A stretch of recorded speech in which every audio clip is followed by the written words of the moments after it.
sub-analysis, and in future maybe we will be able to answer on your question.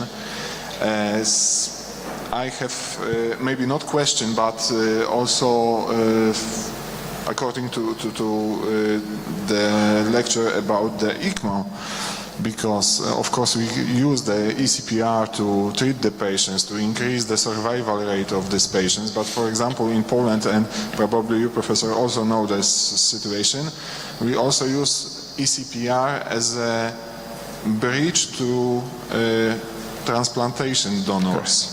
So this is also some kind of important topic of this situation, because we don't leave the patients after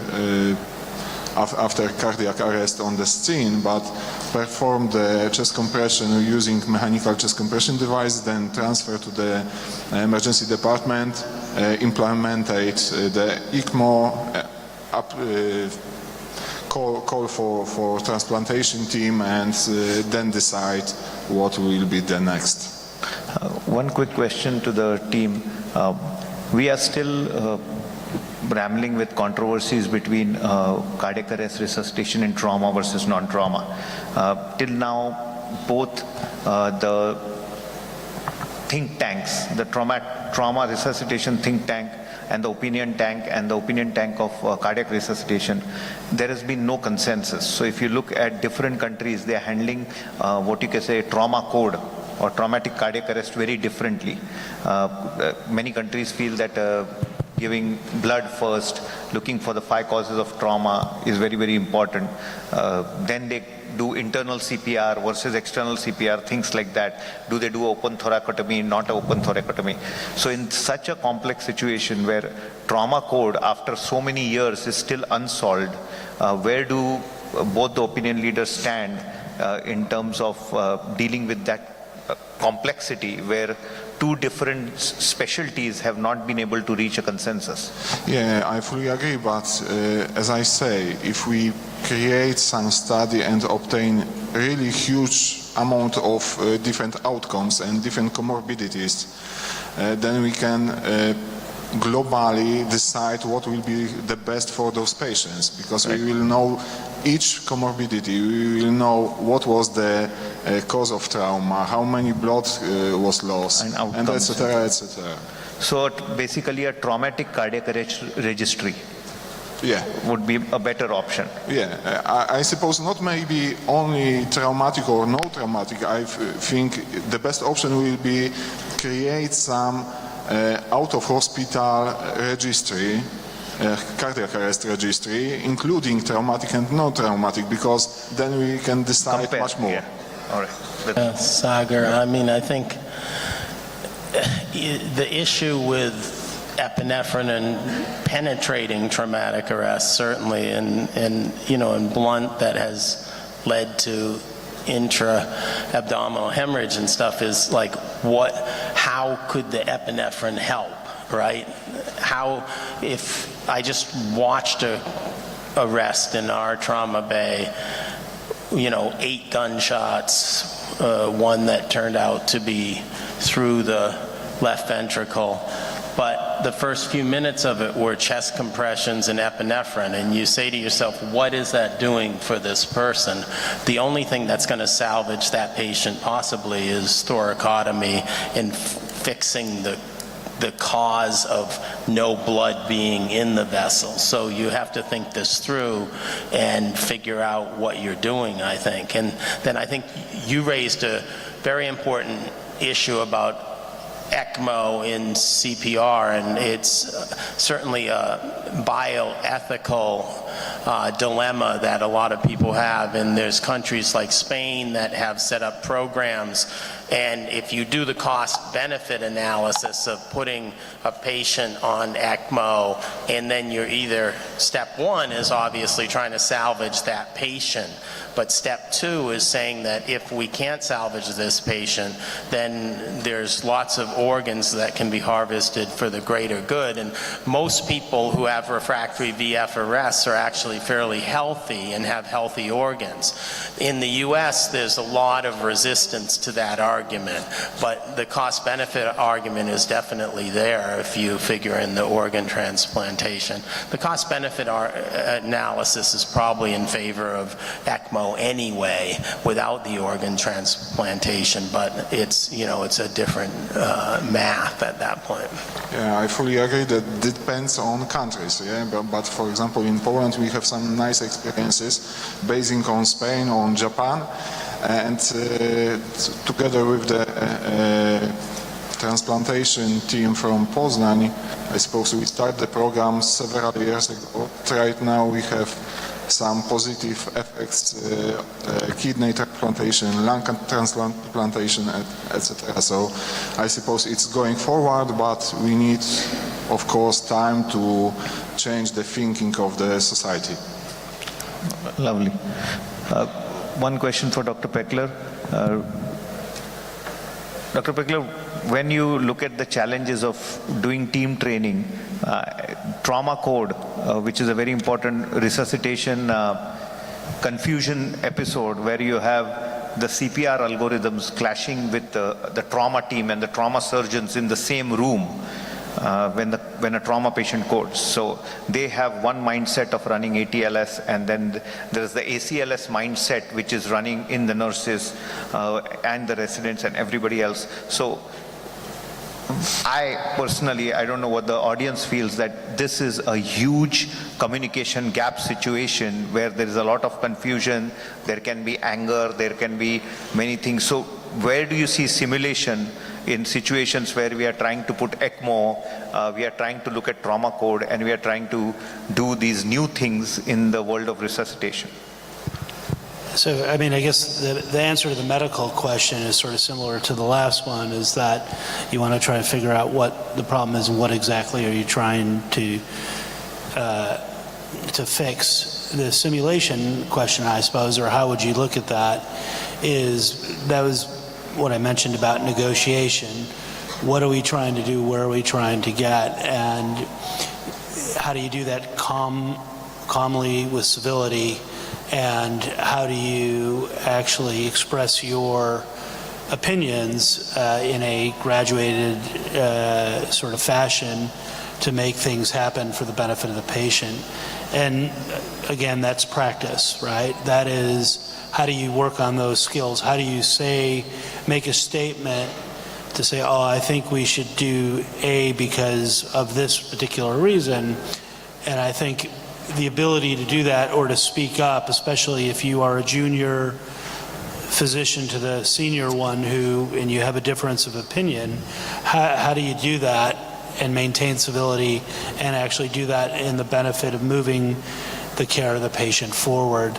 And I think you practice it, and it doesn't have to be a specific incident or a specific scenario. I think it's something that is a culture that you'd have to create within your institution to make that work. Hey, Brad, quick question just about your thoughts on simulation for complex things like airway or ECMO. And I've done a lot of ECMO simulation in the US and in Japan, and I guess, you know, obviously it's better than not doing it by a long shot. And I'm not denigrating simulation, but it seems to me that it takes you to here, and then the real world starts about here. And how do you fill that gap? Like, we've filled it sometimes in things like ECMO by doing sheep, you know, putting sheep on bypass, pigs on bypass, or having people go to the CT surgery ORs and systematically learn. But I guess it's just sort of this question, like it definitely gets you someplace, but then everything hits the fan when you're in the real world. No, we actually do some ECMO sims. In New Zealand, there's only one ECMO center, and that's in Auckland, but they come down to us to do their simulation training. And you know, I mean, ECMO is a very technical thing. There are lots of technical aspects, lots of different tasks. And watching that video, I was really impressed and you mentioned how they were quiet and calm, like that would be a really hard thing to do. That didn't happen overnight. Those people work together, they've practiced, and they all know and competent at their physical tasks. But I mean, I don't speak Japanese, but clearly they were calmly speaking to each other and communicating, and I think that's probably where that comes in, is I think that's probably it. And you're right, there's no way you're going to take that to that next level. But I think to get it up to that point, to make it work, and as you said about, having 3 or 4 centers in a multinational, like that doesn't work, right? Everybody's got to actually be good at it and know how to do it, but how do you get to that point? Thank you. Buyurun. Yes, please, Dr. Muzaffer. Sorry. Okay. I'm Ashish Pala. okay. I have a question for you. ECMO is kind of a bridge till the time you have a definitive plan for a patient. You can't keep a patient unlimited on an ECMO. So if you're doing an eCPR upfront, how do you know or how do you decide that what is going to be the final outcome? And in a country like India, or in a developing country where the cost is a major constraint, so would it be wiser to go ahead with an eCPR kind of a process for every person walking in, or how would you make a choice? Yeah, I mean, I think a lot of what we do in medicine is sort of Bayesian statistics and pretest probability, right? So I think, like in the US, in my emergency department, if you're in cardiac arrest, it's most likely from a fentanyl overdose, right? So there's probably no role of ECMO in that patient. We can get those patients back. Even 90 minutes after arrest, we can get a heartbeat again in those people, but their brains are already just gone, and we don't have a salvage strategy for their brain. So I think what you have to say to yourself is, do I have a reversible cause of arrest that was acute in onset? I mean, from my perspective, a 35-year-old woman who's either pregnant or postpartum who has an arrest, that person should go on ECMO, because you know why they arrested, right? They're a massive pulmonary embolism 90% of the time. So someone who's digging a ditch and grabs their chest and is in VF afterwards, we know what's going on. They have a coronary occlusion and that needs to be fixed. So that's sort of, I think, the approach to it versus putting everyone on ECMO, because I think there's so many patients that won't benefit from it. Yeah, and from our point in New Zealand, it's a very small country and we just would never have that kind of resource. And we've started to do it mostly ECMO for other things rather than cardiac arrest. As I said, it's only in Auckland and nowhere else in the country.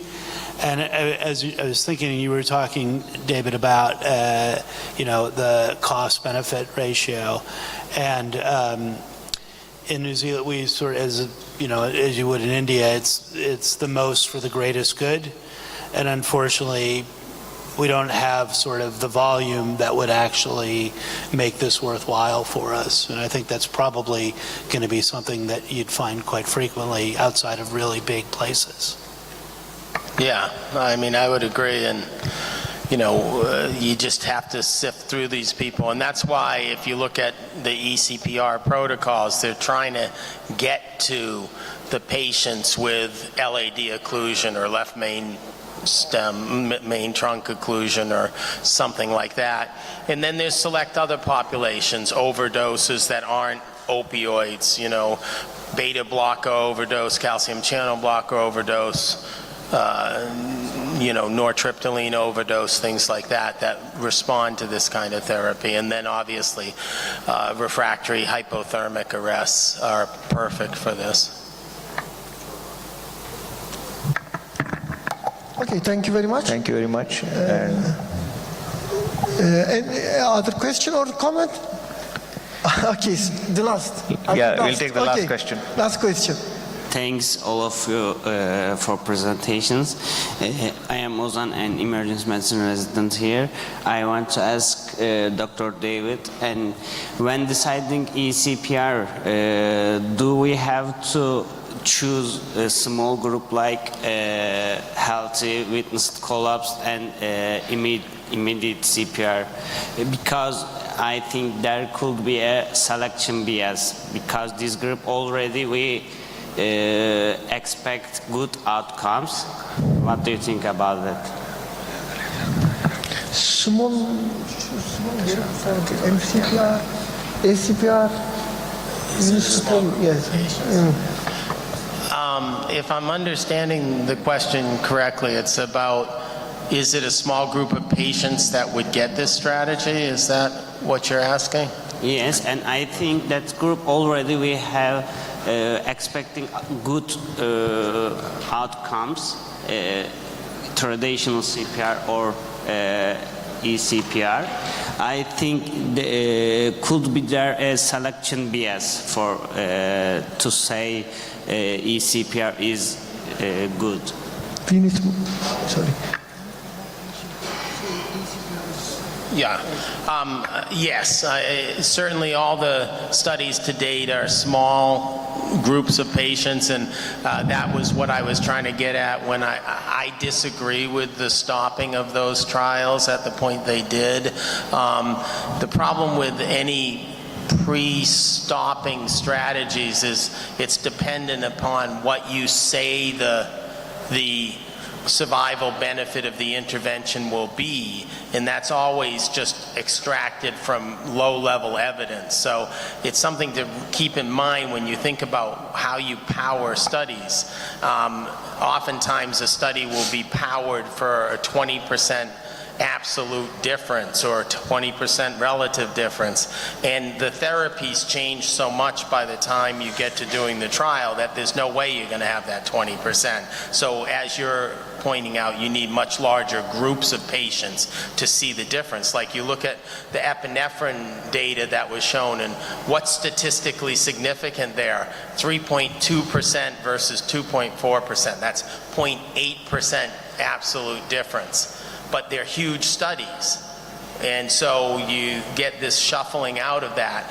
ECMO for eCPR needs much larger studies done at expert centers. It's just like when we do studies of stents, right, for coronary artery disease. We don't say, hey, you're a family practice doctor, you put the stent in, right? It's interventional cardiologists with expertise who do it. You need people with expertise in cannulating people in cardiac arrest and putting them on ECMO, and then you do the trial.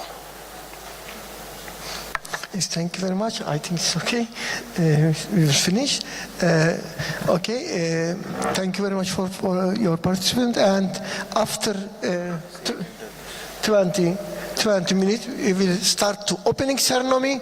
We prepared for this ceremony 1 year. We have a lot of surprise in this ceremony. Waiting all. Thank you very much. Thank you.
This year, we are commemorating the centenary of the Republic of Turkey.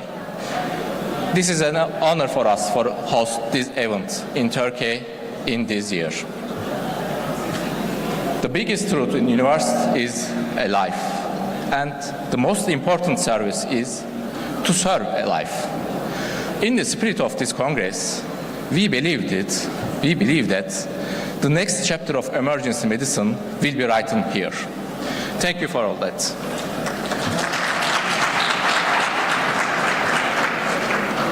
Firstly, I would like to express my deepest gratitude to our rectors, to President of EPAT, to President of VAJEM, and Director of VAJEM, and also to EPAT team, to VAJEM team, to faculties, to all who contribution for this event possible, and of course to you, all participants interested in VAJEM 2023.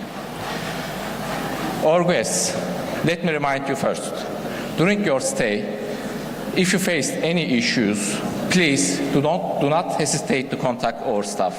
They are here to assist you. Before we start the Congress, we express our deepest gratitude to Gazi Mustafa Kemal and his friends who made the ultimate sacrifice for the unity of our homelands and the future of our republic. I would like to invite everyone to observe a moment of silence in their honors and Turkey national anthem.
Thank you. You may sit down. Now, our Congress are supported financially by the Neotech Pharmacy Company. We have a video about to explain much more information about the companies.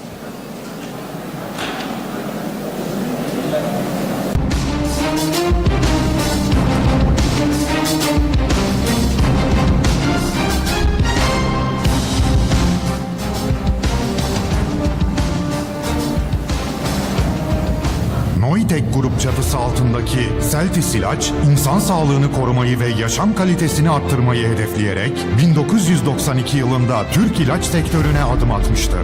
Yüksek kalitedeki jenerik ve yenilikçi ilaçları başta Türkiye olmak üzere tüm dünyaya sunan %100 Türk sermayeli bir şirketler grubudur. Birçok terapötik alanda yer alarak hastaların ihtiyacını karşılayan Celtis ilaç, bilime, teknolojiye ve insan kaynağına sürekli yatırım yapmaktadır. Her hastaya aynı kalitede ilaç sunan Celtis ilaç, yapmış olduğu yatırımlar ve Ar-Ge sürecinde göstermiş olduğu başarılarla FDA ve EMA onaylı tesislerinde inovatif ürünler üretmektedir. Celtis İlaç, ürettiği inovatif ürünlerle yenilikçi tedavilere öncülük ederken, yerli ürünleri 36 ülkeye ihraç ederek dünya sağlığına katkıda bulunmaktadır. Eğitimin gücüne inanan kurucularımız, sağlık ve teknolojiyi birleştirmek için Bilgiç Vakfı çatısı altında 2020 yılında İstanbul Sağlık ve Teknoloji Üniversitesi'nin temellerini atmıştır. Yenilikçi bakış açısıyla ürettiğimiz inovatif ürünleri tüm dünyayla paylaşarak insan hayatına değer katmak için çalışıyoruz. Celtis İlaç.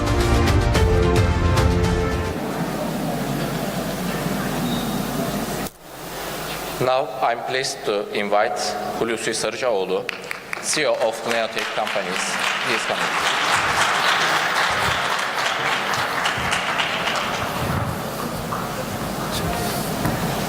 Teşekkür ederim.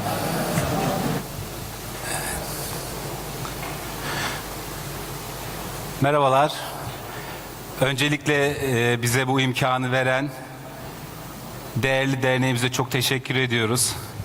Böyle güzide bir toplulukta, güzide bir organizasyonda, uluslararası bir organizasyonda, uluslararası bir firmayı tanıtmak bizim için büyük bir mutluluk olacak.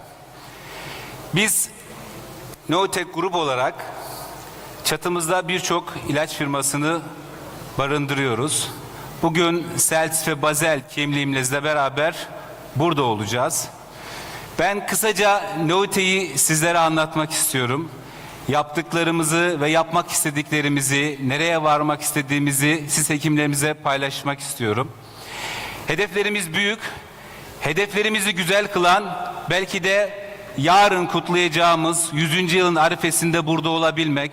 Bu 100. yılımıza layık bir firma olabilmek için neler yaptığımızı, neler yapabileceğimizi siz değerli hekimlerimize dilim döndüğü kadar anlatmaya çalışacağım. Çok da vaktinizi almadan tabii ki. 3000'in üzerinde sadece ilaç sanayisinde istihdam sağladığımız bir yapımız var. Bu yapımızın 35 bin metrekaresini şu an üretim tesisi olarak kullanmaktayız.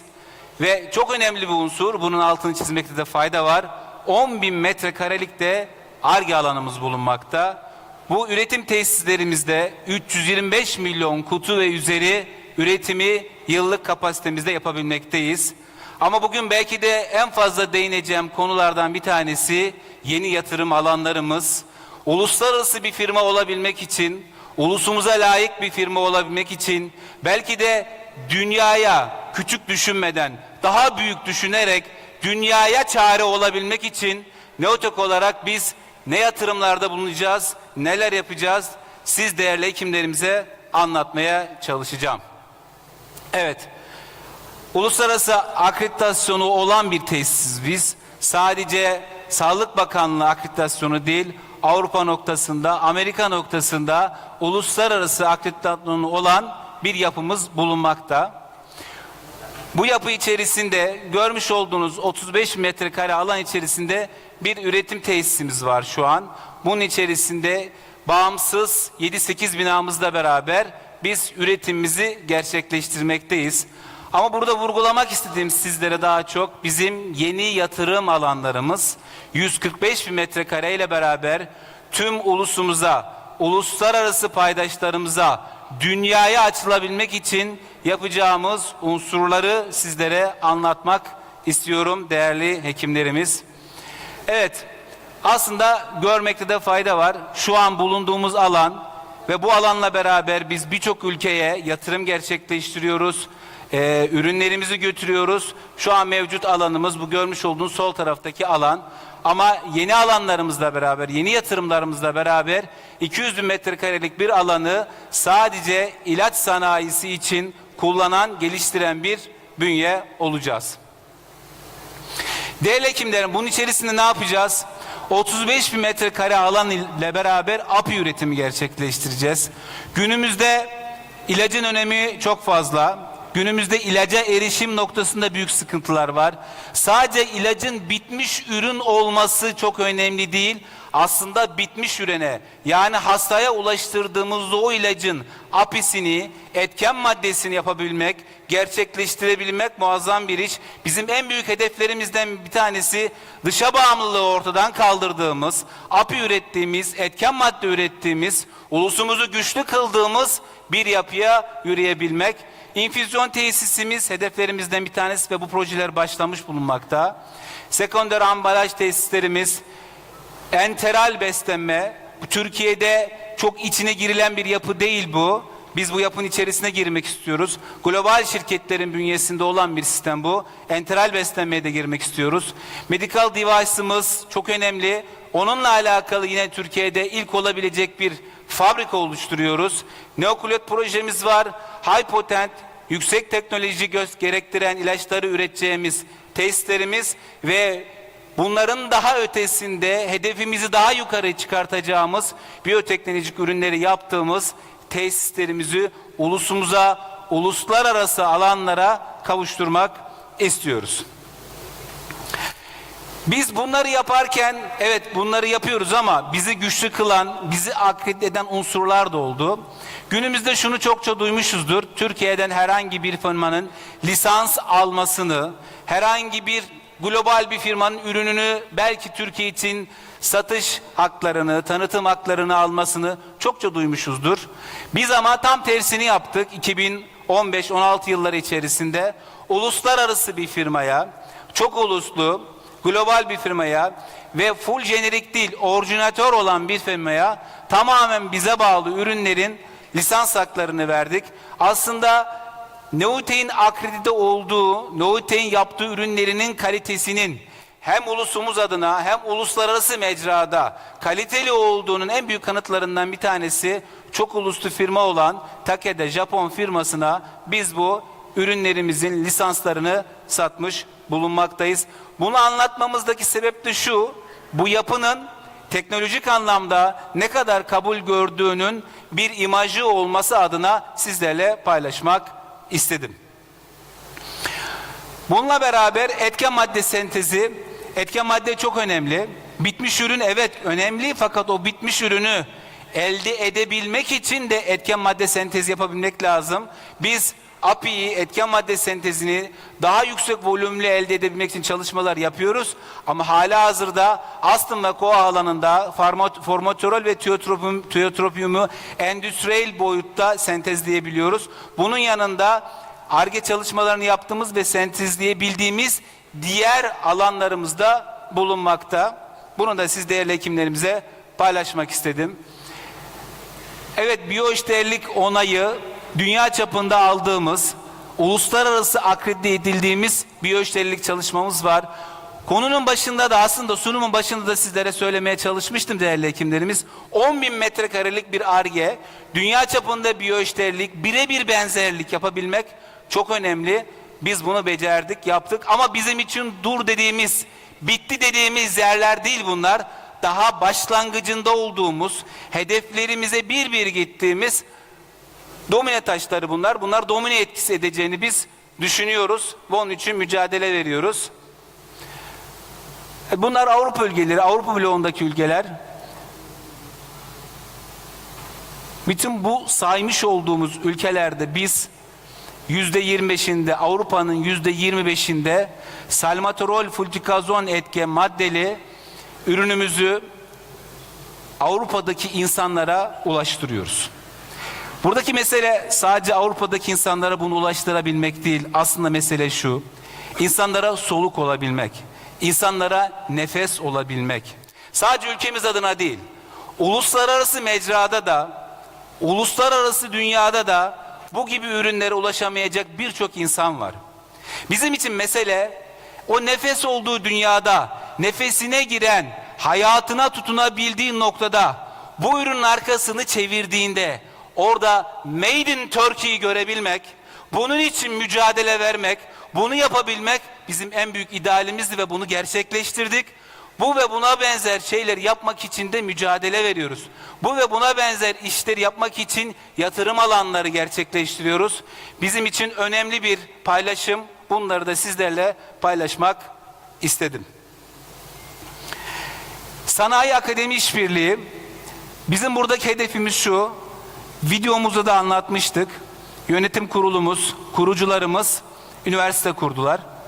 Bu üniversite bizim için hani sadece üniversite işte öğrencileri eğittiğimiz, geliştirdiğimiz bir alan değil. Sanayi ile akademiyi işbirliğinde tuttuğumuz, birleştirdiğimiz ve en önemlisi bizim için yarınlar için, daha güzel günler için, uluslararası bir aktör olabilmek için faz 1 ve faz 2 çalışmaları yaptığımız, ülkemizin molekülünü bulabildiğimiz, geliştirilebildiğimiz, insanlığa sunabildiğimiz bir ortam oluşturmaya çalışıyoruz ve bunun için mücadele gösteriyoruz. Bizim üniversitemizin mihenk taşında eczacılık var, tıp var, kimya var, bu ve benzer unsurlar var. Çünkü biz ilaç sanayisiyiz. Bu ilaç sanayisini geliştirmek istediğimiz en önemli unsur da akademik yapıyla beraber yeni moleküller, bağımsız moleküller, bizim olabilecek molekülleri yapabilmek.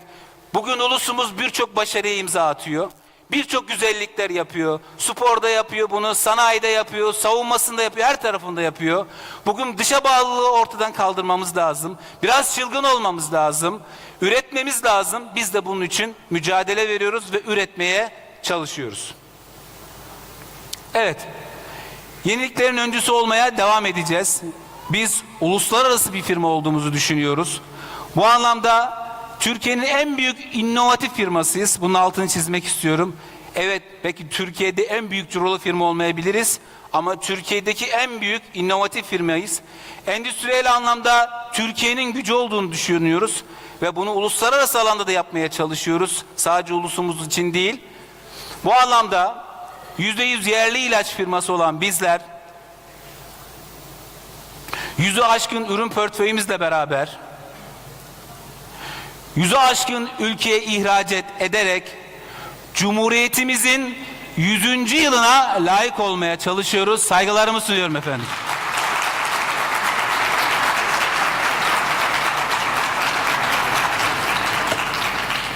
Teşekkür ediyorum.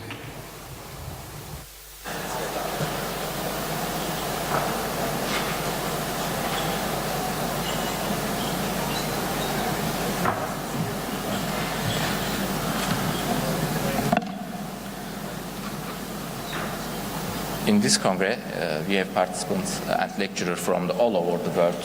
I would like to invite them to skiing, please. Dr. Pekler, New Zealand. Dr. Carl, Canada. Dr. Pekler, New Zealand, please.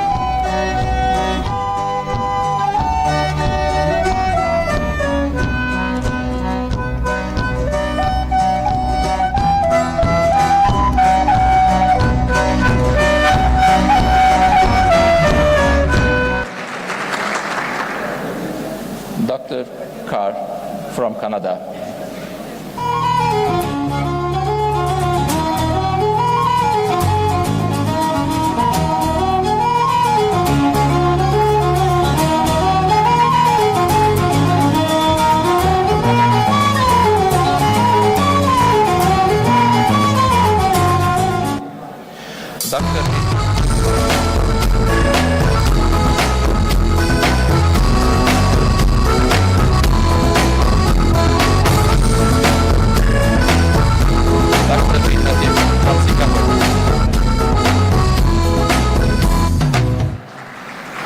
Dr. El Tahani from Qatar.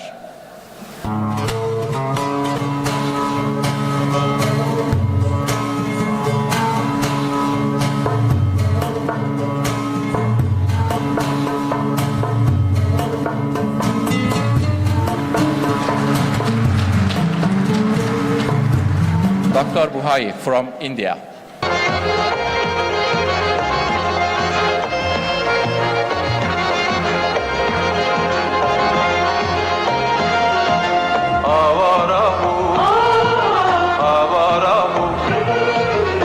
Kardeş yahu bahtımız ne karahu, avarahu, avarahu.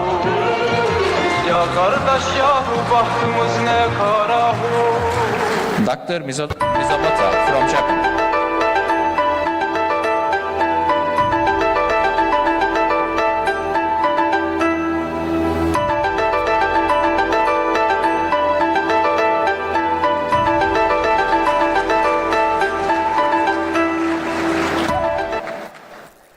Dr. Kazi from Lebanon.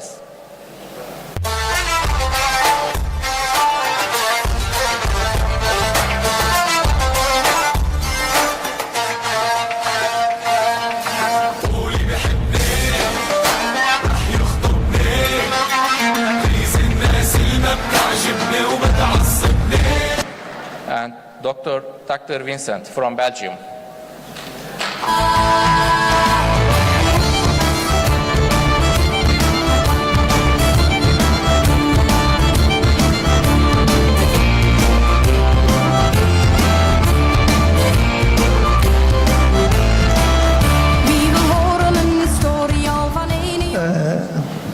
Okay, it's a big honor to see you all in Turkey, and we want to give for the 1 minute for speak and say hello to all participants. Okay, buyurun.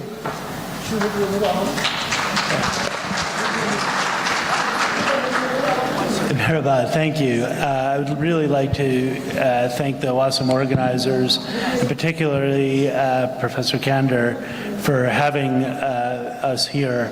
And just a quick story. I met Professor Kander about 25 years ago in Konya when I was working here in Turkey at the beginning of EPAT, and have continued my relationship since then, and it's really a pleasure to be back here and see how many people are in this auditorium.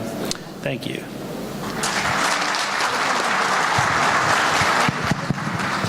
So, what an incredible honor. Tomorrow I have a chance to speak on the 100th anniversary of your country, and I have the honor to speak at the same time. And at the same time, I know that for 25 of those years, the Emergency Physicians Association of Turkey has been thriving. I look forward to this conference. I look forward to learning together, to teaching together, and to seeing emergency medicine flourish with the natural bridge between Asia and Europe and the rest of the world. We're looking forward to an amazing conference together.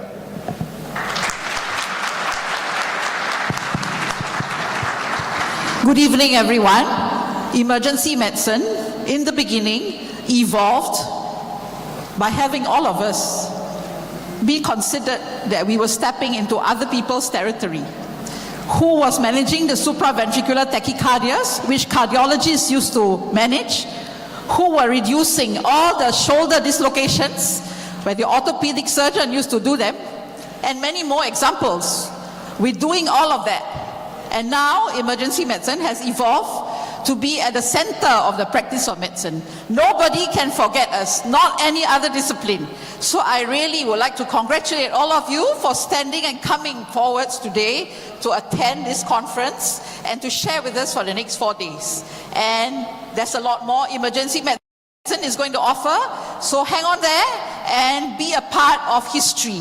Thank you very much, and I also would like to congratulate EPAT on the 25th anniversary, and thank you to all the Turkish hosts that are hosting us for your hospitality. Thank you very much.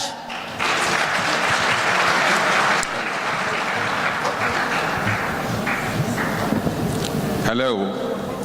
I bring greetings from WHO CSAT, and it has been really a great pleasure to be on the 25th anniversary of EPAT. This is the first time for me, but I feel that I've been there since last 25 years on the journey of emergency medicine of Turkey and India, which celebrated WASM, and it's really amazing. Every year it is growing bigger and bigger.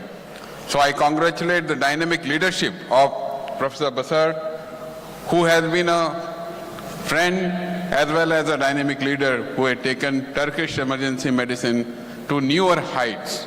Along with his team and along with the global team, I congratulate the people of Turkey for hosting this. Thank you very much.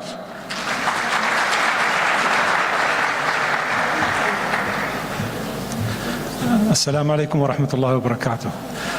I would like to thank the organizing committee for the outstanding meeting, as usual, in Turkey. Last year for Qatar was exception year because we hosted the World Cup 2022. And with that, we had 10 years to prepare for the mass gathering. During this period of time, we had two events. One was not predictable, which was the blockade for Qatar. And the second one was the pandemic. But in the beginning of this year, Turkey faced one of the most devastating earthquakes. For that, I commend actually the emergency physicians, the physician and the medical staff in Turkey for outstanding work which was done. It was devastating, but the work was amazing, and actually I stand for what you guys done for the sufferer in the earthquake. So with all actually the physician and the emergency physician coming together, that make really a good impact for the best outcome for this disaster. So I'm here to learn from our colleagues from all over the world, and thank you again for the privilege of the podium.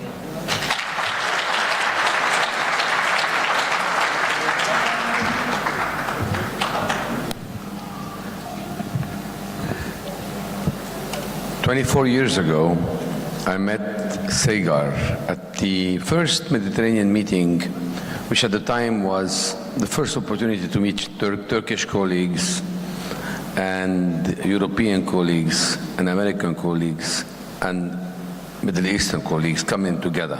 There were some Koreans and Indians, but not many. The point is, I remember Joe Wood at my side looking ahead and telling me, look what we've done. It was a turning point.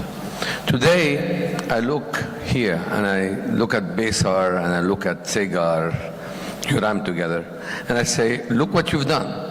So I will say you are making history. This is a turning point for the specialty of emergency medicine all over the world, and I wish to congratulate Turkey, emergency medicine, WASM, EPAT, and everybody who put Sagar and Besar for all the effort they have put into making this a great success. I am currently the president of the Lebanese Society for Emergency Medicine. Prior to that, I was president for the American Academy of Emergency Medicine. And I am wearing the pin of the American Academy, which says, "When minutes count." When minutes count, because in emergency medicine, we count. As you all have learned from Corona, we are not only the front line, but we are also the last line. So to see us all together, coming together to speak the same language, to create exchange of information, of material, of relationships, progressing together to really establish the specialty is a great honor. I would like to end my 2 words by saying, considering that yesterday I was training 1,200 physicians in Lebanon for what could hit us, and I would like to just take maybe 10 seconds of silence among us all to think of all today, all the rescuers and emergency physicians that have lost, and nurses that have lost their lives in the lines of duty all over the world. And I'm not really singling out anybody here. So let's think about them for a moment and think of the great obligation and the responsibility we'll have together. Again, thank you, and a moment of silence.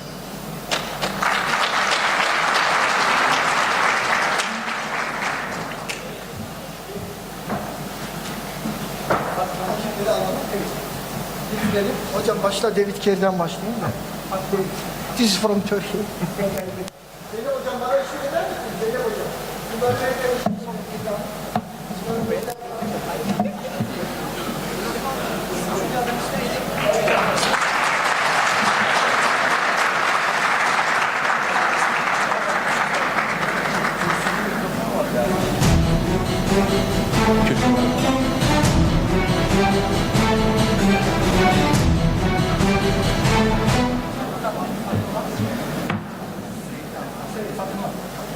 hangisi var? Fatıma bilmiyorum. Amerikan. This is for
Kalan yerden devam edelim. Tamam. Şimdi neyi çalıyoruz?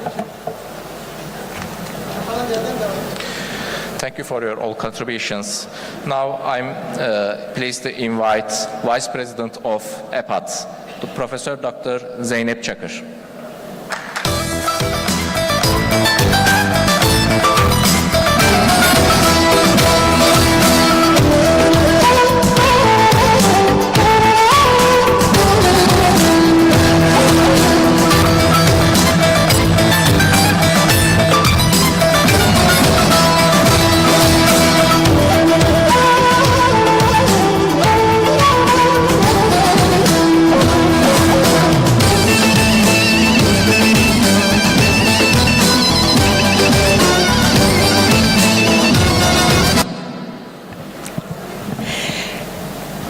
Sayın Rektörüm, Sayın Atuder ve VASEM Başkanı, Sayın VASEM Direktörü ve 100 yıllık Cumhuriyetimizin en genç, en dinamik grubu, tüm acilciler, hepiniz hoş geldiniz.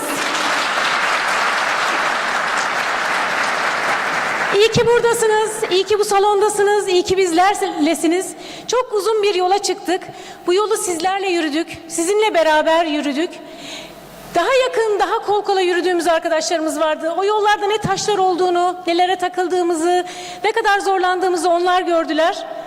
Sizler de belki bu yolda ne kadar zahmet çektiğimizin bir kısmını gördünüz ama sonunda sizleri burada, bu salonda görmek, hepinizi bu güçle, bu dinamizmle burada görmek bizim en büyük ödülümüz.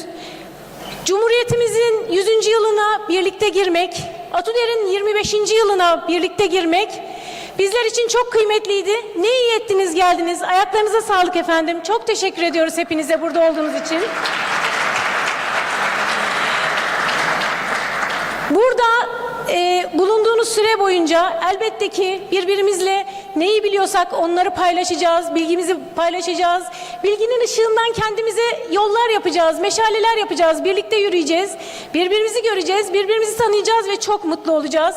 Hepsinden önemlisi bu asra, yeni Cumhuriyet asrına birlikte gireceğiz. Yolumuz açık olsun, hep birlikte güzel günlerde çok çok güzel işler yapmak dileğiyle efendim. Herkesi tekrar selamlıyorum. Güzel bir kongre diliyorum hepimize.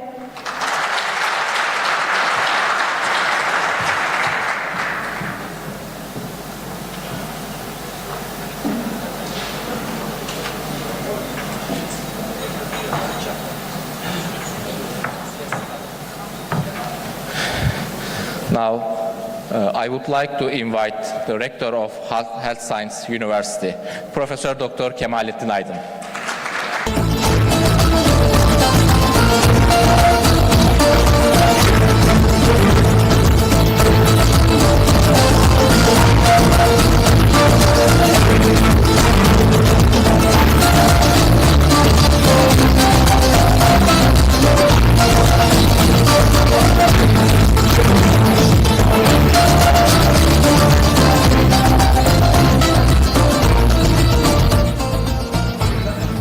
Kıymetli misafirler, değerli başkan ve yönetim kurulu üyeleri, kıymetli meslektaşlarım, bu güzel zaman dilimini sizinle paylaşmaktan büyük bir mutluluk duyduğumu sizin bilmenizi isterim. Öncelikle uluslararası anlamda katılımı olan ve bir dünya kongresi olan bu kongrede aramızda olan yurt dışından gelen misafirlerimize de Cumhuriyetimizin 100. yılının tadı içerisinde hoş geldin demek isterim.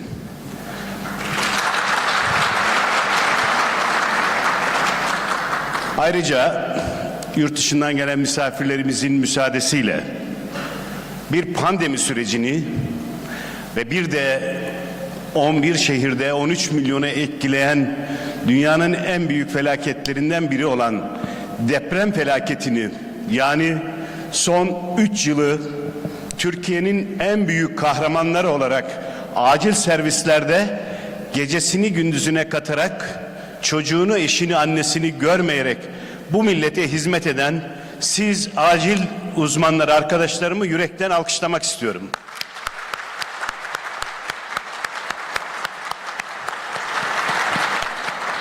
Hem burada hem de başka zaman dilimlerinde olan TAT ve Türkiye Acil Vakfı'nın üyeleri ve yönetimlerinin bu ülkeye acil hizmetlerinde nasıl katkı yaptığını, acil hizmetlerinin 1987'de 2,5 yıl o zaman acil uzmanlığın dahi olmadığı bir Türkiye'de mecbur hizmet kurası olarak Kastamonu Devlet Hastanesi acilini çeken birisi olarak, yeni nesil öyle kura çekildiğini bilmiyor. O zamanlar bundan 40 yıl önce devlet hastanesi acili çekiliyordu. 2,5 yılda biraz da sertifikalarımı tamamlarsam uzmanlık alabilecek gibi 2,5 yıl acil hekimliği yapmış birisi olarak huzurunuzda, aranızda olmak istedim. Kıymetli arkadaşlar, bir üniversitenin rektörüyüm. Bu üniversiteyi nereden baktığınıza bağlı olarak yorumlayabilirsiniz. Bir iki cümleyle bu üniversitenin varoluş hikayesini sizinle paylaşmak isterim. Bu üniversitenin varlık nedeni bir hikayedir. Bu hikayenin bir tarafı büyük şehir hastaneleri ve sağlık binaları yapmak, bir tarafı bunun içerisini yüksek maliyetli teknolojik cihazlarla doldurmak. Ama üçüncü ayağı yetişmiş insan kaynağı ile orada millete hizmet etme arzusu vardı bu hikayede. İşte bu hikayede Sağlık Bilimleri Üniversitesi 2015 yılında 2 kişi 2000 öğrenciyle başlayıp bugün 3500 öğretim üyesi ve 25.000 öğrencisiyle hizmet vermektedir. Ve Türkiye'de 60'ın üzerindeki eğitim araştırma hastanesinde kendi akademik gelişmişliğini tamamlamış ve onunla beraber hizmet ettiği kliniğe yüksek teknolojili ve yüksek sağlık hizmetini getiren kadronun millet ile buluştuğu bir hikayedir. Bu hikaye bir Cumhurbaşkanımızın hayal projesidir ve milletin daha fazla akademik yetişmişliği olan insanla buluşma hikayesidir.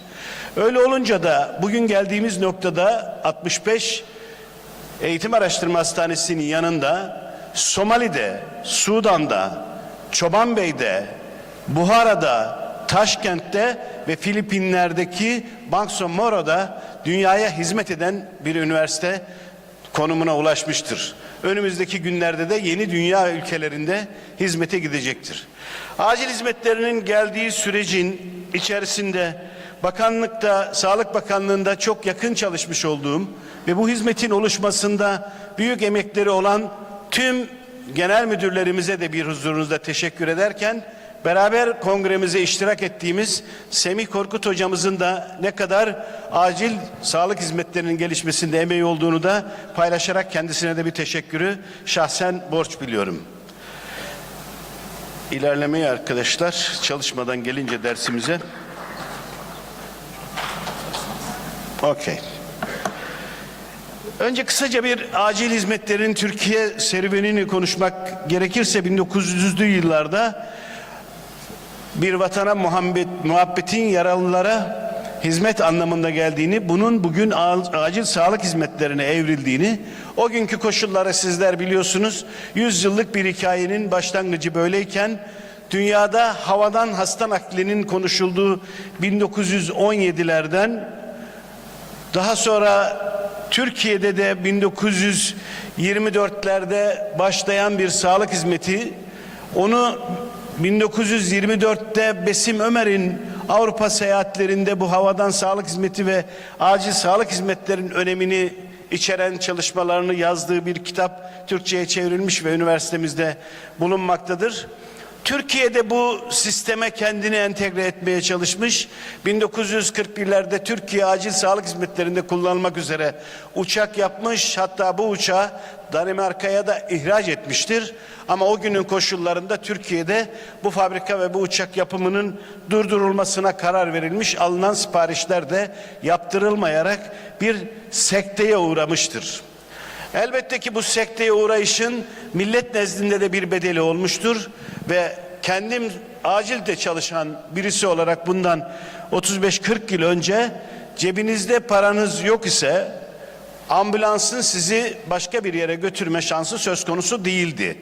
Ben Kastamonu Devlet Hastanesi'nde çalışırken hastayı Ankara'ya sevk ettiğimiz zaman hasta sahibini odaya çağırıp o günkü parayla söylüyorum, bilenler bilir, 254 TL Türkiye Cumhuriyeti'nin parasıyla maaş alırken 19 TL ambulansın mazot parasıydı.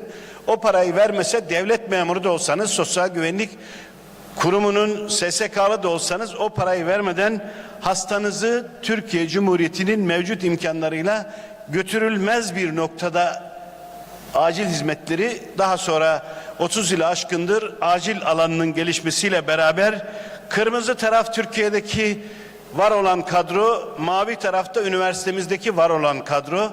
129 profesör, 133 doçent, 149 doktor öğretim görevlisi Türkiye'de varken üniversitemizde de 19 profesör, 36 doçent, doktor öğretim üyesi olmak üzere Sağlık Bilimleri Üniversitesi'nin de hızlı bir şekilde kadrosu artırılmaktadır ve özellikle acil sağlık hizmetlerinde hizmeti en üst düzeye taşıma arzusundayız. Peki Türkiye 20 yıllık bir geçmişle konuşacak olursak 40'ını ben hatırlıyorum. Bundan 20 yıl önce acil yardım istasyonu 481 iken bugünlerde 3500'e ulaşmış. Toplam acil yardım ambulansı bundan 20 yıl önce 618 iken 6000 ambulansa ulaşmış. Yeni doğan ambulansı yokken bugün 50, bu yılın sonunda da 100'e tamamlamak üzere bir ambulans hizmetine ve diğer sağlık altyapısına yatırım yapılmıştır. Yine 20 yıl önce 383 bin vaka bir yılda taşınırken bugün 6 bin vaka, 5 milyon vaka taşınmaktadır. İstasyon başına düşen toplam ambulans sayısı 1,5 iken bugün 2'ye, istasyon başına düşen kişi sayısı bundan 20 yıl önce 138 binken bugün 25 bine inmiştir. Yani 3500'e yakın istasyon ile civarında 25 bin kişiye hizmet eder duruma gelmiştir. Ambulans başına düşen kişi sayısı da 100 binden 14 binlere inmiştir.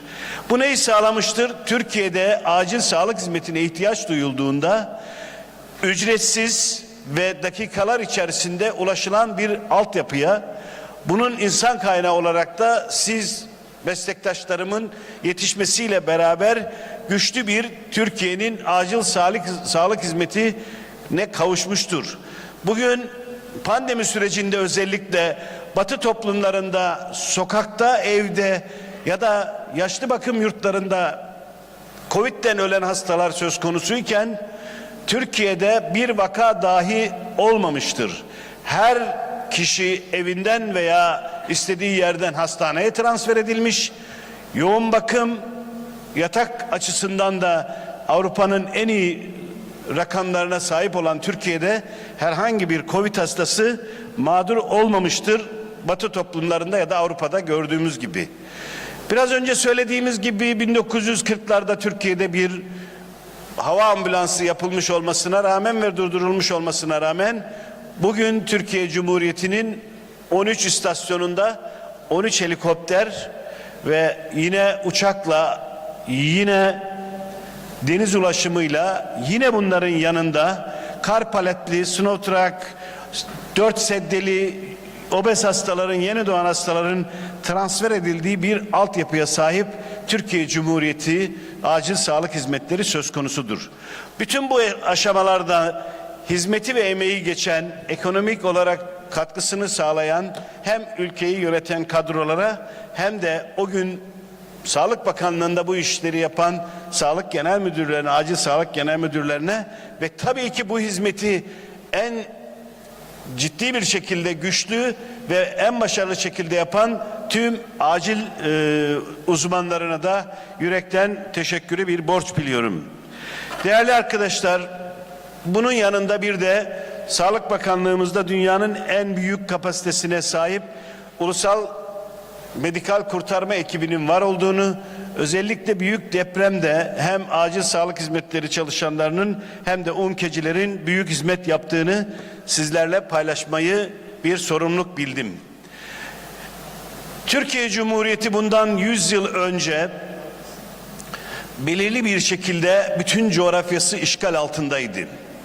İşte o işgal günü, o işgalde Türkiye'nin doğusundan batısının parçalanmış, bölünmüş ve batı toplumları tarafından her birinin belirli bölgelere bayrağını diktiği bir yerde bu Türk milletinin içinden bir yiğit Mustafa Kemal Atatürk çıkarak Türkiye'nin bağımsızlığını, Türkiye'nin kurtuluşunu ve bugünkü Türkiye'yi yaşamamıza ve bugünkü Türkiye'nin Cumhuriyet değerleriyle beraber var olan Türkiye Cumhuriyeti'nin değerleriyle beraber bizi buluşturan ve 100. yılına gelen ecdadımıza huzurunuzda bir şükran, rahmet ve minnet sunmak istiyorum.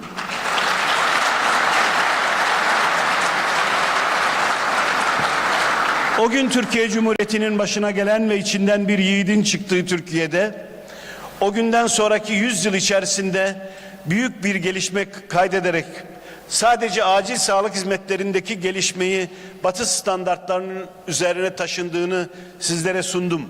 Bunun örnekleri savunma sanayinde, eğitimde, ulaştırmada birçok örneği söz konusudur ve Türkiye bugün dünyada bölgesinde lider ve üzerinde söz sahibi olan bir ülke konumuna gelmiştir.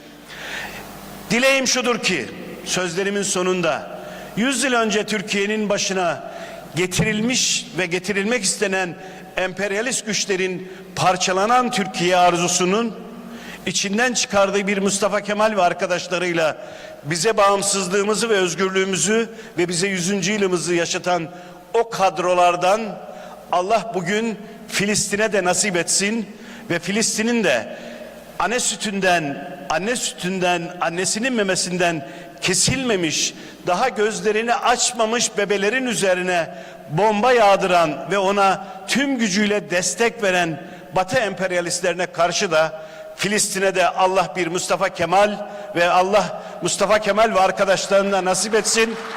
Özgür Filistin dünyanın özgür ülkelerinden birisi olsun. Saygı ve hürmetlerimi sunuyorum.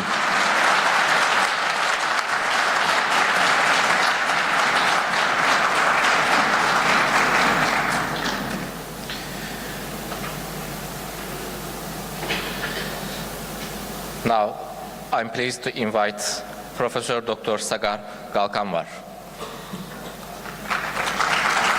President of the Vajam.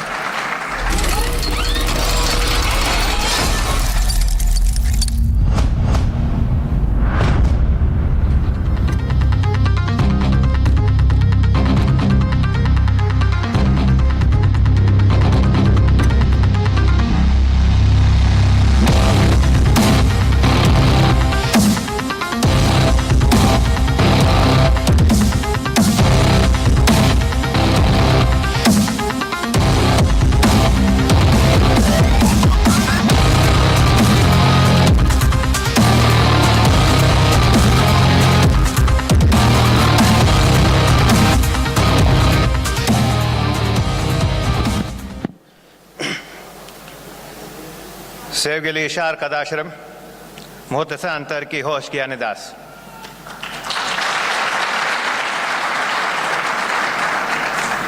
Yüzüncü Cumhuriyet bayramınız kutlu olsun.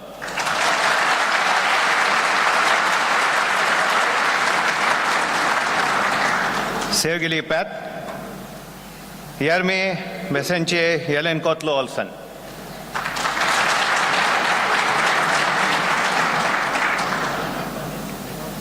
Tanım teri kurusum. Teşekkürler Hoca Başar Çandır. Yatıdır, NTV Türkiye.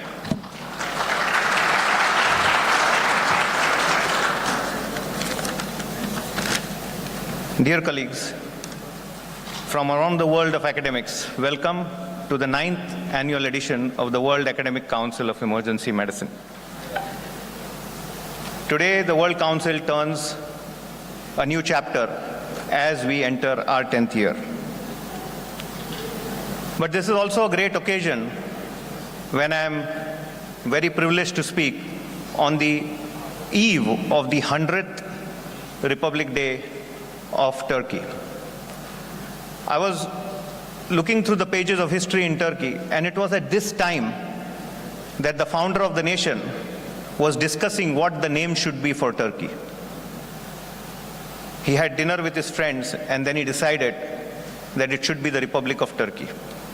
So at this very time, the Republic of Turkey got its name as I speak to you today, 100 years later, when we celebrate 100 years tomorrow. It is also a great occasion for EPAT because this is the 25th Etudar, which is being hosted. It was founded in 1999. And this year starts the Silver Jubilee celebrations of the Emergency Physician Association of Turkey. So many things came together. The COVID pandemic put us back, but the COVID pandemic also taught us that disease never has any borders. Today, emergency medicine faces a major divide. It is the geographical divide, it is the economical divide, it is the educational divide, and the most important is the linguistic divide. Languages are a great hindrance for us to learn from each other all the time. This is the first time WASEM has tried to break that barrier, to bring a World Congress, to bridge that divide, to get colleagues from Korea, to get colleagues from Japan, to get colleagues from countries where other languages are prominent and spoken, and the science is discussed and developed those languages. Once we cross the barrier of the languages, we will be able to interact, share our science, and learn from each other. When I gave my TED talk last year, I spoke about collaborative creativity. It is very, very important to work together because COVID could not be defeated. There is COVID now, there will be something later. It is very, very important that we all join hands and connect via the language of science. There are many conferences held around the world, but academic has a specific meaning. Once you add the word academic, it carries certain amount of weight. Our specialty is totally existing because there are patients. If there are no emergency patients, we don't have to exist. The nurses don't have to exist, the hospitals don't have to exist. So our whole specialty is patient-centered. Academic means patient-centered research, patient-centered education, and patient-centered quality care. When these pillars come together, academics takes a different meaning. Nowadays, we have all knowledge available on the web. Videos are there, YouTube is there. But academic conferences talk about what's next in emergency medicine. What's going to be the future of emergency medicine? Today, simulation, sonography, migration medicine, disaster medicine are taking new frontiers. Toxicology, hyperbaric medicine, hospice care, ECMO, all resuscitation science are taking new leaps. COVID taught us that a small virus can throw us off the block, and we literally fought for air. We fought to breathe in that pandemic. So a lot of things happened which brought us all together. One important fact is, if you fail to learn from each other, you will learn to fail with each other. So you should always learn from each and every one. When EPAT bid for WASEM to be hosted in Turkey 6 years ago, I met Professor Bashar in Orlando. So I called him, I said, I want to meet you. He said, well, I'm coming to Orlando for the American Academy meeting, and I want to meet you. So there was at 11 o'clock at night, a simple man sitting outside McDonald's, discussing what he wants to do for Turkey. What is his vision for Turkey? How he wants to bring the world to Turkey and present Turkey to the world. He talked to me about various things achieved by EPAT, the multiple journals, the TV channel, the conferences, the workshop ideology. It is a holistic system. When you develop a specialty needs a newsletter, it needs media, it needs a journal, it needs a conference, it needs a workshop. But after achieving that nationally, a country's specialty wants to present itself internationally. And that was the time when he said, I want to take Turkey to the global level. And it took us 7 years to bring WASEM to Turkey, but he waited patiently. I think such a vision is needed in every specialty. A leader, a champion is needed, because you need to have a direction. What we see is that we get too bogged down in diplomacy, we get too bogged down in day-to-day affairs that we forget that patients need better care every day. And it is conferences such as these which help us develop better care algorithms. The world will learn from what happens in Turkey, and Turkey will learn from what happens across the world in many, many situations. Each and every session has been designed to have a 360-degree approach. You will not find sessions on chest pain, shortness of breath, UTI, pneumonia, but the next frontier. So you will see simulation, ultrasound, education, research being integrated into each session. So each session is something different, something unique, something to remember. And that's very important. I want to give a round of applause for Behshat Al, Professor Behshat Al, who spent more than 200 hours with me across the continents designing the schedule, which took 79 revisions because we had to coordinate. A big round of applause, please.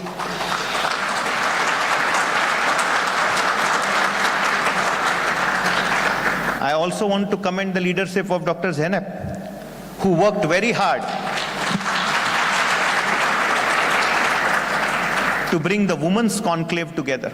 This is the only academic platform in the world which brings women leaders in academic emergency medicine together to think about the next frontier.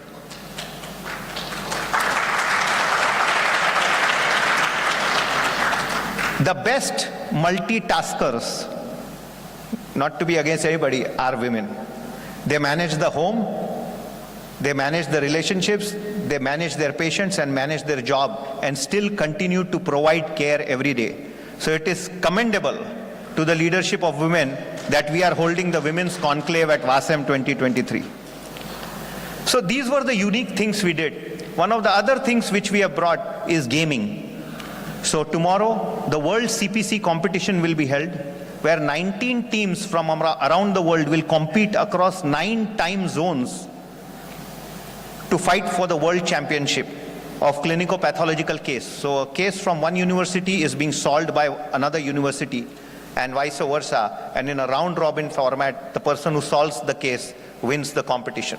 So it is a 9-hour competition which will start tomorrow. And gaming is an important part of learning today. The current generation is used to 2-minute reels on social media. We used to spend hours listening to our professor talk. This generation does not have that hours. They want instant education. And if they don't get it, they find it. They are used to reels on computer and social media. So their mind triggers to education given in that format. That means academics has to reinvent itself to the art of education, because this is not a generation gap, this is a generation leap. This is a next generation, fully tech savvy, understanding where they can get data, verifying whether you're teaching them the right thing or wrong thing. And that's where World Academic Congresses like these bring together these new ideas of bridging social media, technology, simulation, sonography, and education together to build this phenomenal platform. Tomorrow, we celebrate 100 years of the Republic. Republic means representing the public. For us in emergency medicine, re means a lot. It means resuscitation. It means research. It means rescue. It means resilience. It means reboot. And it means managing the daily research. So, re is very important to us. So, as a republic means representing the people, for us, re means representing our patients. We are the emergency medicine republic of the world. WASEM stands for the rights of patients worldwide. It stands for the right of good science and correct science. And that is where our conference and our organization goes ahead. In WASEM, there is no red tape, only red carpet. We do not have any parameters or any hurdles for a university to become a member, for a department to become a member, for an association to become a member. Anybody and everybody could be a member of WASEM, because for us, science is important for skills and survival of the patient. I would like to end by quoting a few points. It's been 10 years since WASEM. We have been able to establish a global dominance in terms of our simulation models, our ultrasound models, our big data models, as well as our focus on disaster management. We hope to expand our portfolio to include artificial intelligence, social media, medicine, that is taking medicine open access into the social media, expanding to migration medicine, which is very, very important to us, and newer corridors which can change the course of time. Wellness is a very important part of our fundamental. We saw a lot of physicians leaving medicine and going away. Hence, wellness and burnout will be a very big frontier to capture in the coming years. We want to work with everybody who wants to work with us. I have 4 words which I would end my speech. In WASEM, I have always believed we have to come together, we have to commit together, we have to work together, and finally, we have to win together. Thank you very much, and God bless you all.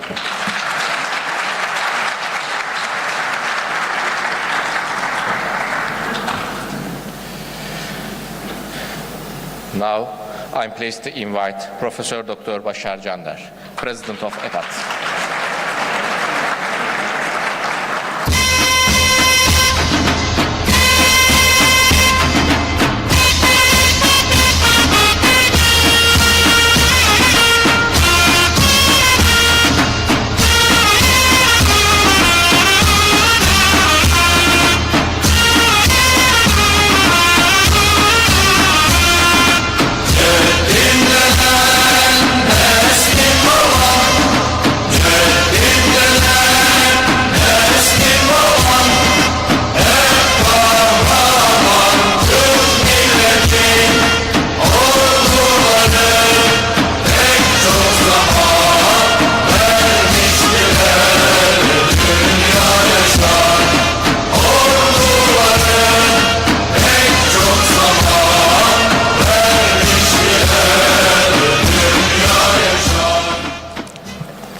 Evet değerli arkadaşlar, çok güzel bir açılış töreninde bir aradayız ama tabii konuşulacak çok şey konuşuldu.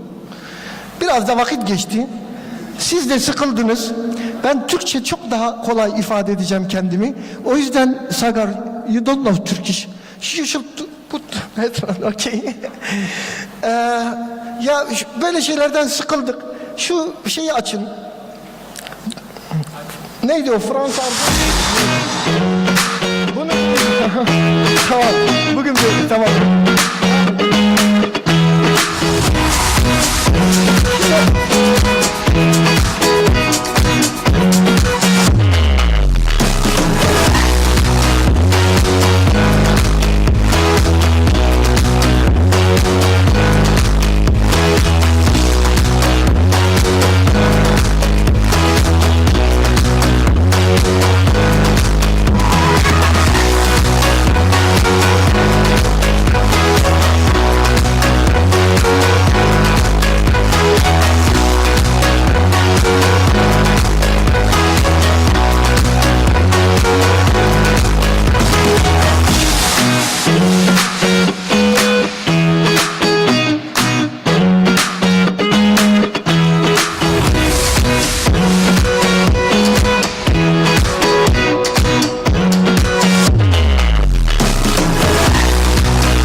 arkadaşlar şurada görüyorsunuz kaç kilometre olduğunu saydı mı buradaki konuşmacılar kaç kilometreden gelmiş. Bilene 3 yıl kongre sözü veriyoruz. Şu anda kaç kilometre yapılmıştı bilen var mı?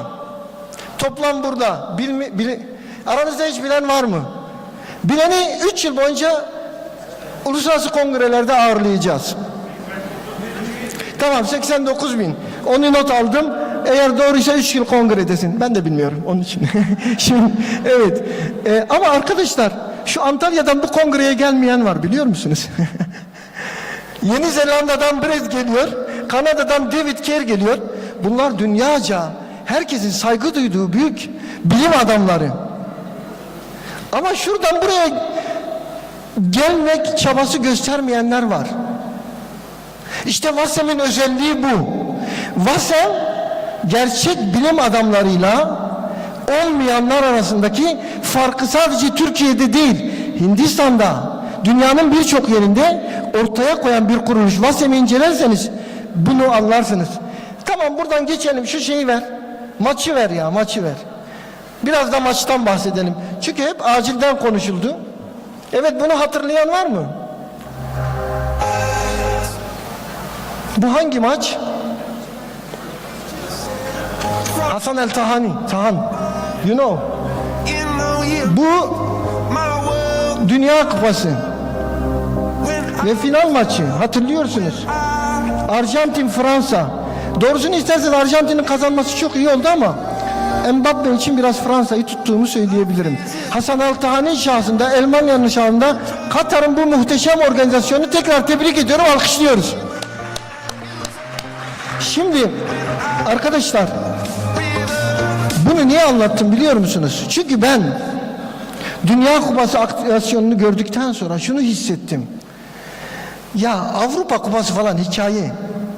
Önemli olan Dünya Kupası. Çünkü bütün memleket orada toplanıyor ve onu hissediyorsunuz. Dolayısıyla biz VASEM'i yaparken aslında dünyayı bir araya getiriyorduk. Futbol nasıl dünyayı birleştiriyorsa acil tıp dünyayı birleştirdi. Ve biz bu duyguları bir Dünya Kupası yapma duygularıyla birleştirdik. Yani adeta biz bir Dünya Kupası yapıyoruz. Maçın sonunu söyleyeceğim son slaytta. Son slaytta maçın sonunu göreceksiniz. Sıkıca takip edin. Şimdi arkadaşlar, tabii Dünya Kupası gibi bir özelliği var kongremizin. Tamam. Yani dünyanın her tarafından insanın gelmesi farklı bir şey. Orada bir beyt var. Bu beytin kime ait olduğunu belki Turan Hocam bilir. Ama soracağım. Turan Hocam bilirseniz çok memnun olurum ama slayttan sonra tabii.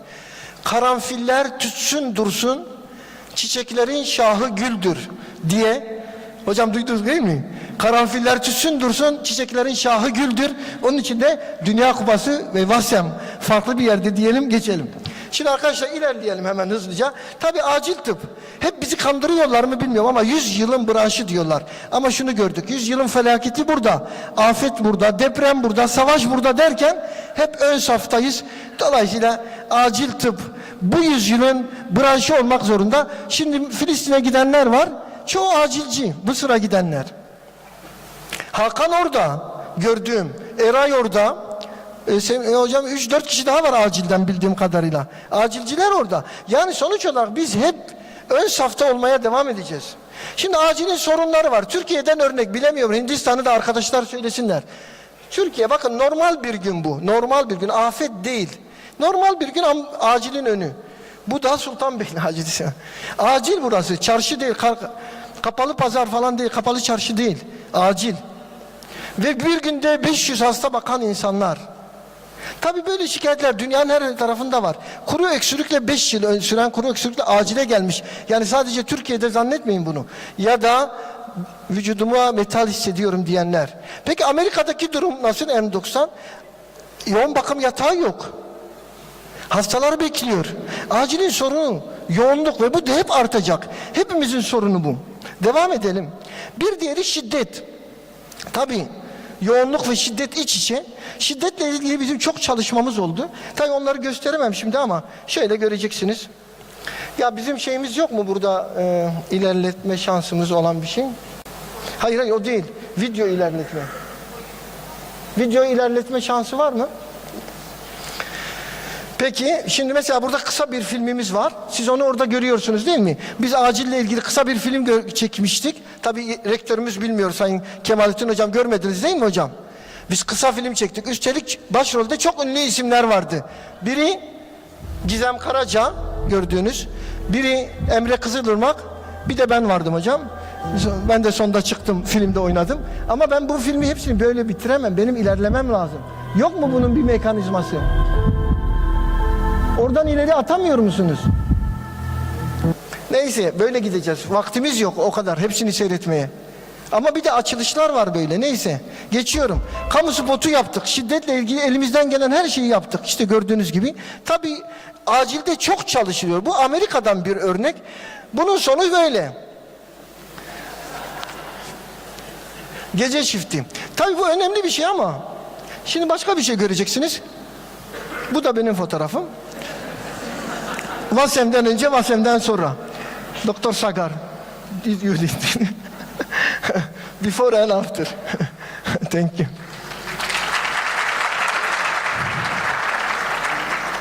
Bunları geçmek zorundayım. Zaten video yokmuş. Konsültasyonlar biliyorsun. Evet, şimdi TUS'ta bakıyoruz en yüksek puanlar. Dermatoloji, radyoloji, oftalmoloji. Çünkü bunlar böyle tatil yapıyor. Biz nasıl tatil yapıyoruz? Bizim tatilimiz de bu. Gördüğünüz gibi. Dolayısıyla ama acili seçmek için sebepler vardır. Daha doğrusu seçilmek için sebepler diyelim. Siz acili seçmezsiniz. Acil sizi seçer özveci deyişini burada kullanalım. Ya şimdi arkadaşlar ben video gösteremeyeceğim o zaman, öyle mi? Peki. Önemli değil. Tabii biz sakin olmak zorundayız. Bu kadar kalabalıklarda, bu kadar şiddette bunu hep gösteriyorum. Eğer sakin olmazsanız sakin olmazsanız bu işi yönetemezsiniz. Evet. Tabii medya ile ilişkilerimiz biliyorsunuz. Medya bizimle iç içe, gördüğünüz gibi. Laringoskopu böyle tutup entübe etmek. Buna retro entübasyon mu deniyor acaba, bilemedim. Evet, bunlar videolar işte. Neyse, geçiyorum. Bunu hepiniz ezberlediniz ama görmeyenler için göstermekte fayda var. Belki görmeyenler olur. Acil servis böyle bir yer. Acil, som du säger. Para hålla hodet ut, ja. Det går så till så. Var så här. Jag føler meg litt sånn pjusk. Å, herregud, slipp alt dere har i hendene! Vi har en mann som er pjusk her! Få den rullestolen! Få ut. Få den ut. Hvilke rom er det vi har som er ledig? Og så få ut han der jævla vipplasjongen. Sånn, få han her. Så få tak i noen store puter fra barneavdelingen! Herregud, han har nesten 38 feber! Hastalarımızın istediği bizden. Bu Covid'den sonra o kalabalık acil servisler böyle olmuştu. Smash it through it, but it's going to be hard otherwise. Bu golü hatırlayan var mı? Arada futbol. Ronaldo'yu tutuyorum, doğru. Ama burada umarım çalışıyordu. Ayer el mister de Bayern dijo que era imposible clasificar por el final for Bayern si no marcaban aquí. ¿Estás de acuerdo con él? Antalya Spor tamamen bir söylenti. Ben aslında Atıder'in acil kongresine gitmeyi düşünüyorum yazın. Anlaşılmıştı. Bunu da görelim. Dur, geri alalım. Geri nasıl alalım? Kim elledi ona? Heh. What did you tell her?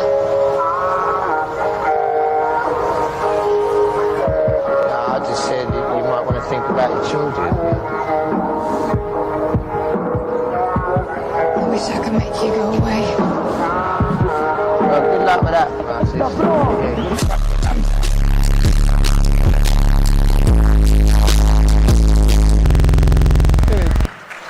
Şimdi arkadaşlar tabii bizim çok renkli olur açılışlarımız ama dediğim gibi maalesef ben ilerlemek istiyorum ama böyle bir şansım yok. O yüzden sadece böyle bir şey göstereyim. Invite Roger Dickerson, the Mesela president of the ilk Emergency açılışımız Medicine Roger Dickerson'ı Society biraz of South hatırlayalım. Africa and Nasıl member of the yapmışız? Presidential Committee of EPAD Intercontinental. The floor is yours.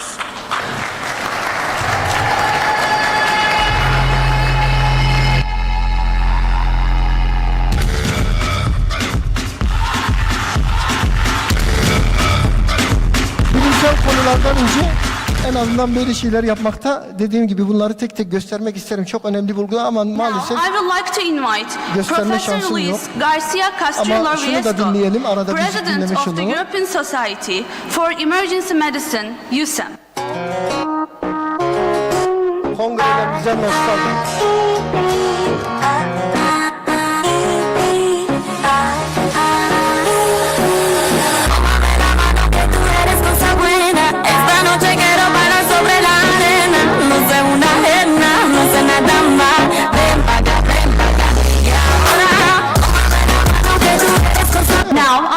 Evet, devam edeceğim. Ülkeleri böyle dediğim gibi bir araya getirip ortak dil kullanmak bizim için çok önemli. Tabii bunlar giderek ilerleyen, bakın Çince dahil, Rusça dahil, İngilizce dahil kongremizden örnekler verdim. Burada çok güzel videolar var ama sizin vaktinizi almamak adına isterseniz, hocam ben sizin açılışınızı çok sevdim derseniz bir gün size ayrı bir yerde açılış dersi anlatırım. Ama şu anda vaktimiz yok. Şimdi Covid ile ilgili mücadelemiz en çok tabii Kemalettin Hoca'yla en çok beraber orada bir tek ben onu kendisine de söyledim.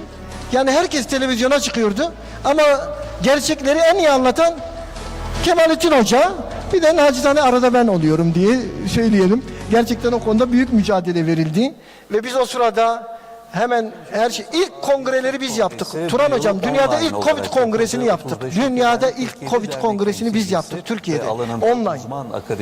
Geçiyorum. Ya ona haberlerde yer aldı. Bunlar çok güzel. Tabii çok güzel, tebrik ediyorlar bizi her zaman. Bunlar güzel şeyler. Geçiyorum ama bu ya bir geri alır mısınız? Şimdi bazen soruyorlar. Ya sevgili babalar, bu uzmanlık dernekleri ne işe yarar? Bakın hiç bizim müdahalemiz yok. Şu Onur Sakarya, tanımıyorum orada. Atuder işlerinde en aktif çalışanları.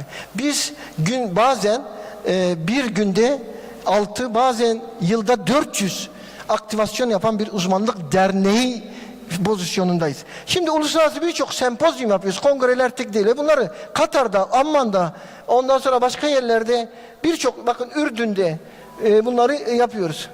Bu eski bir şeyden kalmış herhalde. Paradan 6-0 atamıyor. Bu 6 Kasım'ı hatırlatıyor. Bu niye burada? Çünkü 6 Nisan da bizim için önemli. 6 Nisan bizim bir günde 6 aktivasyon yaptığımız ve bunların 3'ü farklı ülkelerde olmak üzere. Tabii Suudi Arabistan'da, kendileri burada değil, sempozyum yapmayı beceren tek dernek olduk, onu söyleyelim. Kolomba'da Vasem'le çalışmalarımız vesaire, Ukrayna'da, Makedonya'da, Kazakistan'da, Azerbaycan'da, Hindistan'da vesaire böyle devam ediyor. Bunları geçiyorum. Zaten bunları ara ara size anlatıyorum. Bir sürü kurs veriyoruz. Hemen hızlı geçelim ama bu sayfaya sığmayacak. Hemen her konuda arkadaşlar kurslarımız devam ediyor. Bunu da böyle geçmiş olalım. ATLS kursları bizim için çok değerli kurslar. Onlar da Behçet Hoca, Sono School devam ediyor. İleri kardiyak yaşam desteği kurslarımız devam ediyor. Burada bir örnek var gördüğünüz gibi. Kurslarımızda bunları öğretiyoruz.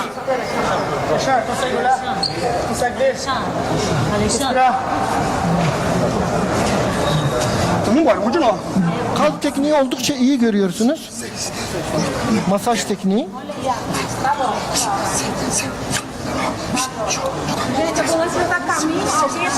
Ama bir sorun var, hasta yaşıyor. Yaşayan hastaya kalp masajı bu. Gördüğünüz gibi adamın kolunu tutuyor, zorla masaj yapıyor. Yani korkmayın, çekinmeyin, masaj yapmaktan bir şey olmuyormuş hastaya. Gördüğünüz gibi kolunu tutup masaj yapabiliyorsunuz. Tabii bu da değişik bir solut. Ya geri alalım. Bu çalışmayacak mı? Pekala, evet. Bu da hastanın en ileri teknik kendini solutma yöntemi. Ama arada bana ne yaptınız der gibi. Tabii bugünleri geçirdik. Tabii bunların hepsini Instagram'da Fatma falan paylaşıyor dakika başı.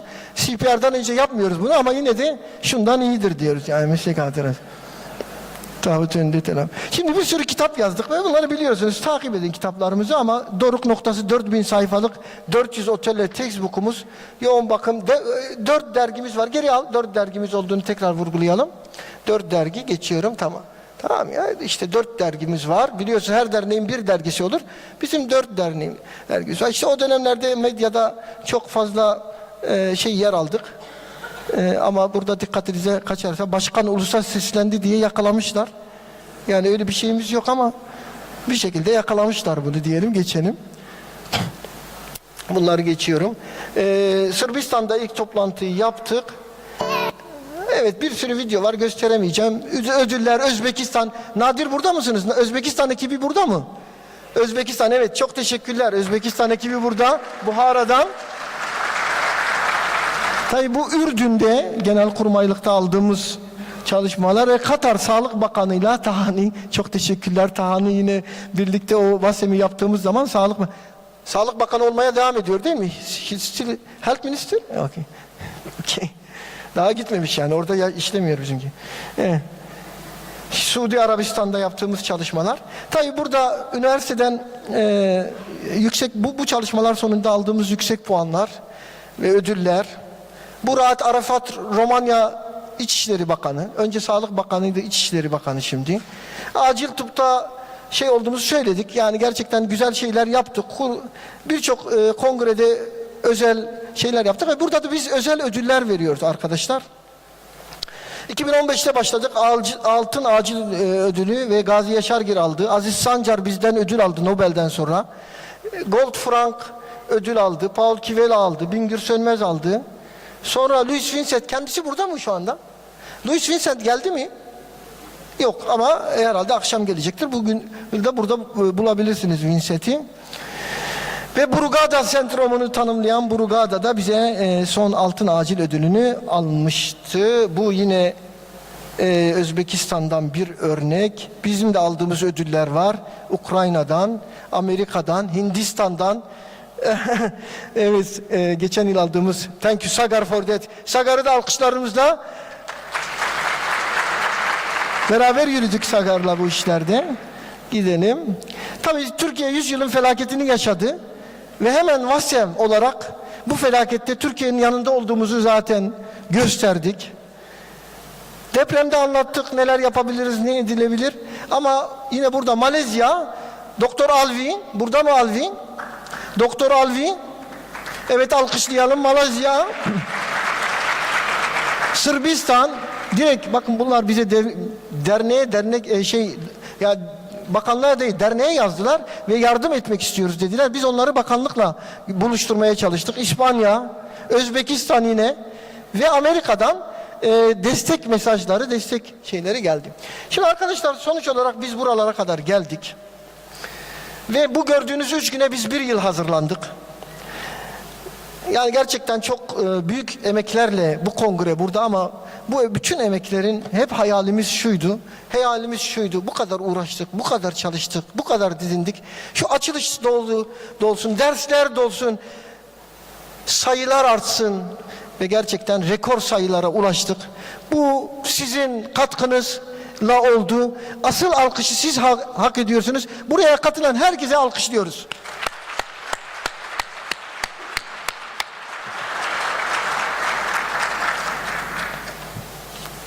İyi adamlara ihtiyaç var. Gördüğünüz gibi VASEM'den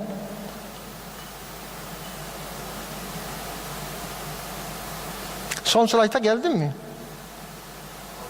Peki. VASEM'de bir sürü konuşmacımız var. Bu çalışır mı? Bunu da Hindistan, en çok katılımcı Hindistan'dan. Onlar için Türk model bir şarkı buraya koyduk.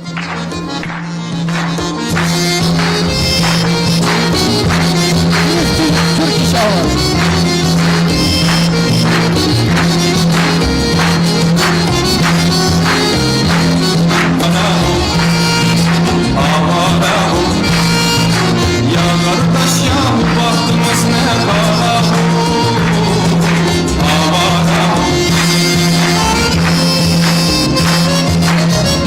Buradaki senim arkadaşlar.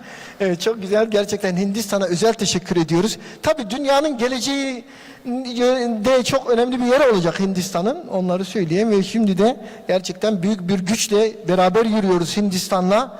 Birlikte yürüyoruz. Umarım ki dünya geleceğinde de güzel adımları beraber atacağız. Tabii bütün bu şeyler sonra maçın sonucu bu. Evet, maçı kazandık biz hepimiz bu şekilde.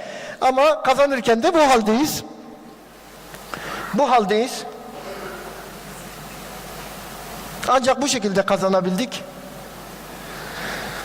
Şimdi tabii ki konuşmam bitti ama bakayım saate. Bir dakika bekleyin. Şimdi arkadaşlar bu şeyin ödül kısmı var. Bir de ödül kısmı var. Ödül kısmı var şimdi toplantımızın. Ama çok kısa sürecek. Çok kısa sürecek. Ama öncelikle bazı teşekkürler etmek istiyorum. Burada bize gerçekten bu zor süreçte çok fazla emek sarf ederek yanımızda olan yönetim kurulundaki bütün arkadaşlarımız. Ayağa kalkabilirler mi? Evet, onları alkışlıyoruz.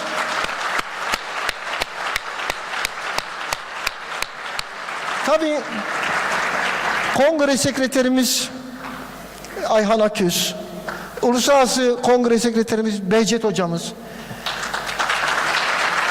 ve tabii ki aslında beni öne sürüp hep arkadan işleri çeviren Zeynep Hocamız, Başkan Yardımcısı. Ve hep bir insanın omuz omuza yürüyeceği bir arkadaşı olması lazım dediği arkadaşım Mehmet Gül. Ve diğer bütün ekip, buradaki arkadaşlar hepsi gece gündüz çalıştık. Şimdi de arkadaşlar buradaki bütün organlarda çalışan arkadaşlarımıza, yani bizim bütün organlarımıza özellikle teşekkür ediyorum. Ve şimdi de 3 tane önemli ödülümüz var. 3 tane ödülümüz var. Bunları takdim edeceğim. Zeynep Hoca'yı da yanıma çağırıyorum bununla ilgili. Plaketlerimiz burada mı? Burada. VASEM'le birlikte vereceğimiz ödüller var. Önce VASEM'in ödüllerini verelim. Sagar.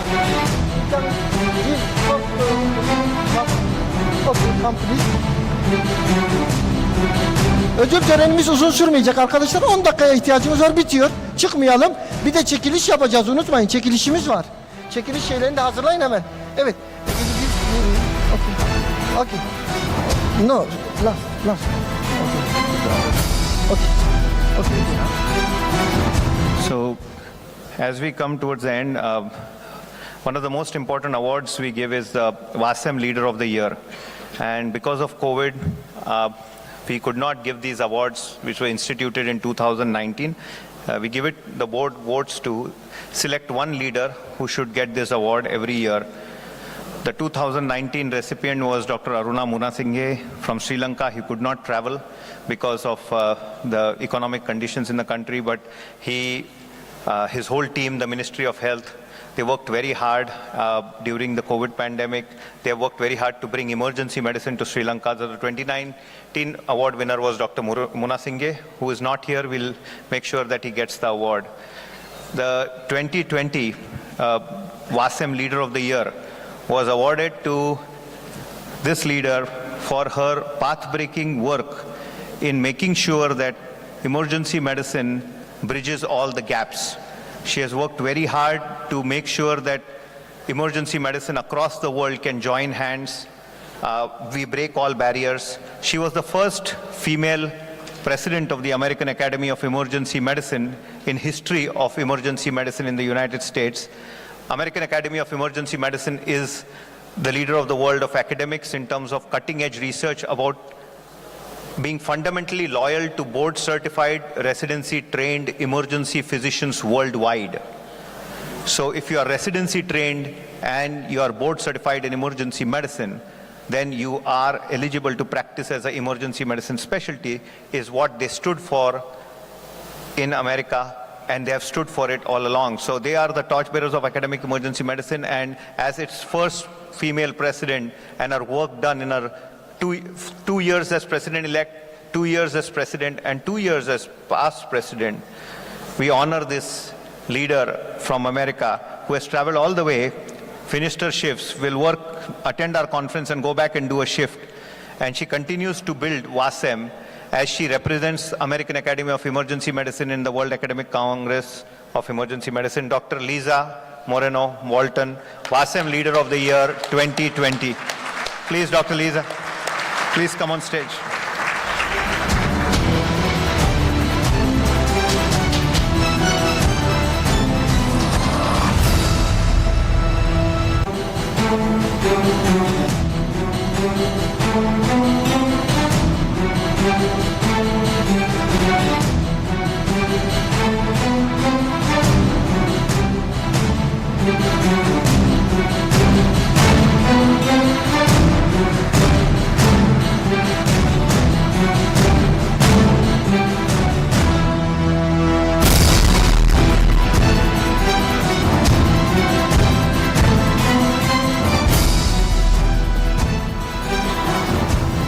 2021 WASEM Leader of the Year was awarded to Dr. Kazi. As you know, international emergency medicine as a fundamental branch of emergency medicine was spearheaded by the vision of this man.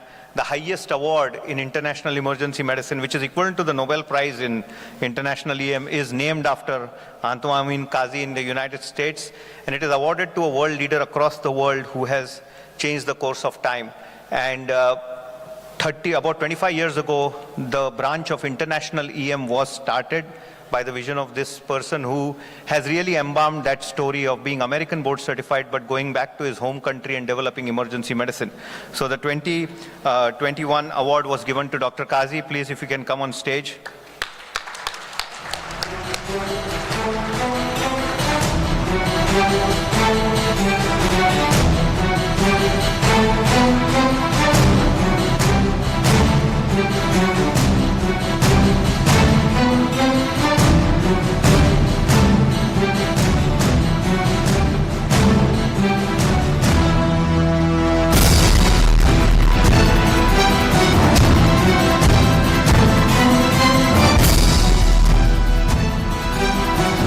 ...2022 was a very defining year as we went back to in-person format for the World Council after the digital format.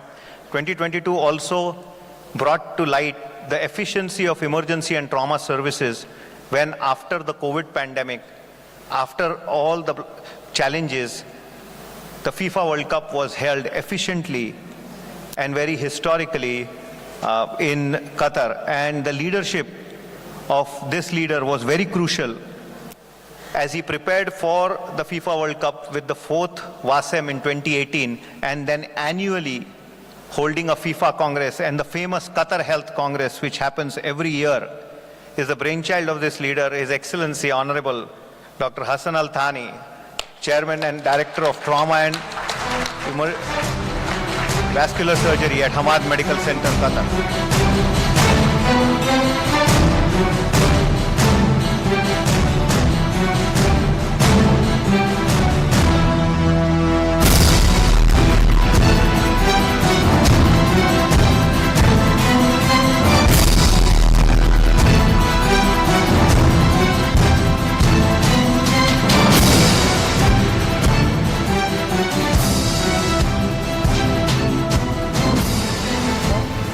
And this year's award, the WASEM Leader of the Year Award 2023, goes to a person who WASEM has known for years.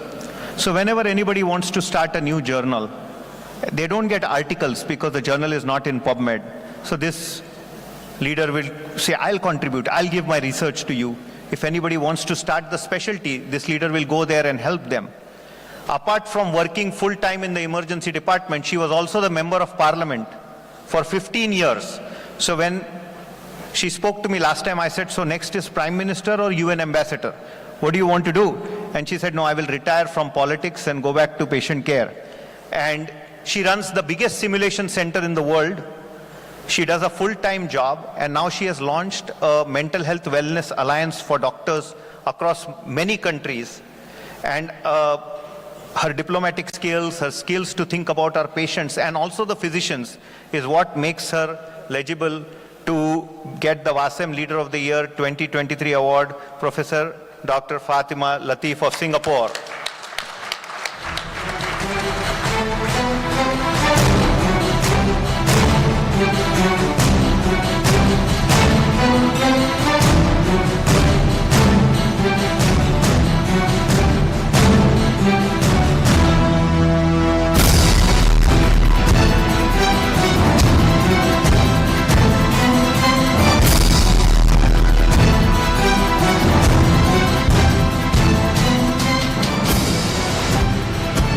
And the last, to not keep you all waiting, the last and the best part is a tradition of honoring the president of WASEM who finishes his tenure with the end of this Congress.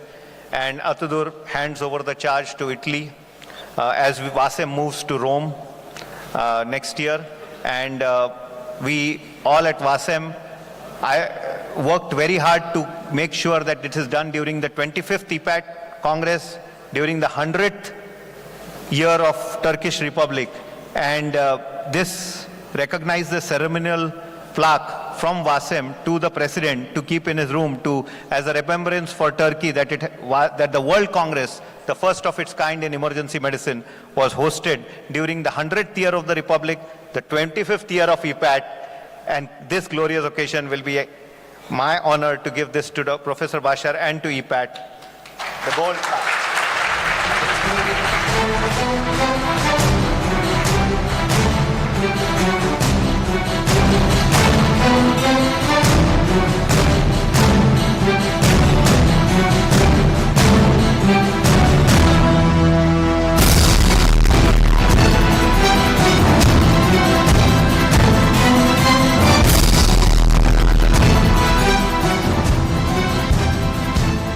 Çok teşekkürler. Thank you very much Sagar, Doktor Sagar. En son olarak şimdi Türkiye'deki ödüllere geliyoruz. En heyecanlı ödüller. Birincisi sektör adına ilk defa bakın bu kongrede biz rekorlar kırdık. İlk defa iki şehirde, ilk defa iki kıtada ilk defa bu rakamlara ulaştık. Ve bu şeyi yapmamızda en önemli şeyi sağlayanlardan biri Zeynep Hocam oturdu ya. Ne oturdun? 20 dakika uğradık. Baktık ki kongre zor durumda. Gittik sektörü ziyaret ediyoruz. Ya bu dünya kongresi, bunu yapmamız lazım diyoruz. Ama destek alamıyoruz. Kapıların kapanması kötü bir duygu falan. Derken ya bir şans dedik. Şu Hulusi Bey'le arada bir görüşüyoruz dedik. Bir uğrayalım Hulusi Bey'e. Hulusi Bey'e biraz konuyu anlattık. 20 dakikada bizim istediğimizin 3 katı bir şeyden bahsetti. Biz şöyle aşağı gittik, Zeynep Hoca ile Mehmet Hoca ile birbirimize bakıyoruz. Ya bu ne dedi falan diyoruz. Ne dedi bu acaba? Ne dediğinin farkında mı adam falan?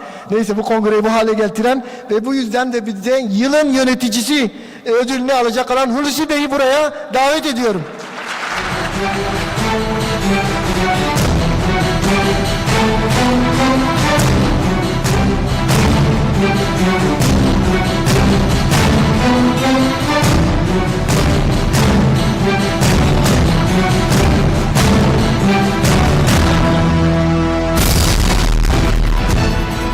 Değerli arkadaşlar, ikinci ödülümüz şu anda. Ben bir gün Becmalim'de ders anlatırken baktım hoca böyle eski yıllar önce gördüğümüz bir hoca gelebilir miyim dedi. Ondan sonra hocam dersteyim, geçin hemen geliyorum dedim. Sonra kendisini ziyaret ettim. O gece de biraz dua etmiştim, ya bu kongreyi ne yapacağız falan. Bir baktım Turan Hoca yanımıza gelmiş. Ondan sonra Turan Hoca yılların hocası, Hıfzı Sıha'nın kurucusu, dekanlıklar yapmış, bir sürü öğrenci yetiştirmiş ve gerçekten hocaların hocası olma unvanını kazanmış. Turan Hoca'ya yılın hayat boyu başarı ödülünü takdim edeceğim. Buyurun Sayın Hocam.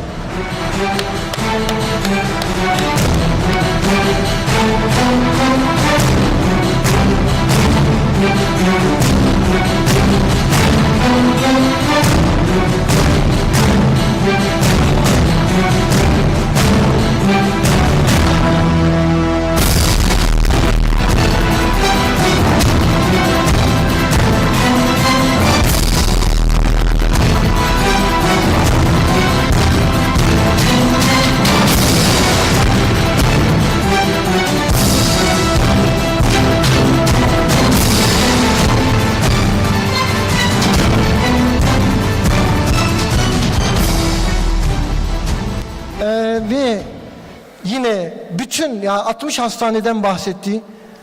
Kaç tane hocadan bütün işleri güçleri bıraktı. Bize destek verdi, yanımızda oldu. Covid'de büyük mücadeleler yaptı ve hak ederek liyakatla belli yerlere gelen çok değerli hocamız, bizim önümüzde yol açanlardan, bizden önde gidenlerden Sayın Profesör Doktor Kemalettin Aydın hocamıza tekrar sahneye davet ediyorum. Yine hayat boyu başarı ödülünü takdim edeceğim.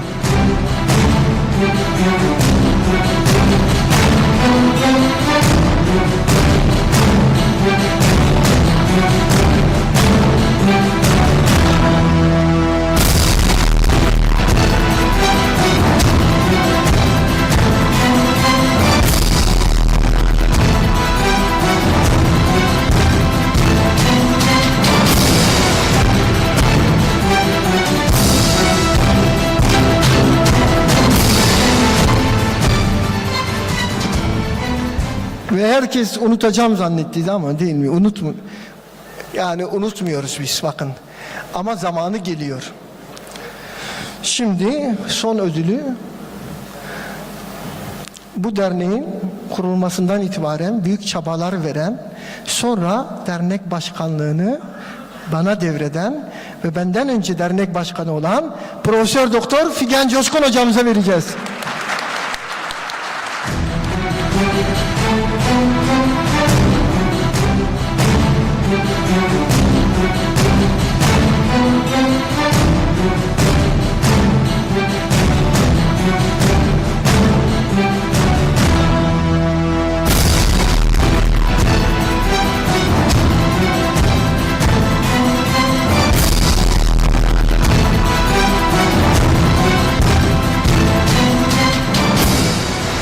Arkadaşlar gelecek yıl için burs çekiliş sözü var. Değil mi Hususi hocam? Öyle diyelim. Veya biz yaparız onu. Şimdi onun için rakamları aldık. Çekiliş yapacağız. Yusuf, o son slaytlar duruyor mu? Son slayt dediğim slaytı yaptın mı? Ha? Onu bir gösterebilir misin? Evet. Arkadaşlar törenimiz burada bitti aslında. Sadece çekiliş yapacağız.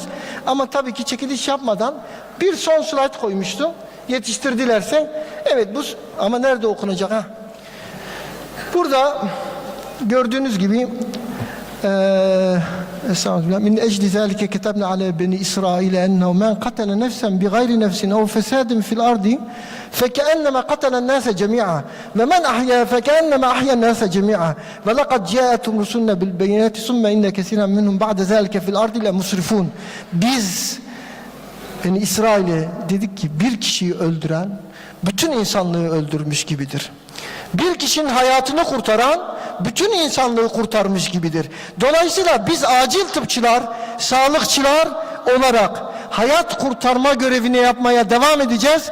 Biz hayat kurtaranların tarafında olmak zorundayız. Hayat kurtarmak bizim işimiz. Oradakileri de rahmetle anıyoruz ve çocukların ölmediği bir dünya istiyoruz. Hepinize teşekkür ediyorum.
Tamam. Şimdi arkadaşlar çekiliş yapıyoruz.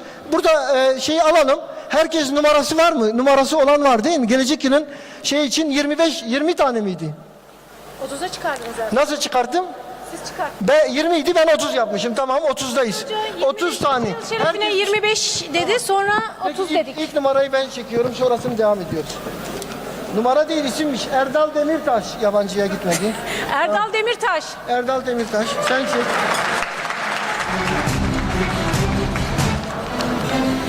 Sevgi Yumrutepe.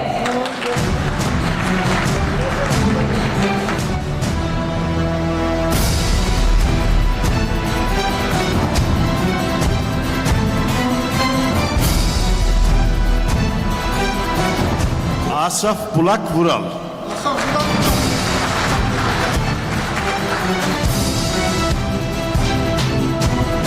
Kutlu. Bağırana. Toplasın. Evet hocam. Alttan çekileceğim. Asaf Burak Vural. Duyuldu herhalde değil mi? Büşra Kutlu. Ayşe Öktem. Ayşe Öktem. Ayşe Ekler. Ayşe Öktem. Ökten. Ökten. Ayşe Ökten. Kaç tane oldu bu arada saymaya devam mı ediyorsun? Vay hocam maşallah. Gözüm görmüyor. Seher. Bir tanedir herhalde. Örün. Seher Örün. Doğru mu? Serhat Örün. Serhat Örün. Serhat Örün. Gözüm almayın. Serhat Örün. Serhat bak gör. Sena Zeybek. Kaç tane oldu bu arada sayıyor musunuz? Furkan Çavdar. Furkan Çavdar. Furkan Çaytar.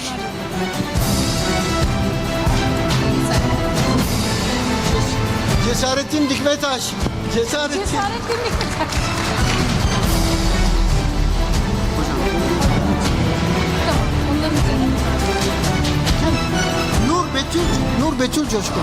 Nur Betül Coşkun. 10 oldu.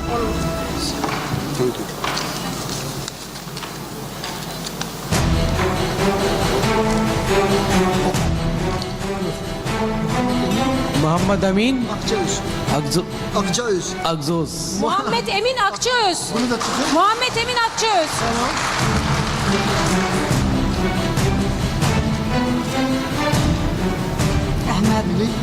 Ahmet Melih Savaş.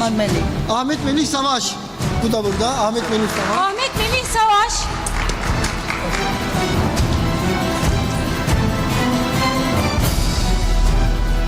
Sertaç Gülen. Sertaç Gülen. Sertaç Gülen. Sertaç Gülen.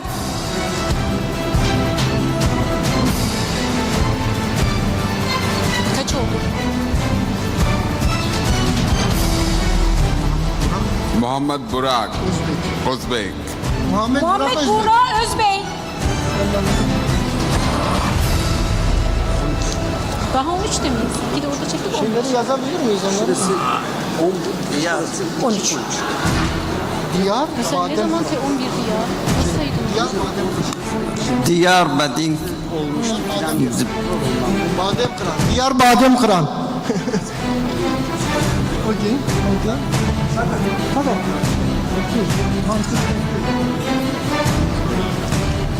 Yes.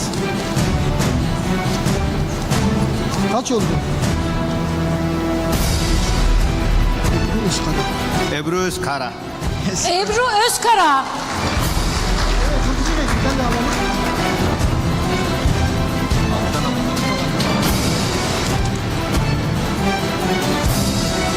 Faruk Aydemir. Aydemir. Buradan alalım. Sen de çek. Ayşe Güldiken. Sayılıyor abi 15 oldu. 16. Şuraya geçelim. Oraya da gidelim.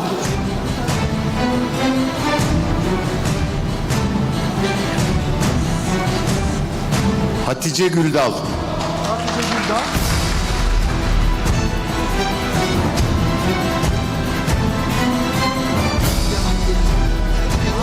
Bilgan Demir. Bilgehan Demir. Bilgehan Demir. Bilgehan Demir.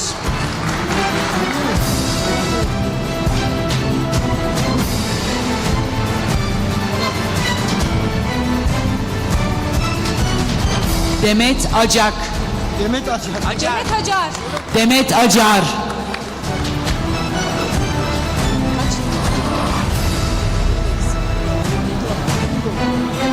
Turan hocam 2 tane çeksin. Turan hocam 2 tane çeksin. Evet. Şimdi sen hocaya ver. Hocam Kim ben Semiha Yüzel. Semiha Güzel. Semiha Güzel.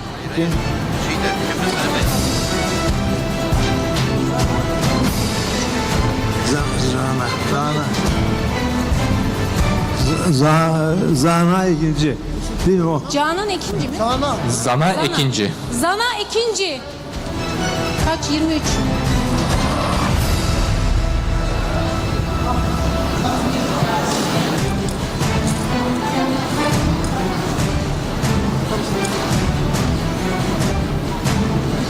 Ben öne alttan çektim zaten.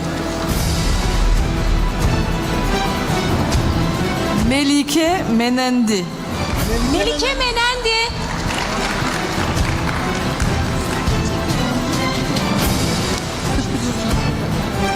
Dr. Vivek Chauhan. Vivek. Doktor Vivek. Şoma. Dr. Vivek Chauhan. Okay, Vivek Chauhan, we are together next year.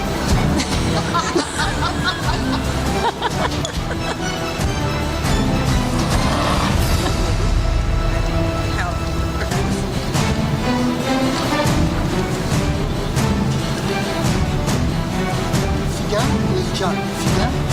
Figen Özcan. Figen Özcan. Figen Özcan. Figen Özcan. Kaç olduk ha? Osman Ogas. Osman. Osman Ogas. Osman Ogas. Osman Oğuz Kıraç. Osman Oğuz Kıraç. Son 3 mü? Son 3.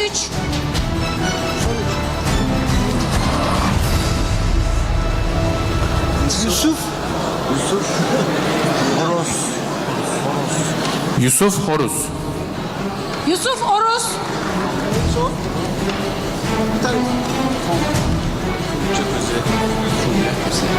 Fulya Köse. Fulya Köse. Fulya Köse.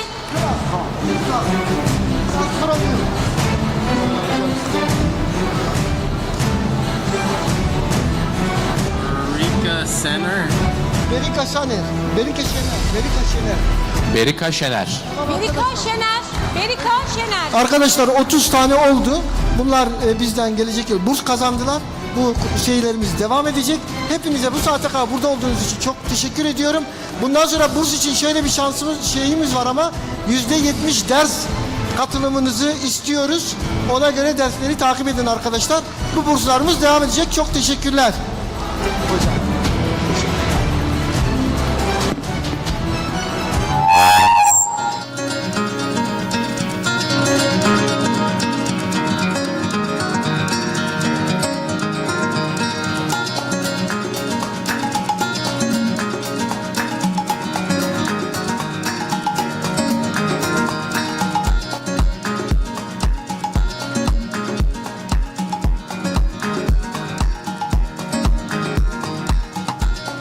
For your invitation, Mrs. and moderators, and welcome to our great Congress in Emergency Medicine. And before I will talk about my presentation, I want to say something about this Congress, and I am very excited and I am very happy to be in wonderful Congress, and thank you very much for giving me the opportunity of this presentation. Thank you. First of all, my submission's title is Prognostic Evaluation of CRP, Albumin Ratio, and Neutrophil Lymphocyte Ratio and Platelet Lymphocyte Ratio in aortic dissection patients, a retrospective analysis. Acute aortic dissection is rare, but life-threatening condition characterized by separation of the layers within the aortic wall. But without prompt surgical intervention, patients may often confront severe complications such as aortic rupture. Unfortunately, even with surgical intervention, mortality rates can be made high. So, this study aims to assess the prognostic significance of the CRP, albumin ratio, and neutrophil lymphocyte ratio and platelet lymphocyte ratio. As I said, CAR, NLR, and PLR in predicting a length of hospital stay and mortality in emergency patients diagnosed with aortic dissection. In the materials and methods sections, the study was carried out retrospectively, observation and cross-sectional study, including 18 and over who present at our tertiary hospital for last 5 years. The set of patients diagnosed with aortic dissection were determined via ICD code, via hospital database system CARMET, and we confirmed the patient's diagnosis by thorac-abdominal CT angiography. Patients with incomplete data were excluded from the study. The mortality status of the patients referred to another hospital for surgical intervention was obtained from the patients themselves or their relatives. What are the variables analyzed in the study? We studied many factors, including patients' mortality rates, especially hospital stay durations and mortality, and the other variables such as laboratory parameters and demographic data. In the statistical analysis, we made comparison between survival and non-survival groups, and the descriptive characteristics of the study are given in numbers and percentages. Quantitative data expressed as mean and standard deviation for normal distributed data and median for non-normally distributed data. For normality test, we use Shapiro-Wilk test because of n lower 50. Independent t-test was used to compare the means between the two groups. And also correlation analysis was made. All analysis was performed in 90% confidence interval, and statistical significance was defined as a p-value less than 0.05. In our study results, the retrospective analysis include 32 individuals diagnosed with aortic dissection in our emergency medicine, with 24 of them being male. 81% of patients were diagnosed with type A dissection, and also surgical intervention was also performed in 81%. The mean age of patients was greater than 65. The median length of hospitalization was 4 days, and also in hospital mortality rate was 25%. Furthermore, the descriptive characteristics of all patients and between groups are summarized in Table 1.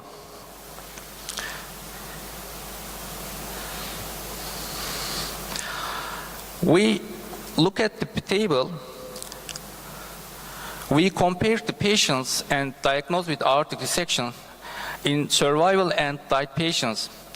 We saw there was no statistical differences between the survival and non-survival groups in terms of age, gender, surgical status, and length of stay.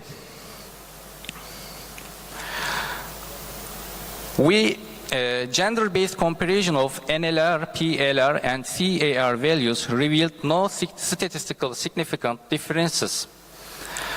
And sorry, Dr. Vural, please be fast. Okay. However, when age considered, significant variations were observed in CAR values. The comparison of the effect of CAR, PLR, and NLR rates on hospital stay and mortality is shown in Table 2 and Figure 1.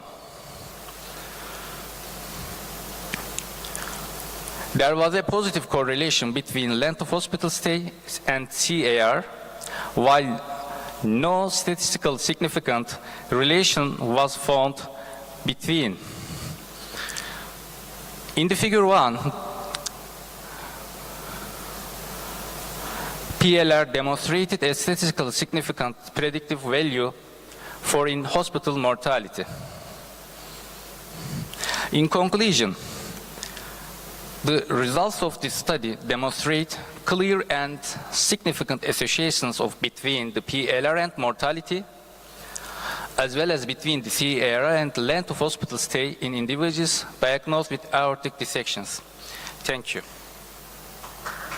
Thank you very much. Any question, any comment, please? Thank you, Dr. Vural. Second presentation.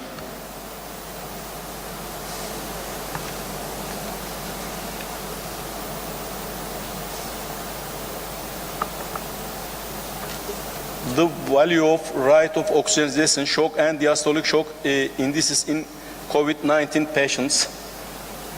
Dr. Sertaç Güler, please. Absent. Okay. Yok herhalde değil mi?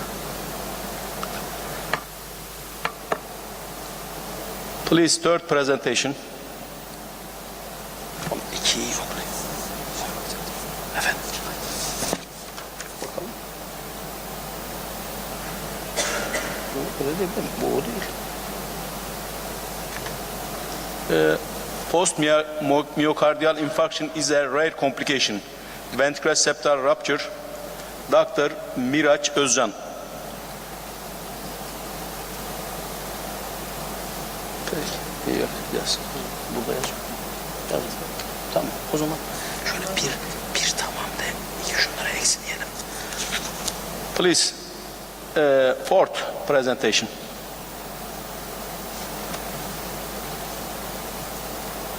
Extracorporeal membrane oxygenation used to maintain tissue perfusion until harvesting in patient after brain death. Please.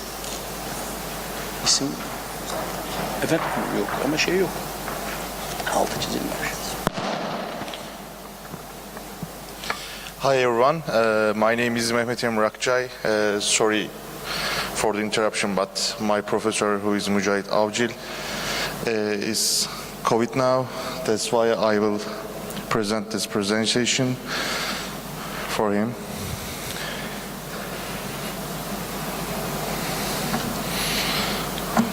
How can I pass this slide? This one? So,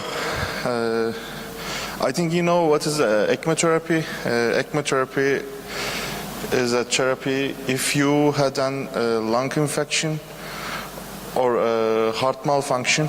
This device provides lungs, lung and the heart functions for you. That's why, and if you have a cardiopulmonary problem, we will put you on this device. So our case, who is a 48-year-old male who presents with syncope, no known disease or drugs, and the EMS services in our city recognize cardiac arrest and start CPR to the patient and take this patient to nearest hospital. And when we take these patients to our center, had and 40 minutes to CPR, and total 5 times defibrillation. In first physical examination, patient has a Glasgow Coma scale of 3 and force score of 0, 96 blood pressure and heart rate of 98. And the other, if this saturation is under intubation, of course.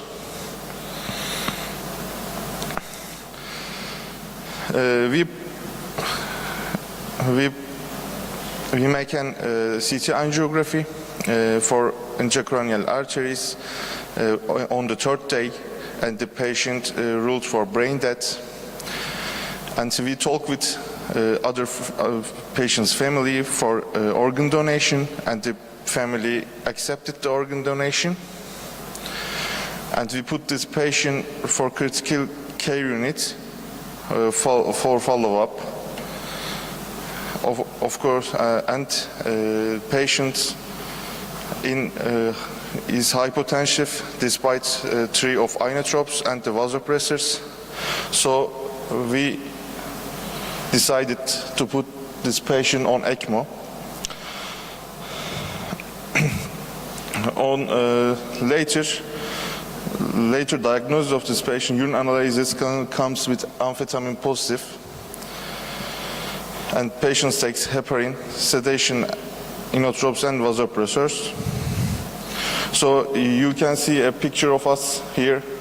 We are putting ECMO to this patient, and in interaction we are placing cannulas here. On the left side you see Mücahit Avcil, and the donated organs on ECMO: liver, right kidney, heart, aorta, and iliac arteries. After 20 hours on cardiac arrest. So we are taking these patients to surgery room for extracting organs. So normally ECMO is a new therapy. The medical world is trying on it. So we think it is beneficial for using it, but I think it's the third one that we use for organ donation patients. And its ECMO's usage areas will be widened in the future. And this is on the surgery room.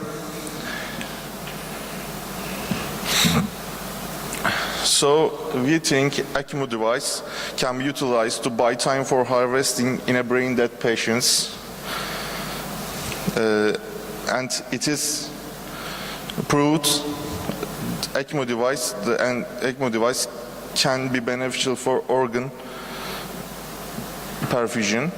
Thank you for listening. Thank you. Any question, any comment? Thank you.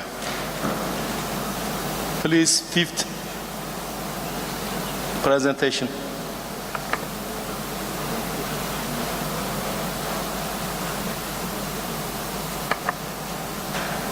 Post-myocardial infarction is a rare complication. Ventricular septal rupture. Dr. Miraç Özcan. Kaçıncıydı? Geldi bunlar. Üçüncü mü? O zaman üçüncü. Thank you. Değil mi?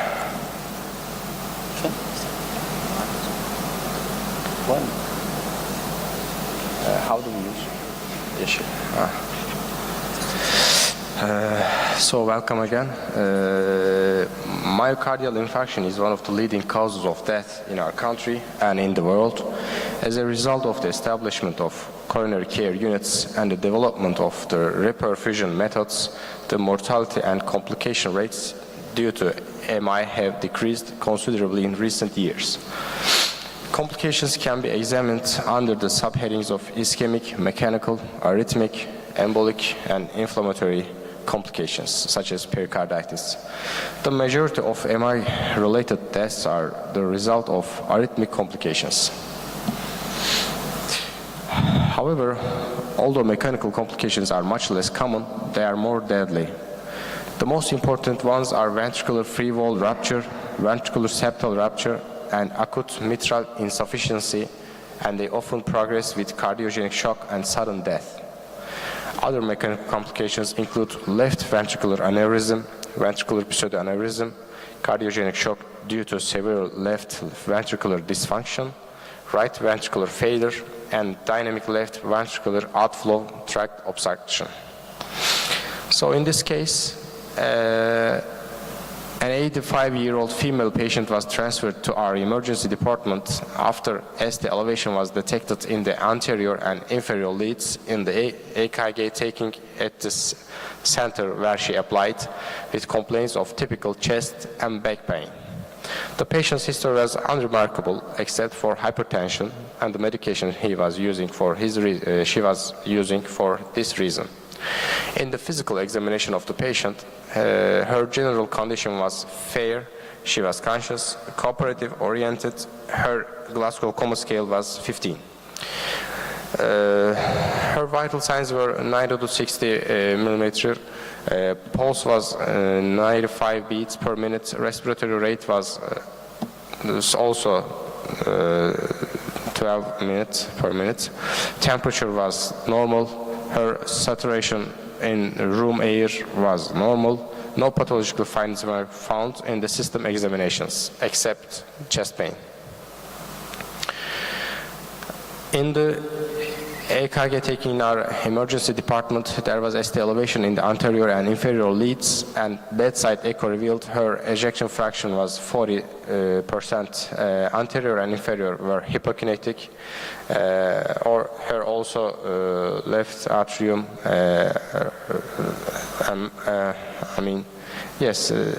So angiographic performed due to patient's current clinical picture revealed 100% LAD D2 level and 80% circumflex osteal obstruction, occlusion in the distal thin ends, and plaque in the RCA.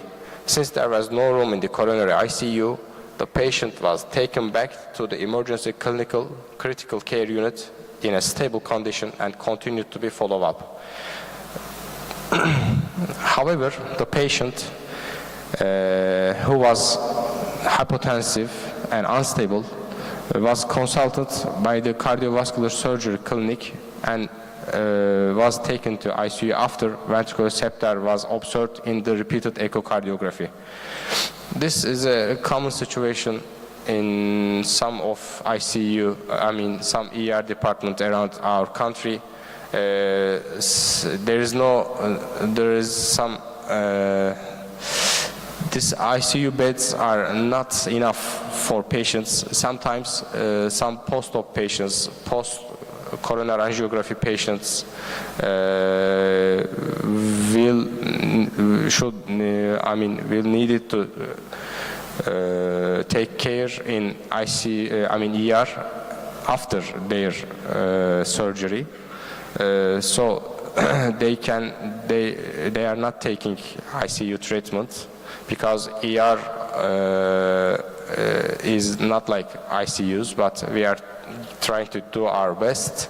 But we are, for example, this patient was taken back to ER after her coronary angiography. So the patient was taken to intra-aortic balloon pump and inotropic aging was started. The patient arrested in the 3rd hour of the follow-up and was accepted as extus as she did not respond to the interventions. Discussion. Transthoracic echocardiography is used to determine mechanical complications caused by acute MI and has a sensitivity and specificity of nearly 100%. Especially with TTE, the location and the size of rupture, ventricular functions, and shunt degree can be determined. In this case, post-MI hypotension was detected and VSR was supported by bedside echo in terms of possible complications. Cardiac catheterization is also effective in conforming the diagnosis and measuring the shunt. Rupture localization can also be detected by left ventriculography. Aggressive medical methods and early surgical intervention are the basic approaches in providing hemodynamic stabilization in these patients. Intra-aortic balloon pump support vasodilator agents, diuretics, and inotropic agents should be used to reduce left ventricular pressure and provide hemodynamic stabilization. However, since 24 of patients receiving medical treatment alone die within the first 3 days and 75 within first 3 weeks, early surgical interventions must be performed. However, despite surgical treatment, mortality increases up to 70%, especially in VSR that develops after inferior MI. Although coronary bypass performed with surgical repair does not affect in-hospital mortality, there is data that increases long-term survival. Although percutaneous closure is considered an alternative to surgery in patients with acute hemodynamic disorders, long-term data are needed. So these are the references. So I'd like to say a little few words about this again. These ICU bed insufficiencies are, as well as coronary ICU or normal ICU units, are a big pain for our performing our job. Any questions, any additions? Thanks. Thank you, Dr. Özcan. Any question, any comment? Thank you. Next presentation. This is my other presentation. I'd like to talk about a case with superior mesenteric artery dissection. Abdominal pain is one of the symptoms that constitute the majority of the reasons for admission to the emergency department, both acute and chronic. Abdominal pain, which occurs especially due to vascular pathologies of the intestines, is one of the rare conditions that come to the minds of clinicians less frequently, and that significantly increases the mortality and morbidity if it's not diagnosed in the early period. Spontaneous isolated superior mesenteric artery dissection is a very rare condition without an underlying iatrogenic or traumatic cause. Since early diagnosis will change the treatment method, the time it takes for the patient to apply to the emergency department and the time of diagnosis in the emergency room are very important. Here we will examine a case with the spontaneous isolated superior mesenteric artery dissection and thrombosis. According to the anamnesis taken from a 47-year-old male patient who applied to the emergency department with sudden abdominal pain that started 4 hours ago. His current pain started suddenly, and he applied to the emergency department due to its increasing severity. There was no feature in the patient's medical history other than hypertension and therefore 8 mg benidipine hydrochloride usage. In physical examination, his general condition was moderate. He was conscious, cooperative, oriented. Vital signs were blood pressure, arterial blood pressure was, they all in the normal scale. An abdominal examination revealed tenderness and rebound in all 4 quadrants. No pathological findings were found in other system examinations. The patient's history and physical examination findings were evaluated as acute abdomen, and symptomatic treatment was started and tests were requested. Laboratory test shows leukocytes were determined as 9,000 millimeter cube. His CRP was 9.8 milligram per liter.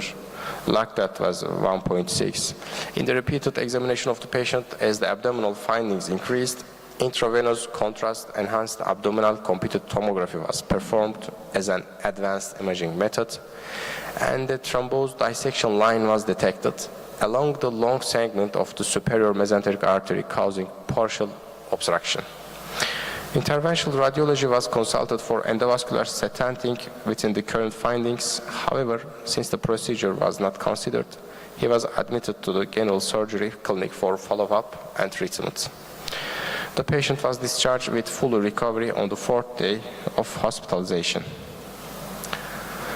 Spontaneous dissection of isolated superior mesenteric artery is a rare condition, while connective tissue disorders may be the underlying cause of this disease, which is more common in young men in the 4th and 5th decades.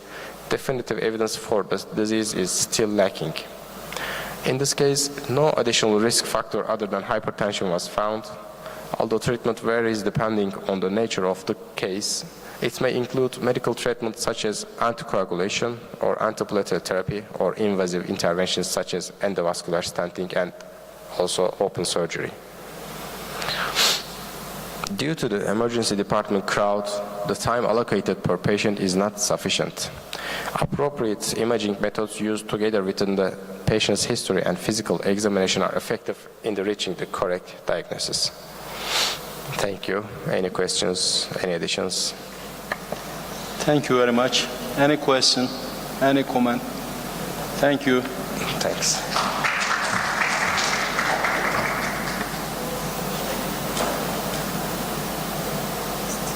Next presentation, please.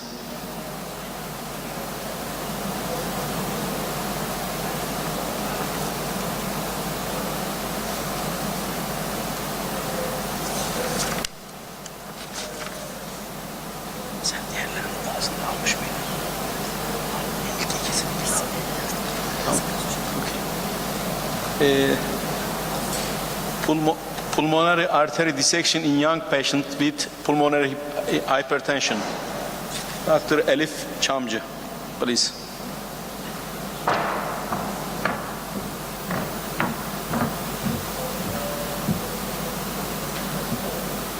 Good morning, everyone. I'm Dr. Elif Çamcı from Namık Kemal University Medical Faculty Hospital, Emergency Department, and I'll tell a case report to you. Pulmonary artery dissection in a young patient with pulmonary hypertension. Geçemiyorum. Nasıl geçeceğim? Tamam.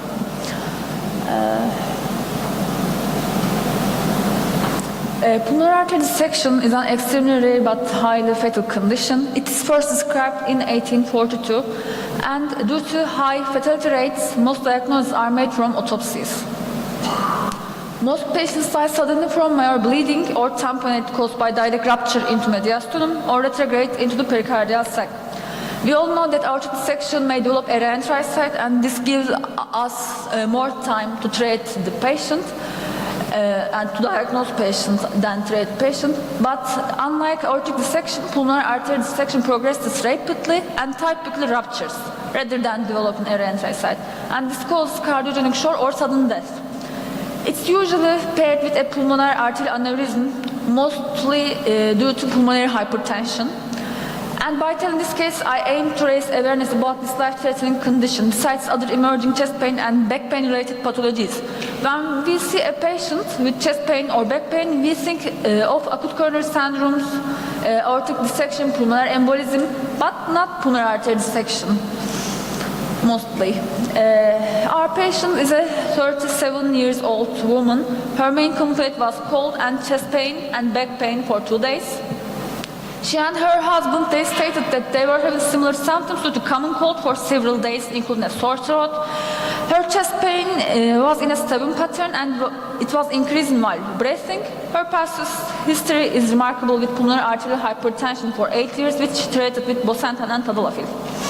Physical examination showed a normal oropharynx, decreased laryngeal sounds in left base, and in her back there were ecchymosis due to her cupping therapy. For her cold, she didn't go to hospital firstly, she didn't go to an ED firstly, but she preferred to do a cupping therapy first. And we thought that her back pain was about this cupping therapy firstly. Her blood pressure was 85/50, which responded well to a normal saline infusion, and her heart rate was in upper limit, and oxygen saturation was 92%, and our patient refused to give an arterial blood gas sample because she said it's painful and she didn't want. Her ECG, we see T-wave inversions in leads V1 to V4 and D3 and AVF, and we monitor cardiacally our patient and take her to observation ward. Her CRP level was 76, and cardiac troponins were within normal limits. We planned a chest X-ray. And after NR challenge, we persuaded the patient to give an arterial blood gas sample. We need that for diagnosis. And we had a problem there. Our ED was extremely crowded that day, and this patient waited more than an hour for a chest X-ray. Arterial blood gas was cancelled with respiratory alcohols. Also, I thought that it was unlikely in a patient with pulmonary hypertension to see an pulmonary embolism, but this makes us think about pulmonary embolism in ED. So, not to lose any more time, I cancelled the chest X-ray, and for further evaluation, we planned a pulmonary artery CT angiography. And this is our CT's first scan. We see an enlarged mediastinum here. And we see a giant enlarged pulmonary artery about 10 centimeters in diameter. And there is an 17 millimeters length dissection site. And we see an enlarged right pulmonary artery approximately 5 centimeters. And here our patient's sagittal view, our enlarged pulmonary trunk. Emergent cardiovascular surgery and cardiology consultations are made. Her echo was about normal, but although her echo was normal, unfortunately our patient suffered a sudden cardiac arrest while under observation in the ED. After 45 minutes CPR, our patient accepted died. When we see literature reviews, it's first described in 1842 and till 2018 a review of 150 patients shows that the survival rates are really increased till it's first described. And this review showed us that pulmonary artery dissection is not as rare nor as fatal as believed, and with a high index of suspicion and appropriate investigations and early diagnosis of PAD can be made and successful treatment instituted.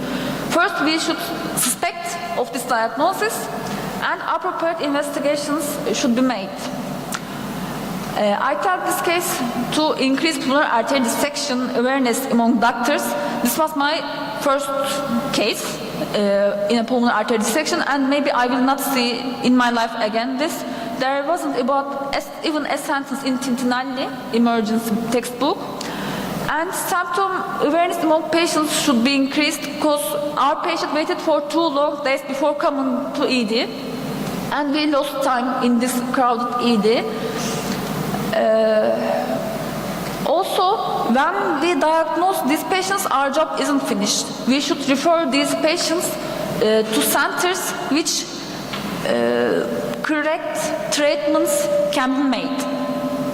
Thank you for your considerations. Thank you, Dr. Chamcı. Any question? Any comment? Thank you very much.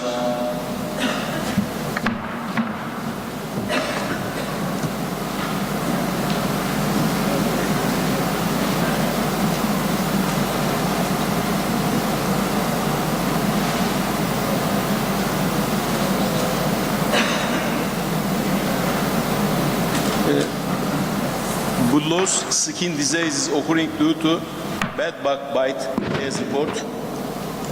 Dr. Abdurrahman Yılmaz, please. Good morning, everybody. I will present a case report, bullous skin disease occurring due to bed bug bite. Bed bug bites are arthropod bites that are commonly seen especially in developing countries and in countries with low socioeconomic status. If an allergic reaction occurs due to these bites, urticarial skin rashes, macular and papular lesions can be observed. Its etiology is not clearly known. The aim of this case study to present the skin reactions observed in a 40-year-old male patient who came to our emergency service due to a bed bug bite. Cymex lectularis, popularly known as the bed bug, belongs to the Simistae insect family.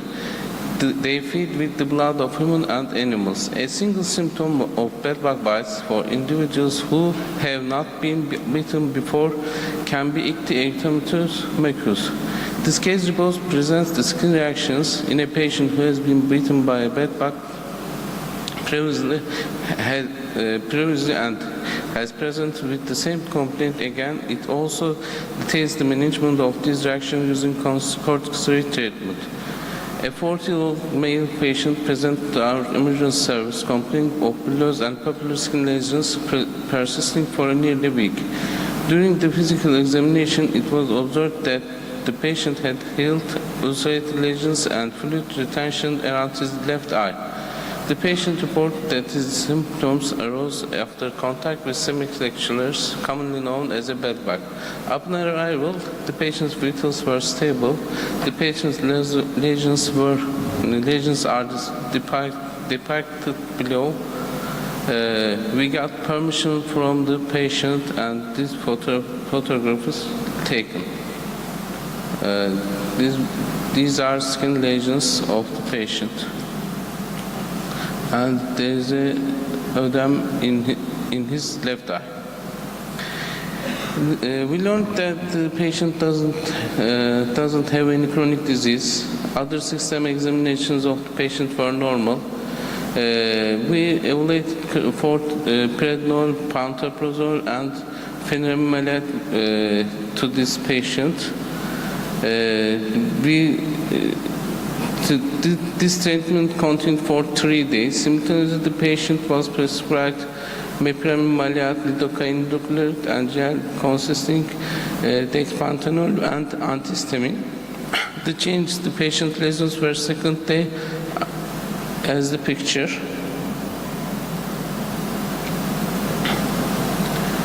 Bed bug bites can cause allergic reactions. In this case, both we studied the diagnosis and treatment process of patients who present to emergency service with complaints of ictibulous papular lesions.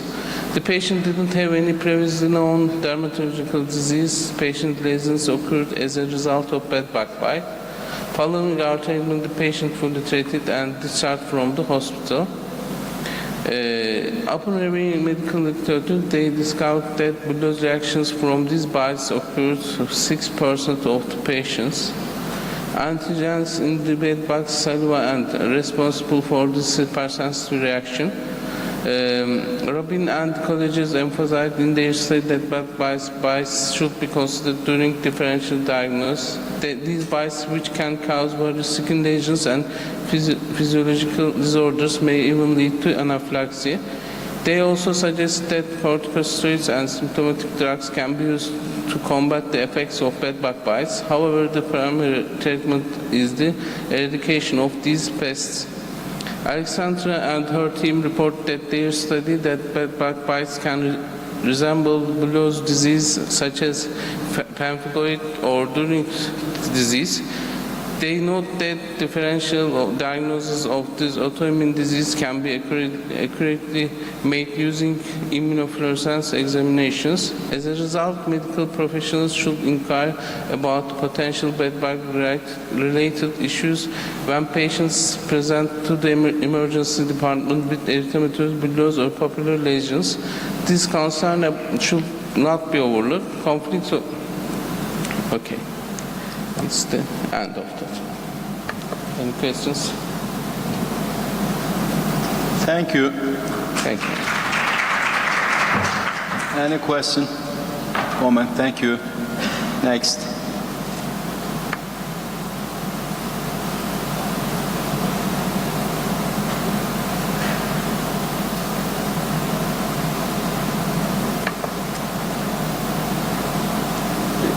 Attitudes and behaviors of emergency department physician towards prescribing oral anticoagulants and the discharge of patient with newly detected atrial fibrillation in the emergency department. Professor Dr. Görkem Alper Solakoğlu.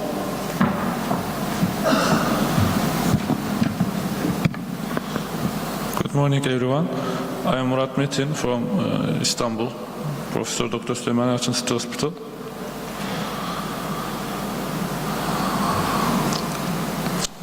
I'll talk about attitudes and behaviors of emergency department physicians towards prescribing oral anticoagulants at the discharge of patients with newly detected atrial fibrillation in the emergency department. As everybody knows, atrial fibrillation is the most common cardiac arrhythmia diagnosed in emergency departments. All clinical guidelines strongly recommend oral anticoagulant prophylaxis to prevent stroke in atrial fibrillation patients. However, only 20% to 60% of these patients at high risk of stroke are prescribed oral anticoagulant medication. More than one-third of emergency department patients diagnosed with newly detected atrial fibrillation do not see a doctor within 30 days, delaying potentially life-saving treatment, like stroke. We wanted to learn to what extent emergency physicians use the guidelines in patients diagnosed with atrial fibrillation, their attitudes towards assessing the risk of stroke and preventing it, factors affecting patient approach, how often they use oral anticoagulant drugs, their hesitations and thoughts about prescribing oral anticoagulant drugs. Our study is a qualitative study using semi-structured interviews with the participation of emergency room physicians working at an urban tertiary care academic hospital with an average annual emergency department volume of 250,000 patients. The study group of the research consists of 6 emergency medicine specialists and 20 emergency medicine assistants working in the emergency department. Participating doctors were asked open-ended questions related to the subject of the study.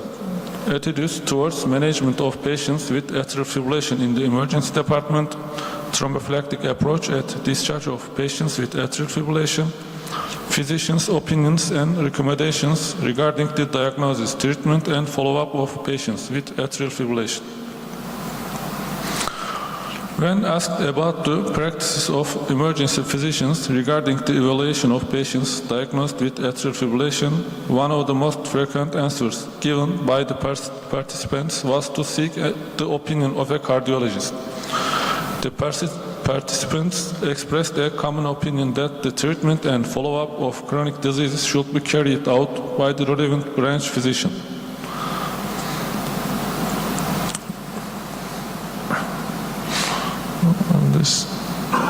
These are findings.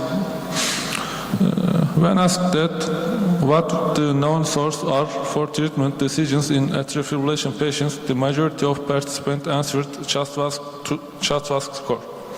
However, when asked what is the reason for not calculating the scoring in practical practice, they cited the reason for receiving treatment recommendations through consultation for all patients diagnosed with atrial fibrillation.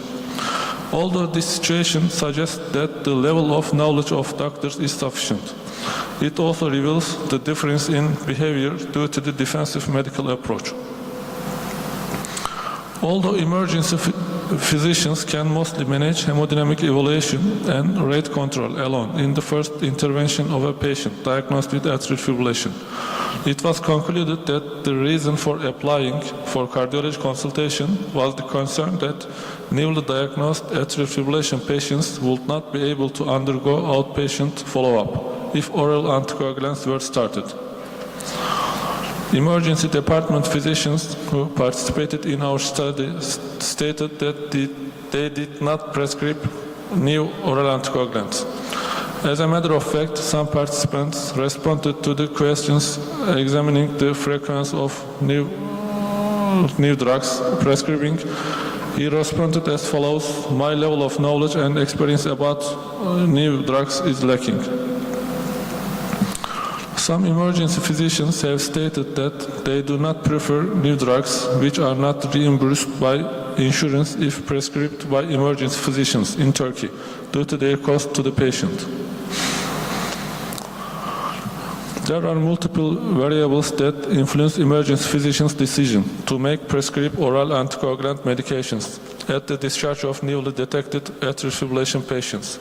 Guidelines specific to the branch of emergency medicine making recommendations for anticoagulants to be used in the discharge of atrial fibrillation patients will reduce the differences in approach between emergency medicine physicians. In summary, the role of emergency physicians in the approach to patients diagnosed with atrial fibrillation should be defined more clearly. There is a need for comprehensive development that includes improvements at the system level, establishing a diagnosis, intervention, prescription, follow-up chain, and increasing doctor training. Thank you for listening. Thank you very much. Any question? Thank you, please.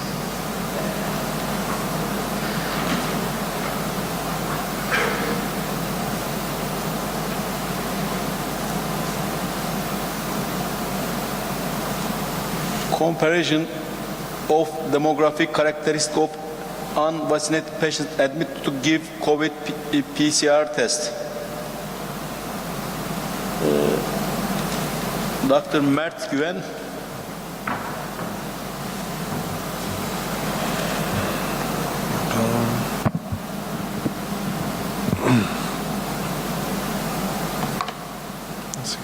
Good morning, everyone. I am Dr. Mert Güven from Süleyman Yalçın City Hospital from Istanbul.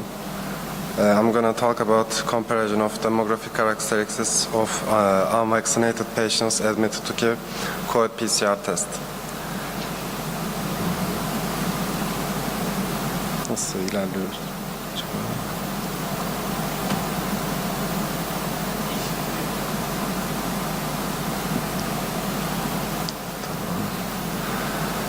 In this study, we aim to determine the reasons for vaccine refusal, to compare the demographic characteristics, to learn the source of information about the vaccine in the people who refused the COVID vaccination. In the study, demographic data, we looked for age, gender, education status, occupational status, chronic disease data were collected.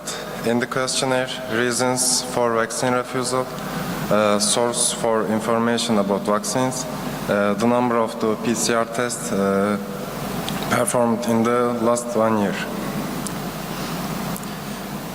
In the findings, men are more likely to have COVID than women. The rate of undecided to vaccine among men is higher than among women. Women are more likely to learn about vaccination from medical publications than men. Men are more likely to learn from social media than women. High school graduates get information about vaccination from their environment and television. Primary school graduates show no interest in medical publications. Social media is effective among the more educated people. High school graduates tend to give more tests. Mid-aged and elder are more likely to learn vaccination information from TV and than youngs. Youngs have a higher rate of learning from social media than mid-aged peoples. Mid-aged are more likely to have 2 or 5 tests than those aged youngs and elders. In the discussion, increased educational attainment suggests an increase in skepticism toward vaccines. They have to access more resources, exposed to more misinformation. We found that men and young people had a higher rate of COVID vaccine refusal. Individuals who accepted the COVID-19 vaccine were not included in the study, so no comparison could be made with this group. The reason for COVID vaccine refusal are concerns about vaccine side effects, doubts about the protection of the vaccine, lack of sufficient studies. It is thought that social media platforms, which are frequently used to obtain information about vaccines, may increase misinformation about vaccination and to lead to vaccine refusal. Thank you. Thank you. Any question? Thank you.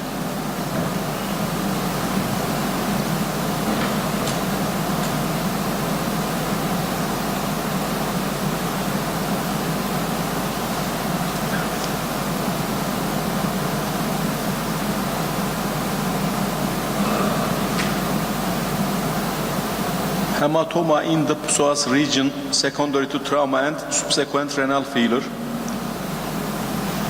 Dr. Mustafa Yorgancıoğlu.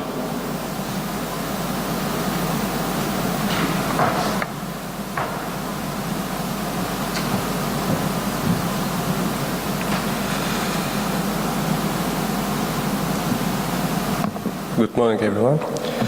I am talking about hematoma in the psoas region secondary to trauma and subsequent renal failure. Hematoma in the psoas muscle may occur spontaneously or secondary to trauma. Spontaneous causes include coagulopathies, anticoagulant use, and leakage from abdominal aortic aneurysm. While the incidence of spontaneous iliopsoas hematoma is 0.1% in general population, this value is 0.6% in the elderly population with the effect of anticoagulant use. Traumatic psoas hematoma may be an indicator of serious mechanism of injury, but may also be a marker of severe blood loss. Case report, a 49-year-old man with non-alcohol-related cirrhosis presented to emergency department with complaints of right lower quadrant abdominal pain and anorexia. 10 days ago, while sitting in a chair, he fell on his right side. Vital parameters, we can see hypotensive, the others are normal. Examination, neurological is normal, results are heard in both lungs, peritibial edema are positive in 2 legs, tenderness in the right lower quadrant of abdomen, the abdomen appears distended, there is 6 or 7 cm diameter ecchymotic area extending laterally on the right hip, which turn green in color. Tomography, abdominal tomography elevated 10x8 cm hypodense lesion in the right muscle, psoas muscle. Psoas hematoma due to trauma caused renal failure and anemia. Erythrocyte suspension was given in the emergency room. Urine output was measured as approximately 100 cc in 6 hours. He was then admitted in the intensive care unit, and it was decided to connect his to the dialysis unit. We can see laboratory result. Hemoglobin is 5.1 birim, and we can see creatine. Also, we use hypodense lesion. Result and conclusion, traumatic psoas hematoma is more common in adolescents. After trauma, pain in the lower abdomen, gait disturbances, motor and sensory deficits in the areas innervated by the femoral nerve may be encountered. A significant decrease was observed in our patient's hemoglobin value compared to normal. In a study by Amar et al., it was reported that hemoglobin decrease was detected in 56% of cases. The other in the study, Cavalier et al., these hemoglobin decreases were attributed to the fact that the psoas muscle can collect a volume of blood 10 times its own size. Although surgical methods are preferred in some patients, non-operative treatment methods were preferred in our patient, as in many cases. He was discharged after his clinical condition improved. Thank you. Thank you. Any question, any comment? Thank you very much. Next, please.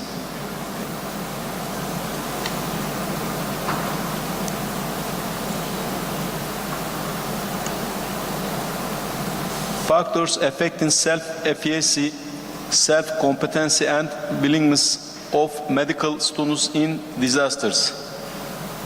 Dr. Görkem Alper Solakoğlu.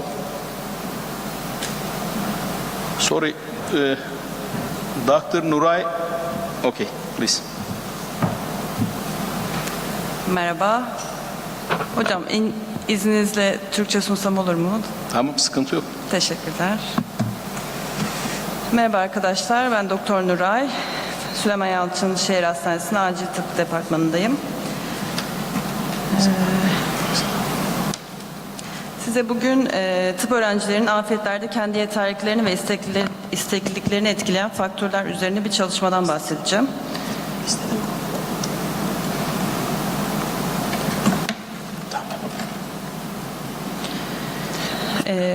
İçerik bu şekilde. Kısaca bir giriş yapıp materyal metotlardan bahsedip çözümle tamamlamayı düşünüyorum. Sağlık çalışanları afet yönetiminde çok önemli bir rol oynamaktadır ve acil durumlarda verdikleri kararlar önemli bir etkiye sahiptir. Ancak afet yönetimi eğitiminin yetersiz olduğu ülkelerde tıp eğitimi almış olanlar afetleri etkili bir şekilde yönetmek için gerekli uzmanlık, bilgi ve hazırlığa sahip olmayabilir ve bu durumda daha da kötüleşmesine neden olabilir durumun. Tıp fakültesi öğrencilerinin afet müdahalesine potansiyel katkısı literatürde özellikle COVID-19 zamanında tartışılmıştır. Türkiye gibi hastanelerin sıklıkla aşırı kalabalık olduğu ülkelerde özellikle tıp fakültelerinin genellikle hastanelere yakın olması sebebiyle tıp öğrencileri değerli destekleri sağlayabilirler bu durumlarda. Aslında yeterli bir eğitimle ekibin parçası olabilirler. Ancak tıp fakültelerinde afet konusunda çok asgari düzeyde bir eğitim verildiği için öğrenciler bu tür rolleri yetkin bir şekilde yönetmek için gereken bilgiye sahip olmayabiliyor. Avrupa Birliği İnsani Yardım ve Sivil Koruma tarafından finanse edilen TİM projesi Acil müdahale ekipleri için operasyonel ekip eğitimi, pilot uygulama ve değerlendirmeye odaklanan standart uygun maliyetli bir eğitim paketi geliştirmeyi amaçlıyor. 2-7 Ağustos 2022 tarihleri arasında da Türkiye'de gerçekleştirilen pilot çalışmada tıp öğrencileri afet simülasyonu yapan fonksiyonel ve masaüstü tatbikatlara rol oyuncusu, kolaylaştırıcı, tercüman ve gözlemci olarak katıldılar. Bu çalışmalarda tıp öğrencilerinin afetlere müdahale etme istekliliklerini, tıp öğrencilerinin atanmayı tercih ettiği rolleri ve Teams projesine katılımları da dahil olmak üzere karar vermelerini etkileyen faktörleri değerlendirmeyi amaçlıyorum.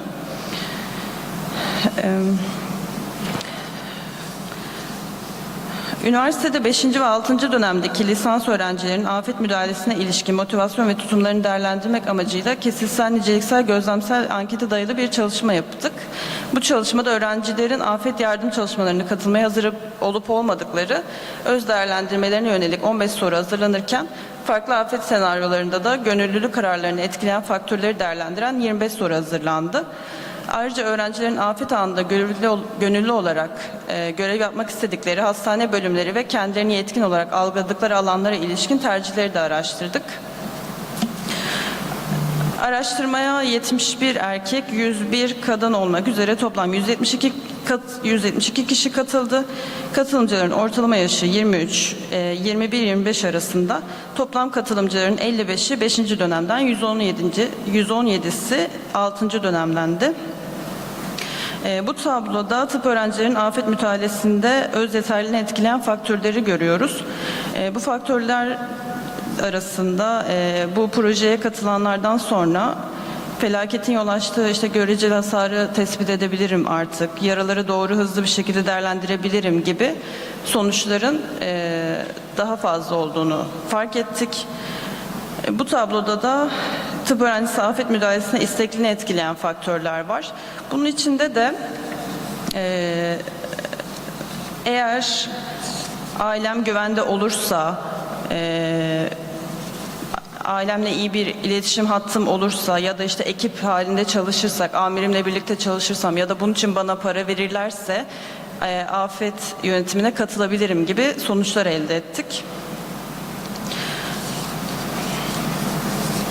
Bu tabloda da afetlerde öğrencilerin çalışma alanını tercih etmelerini etkileyen faktörler var. Sonuç olarak bu tablodan çıkaracağımız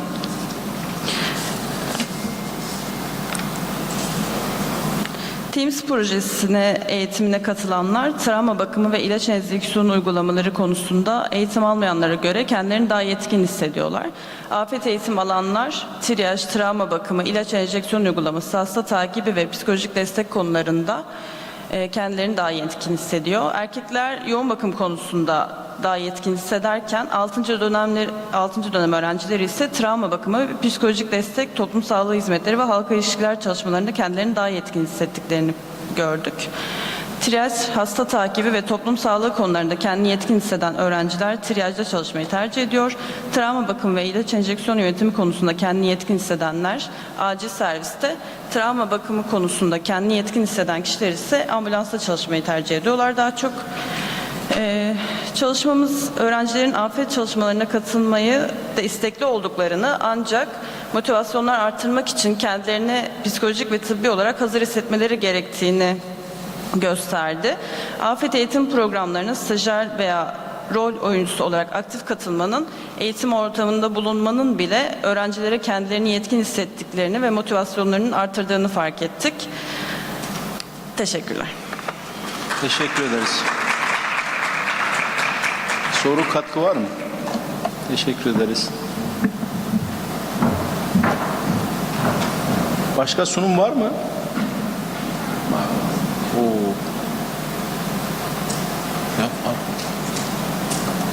Diagnosis of diffuse pulmonary hemorrhage by ultrasonography. Case report. Dr. İsmail Erkan Aydın, please. Good morning, everyone. My name is İsmail Erkan Aydın, and I would like to present a case diagnosis of diffuse pulmonary hemorrhage by ultrasonography. Acute dyspnea is a common case of admission to the emergency department. For survival of these patients, the correct rapid diagnosis and management of the emergency physicians are necessary. Thoracic ultrasound is widely used in emergency departments in patients with respiratory symptoms and trauma patients.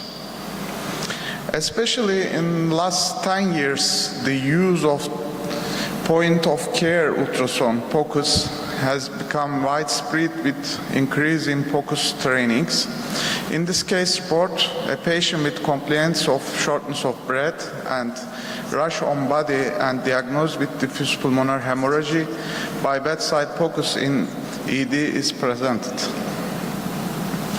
A 72-year-old male patient was admitted to emergency department with a complaint of rash all over his body and shortness of breath. The patient had petechial rashes all over the body, bleeding in the mouth and gums, dyspnea and tachypnea. Endotracheal intubation was applied to the patient with clinical findings and severe hypoxia in arterial blood gas. It was observed that there was bleeding towards the endotracheal tube. Continuous blood flow was observed when the endotracheal tube was aspirated. Positive pressure mechanical ventilation support was started. Bedside POCUS was performed by emergency physician.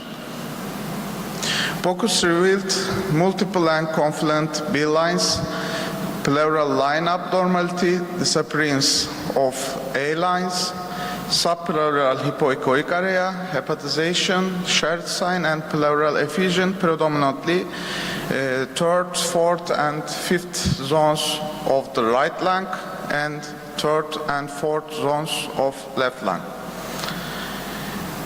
This image shows multiple and confluent B lines, pleural line abnormality, and disappearance of A line. This figure shows hepatization and shared sign.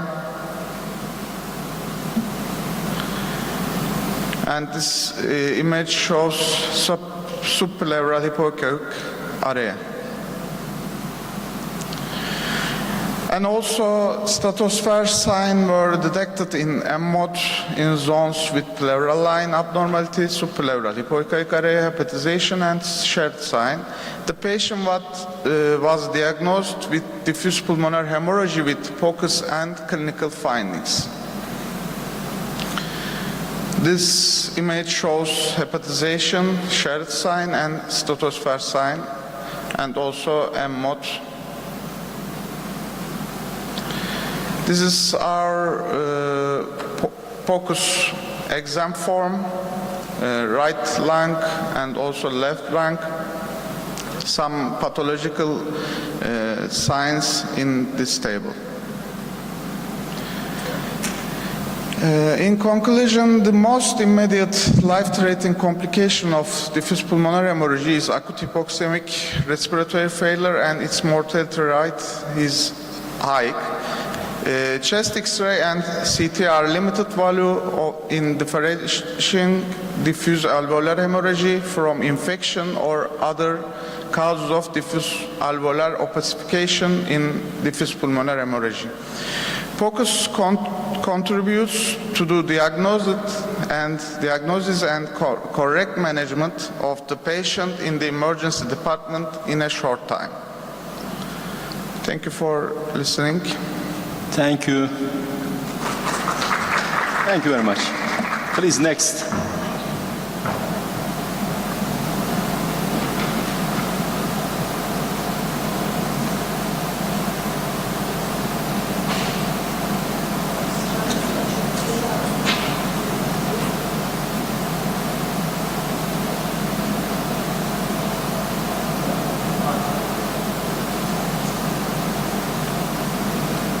Comparison of pre-COVID-19, COVID-19, and post-COVID-19 urinalysis parameters and assessment of their relationship with renal function.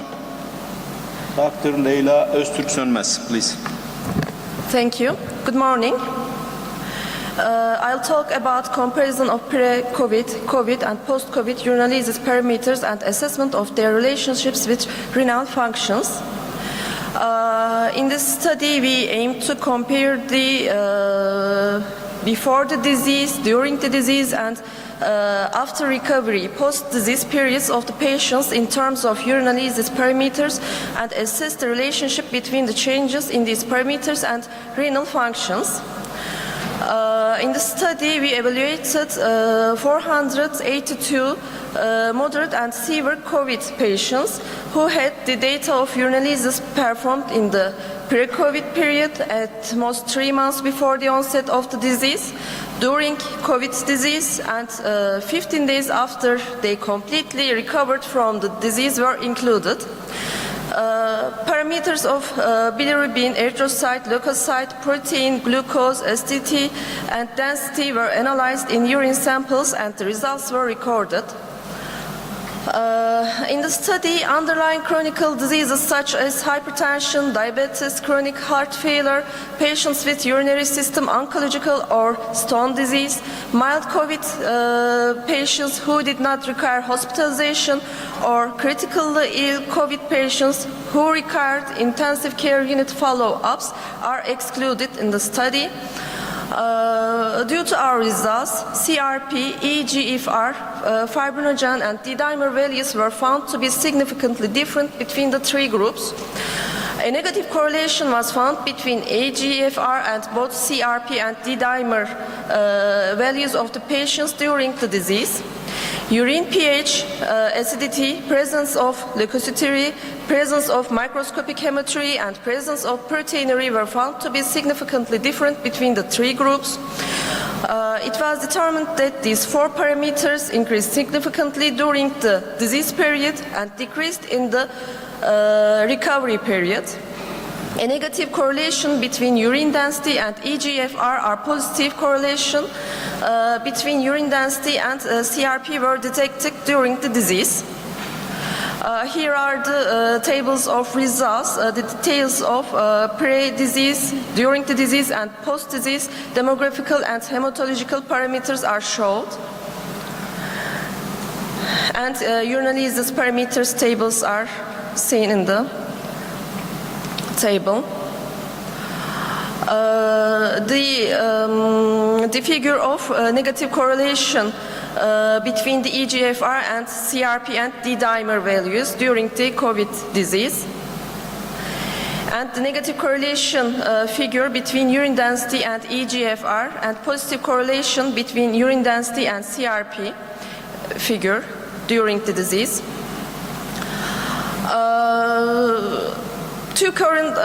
There are current studies conducted through the comparison of the SARS-CoV-2 positive and negative patients, but our study stands unique as it shows the changes in urine biochemistry in patients before the diagnosis of the disease, during the disease, and after recovery.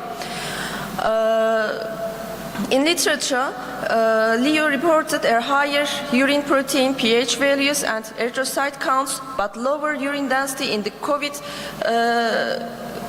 period group compared to the control group. Margot detected a higher rate of hematuria and proteinuria in COVID patients compared to the healthy controls. Demirelli categorized COVID patients based on the severity of the disease, and respective percentages of these patients had glucosuria, proteinuria, urobilinogen positivity, leukocyturia, and hematuria. In our study, patients were detected a significant increase in the rates of proteinuria, hematuria, and leukocyte counts during the disease compared to the pre-disease period, and a significant decrease in these parameters after the recovery from the disease. To conclude, the significant presence of hematuria and proteinuria during the disease in line with the literature supports the opinion that the disease causes renal involvement, and the tendency of the parameters on the post-COVID 15th day to return to normal ranges shows us that the effects of the inflammation are reversible after the recovery from the disease. Thank you. Thank you very much. Next, the last presentation, I think.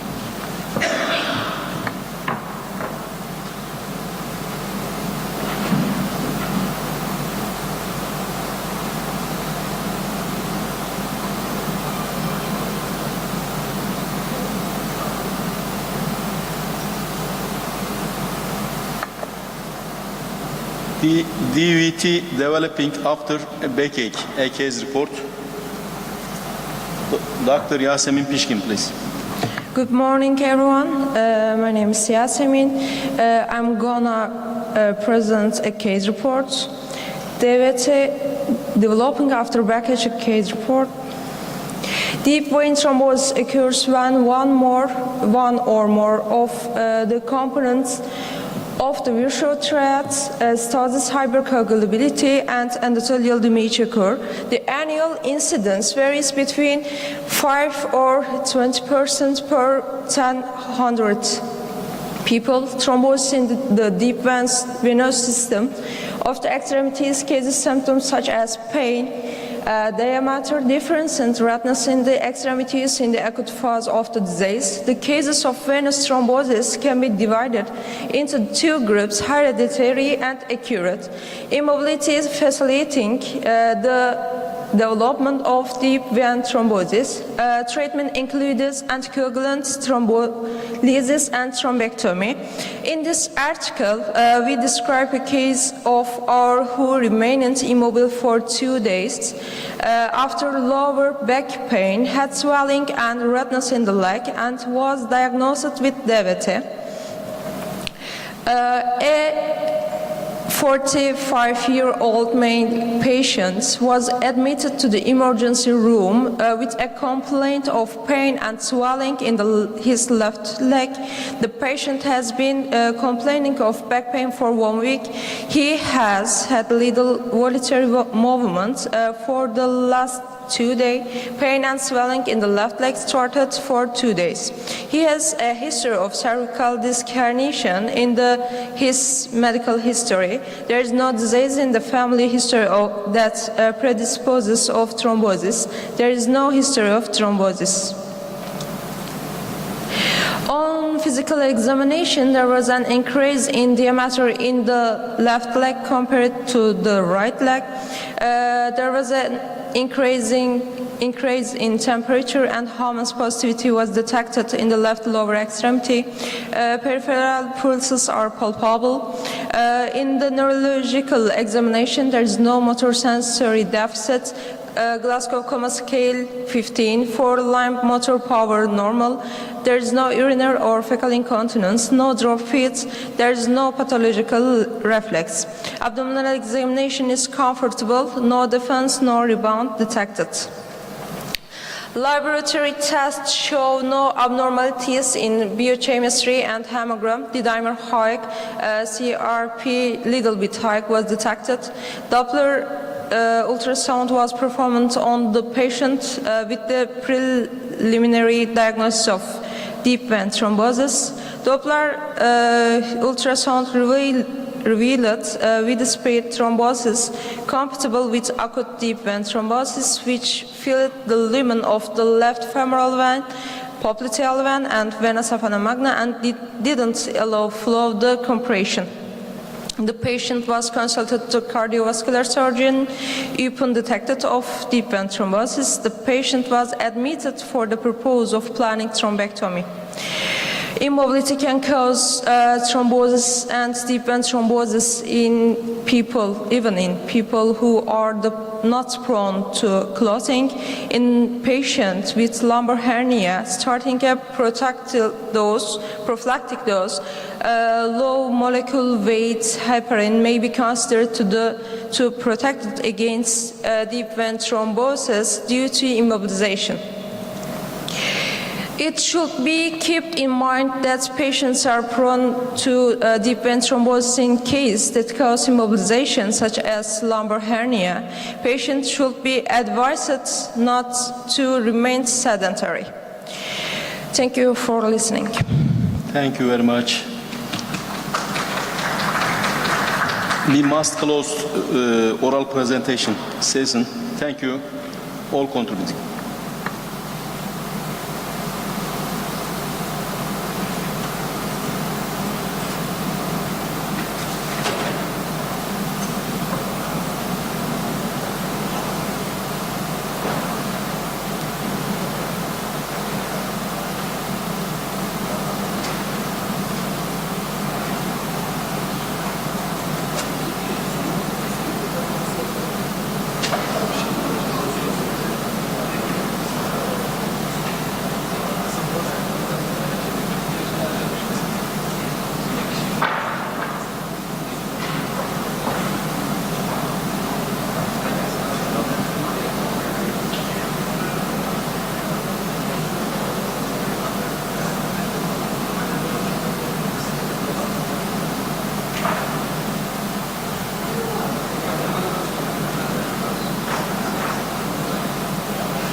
Good morning.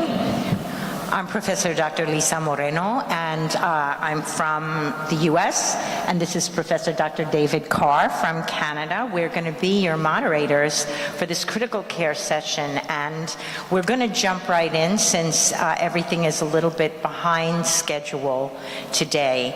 Our first esteemed speaker is Dr. Ajay Ah, and he is an assistant professor at the All India Institute of Medical Sciences in Nagpur, India. Dr. Ajay is going to speak to us about trauma-induced coagulopathy. Thank you, ma'am. I'm Dr. Ajay. I'm a residency-trained MD emergency medicine physician from India. I have a fellowship in Academic College of Emergency Experts in India. I currently work as an assistant professor in emergency medicine at Indian Institute of Medical Sciences, Nagpur.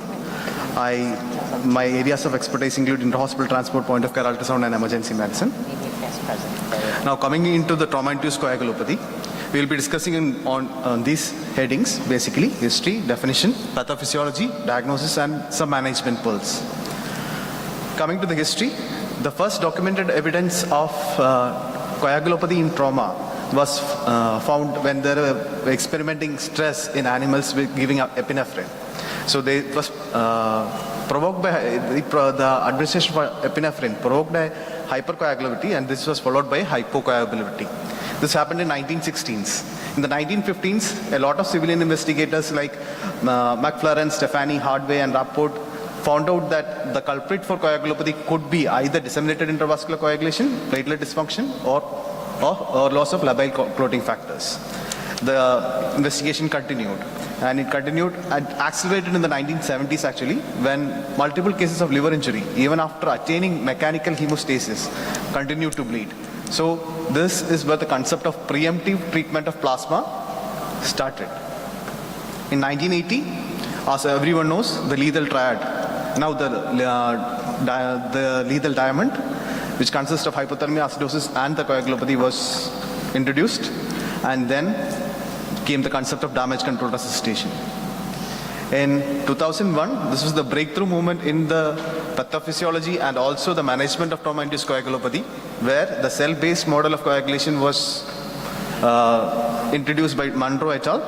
It had an initiation phase, amplification phase, and a propagation phase. And unlike the kinetic theory, here the cells had a lot of functions to play in maintaining the coagulation.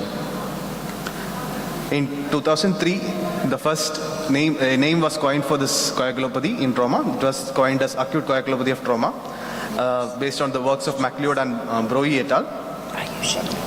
In 2007, they also came with a pathophysiology where there is an activation of protein C, which is an integral part of acute coagulopathy of trauma. And finally, in 2010, what we call trauma-induced coagulopathy, the name was coined by the Trans-Agency Consortium of Trauma-Induced Coagulopathy Workshop by the National Institute of Health. So that's in short about the history. Now, trauma-induced coagulopathy can be defined as an impairment of blood clotting that occurs after injury. This is from Firth in 2010, the same workshop. So there are two phenotypes for trauma-induced coagulopathy. We will be more concentrating on the early trauma-induced coagulopathy, and the second phenotype is the late trauma-induced coagulopathy. So the early trauma-induced coagulopathy is basically the inability to achieve hemostasis, which lead to uncontrolled hemorrhage and protracted shock. So what is the driver for an emergency or an early trauma-induced coagulopathy? It's again hypoperfusion and hypotension. So hypoperfusion and hypotension produces coagulopathy, which in turn increases hemorrhage and again produces coagulopathy. The late TAC, however, is the main driver is basically the level of the tissue injury, and it occurs more than 24 hours, and it is characterized by thrombosis. So the pathophysiology has two different settings. One is hypocoagulability and the other one is hypercoagulability. Hypocoagulability is explained by hyperfibrinolysis, platelet dysfunction, decreased thrombin generation, fibrinogen degradation, while hypercoagulability, increased thrombin generation, platelet activation, hyperfibrinogenemia, and fibrinolysis. You can see that it's at the extremes of both. Coming to early trauma-induced coagulopathy in detail. First, we have endothelial dysfunction, which will produce tissue plasminogen activator, which will which will convert plasminogen to plasmin and result in clot degradation. Tissue injury also will produce end products like histones and polyphosphates, which contributes to platelet dysfunction, which again results in clot degradation. And any clot is actually maintained by the balance between the fibrinolytic agents and the thrombotic agents. If there is a reduced number of antifibrinolytic agents like PAI, TAFI, again this will result in clot degradation. Coming to what we do, when we restate, we produce hemodilation. There could be some amount of acidosis, there could be some amount of hypothermia. All these are non-risk factors for decreased thrombin generation. Even though hemodilution up to 50% does not affect the clotting mechanism, acidosis has a very profound effect. Acidosis can decrease the thrombin generation basically in the propagation phase by around 50%, but it does not affect the initiation phase of the coagulation. Hypothermia, any temperature less than 33 degrees Celsius is known to produce coagulopathy. Now, there is always an ongoing debate whether ETIC is just another name for DIC. But if you look at the data, you can see that ETIC, thrombin levels are decreased, while in DIC it is normal. The factor 5, factor 7, factor 8 activity is decreased in ETIC but normal in DIC. The plasmin activator inhibitor is decreased in ETIC while it is normal in DIC. Now, if you go to the viscoelastic assays, then you can see that if it is hyperfibrinolytic phenotype, the TEG LY30 is increased in ETIC but normal in DIC. If it is a fibrinolytic shutdown phenotype, which is the late TIC, ETIC it is decreased and DIC it is normal. So there is definitely difference between in DIC and trauma-induced coagulopathy. Now, how can we predict early trauma-induced coagulopathy? So there have been multiple scoring systems. One is coagulopathy of severe trauma.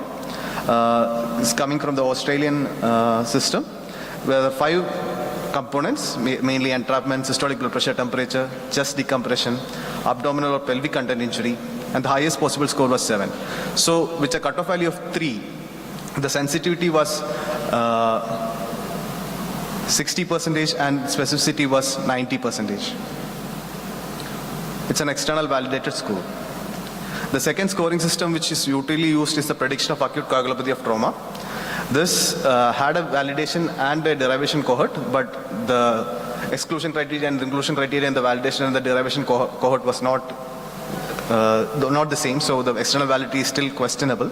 It had multiple variables: pre-hospital shock index, age, mechanism of injury, not motor vehicle, motorcycle or bicycle crash, number of GCS points below 15, pre-hospital CPR, pre-hospital intubation, etc. The total points were around 394 plus age, and if any score of more than 196 was considered to be a predictor for acute coagulopathy of trauma. Having said that, it has a specificity of 72% and a sensitivity of 73%. Then came the age of AI, artificial intelligence. So they used the data from a study called Acil, and they defined different variables which could produce coagulopathy. So basically they did it in these sub variations. You can see that they did tissue injury, tissue hypoperfusion, acidosis, hypothermia, and hemodilution. These were the drivers which we have discussed in the pathophysiology of early trauma-induced coagulopathy, and they looked at other things which could contribute to this particular mechanism which could contribute to the trauma-induced coagulopathy. And they did a Bayesian network model, and this has a sensitivity, at a sensitivity of 90%, this has a specificity of more than 92%. So during your primary survey, if you want to look for coagulopathy, the basic testing which you're going to do are the hemoglobin value, PTINR, your APTT values, platelet count, fibrinogen, and if you have access to a viscoelastic testing method, a ROTEM or an RTEC, platelet function test plus or minus based on the availability. The other thing which you could do was a blood gas analysis for base deficit lactate value and pH value. So what is the major difference between a conventional coagulation test with a viscoelastic test? So conventional coagulation tests usually will have PT, INR, APTT, platelet count and D-dimer, while the viscoelastic would be either TEG or ROTEM. The measurements in conventional coagulation test is basically to identify the rate of initial clot formation, absolute platelet number, and is there evidence of clot breakdown. But viscoelastic test will give you something else also. It will give you the clotting time, it will give the kinetics of the clot formation, it will also give information about the clot strength, and it also will tell you about the clot stability and breakdown. So in coagulopathy, conventional coagulation test indicates the factor of fibrinogen deficiency only. But while that in viscoelastic test, it indicates factor deficiency, fibrinogen deficiency, indicates platelet and fibrinogen dysfunction, and indicates enhanced fibrinolysis.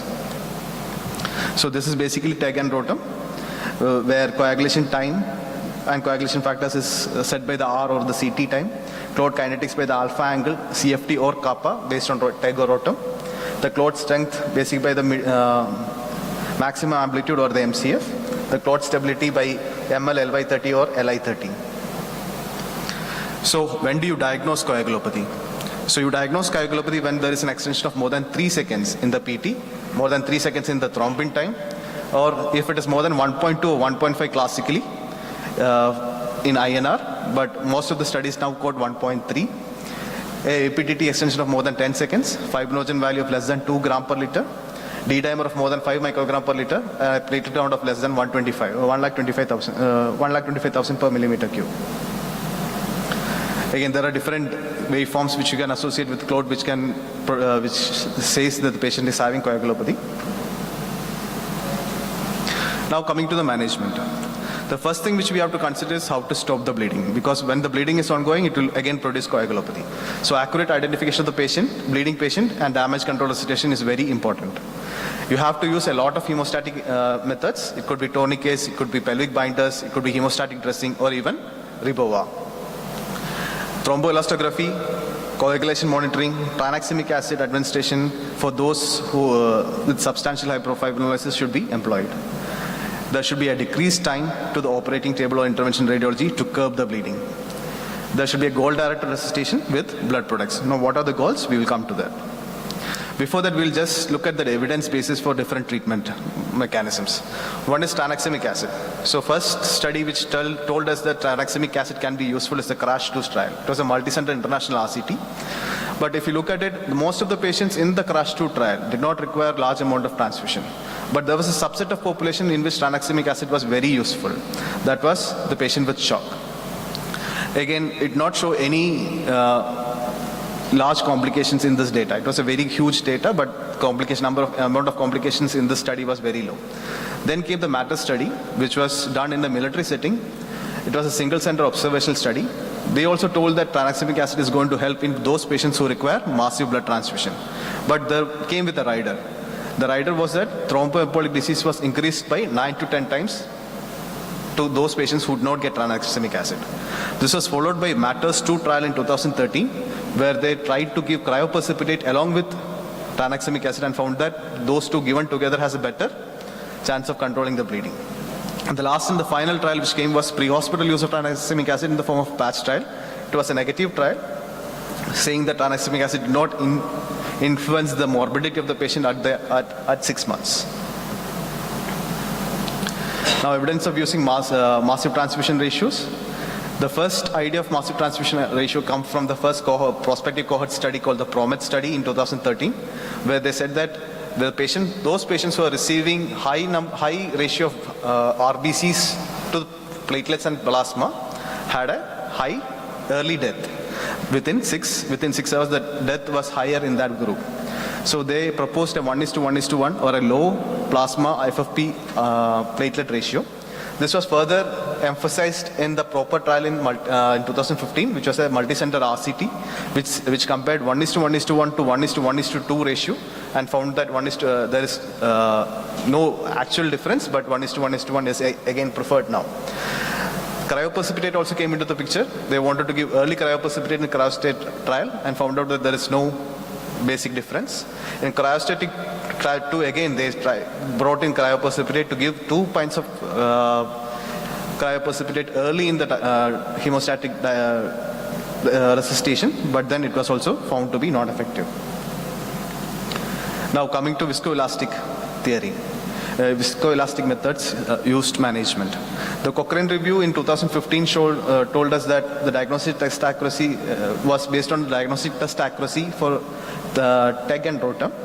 It is found that there is no evidence to use TEG and very minimal evidence to use ROTEM in TIC.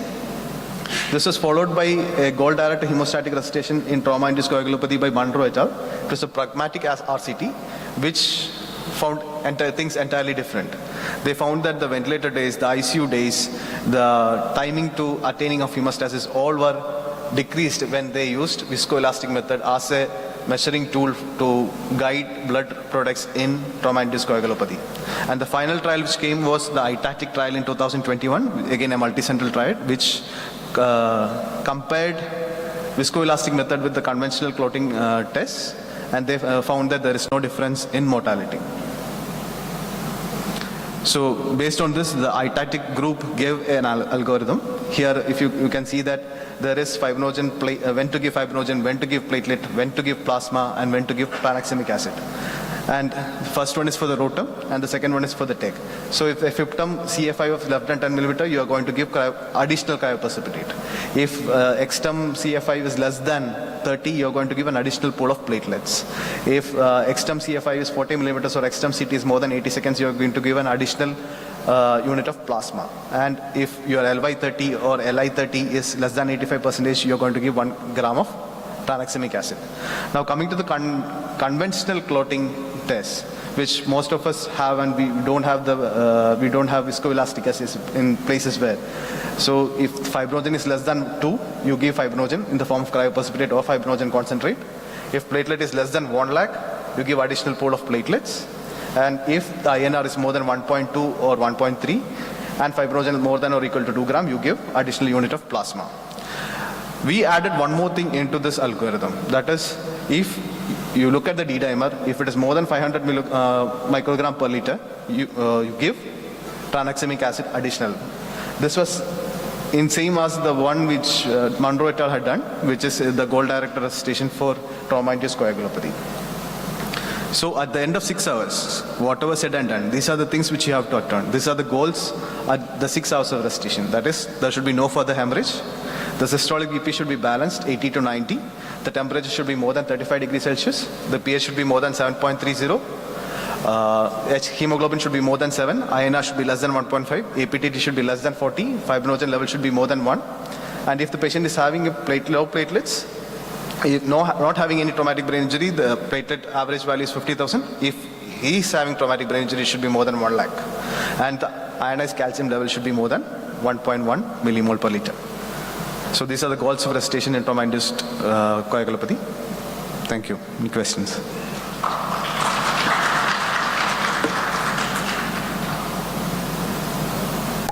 I think we're going to save questions till the end of this. I think we're going to save questions until the end of all the sessions. So thank you, Ajay, for that excellent presentation. Thank you, sir.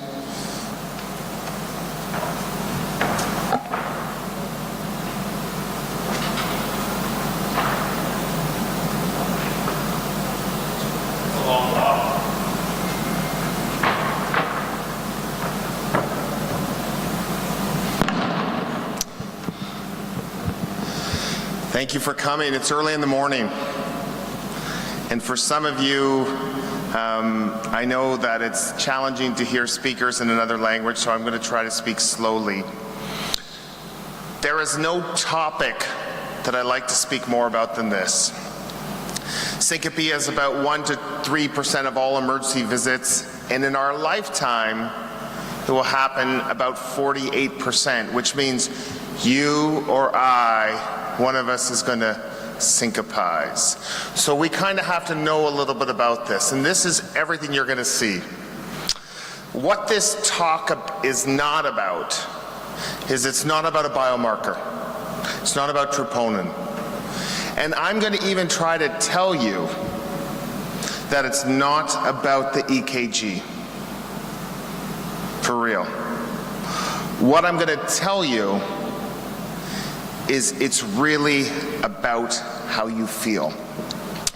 Now, let me give you some housekeeping tips. Here are my conflicts of interest.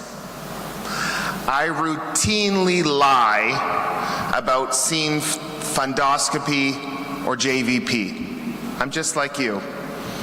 During COVID, I barely examined people. But what I do is take a history. And what I want you to get from the end of this talk is the realization that history is queen, that history is everything, and that everything I want you to take from this talk is about your ability to talk to people, to go back to basics. Now, Amal Mattu, who's a very amazing American speaker, he talked about his rule of 15s. And he said that 15% of syncope is cardiac, and of these non-cardiac causes, they can occur up to 15% of the time. But I want you to look at this list. Yes, if someone comes in hypoxic or tachycardic or severe abdo pain and hypotension or the worst headache of the life, you're going to know their cause of non-cardiac syncope. I hope you will consider diagnosis, but I hope on the history it will be obvious. What I want to work on today is your diagnosis of cardiac syncope.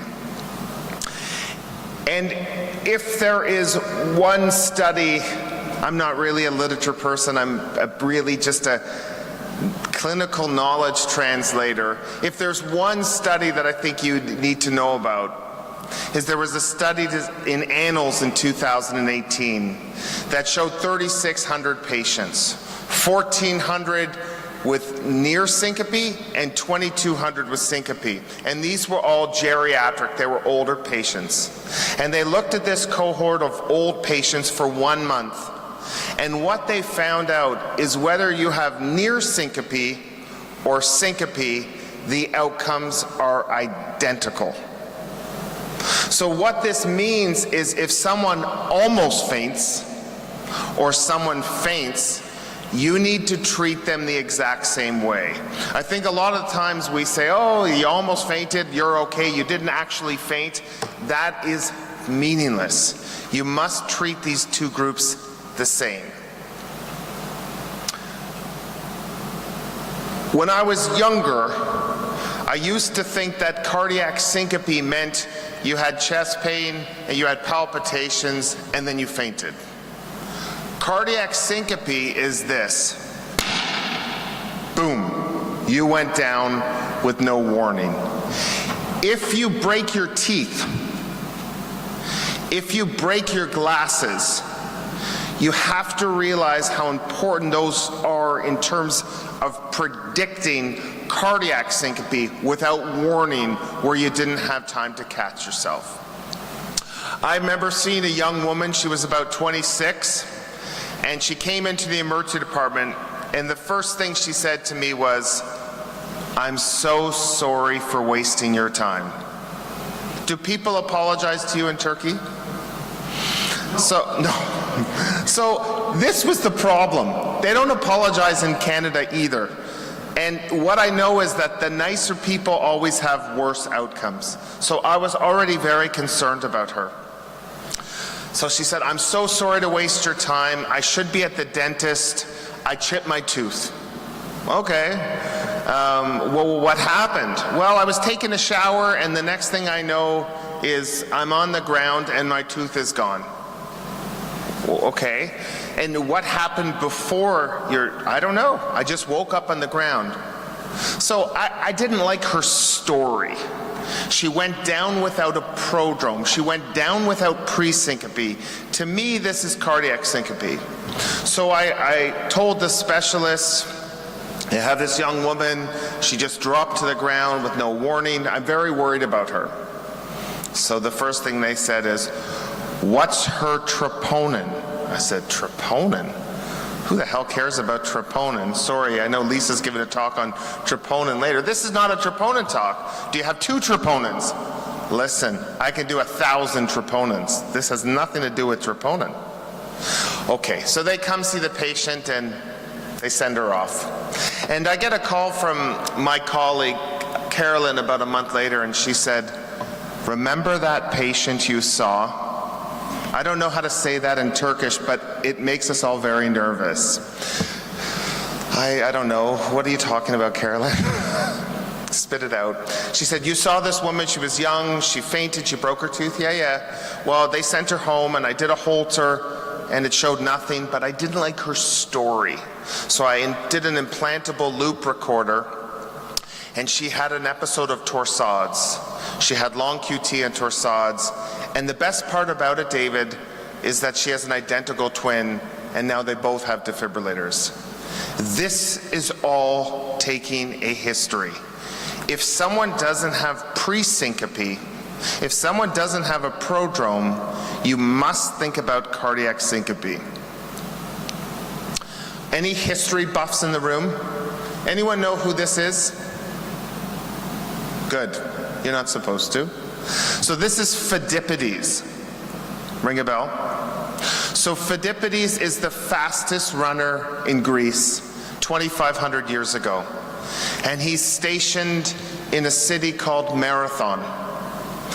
And the Greeks are being invaded by the Persians, and he goes to tell the people in Athens about the position of the Persians as they're coming to attack. And he runs 26.2 miles, just over 40 kilometers, to Athens. He arrives, he warns them of this attack, and then he's dead.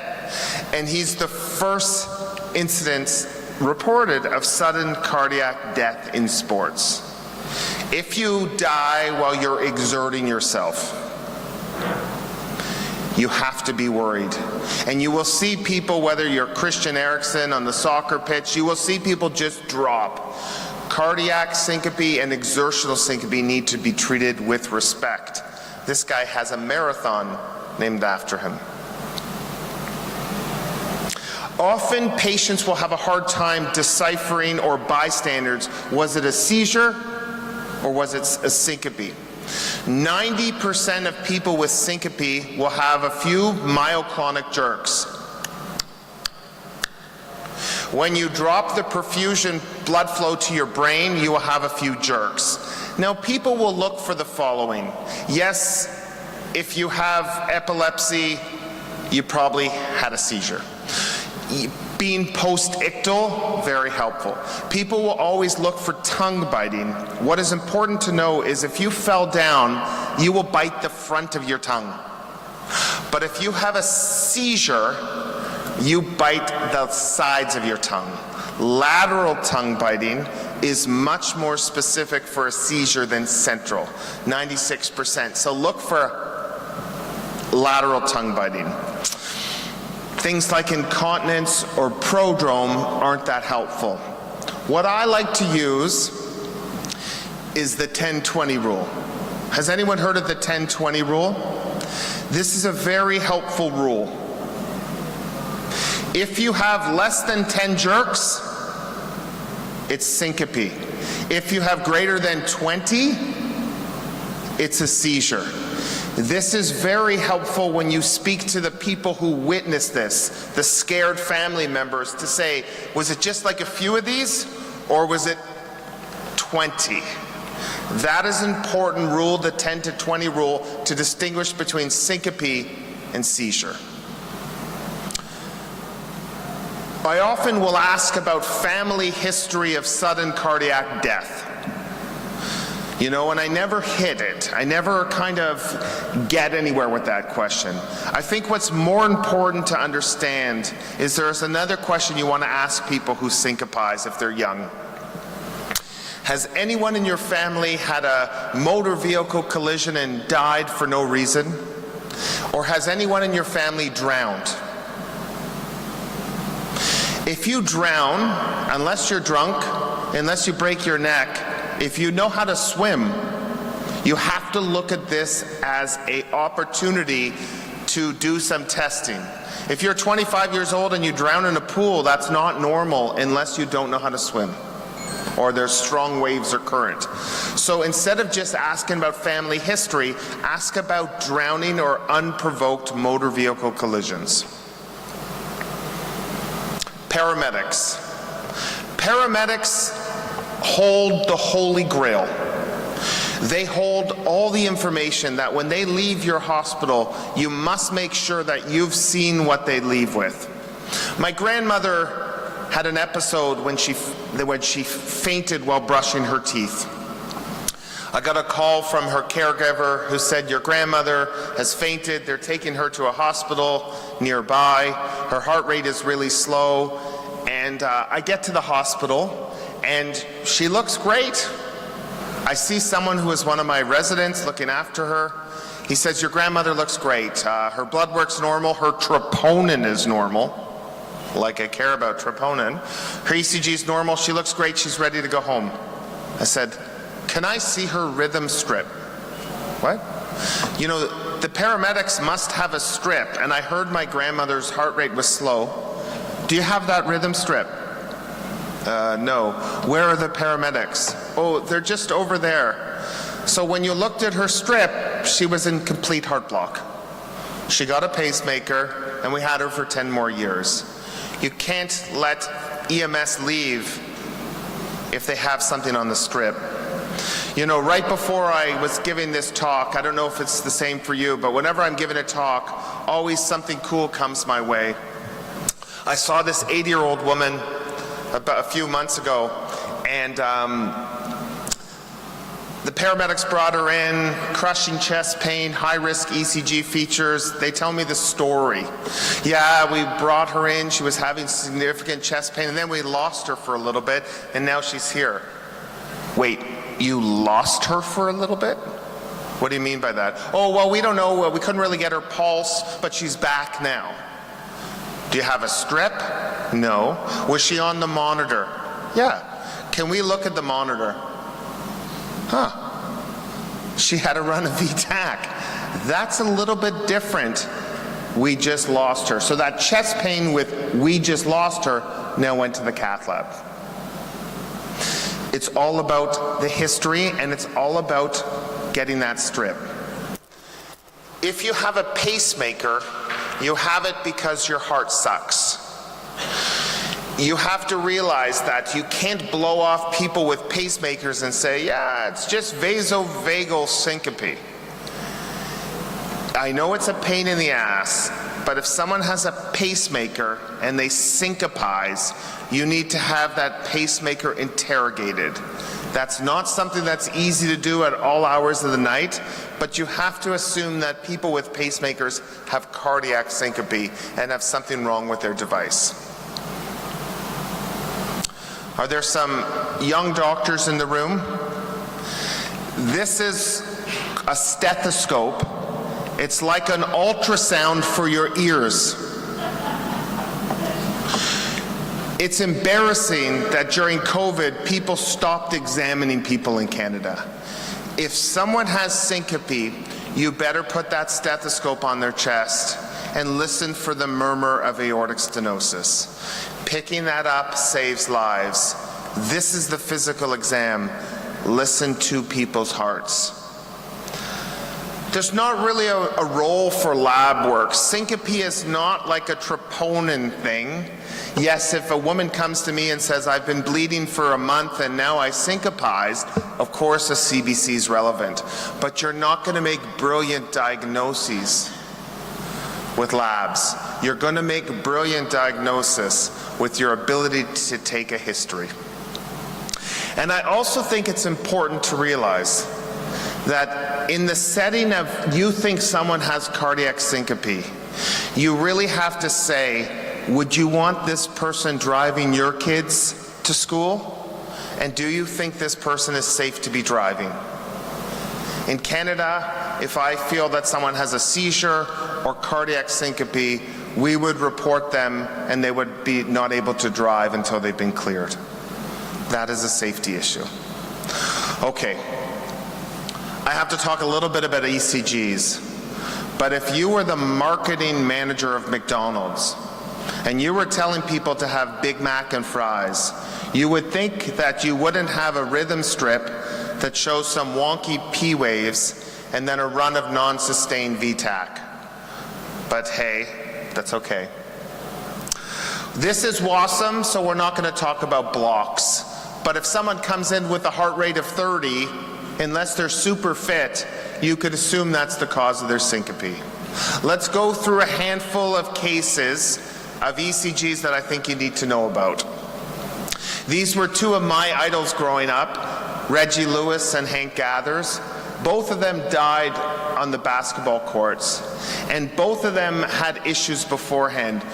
Hank Gathers had a slam dunk and fainted at a basketball game a week before his death. During his death, which was on national TV, he went up and he dunked, he came back on defense, and then you just see Gathers drop without any warning. There was no prodrome. Gathers proceeds to go on to have about 3 or 4 myoclonic jerks, and then he dies. If you saw Gathers in your emergency department a week prior when he fainted, you would have seen this. You would have seen an ECG, and the first thing you would have said to this 18-year-old or 21-year-old gentleman is, looks like an old inferior lateral MI. He's got some Q waves in 2, 3, AVF, in V5 and V6, and his voltages are up. He probably has LVH. What you have to realize about LVH is LVH doesn't happen overnight. Left ventricular hypertrophy is because of a process such as hypertension or aortic stenosis. If you have someone who has LVH who's not hypertensive, you have to think about why.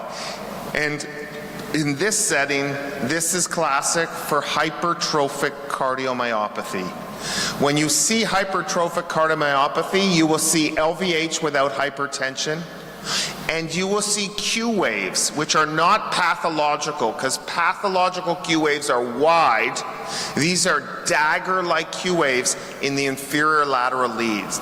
This is the #1 cause of sudden cardiac death in sports, and the most inheritable cause of sudden cardiac death, with 1 in 500 worldwide. Don't miss this opportunity. A couple came to see me. They were paddling in our waterfront. Our waterfront doesn't look like yours, and it certainly doesn't look like this. And in the distance, they saw ice cream. So they biked really fast, really fast.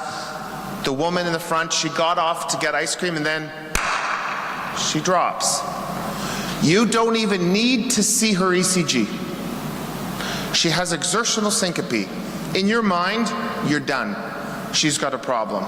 She has cardiac syncope. But what she hands you is a great ECG. Now, we always tell our trainees, don't read the stuff up front. In Canada, the EKG comes with an interpretation. Does it come with an interpretation in Turkey? You know, it's often wrong, but what's not wrong is the PR interval, the rate, and the QRS, and the QT. So when you look at syncope patients, check the box. And when you check the box, the first thing you say is, crap, her PR is short. And then you go and you hunt for delta waves. And this is a very classic EKG for WPW. If you look at lead, it's best in lead AVL, you could see that delta wave is that blocking, that obtuse upstroke to get from the isoelectric baseline to the top of the R wave. It's sloped upwards. But even without the ECG, you know her story's bad because she had exertional syncope without a prodrome. You're done. I saw this gentleman, he was 34, kind of went to his family doctor. He was feeling dizzy with some palpitations. He got an EKG. He came to me with a fever, and he wasn't feeling well, and an ECG was done. And the top of our ECG said two things. It said, this person is having an acute MI, and it also had my name. So I knew I couldn't fuck up, okay? And I looked at this ECG, and he's a young man, and I said, he's not having a STEMI, he's not even having chest pain. But I looked at his ECG. What do people think about his ECG? Yes, Brugada. So this person has ST elevation in his precordial septal leads in V1 and V2, that's downsloping. I'm going to tell you two things about Brugada. One, in the setting of fever, they are a lot more arrhythmogenic. So this is when people will show up, they'll have a fever, and you'll kind of think there's nothing wrong with them because they have a fever and they don't feel well. They might not even get an ECG, but that's when Brugada comes up. Number two, if you see this guy tonight while you're on shift in the emergency department, there's a 10% chance, if you don't make this diagnosis, that he's dead before Turkey turns 101 next year on this date. The rate of death in missing Brugada is 10% per year. Don't miss Brugada. Anyone rock climb? Any rock climbers in the room? Not a big rock climbing room in Turkey. This young woman is rock climbing with her partner. She gets up to the top of it's an indoor rock climbing, gets up to the top of the gym, and then you don't even need to see her ECG. Exertional syncope without warning. But she hands you a gift. It's a gift that you will see once in your career. When I saw this, I was so happy for like a year. I looked at this ECG, and the first thing I said is, there's T-wave inversion in V1, V2, V3. I don't think it's a Wellens. She's not having chest pain. She's not having syncope. Does anyone want to hazard what this is? So I looked further, and when you look at her, you can see when you go back. In WPW, it's really hard to get to the top of the mountain from the baseline. She has something called ARVC, arrhythmogenic right ventricular cardiomyopathy. Used to be called ARVD. She goes to the top, no problem. She goes down, no problem. But from the nadir of the S wave to the isoelectric baseline, it's blunted. It's kind of like a reverse delta. And in that area, there's a little blip called an epsilon wave. You can kind of see it in V2 here, where up, down, but then it's really hard to get to the baseline. This is ARVC. Again, her story was everything. One more ECG, and then I'm done. Do you guys see old people in the emergency department in Turkey? This woman has come to our emergency department 5 times. She's on an oral anticoagulant and a Pixaban, and every time she comes, she gets a CT head. It's normal, she goes home. CT head, normal, go home. CT head, normal, go home. CT head, normal, go home. I see her on the 5th visit. Every single time, her ECG looks like this. Nothing has changed. And if you read the printout, it says bifascicular block. Okay. You got 3 fascicles. If 2 of them are down and you're 80 years old and you keep fainting, you're screwed up. You have to assume that that has something to do with your fainting. In her case, she has a bifascicular block plus a first-degree hemiblock. She has a first-degree block. If you have syncope plus a bifascicular block, if you have syncope plus a bifascicular with a first-degree block, you and I might have called that a trifascicular back in the day, this person needs a pacemaker or someone to consider that. They don't keep needing CT heads. Use your head.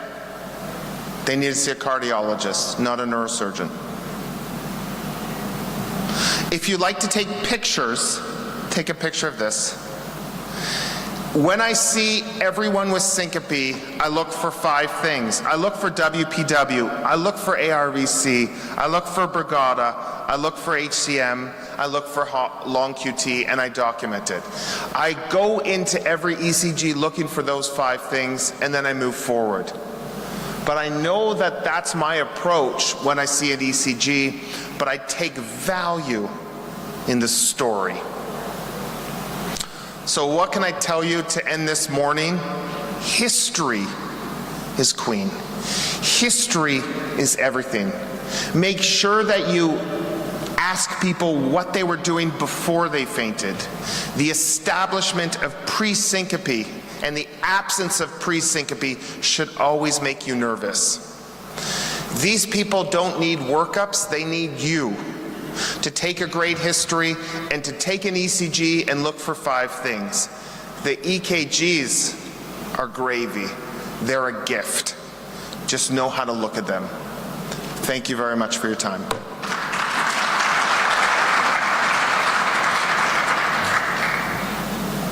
We'll take questions at the end. As Dr. Carr said, we're going to hold the questions till the end because we're a little bit behind schedule. Our next speaker is going to be Dr. Lucas Sarspak. If I pronounced your name incorrectly, I apologize. I did good? Okay. All right. Professor Dr. Sarspak is going to speak to us about manual CPR versus automatic or automated chest compression device. Something very common to everybody's emergency department is this question. Thank you so much, Dr. Sarspak. Thank you for introduction. It was nearly correct, Sharpak. I'm, as you see, director of the clinical research and development at the LuxMed Group in Poland, but I'm also president of Polish Society of Disaster Medicine. I will talk to you about the automated or mechanical chest compression devices. We know those devices from many years, but the same as during my previous speech for focusing on epinephrine. We have many studies, but with those studies we have much more questions, and this is problematic. So I will start. Of course, we know that according to American Heart Association, as well as European Resuscitation Council guidelines, the most important thing during resuscitation is high-quality chest compression. High-quality chest compression composed of the correctly rate of chest compression, correctly deep, full recoil of the compression, but we know that in some cases it's difficult to obtain. And I will back to those situations in the next slides. Of course, currently we have many types of mechanical chest compression devices. We know that we use it in pre-hospital as well in hospital cardiac arrest situation, but the use of mechanical chest compression increased during the COVID-19 pandemic, mostly, for example, in Poland, from my experience, because the pandemic showed us that we have increasing number of the cardiac arrest situation, and different studies show us that, for example, when we know the outcomes of mortality of those patients, 85% of patients died compared to the only 62 in the pre-pandemic setting. So we know that this is most important thing. And when we're talking about those devices, we can talk about each device and we can show some advantages and disadvantages of each device, and I will show you some perspective of these devices.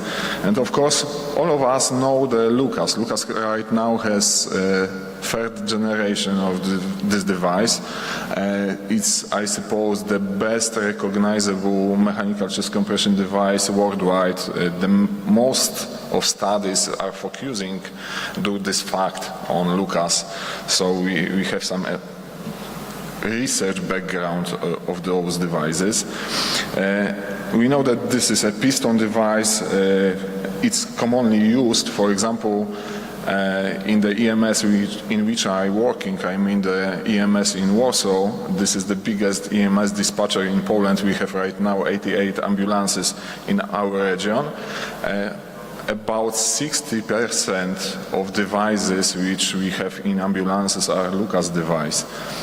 So, as I say, Lucas device in Poland is mostly commonly used, and I suppose in other countries also. What is important, Lucas device we can use only on the adults. It's contraindicated in very obese patients as well as in the pregnant patient. The philosophy of this device is to create the active decompression suction on upstroke, and it's important for this device. The second device is, for example, Zoll. I saw this device also in this area, and this is nice device, but I personally don't use it because, as you know, Lucas is much more better, mostly for me.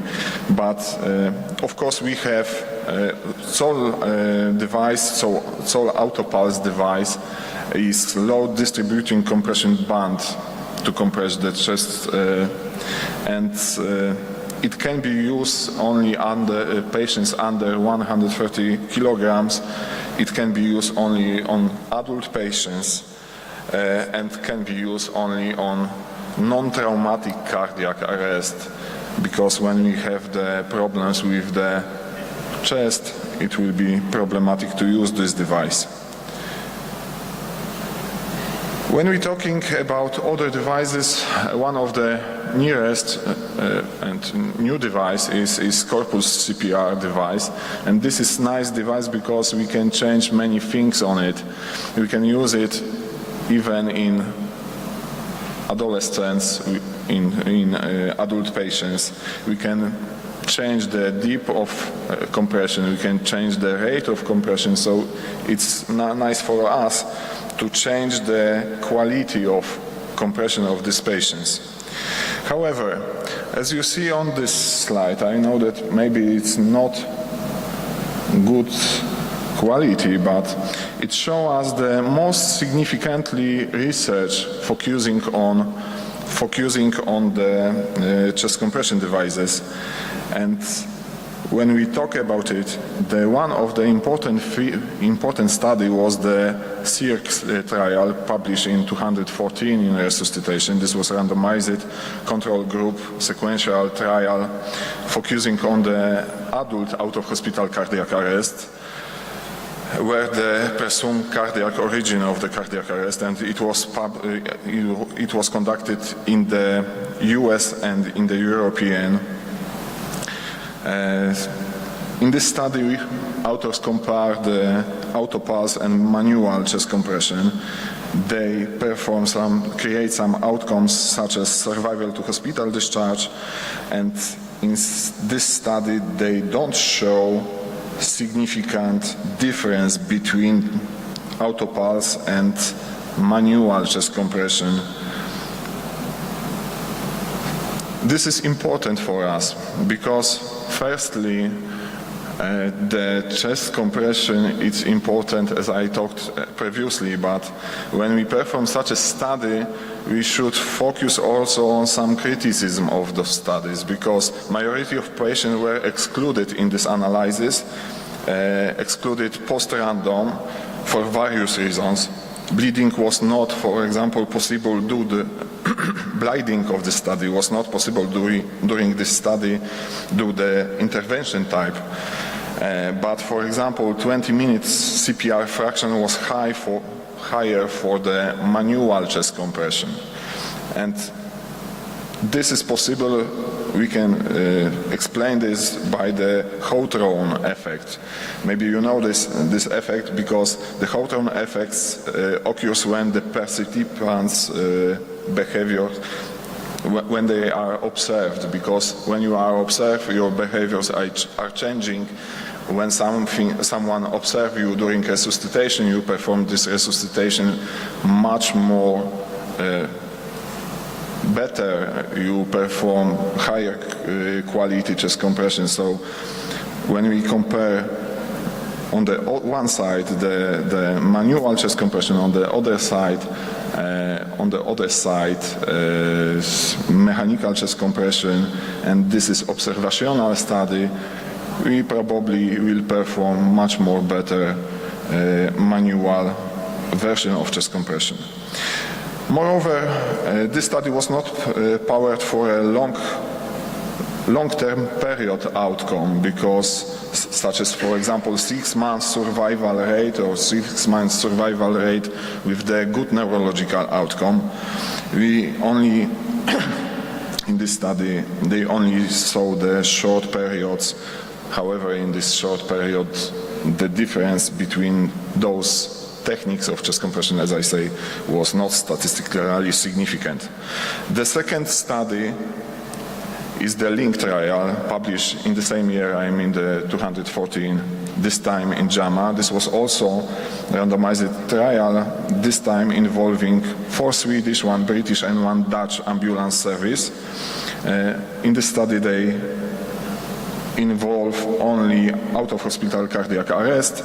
However, the previous study was focused on autopulse. This study was focused on Lucas, and I suppose it was a huge group because to the arm in which the patients were treated with the Lucas, they involved 103,000 patients. Near the same number was put it to the manual chest compression group. The problematic of this study is fact that they, as a primary outcome, focus on 4-hour survival rate, and this is not oriented of the patient outcome. However, the differences between those groups were similar, because it was 23.6 for Lucas and 23.7 for manual chest compression. So the risk difference was over than 0.99. So it was really similar.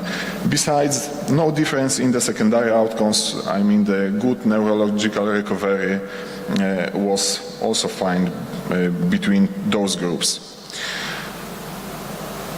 As I say, the primary outcome was 4-hour survival rate, and it was not patient-oriented outcome. Moreover, among patients with surviving at 6 months, 99% in the mechanical chest compression group, I mean in the Lucas group, and 94 in the manual chest compression group had the scores of CPC at the level 1 or 2. However, the 4-hour survival rate was not difference between those groups.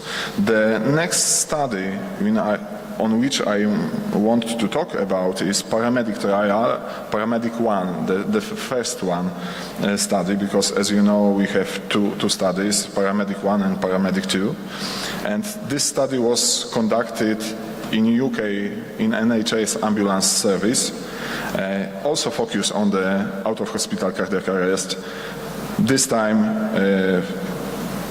evaluated the chest compression techniques in 2 groups, in Lucas and manual chest compression. The randomized was 1:2. So in the Lucas group, they involve 1,652 patients, and in manual 2,819 patients. And this was randomized according to the first trial vehicle to arrive on the scene. However, when we're talking about, one more time, about the outcomes, the primary outcome in this study, which was the survival to 1 month, was 6% in the Lucas 2 and 7% in the manual chest compression. No serious adverse events was noted, and this is also important because one of point in which we in studies is the fact that mechanical chest compressions occur much more chest injuries. However, in this study, intervention to treat analysis was used, and this is problematic because, for example, when we see only in 60% patients in the Lucas group received formally mechanical chest compression. So if they will do, for example, not only intention to treat, but per protocol analysis, it will be much more better for this study. However, as I say, there was not any serious adverse events during chest compression with Lucas, with manual chest compression the same, and the survival in those studies was similar in both cases. When we're talking about the guidelines, because when we have the guidelines, we have, as I say, American Heart Association guidelines, we have European resuscitation guidelines, we have ILCOR about that. The current research does not support to mention the mechanical chest compression devices, I mean the mechanical pistol devices or load band distribution devices. They don't offer any advantages to manual chest compression in patients experiencing cardiac arrest. The current standard of care for management of cardiac arrest is still high quality manual chest compression, so we should obtain some extra trainings. According to the guidelines, every 3 months we should perform simulation trials on the chest compression. However, mechanical piston devices can be considered in some kind of situation, and for example, such scenarios can be limited to the include the limited space for rescuers, incidences of prolonged cardiopulmonary resuscitation, hypothermic cardiac arrest, CPR in the moving ambulances, CPR with when we prepare the patient to the angiography or preparation to the ECPR. So in those situations, we should use high quality chest compression performed by mechanical chest compression. However, in the crucial for rescuer is to minimizing the interruptions in the CPR, so it's not depend if we use mechanical chest compression or manual chest compression. We should previously train it to minimize this interruption and perform as high quality chest compression as we can. I want to talk to you about also some meta-analysis, because as you know, meta-analysis are one of the most important type of studies which we focusing. And for example, in this meta-analysis performed by ZOO, they include 15 trials, 9 randomized controlled trials and 6 cohort studies. The results of this meta-analysis showed there was no significant difference in the resuscitation effect of the mechanical and manual chest compression. In terms of the return of spontaneous circulation, survival to hospital admission, survival to hospital discharge, and survival to hospital discharge with good neurological outcome. This study focusing, of course, on the out-of-hospital cardiac arrest patients. The next one study in this study, for survival to hospital admission, the pool estimate of the randomized control trials did not indicate a difference between mechanical and manual chest compression. However, when we see the subgroup of non-randomized control trials, the difference was statistically different. and manual chest compression perform much more better survival rate. So possible we can also talk in this space about Hofstrom effect. Survival to hospital discharge outcome did not differ between those strategies when we summarize all RCTs and non-RCTs trials. And this is also important for us. What the next? When we talking about the consideration of safety context, allow me to act very quickly and shorten the amount of time that the patient is in the ED, and also make my decision about whether I'm going to be able to fix them and get them out of the ED, or whether they may need to be admitted. And again, hyperkalemia, I'm looking at that abnormal EKG. I'm thinking about that in patients who have who take ACE inhibitors, who I think have a heat-related illness or on dialysis, and certainly it could be a new diagnosis of Addison's disease. The ED troponin, again, you had a lot of discussion about that. I'm not going to belabor it, but patients with an MI, of course, can have a normal EKG. And what does a positive test mean? Again, you as a physician understand better than a nurse practitioner or a PA that it's not only an acute MI, but they could have recently had an MI, recently been cardioverted. Some troponins are not reliable in renal failure, but an elevated troponin can allow you to make a quick decision for admission, to call the admitting team even before all your other tests are back, to give them a heads up this patient's going to need to come in. The blood gas, that assists in choosing an oxygen delivery system. Are you going to give oxygen? And if so, how are you going to deliver it based on the results of your ABG, and whether your oxygen delivery system is working or not by following a repeat ABG. It makes the decision for intubation or hospitalization. Hypoxia can explain altered mental status, and you quickly are able to assess your acid-base status, aiding your diagnosis in cases like hyperglycemia. And we absolutely cannot ignore the POCUS. Point of care ultrasound is just amazing. In the years since I graduated from my residency in 2004, in the past 20 years, it is shocking how much we can do with ultrasound.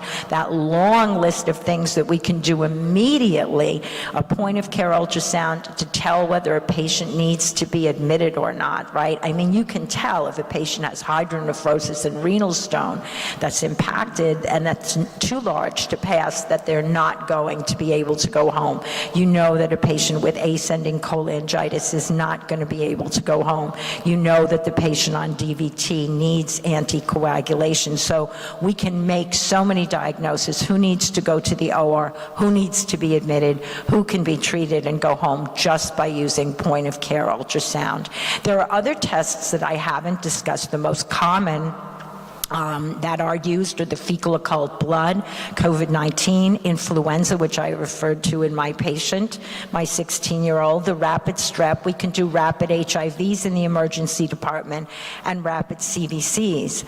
There are new things on the horizon, and most of them do have to do with viruses. So keep your eyes open and think about the point of care tests that may be coming to the emergency department near you. Most of them will be for other SARS and COVID type viral assays using a lot of different recently discovered methods such as isothermal amplification or the CRISPR-Cas9 genome amplification. So this stands for clustered regularly interspaced short palindromic repeats. And as a female physician, I am proud to say that Drs. Jennifer Duda and Dr. Emmanuel Charpentier won the Nobel Prize I believe it was 2020 or 2021, for the development of CRISPR.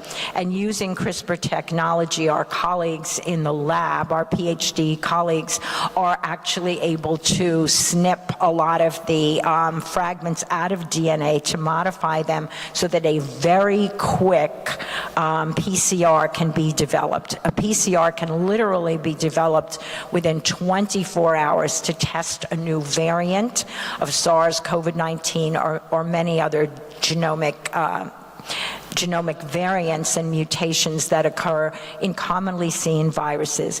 CRISPR also has some gene amplification implications that can be used for genetic testing and genetic modification. But for us in the emergency department, what CRISPR-Cas9 does for us is it allows rapid PCR assays to be developed in it as quickly as 24 hours to test for new variants like your Delta COVID and other variants. So keep an eye out for that. You're going to be seeing a lot of that. It's exciting and amazing that this is happening in our lifetime. So your take-home points. Many of the problems that are plaguing emergency departments today result from improper patient management. The clinical assessment of a skilled emergency physician will lead to the appropriate ordering of point-of-care tests, and sometimes a few point-of-care tests can actually combine results to make your diagnosis. The point-of-care results will guide the cost-effective ordering of further and appropriate tests, guide us through the diagnostic decision tree, and ultimately lead to an appropriate and timely disposition for your patient. So the protocol is your clinical assessment cues you to what point-of-care testing you need to do. The results of the point-of-care testing lead you to a focused treatment and further testing, and all of this amounts to the efficient, cost-effective, and time-saving care of every patient who comes to the emergency department. So thank you for your time. I'm sorry that our session ran over. We took some time away from your coffee break, but I hope that you learned from our session. Feel free to get in touch with me at drmoreno@gmail.com, or to just grab me when you see me at the conference for any questions about my talks or about the American Academy of Emergency Medicine. And thank you again for inviting me here to Turkey. I love your country. I'm thrilled to be here on the 100th anniversary of your independence. Thank you.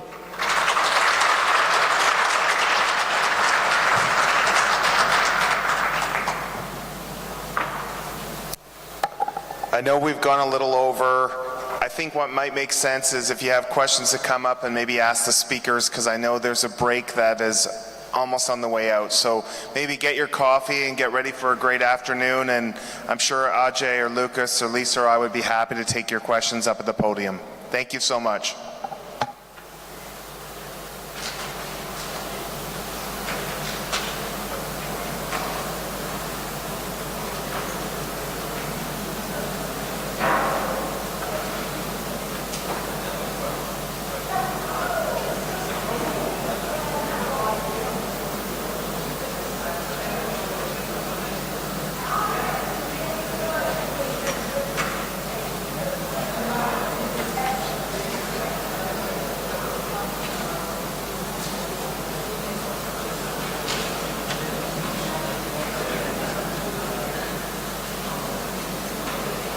Score at triage.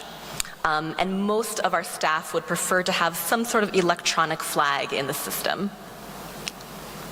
Most staff would prefer that triage be the site that we identify when a patient's going to become agitated.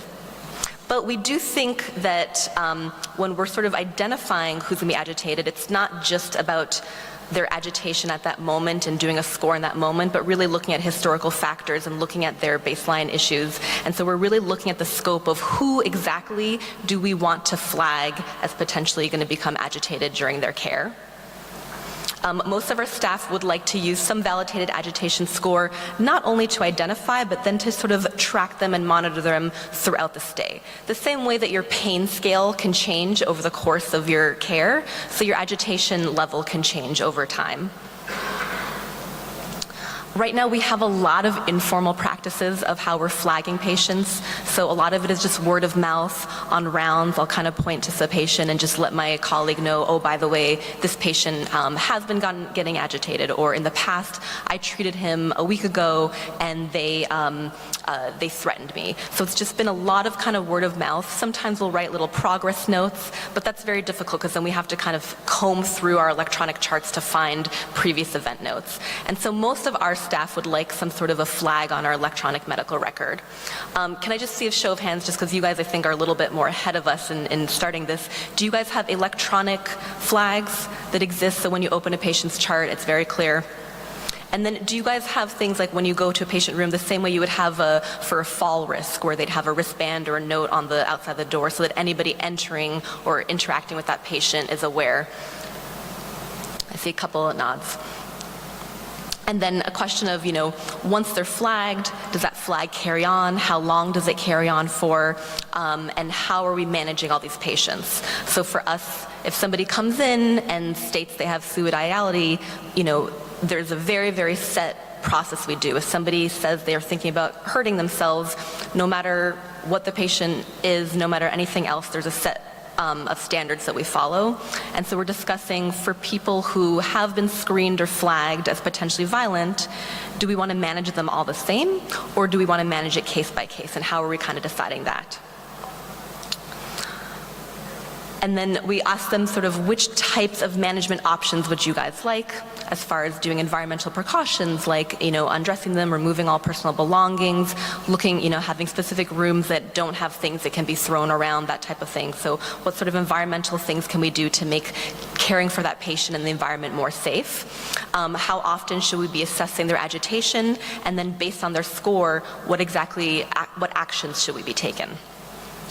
So this was brief, and again, part of my reason for wanting to present this is that I understand that you guys are actually much further ahead of us, and so I can't stress enough that I would love to get feedback from you guys just as you see me in the conference, because I am in the process of creating this policy with my team for both our outpatient and inpatient departments, and I'd love to hear kind of what you've seen work, what doesn't work, and again, each area within the healthcare sector is so different, and so I primarily work in the ER, so it's harder for me to help develop policies in areas that I don't normally work in, such as the inpatient care or the clinics or pharmacy or other outpatient services.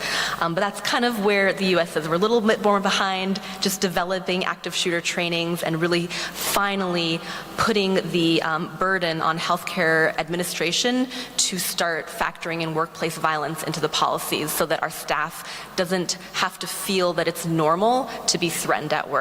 Our staff shouldn't feel that it's normal to feel unsafe ever. And just to understand that our administration is sort of taking protective measures. And then the other part is just that our other patients often feel unsafe when they're seeing our staff get yelled at, even if they're not part of it. Just being in that, you're in a place of care, and to see that type of workplace violence happening on a daily basis is really going to be the opposite of providing good care. So thank you so much. I really appreciate you guys listening. And again, I know we have no time for questions, but more than questions, I would love to hear you guys' comments after this. Thank you. Thank you, Dr. Pia. It was a lovely presentation.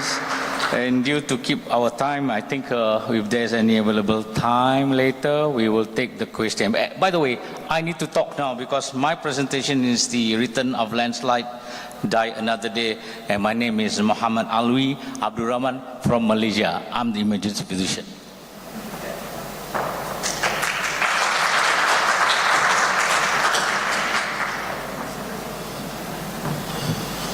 So I'm here. Okay, ladies and gentlemen, my presentation is going to be about landslide. Malaysia is part of Southeast Asia, and we have lots of natural disaster.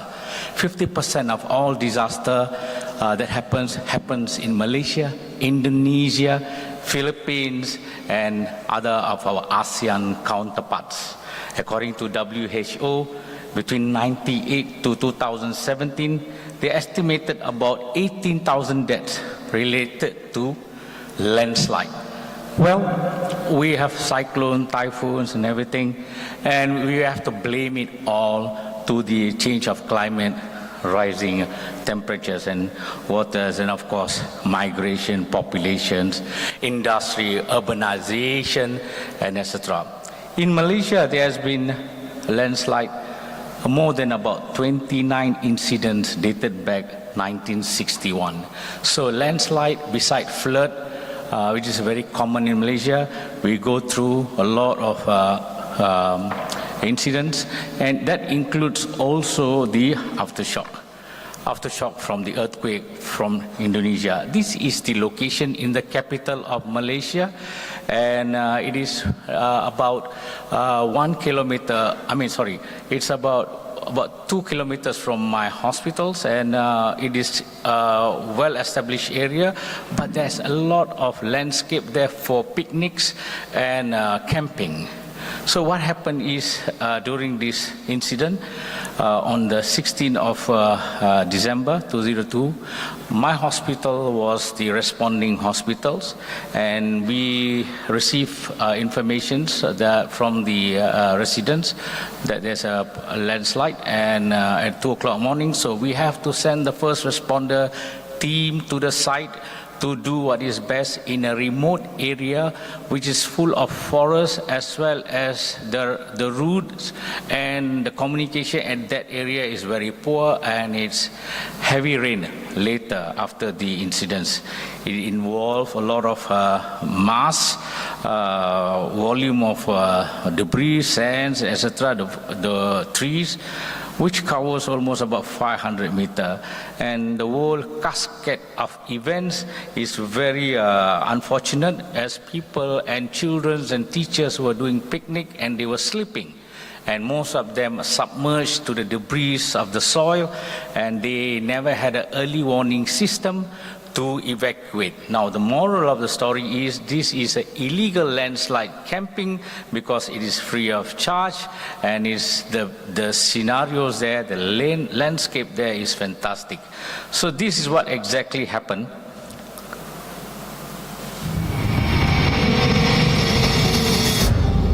The first primary incident and the secondary incident.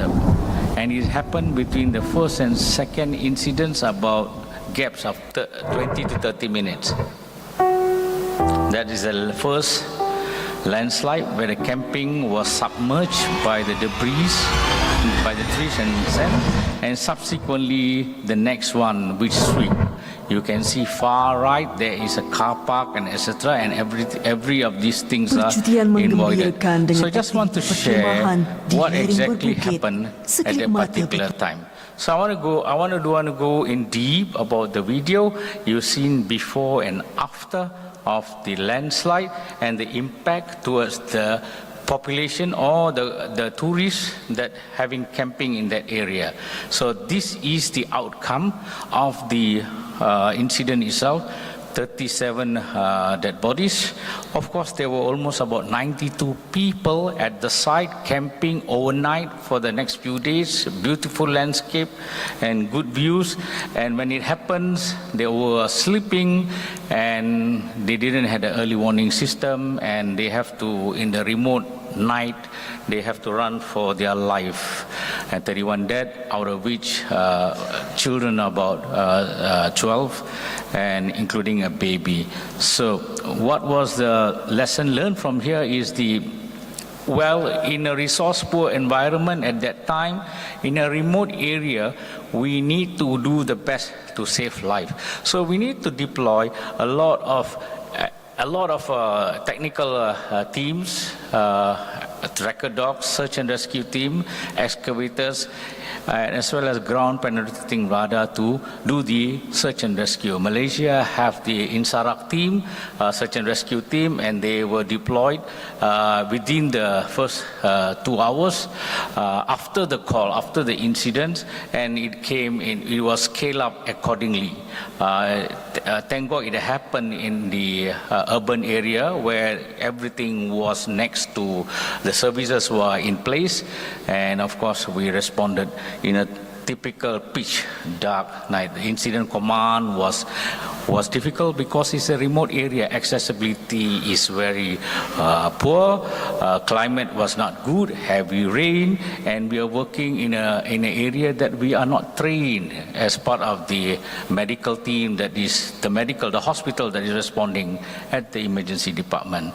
So it is the issues of triage. How do you want to triage 96 people, say, at the pitch of the night time, where there is a remote area? You have to go deep into the forest and with improper lighting at the initial stage, because the first responders at all organizations in Malaysia, even though they are equipped, but it is not prepared for such a extraordinary moment. So triage was very difficult, very situational. It has to be facilitated, and those who can run the green cases, we remove them and send it to the nearest police stations, where that was the only place, shelter, that we have to do the assessment and do the triage and retriage part of the casualties. We have polytrauma cases, and we treated at the incident site. We established the incident command post. We established the zoning of the system with the help of the police as well as the fire service, and all the hospitals at that moment were activated to receive cases according to the specialties of that hospitals. The chronology of event, of course, it went from day, night, and to days to more than 10 days. So we developed the critical incident stress among the rescuers. It disrupted the routines. We have to bring in more team. There are almost about 650 staffs on the ground zero, and first responders beginning to show sign of fatigue, sign of tiredness, and most of them never took their medicine. So an establishment, observation-based, zoning was done, triage was continuous, and then we had a lot of communication between the hospitals, and we have to address the surge capacity, particularly to staff, space, systems, as well as supply. And then in a remote area with the weather disturbing you all the time, you need to do something. And of course, the search and rescue team accommodated, and we also, as more teams come, burnout, etc., we have to replace not only staff, also the animals, the dogs and everything, because they were doing 24 hours search and rescue capabilities and capacity at that time. And we have to do the public health preventions, and we managed to screen them and then give them prophylaxis for malaria as well as leptospirosis. And then we have to handle the fatalities, the dead bodies, and how do you want to store them, evacuate them, body identification, recovery and disposal in a remote area was difficult, and the final fatality of that moment was about 92 total casualties, and a lot of survivors among them, family and friends, and we need to handle the dead. In most of the mortuaries were occupied, and then we had a lot of media interest, a lot of challenges, and related to capacity, capability, terrains. We had multi-agency coordination meeting. We have to work in a remote, confined area, in a wilderness medicine, and we have to go through the experience with the flood, and there is a lot of challenges at that time, communications within inter-agencies and as a partnership. And we had few pitfalls, we had difficult challenges in communication, both inter and intra communication, accessibilities of big, large trucks, both military and non-military, ambulance. We're working in unpredictable nature of the site with wild animals, dogs and etc., that we have to be very careful, insects too, and of course with storage, logistic, supply chain management disturbed, and poor network. Ladies and gentlemen, that is the Malaysian experience on natural disaster, and now currently we are preparing for massive flood. With that, thank you very much. Thank you very much, Doctor, for this very interesting talk, and we give the microphone to the next speaker, Karen Koenig.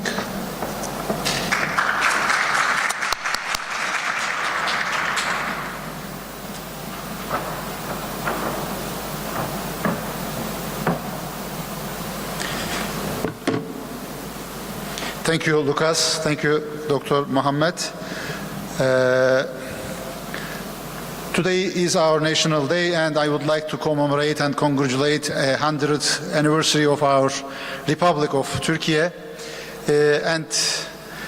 I commemorate the founding father of this republic, Mustafa Kemal, and his companions, and I hope this sovereign nation serves as an inspiration for next generations and other nations, oppressed nations like Palestine and other nations, exploited nations in different parts of the world. And I would like to give my condolences to whom lost their lives in Kahramanmaraş earthquakes and the recent hostilities in Gaza Strip. And it is really sad to witness human rights violations, international humanitarian law violations, and war rules violations in Gaza Strip, to see bombed hospitals, killed medics and civilians, and the hostilities,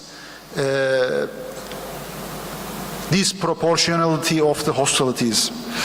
I would like to present a case study regarding our last big disaster catastrophe we faced in Kahramanmaraş, damage and disaster response to earthquakes in Kahramanmaraş. Before starting my presentation, I would like to emphasize our discipline is disaster medicine, bridging disciplines. Disaster medicine is a scientific discipline resulting from the joint venture of emergency medicine and disaster management. So we have many nexuses with other disciplines like emergency medical services, hospital services, public health especially, and disaster management. You can see all these topics, and disaster medicine is interesting all those topics during the disaster or before disaster for preparation or after disaster for recovery. In Turkey, we have a well-established disaster management framework. We have a disaster management strategy framework at the strategic level. AFAD, Civil Defense Authority, Disaster Authority, also in charge of this strategy making processes. At the tactical level, we have 3 different plans: disaster risk reduction plan and country disaster response plan, and the recovery plan, who are covering all phases of the disaster life cycle. And we have many action plans between the operational layer and the tactical layer, and provincial base, we have disaster risk reduction plans and response plans, not the recovery plans yet, but we will have. What about the health cluster? We have harmony in chaos. In our health cluster coordination, we have SACOM, Healthcare Coordination Command and Coordination Center in Ministry of Health in the Ankara headquarters. So under the SACOM, we have provincial level SACOMs, command and control centers, and we have rural mobile health teams, emergency service at the scan. We have teams, we have EMT 1, 2, 3 types of mobile hospitals, field health screenings, mobile healthcare services, emergency response units, ERUs, disaster camp family medicine units, many services during the disaster our system is providing. At the field level, we have a call center who are recording all calls and orchestrating operations among other institutions like security forces, like army, like other ministries and civil societies and national societies like Kızılay, Turkish Red Crescent Society. As my colleague Feridun mentioned, that we are living on a very active earthquake fault. So this is our earthquake hazard map of the Turkey is updated, and you can see the danger map, the hazard map of Turkey. We need to change our mindset for urbanization and the settlement. Because of many neglection, we faced this big size catastrophe. So it was not usual earthquakes. On the same day, we faced 3 great earthquakes with magnitudes of 7.7, 7.6, and 6.5. After those big size earthquakes, 50,000 aftershocks have been occurred, and if we compare with other earthquakes or the man-made disasters like Hiroshima, this was 2,000 times bigger than the Hiroshima in Kahramanmaraş. So after math in numbers, death toll reached 60,000, including the casualties inside Syria. So we have been shaken by same tremor.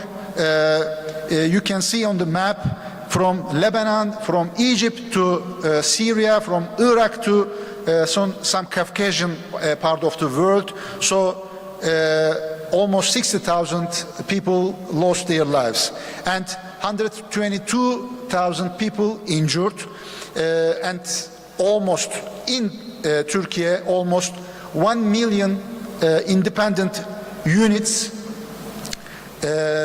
demolished or heavily damaged after this earthquake, and estimation of the damage almost more than $100 billion in Turkey and $15 billion in Syria. As for the magnitude, yes, we can compare with others, but because of the fault lengths and the depths and the habits of the earthquake, the damage bigger than other same earthquakes. So the total fault length was 500 kilometers, and it was just 7 kilometers close to surface. So it created a huge damage and destruction. So we can compare the total affected areas, 11 provinces, with other countries. This area bigger than many countries. If you compare the population, this population is higher than many countries. So it was really difficult to manage all this catastrophe and the chaos during the disaster.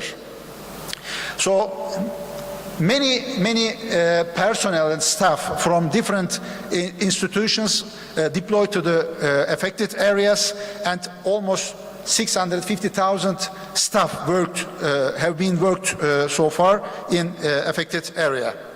And we have unsung heroes, volunteers, and civil society organizations, and our colleagues coming from abroad to solidarity with our nation, and almost 10,000 international search and rescue staff, and from 90 different countries. And we have our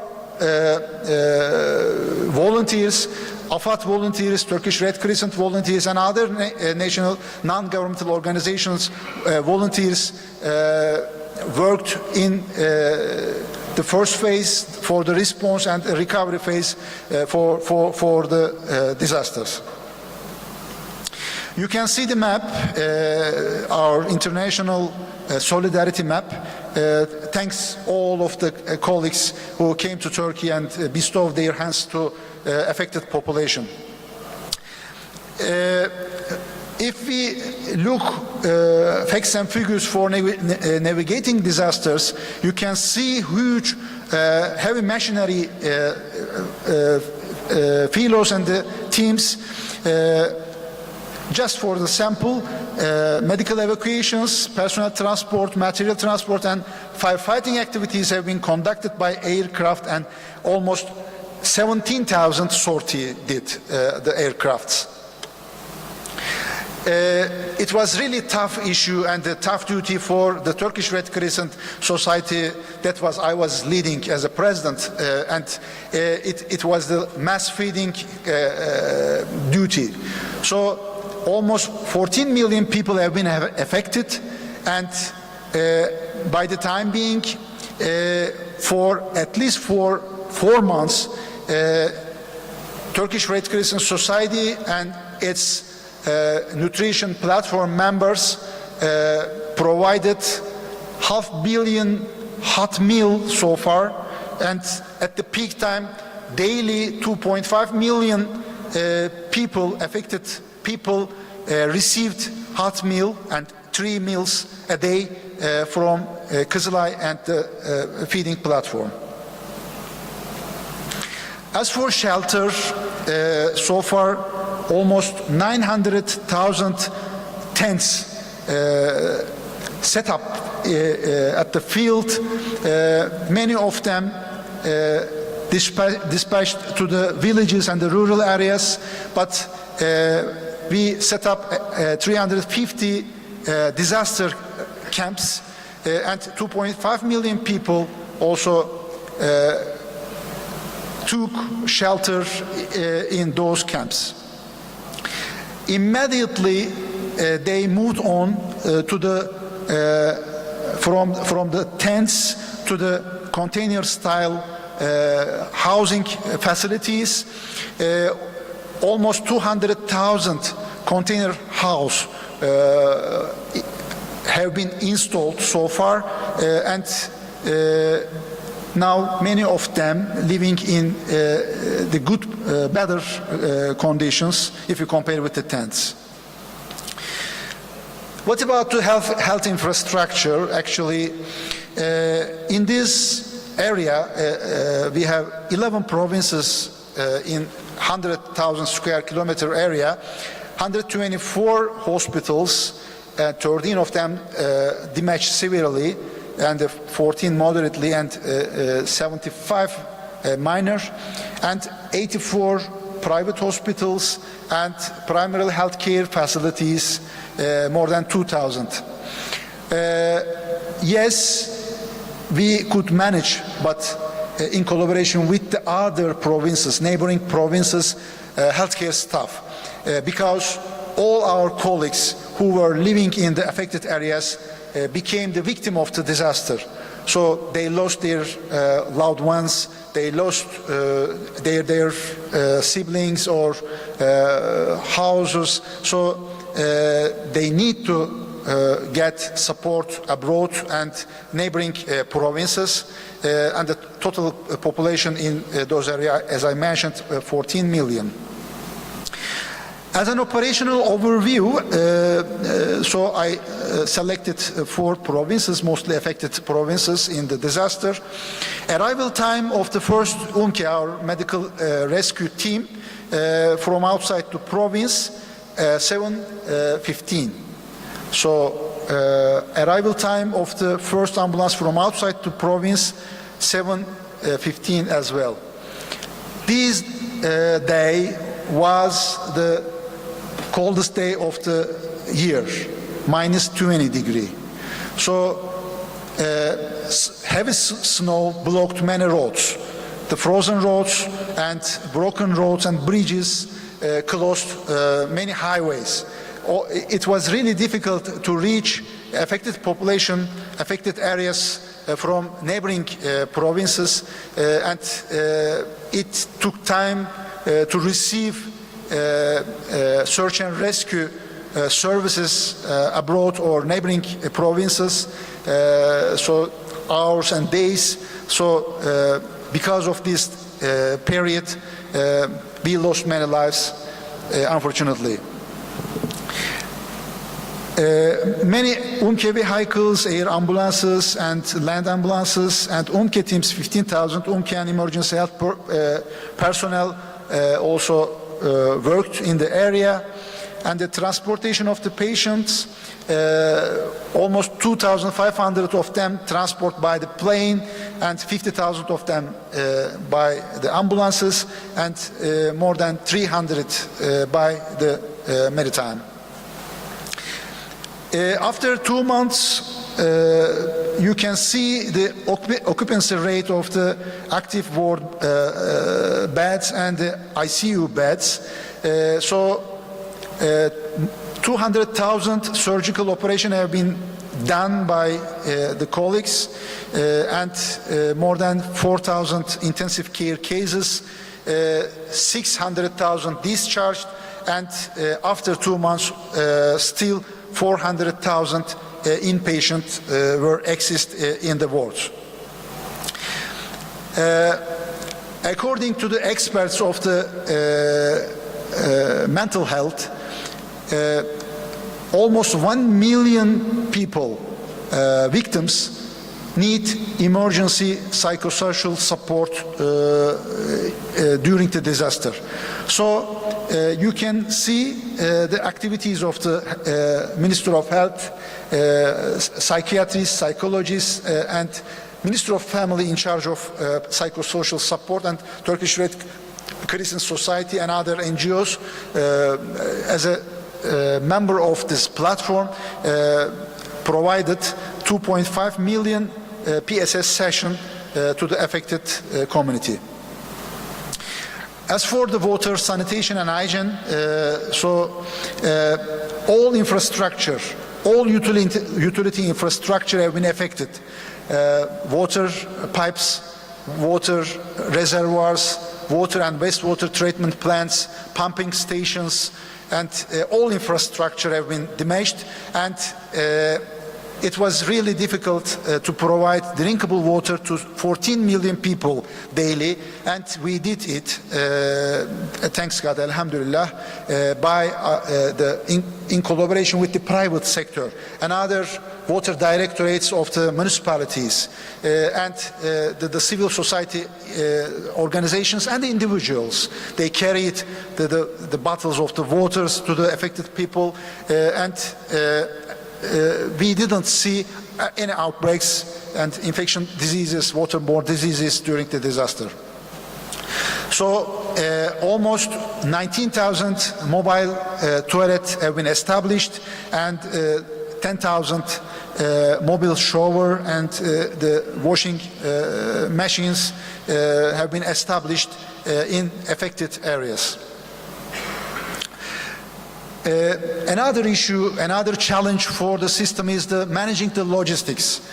And supply chain have been broken, then it is really difficult to create a new value chain for a healthcare supply chain and nutrition supply chain and other basic humanitarian needs, non-food items and food items supply chain system during these bad conditions. But as having an agile system is important during these disaster times, and health logistics continue to serve the hospitals and small clinics everywhere.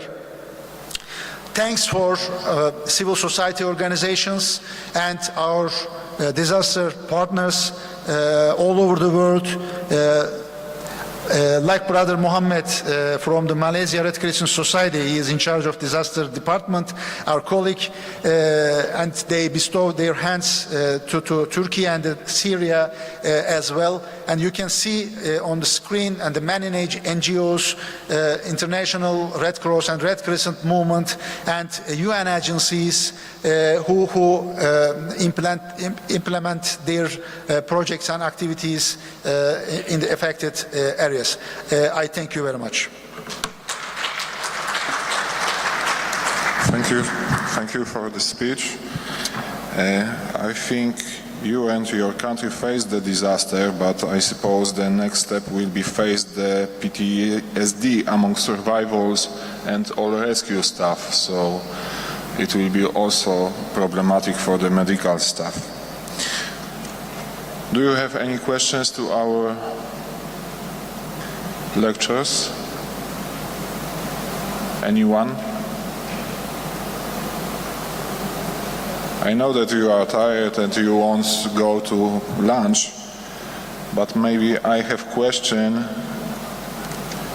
and maybe this question will go to the Dr. Mustafa, because you talked about that preparing to disaster, and I have question from the education field, because we know that we can train disaster medicine, emergency medicine, but when we're talking about disaster medicine, I'm curious when we should perform such as trainings in the undergraduate or postgraduate level, and with what frequency we should do it.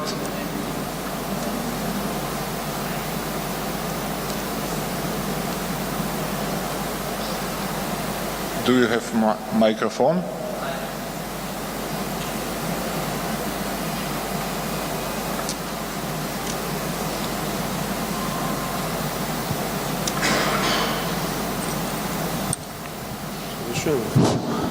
Could you get closer to the microphone? I need to repeat again, please, your question. I can't hear you. Okay, so I have question. Should we train disaster medicine in the undergraduate or postgraduate education level? I mean that during them, for example, medical studies, or when someone finalizes her medical studies and it's physician. So at which level we should train disaster medicine according to your knowledge and your experience? Thank you. It's a very important point. I heard that maybe Pierre knows better than me. In the U.S., is disaster medicine is getting subspecialty in the emergency medicine. It must be, because the future, there's lots of disaster waiting for us. And the overwhelming of the emergency medicine is only handle these type of problems. Briefly, disaster medicine should be subspecialty for the emergency medicine. I believe that. Mm-hmm. And with what frequency we should return the courses, for example? Because according to, for example, resuscitation, we know that every, for example, 3 months we should go to the simulation center and train the chest compression. But I know that disaster medicine is totally different, and in which frequency, 1 per year or 2 per year, you should think those courses, those trainings should be continue? I think that only the course is not enough for the handling this issue. As you see, that's in the picture, is the wars and lots of problems waiting for us. At least 2 years subspecialty training, because in the scene, in the collapsed building, for example, when we're talking about the earthquakes, we should get close. And nobody can do the emergency physician's capacity, pseudoanaesthesia, for example, and also nerve blocks. As I mentioned during my presentation, you are talking with the victims of the earthquake, still alive, but trapped. Maybe needs 1 week to take it out to all the collapsed building. You need to pull out this patient as much as you can, and you need to give IV infusion, pseudoanaesthetic medications, nerve blocks, and amputation. I saw that even in the orthopedic surgeon. I have respect for the other specialties, but they hesitate to do this. You know, these are not looks like an operating theater conditions. Everywhere, just dust everywhere. Full of the dirty waters, green waters, dark waters, totally collapsed building. It's a very interesting issue. And there's a lot of challenging also waiting for us, and we should need at least 2 years subspecialty training. It's not in only handling with the courses, I believe that. Okay, thank you so much. You're welcome. Yeah, Dr. Karim, you want to say something, yeah? I have a question for you also at the same time.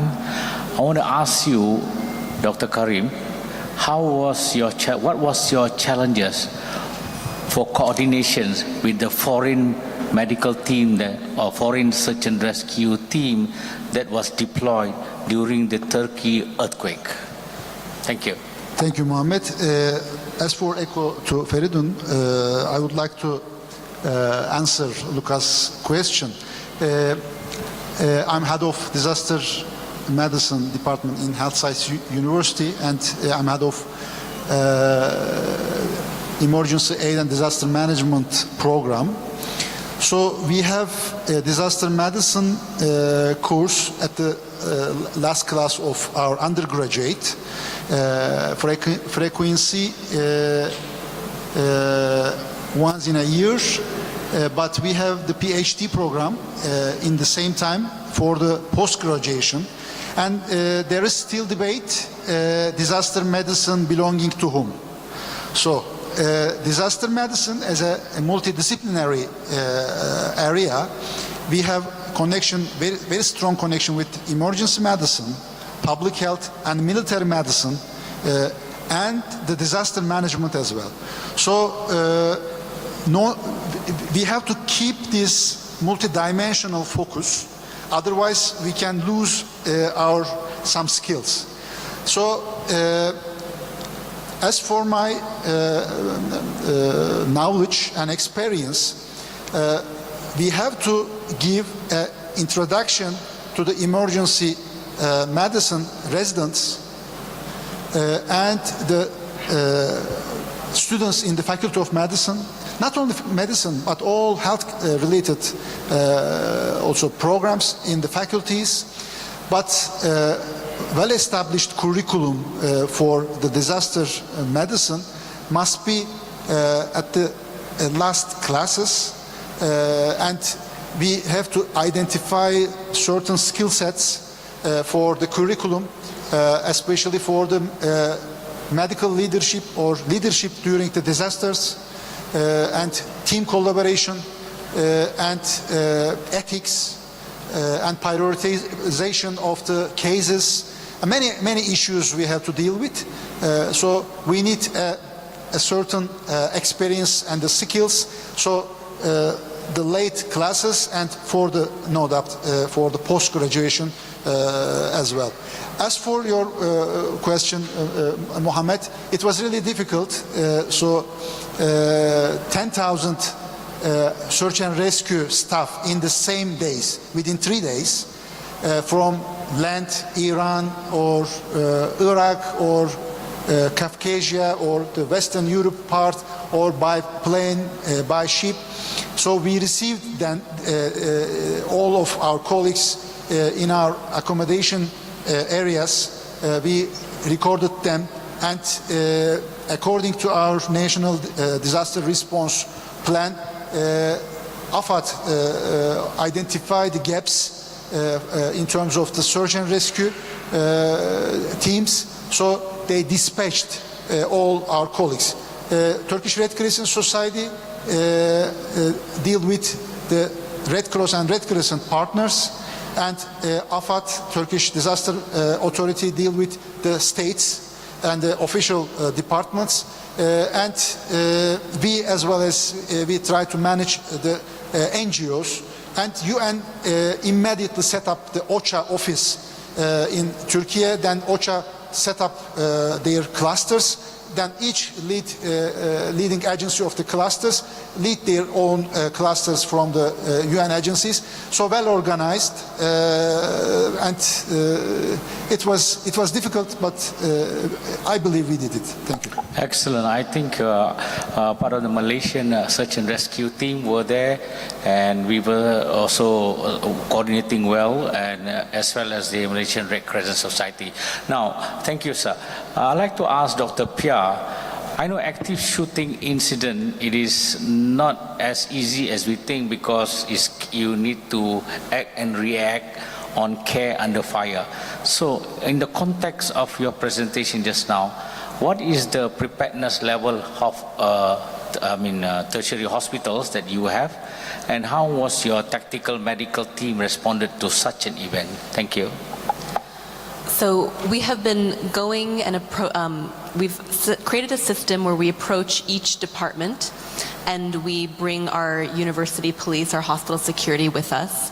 And our goal is that all of our staff are trained and practice on responding to an active shooter event. So we actually do real life simulations about once a month in different units. We train our staff in their area, and that's really the key part, is to go to their unit, show them which is the area that they would need to hide, which area, if they hide, they'll actually protect from bullets versus just being concealed where they can't see you. And then we actually do disarming training. So we will have somebody come in with a fake gun, and we will train sort of people without any sort of military or fighting skills, the simple way that anybody can disarm anybody. And there's a couple of simple steps, and we'll usually take somebody kind of, on the smaller side like me, and we'll have the person who is going to be carrying the weapon be somebody physically larger, just to show that it's not about how strong you are, but certain techniques develop.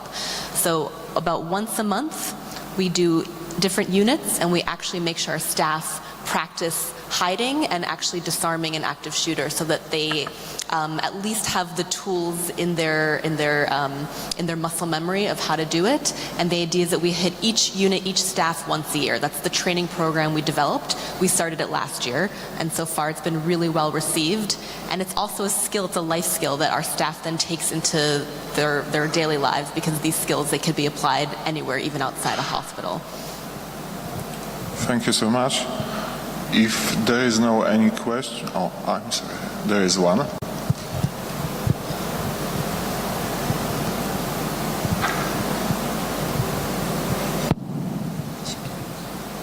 I have two questions, one for Dr. Mustafa Çelikmen.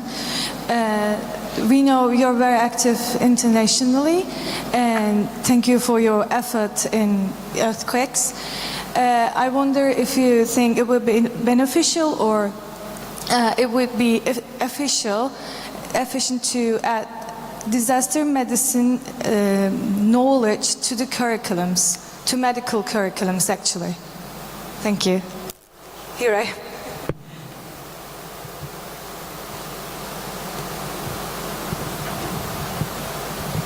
Thank you very much. This is a very important point. Definitely, disaster medicine, especially the developing countries, that they are living under, like us, disaster every landslides, earthquakes, floods. 2023 years, we saw all of them. We should get prepared, especially the healthcare workers, medical doctors, paramedics, nurses, they should get prepared. They get ready for this type of problems. Otherwise, after that, we should get ready for the risk management instead of crisis management. After the crisis happened, we are losing the game. But if we get prepared with the knowledge of the disaster medicine, thank you for this question. This is definitely should insert the medical education to the curriculum of the medical faculties. Thank you for the question.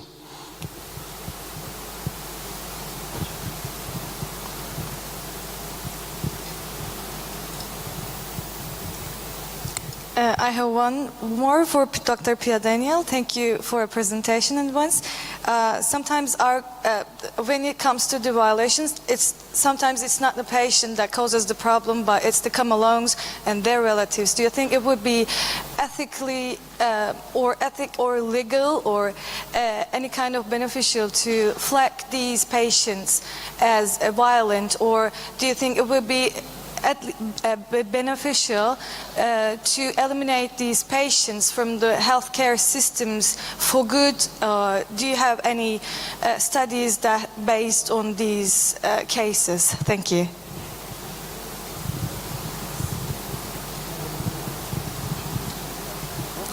Yeah, that's a great question, and it was brought up at our planning meetings. The issue is that it's not just patients that are the issue. Often family members, I've been meeting with a lot of the pediatric department leadership, it's the parents. And so really, looking at the scope of who are we flagging, who are we identifying, and that we want it to go beyond just an agitation scale at triage, but just, maybe you have a comorbidity or psychiatric issue, or maybe you're having an acute delirium issue that we know it's going to be a problem, but maybe your family member or your parent has a history of violent acts or workplace violence.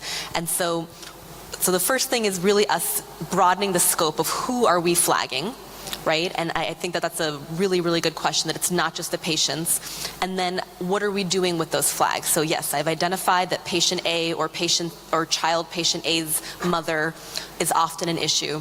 And then how are we handling it? And we actually just had a meeting before I came with our legal department to really just figure out what is sort of our ethical obligation.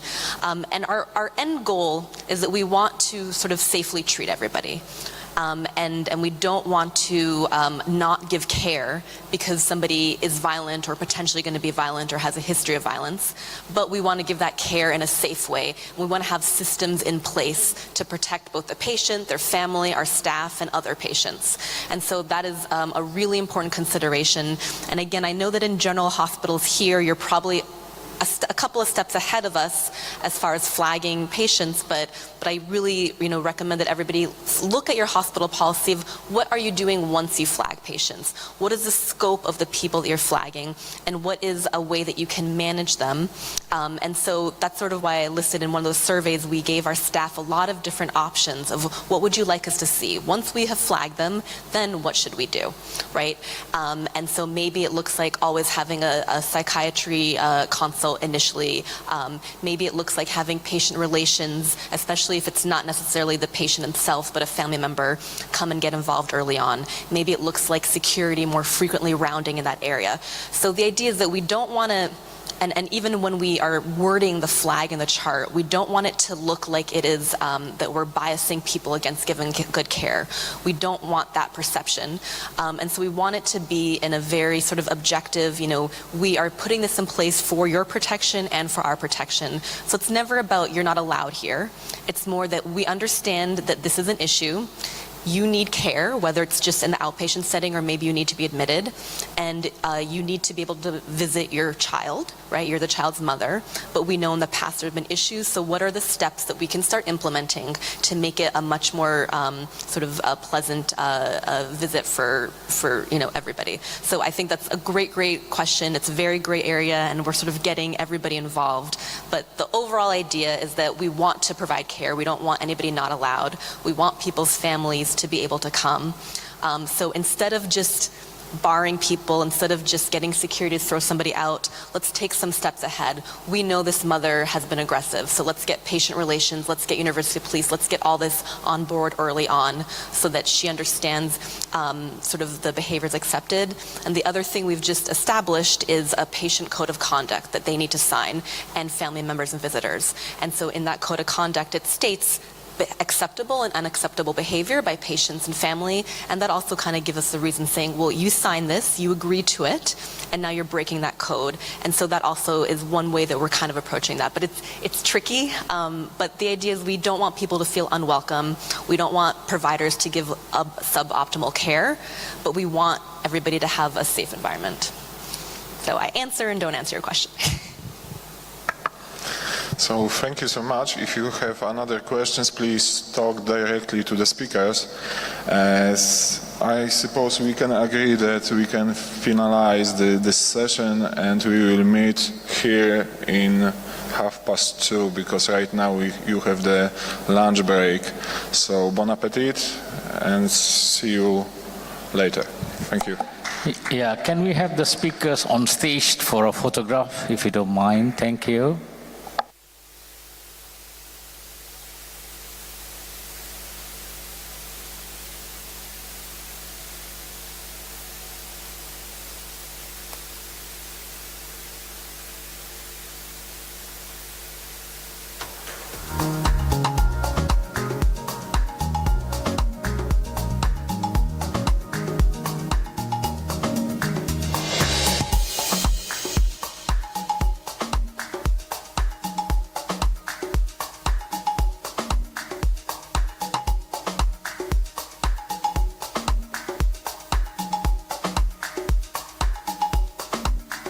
A significant burden, getting financial and other penalties for missing deadlines, and essentially diverting staff from patient care. I was an emergency room physician who was taken out of the ER during the peak of our COVID response for 2 weeks so that I could be in an office helping input this data, because our reporting team wasn't able to catch up with it, and our hospital administration was so afraid of getting penalties. And then when you look at the resources of a facility like ours, where we're sort of independent, don't have a lot of shared resources in the city, and then you compare it with a large network hospital where there's 11 different hospitals across New York City, just looking at the difference in the resources, right? The large network hospital, they had a specific non-clinical 50-person team that could do this reporting. They had a centralized process. It was all automated, automatic updates. Everybody had universal access to it. So the burden for that group was very small on the clinical staff. And then you compare it to the resources that our hospital has, right? We have no dedicated analytic team. The process of getting reporting essentially was decentralized across 17 different clinical departments. There was no centralized place that we could even share information. And a lot of the information was not able to get automatic from our electronic medical record. We had to get it manually. And so it ended up looking like using clinical staff. So the mandated reporting, it really leads to reporting, there's significant reporting barriers, and there's also diversion of resources away from the front line. And when you look at the questions they were asking, when you look at the different agencies, there was so much redundancy. But it was just done in such a way that was really, really difficult to create nice processes, right? So the frequencies of when you report constantly changed, and then the definitions of the variables was either very obscure or constantly changing. And so the idea is that the public health needs of a disaster, it requires a more coordinated, efficient system to share information and minimize straining healthcare systems, and really understanding that different healthcare systems have different capacity to do this. And when you ramp up a mandated reporting from 5 to 30 daily reports, you need to understand how that's affecting the acute care facility. And then again, it all translates to the community, right? So the community that we were serving, it had less clinical resources to treat patients because those clinical resources were being diverted to reporting, versus those larger networks, they had the capacity to deal with it. So just understanding that creating these universal mandated reporting is very, very difficult on certain institutions. And really, this is all about the public health sector really needs to have a better communication with the acute care facilities during a disaster, and really kind of prioritize what are the variables that we need from every facility, and maybe what are some variables that maybe we just ask from the facilities that have the capacity to give this without sacrificing care to their community.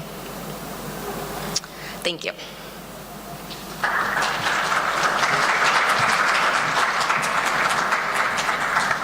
Bravo, Doctora. I can't believe you did that in 10 minutes. Any questions for Dr. Appiah? She deserves that. Thank you, Dr. Appiah. Our next speaker is Dr. Muzaffar Ahmed. Let me see. Dr. Ahmed, are you here? No, Dr. Ahmed? Okay, so I guess now you introduce me. All right.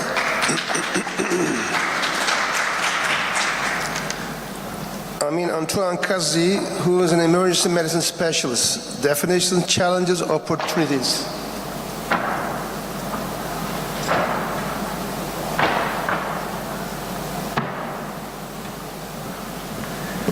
First of all, thank you for having me at WASAM and in Turkey. It's always a pleasure to come and see my colleagues, and to be so proud of Turkey who has been able to develop emergency medicine faster and more in a more advanced way than many nations in the world. Bravo. Today, I was supposed originally to talk about some type of challenges and something. But I decided to change the topic to something that's more relevant, because I just came from training more than 1,000 physicians and nurses in Lebanon. On Thursday, the Ministry of Health, the Lebanese Order of Physicians, our National Association of Doctors, as well as the MSF, ISF, ICRC, come together to start preparing our physicians in Lebanon for, God forbid, what may be full-scale war. And of course, not only a full-scale war, but possibly whatever other type of internal strife and civil wars we may have in our own country, especially if the crisis lasts longer. our country has been devastated by a major financial crisis with a nearly total collapse of what we have had before. So we are particularly vulnerable right now in terms of having the resources to withstand an increase in need of resources. So as president of the Lebanese Society and as founding chairman and founding leader within the specialty in Lebanon in terms of developing emergency medicine as a specialty and working with other colleagues to develop the whole healthcare system, we started heavy training in war casualty and ED management of mass casualty incidents. They all come together. There are many aspects of them that go all the way from the field before you get to the mobile unit, from there all the way to the hospitals and the pre-hospital system. And then there is a whole world of emergency department management skills that we developed at the American University of Beirut into an actual set of lessons and principles, which I would like to share with you today.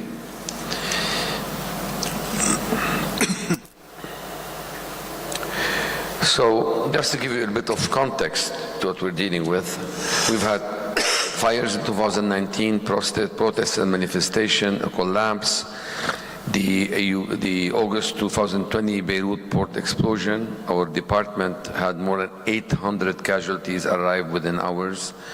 We had to take care of these 800 patients, including more than 20 that died and more than 80 that were admitted.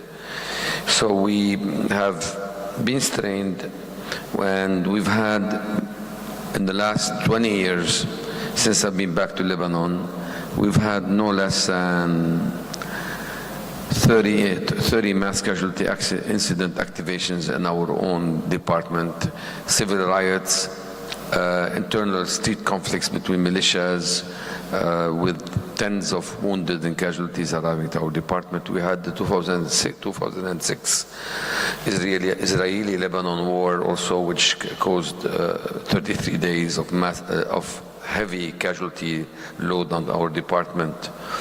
The difference between prior years and now is that we, since we are board certified, residency trained specialists in the specialty, have been able to really look at what's in common between all of them. We did not rotate for a few years and move on, or for a few months and move on. So this ambiance allowed us to sit and think together what is common to all of them. And today I'm sharing this with you. To start with, why is the emergency department central in mass casualty incidents? It's obvious to many of you, but I'd like to highlight them. One is the identification of the external disaster. That's where the first patients arrive. We're the first to really recognize something is happening. Of course, if you hear a mass bombing, that doesn't mean necessarily it's going to affect you. And that doesn't mean that there are necessarily patients. When they start arriving, the first place that will know about the fact that there is mass casualty is the ED. You're also the place where you'll initiate the process that will activate the disaster plan. I didn't say you will activate the disaster plan, but that's where you will start the process. You triage the mass casualty into different categories. You initiate life-saving, stabilization measures and interventions. You administer emergency department care, and you recognize that, well, it's slowing down after 6, 7, 8 hours. 10 hours, and that's when you start initiating the process to clear the disaster plan and send people home. So among the lessons we learned, that while drills are scheduled, mass casualties are not. So since incidents are different than drills, while we do need to have those drills, we need to remember that they will hit you when you least consider them. And why is that important? Because your own capacity and surge capacity are variables that depend on your load and the time of the day or the day of the week when you're being struck. So what is a mass casualty incident also for your own ED may not be a mass casualty for another. So in a sense, if you have one doctor in any emergency department, you have one doctor, 2 nurses on duty, and they receive 5 patients, 10 patients, to them that's mass casualty. In my department, where in the afternoon we may have 5 faculty, 15 residents, another 10 students, 20 nurses, 10 patients are not a big deal for us. We can handle them. We'll get busy, but we'll handle them. We don't need to activate. So the load depends on your own capacity and your own surge capacity. So if you strike us with a mass casualty incident when we have a full emergency department with bed overcrowding and people staying over for a day or two, it's a different experience than when you have your consultants available in-house or not available in-house. 2 o'clock in the morning obviously is different than 4 in the afternoon. So you need to take that into consideration when you define your own capacity and the trigger level of when do you activate. But more importantly, when you define your own hospital and regional disaster plan, don't rest, do not. Why? We've looked at this, and I can tell you that no more than 30% of emergency departments in Lebanon have some degree of knowledge of what their plan is. Many people do the plan in a piece of paper or a document that's in a policy in a drawer of someone, but that doesn't mean that everybody knows what it is. And even if the head of the department may know what it is, the head of the department may be in Wasam lecturing. So something else may be happening over there, and everybody should know their role and their duties to really activate. Do you have a plan? Is it an actual plan? Will it work? Has it been tested to match your resource and reality? Not to really be just principles you advocate for that no one knows about. And do all stakeholders know about it?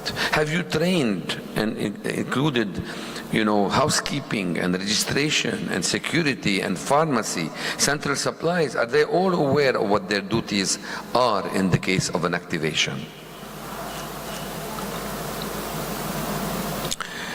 So when do you activate a plan? Everyone with a bit of testosterone thinks that they should be.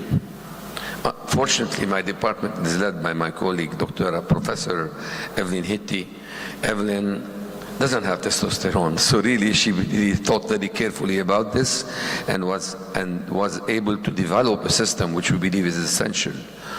We alert the hospital director, but mobilizing a whole hospital should be done by the hospital director, not by you.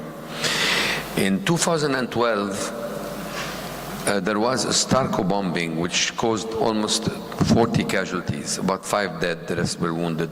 We were the closest hospital. They brought them all to us as usual because that's what their people tend to go. And that's not ideal, but that's where they tended to go. They had not learned yet to distribute them more properly through a proper dispatch. But patients don't know. They just rush to the closest place.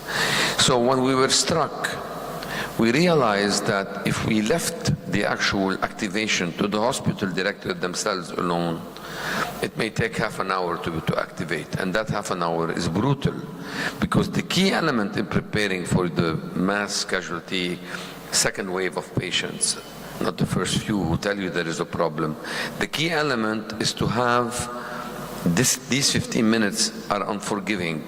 That's the time when you get ready, set things up, and call people in. You empty the department within this time. So what we realize is that it is essential for the department to retain the capacity to alert the institution put people on alert. So we have a tiered response. First, we go on alert, and 2, we go on activation. The second thing we decided, because we do realize that you have to estimate your capacity, your search capacity, the time of the day. What can you handle? What is the exact number you're predicting of people to come? So you have to assess that before you go to the next step, and the next step is a level 2, not a level 1 activation. A level 2 activation is different than a level 1. Level 1, you activate everybody with the plan. But the level 2 is you activate only select services, or at least 2 people on call that you need to call in. You don't activate the dermatology consult on call, but you activate the trauma surgeons, you activate the general surgery department, you activate your intensive care support, the people on call, not everybody, but a limited response of activation. So to properly decide, you need a proper assessment of your ED current capacity and surge capacity at that particular time. So the ED attending on duty in charge is the person who makes that assessment. I can't make it from here. They have to be on site. And then you have to secure early and properly, question mark, accurate information suggesting more victims are expected. And who is the best source for information? The best source of information is not the media, is not hospital security, is not the police, nor the hospital leadership. They themselves don't know. The media will take half an hour at least to get down there and figure out what's going on. So how do you know? So you can activate early. You will know from the first patients that will walk through your door, because they will, from the scene of the incident, these people, whoever brought them in a taxi cab, in a car, by family, or whether they drove themselves just with their walk-in wounded to your department, they will provide you the information, and that's the most accurate, relatively, source of early information to what's going on out there and whether you should predict that more victims are expected. Defining your capacity threshold, as I mentioned, should be defined by your own institution depending on your size. You can't, what is your capacity? What is the range of patients you can handle? We have more than 150 institutions in Lebanon. They're not all tertiary care centers. So you have to think in that sense. So using tiered activation, the level 1, level 2, like I mentioned, using an alert, and remembering that there is a general rule, which is the upside down triage, which I'll mention in the next lesson. But overall, if you want to assume, well, I'll go now here. No. Overall, you have to assume that you're going to get a first wave of walk-in wounded, and then a second wave. It's like a tsunami. You get a small wave and then a bigger wave. The bigger wave is when the first responders have gotten down there and they're starting to bring to you the sicker patients that cannot transport themselves. So you see the first wave, always predict 20 minutes up to an hour after, you're going to start getting double the number of the first wave you've received. It's almost kind of, I mean, I'm approximating, but if I get 20 patients that are walk-in wounded, I can comfortably assume that by the end of the second hour, I'll have 60 patients in my department. Of course, I'm referring here to single incident like car bomb and blasts.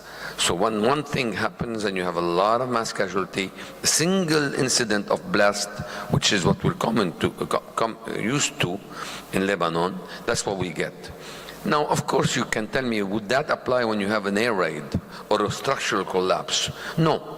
People will take time to be extricated. You'll still have your first wave, but you'll have more severely injured people, and patients will be delayed because they will need to be extricated, and that will make them dwindle over the few hours that come after.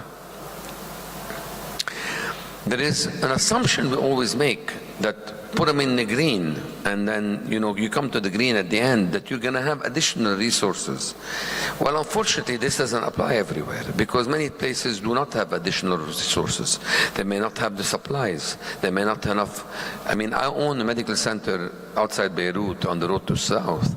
I have 10 chest tubes, 20 ET tubes, maybe less, probably expired. How able am I to really support a mass casualty incident? So resources may be outstripped, so you have to think about the duration and think of sustainability issues. Therefore, it may be advisable when you receive the greens and to make them wait, not to give them any attention. Triage them out, put them in the green zone, or instruct them to head somewhere else. to head to somewhere further away than the emergency department. If they're green, they don't need to be taken care of in your department if you're the closest to close to the vicinity of the incident. I beg, impose, educate everybody not to call the emergency department. This is not the time, everybody should know, this is not the time to call the head of the department, hello, do you need me? Should I come down? Look, I'm in outside an hour away. Should I really come? Is it bad? How is it like? This is not the time. Already when you have a bomb blast, most phone lines will be overwhelmed and you will have an interruption of communication. Do not burden the ED. Follow the plan. Go to where you need to go when you're supposed to be mobilized. Do not strain what's already strained and distract us. Follow or don't come. Pre-identify mobilization sites where they go. Hospital employees should not come to the hospital, to the ED. They should go to the cafeteria or to the patio away from the ED, and that's where they gather. And the leadership of the disaster committee, the chief of staff, the nursing director, etc., whatever is in your plan, will be selecting people and sending them where they need them, in the ED or outside the ED, on the floors, in the intensive care unit. They identify the gaps, and you should not be in our face, essentially. One entrance, one exit. And I personally believe that one companion with every patient should be allowed, especially with children. Why? Because you need them as transport. Two, because you need them to identify the patient and that you're giving the right treatment for the right patient. Because patients can go back and forth, move around. You will send them to CT scan. During the bomb blast, we had 3 scanners, the port blast of Beirut 2020. We had 3 scanners operating, and every scan had more than 25 patients in line. We had 1 or 2 patients arrest, deteriorate in line. You have to realize if you send them there, the transportation person will not be able to come back. So you need someone to stay with them to identify them, because identification issues are important. Drill everybody on their duties in every department, the chief of staff, the hospital director. They should not know your plan only, they should know where they fit within the plan. The housekeepers, the nursing director, the admitting head, the support personnel, housekeeping, everybody should be drilled and have their own. We use these categories, all of us, the red, the yellow, the green and the black. Well, I'll tell you 2 lessons. One, when I showed up during the bomb blast to my department, and my juniors, my own former students who now are leaders, but I arrived there and Evelyn told me, I go, where do you need me? I came on my motorcycle so I can squeeze between the shattered glass and all the debris. So I arrived to the department 20 minutes, we had people everywhere already. So when I showed up there, I came from Damour, which is 20 kilometers away from Beirut. So I arrived, I heard the bomb, I just came down. I didn't ask or call. So I parked and I walked in. A friend of mine called me with his wife injured from like 6 kilometers away, wife and daughter. I told him go somewhere else. Very hard to say, just said go somewhere else, because I knew it was necessary to use other resources. I show up there and she says, I need go to the yellow zone. This is not the time to say, but I'm the one who intubates, I'm the most senior, I want to go to the red zone. Why?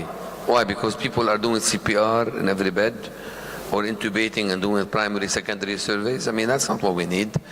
The yellow zone is where you salvage people, where you find your own chair of your own department of radiology on the floor, bludgeoned on the floor with his wife, and nobody realizes he's on Coumadin with a brain injury. That's where you can salvage patients who can be salvaged but should be read or resuscitated. The yellow is a very critical area for assessment, reassessments, and you need the most experience there. That's where you need it. Leave the red to the surgeons. They're gonna come down and you know surgeons, they're gonna come down to the red zone. Give them the red zone. 1 hour later, half of them, all of them, will be in the operating room. So you don't have to worry about it. They'll clear up the place. Just send them with the patient and take over. In due time, it's okay. It's just resuscitation, primary, secondary survey. Go use your brain to operate your department the way it needs to be operated. Second lesson I want to talk about. I said send the green away. Send the green away. To send them to a floor at you in your own hospital where you send medical students with staples or something. Just, you don't need to have them in your face. And the black, that's in the NATO, you can use black. Black, he's dying, he's gonna die, he's celebrating, we're away, just let him die in a palliative area, and let's just send him to the morgue or put him in a corner where it's quiet with his family so they can pray together. That you cannot do in Beirut. You cannot do I mean, yes, obviously they're black, right? These shouldn't be brought in the department in the first place. Rescuers should know. But when you see the local mayor of Hamra in Beirut next to AUB carrying his own son with a gunshot wound in the eye and brain coming out from the other side, you don't say, hey, he's dead, take him to the black. You say, come my way, and you take him to the resuscitation room, and you just do barely enough to make sure the father knows that his son has been assessed and that some has been done to really heal them. Otherwise, you will be the next target, and they will blow up in your face. If you want to avoid turning black, do not say black. Do not say black. Use colors to tag your nurses if you can. In Corona it was hard, everybody was blue. But you really need to tag them so that people know where your nurses are. And it's time for nurses to understand that the junior nurse in my department is their zone leader. Because the junior nurse knows where my medications are, where the supplies are, where the chest tube is, where the phone, how they know the plan of the ED, and they should lead. If you don't have enough people, first thing you need to take care and make sure there is somebody who's a disaster medical officer, also a disaster nursing officer, to clear the department, bring the stock, bring the supplies that you already have on the side, move the chairs out of the rooms, put them in the zone, green zone, clear the ED from every patient, over-admit them or send them home immediately for delayed care. Make decisions. It's not time to chart, just empty your department. That's your first step. Put somebody at the door to do triage. The triage is a different type of triage. This triage is just to look at the patient. This is the triage. You look at them. Are they mentating? Are they posturing? Are they not? If they have cardiovascular collapse, they'll be out. So anybody who's unresponsive, who has decreased level of consciousness, obviously when respiratory distress or unresponsive, such a patient will go to the red. Patients who are in pain but alert and oriented can go yellow. So, and people who are walking, they go green. So you make that decision. Who can make that decision? You don't have to be a doctor. You may need a doctor in the red zone and the yellow zone. That's your two primary problems. So where do you send them? You put a nurse. A senior nurse can do this job sometimes better than your own doctors. That's the order, and then you assume that there will be other people to come and help you. So when Kazi arrives on his motorcycle, go to the yellow zone. Okay? So, and then you have the green and the orange. I mentioned orange. That's actually next to the red. It's an expansion of the red zone. Do the primary in the resuscitation, do the secondary survey in the yellow. If they make it and then don't go to the OR from the red zone or to the morgue. You need a Foley, you need an NG tube, you need the primary, secondary survey. Move them out to a larger expanded area where other people can do the actual secondary survey. Leave a safety stock. Before the bomb blast in Beirut, we had almost 300 enough supplies and stock planned carefully to take care of patients. And we had the safety stock that we replenish every 3 months, and we have it ready. We prepared it 20 years ago. That list can be updated, but it's there. We have pre-registered clipboards and patients that are in the room because they are a different color than the usual clipboards. So brown versus red. You can use color coding to help you know where the patients are. Beware of electronic records. Electronic records can be useful in small scale activations, but when you have 800 people showing up, and we did, what do? You're going to use Epic to be able to really figure out what to do? We have Epic, yes. So what do? Epic will go beep, beep, beep, beep. They will blow up. You cannot use Epic in that situation. So that's when you use the surrogate that's with the patient transporting them. That's when you use medical students. 200 medical students can be very useful when they come from medical school. They will accompany, they will stay with the patients or within zones with the sole responsibility of making sure patients are correctly identified. Where do you put the ED triage? Outside your door or inside your door? Outside your door, they'd be stampeded on, so put them inside the door. Put the gates with a small opening you open just for the patient. Because when the ambulance comes, especially with militias or the clans, we have clans, who come in, like the whole village comes down. When they come in in one ambulance, you open the door, you have 2 casualties, and 10 people on top of them. And they will all come out and jump, and they want to carry the stretcher your way. When they carry the stretcher your way, what you do is you send your orderly to help with the stretcher, but instead of pushing your way, they push the other way. They actually slow them down, because these are literally torpedoes that will blast through anything. So strong steel doors that can handle a car, barely open, that open only to allow slowed down torpedoes from coming in and be assessed by your triage personnel. They get wrapped, tagged, they get the paper clipboard, and they get directed yellow, green, or other. And if you have conflicts between separating parties, I don't want to get into specifics, but we have 18 sects in Lebanon. If they start killing each other, or you have tribes, you have different, constituents of the Lebanese community, and they're all outside the door. What you do, you need to separate them. If the police are coming from riots, and you have the rioters in the same place, you don't want to transport that into your department.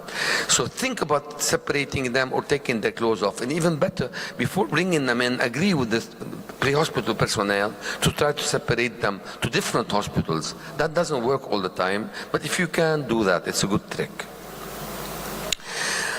Zero tolerance for non-medical questions. If you find people asking questions, where were you shot, how were you shot, who was there, who shot you, get them out of the department. That's your priority. Zero tolerance for non-medical questions.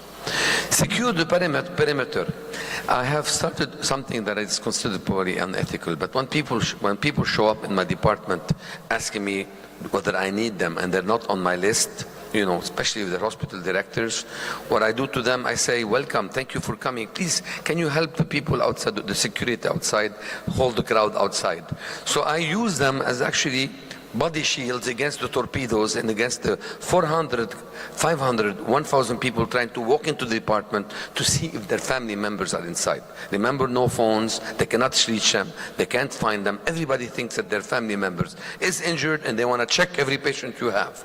So to prevent them, you put the steel barrier and a barrier of humans, your own security if you have any, but also your own volunteers who volunteer when you don't want them. Send them out, they want to smoke, and they're there because they're curious. They're happy anyway. Then they never say no. They are very agreeable to go out there. Consider the fact that police and security and army may not show up.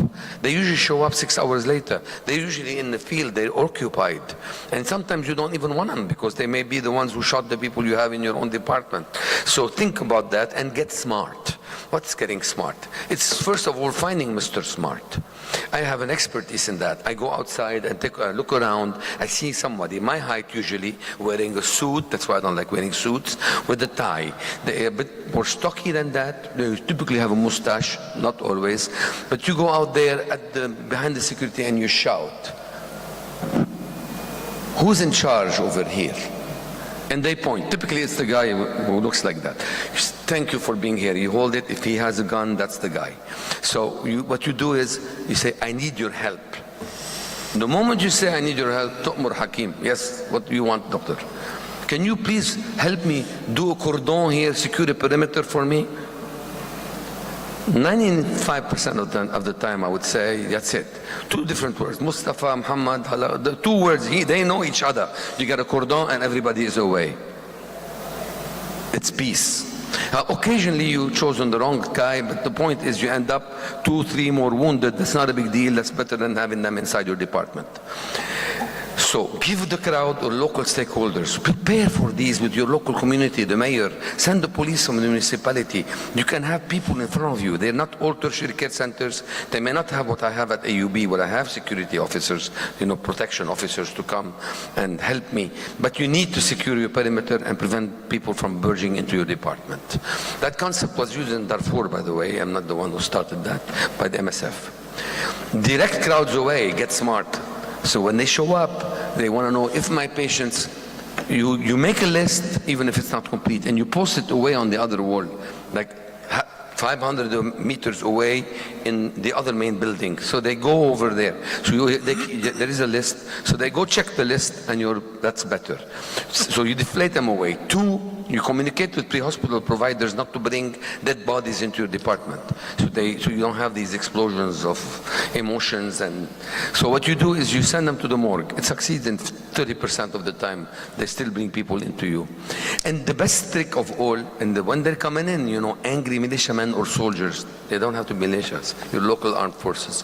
When they're coming in very angry, you look at them, you say, come my way, come my way. And you never say, why are you bringing them here, or slow down. Just the opposite. Come here, bring them to me, bring them. The moment they see that they come your way, you say, who's in charge here? And you'll always have an alpha person who's going to say, him, who's the leader of the gang. Is there a relative? I need you to come with me, but we need blood. What do you mean you need blood? You need blood. Everybody will stop. The torpedo will take a halt and they'll say, take my blood. And you send them to the 5th floor blood bank on the other building where they hate me and they have a post for me saying dead or alive, wanted. So I send them all out there to give blood. So automatically you bring the other 2 with you, and you can this way be able to resuscitate and take care of the patient with you. And if you think that they're dying, these patients are in bad shape, you engage them in a little bit of bagging. That's the black. You make them help you, and then you become their friend rather than their target. This issue, he lives or you die, doesn't happen with me because I'm part of the team. They always think of you as part of the team when you engage them as members of the team that's doing the resuscitation. Patients will look like each other, keep the ED records with the patient, keep the actual clipboard with the patient so you can know, check and recheck because they will locate. No media, don't talk to the media, no media. Whatever you say, even if you're in control, they're going to say, Hammock, it's a disaster in the emergency department at the UB. They don't want to hear everything is in control. Okay? So it's not your business to talk to the media. You have no time for that. Let the hospital disaster committee and director do that. And have a deputy from that director with you so that they take the information without you having to answer the call all the time. Remember to have shortwave radios, Wi-Fi, use WhatsApp, because cell phones will be down, SMS will be delayed. You really have a hard, beepers aren't being used. So remember communication is going to be challenged, and think about that.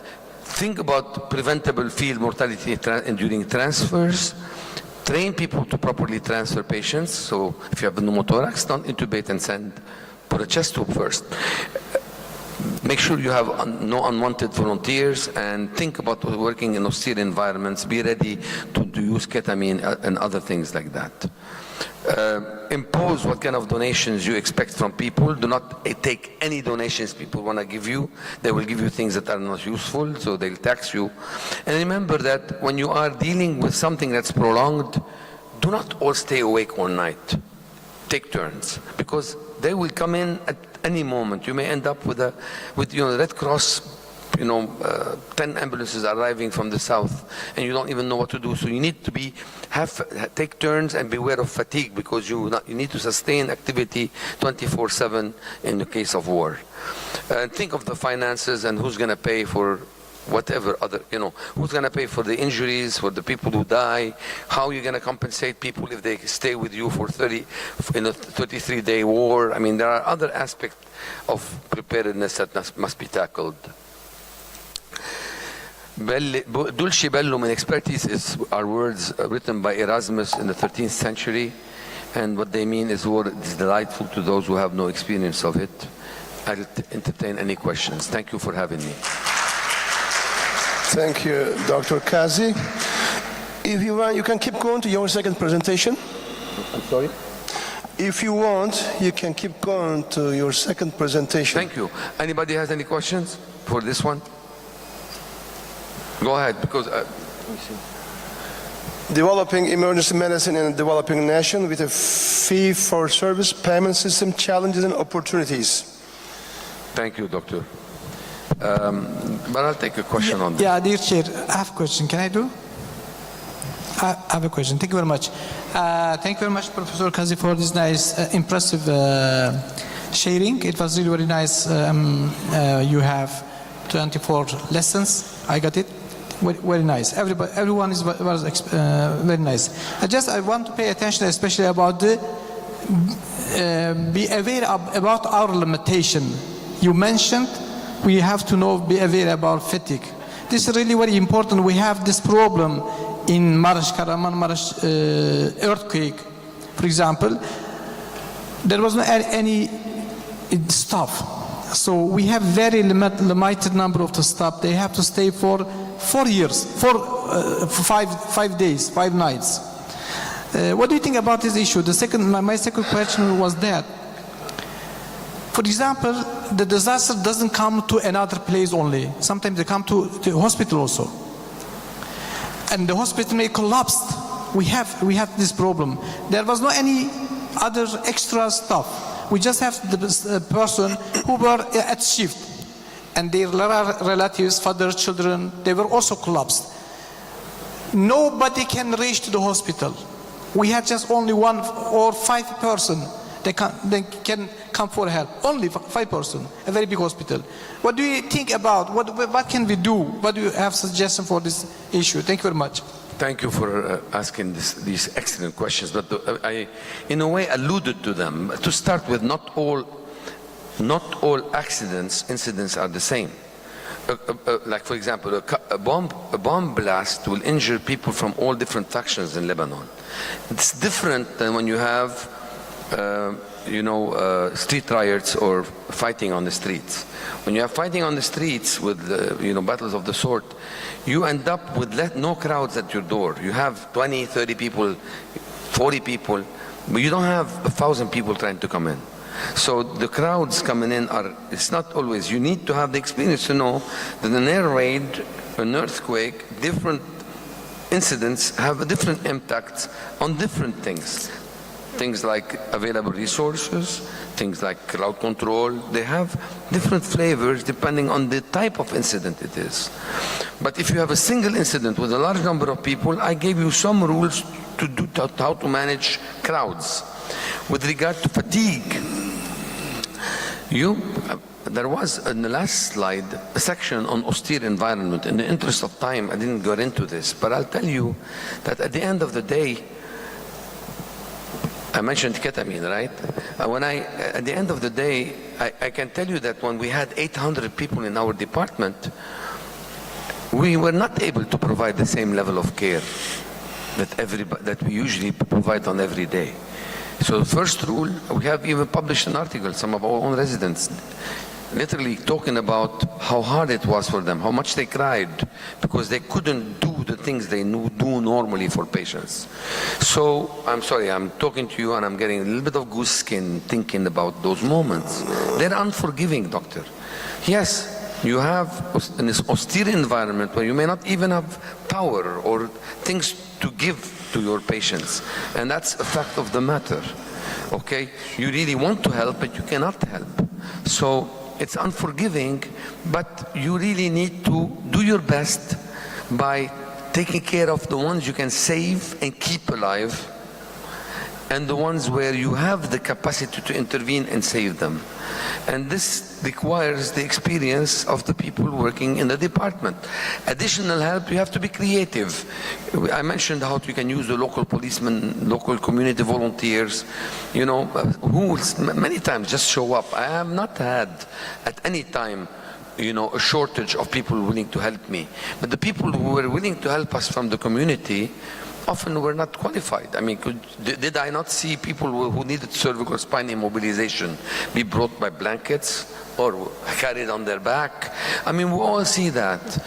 Is it ideal? No, it's not. Have we stapled wounds that had glass in them? Have we told people with glass injuries to go home and come back the next day to be repaired? Have we have medical students taken care of faces the way they should? Have we repaired and re-repaired some of these injuries later? Yes, we do. You have to be creative, doing the best you can with the resources you have. You mentioned to me families.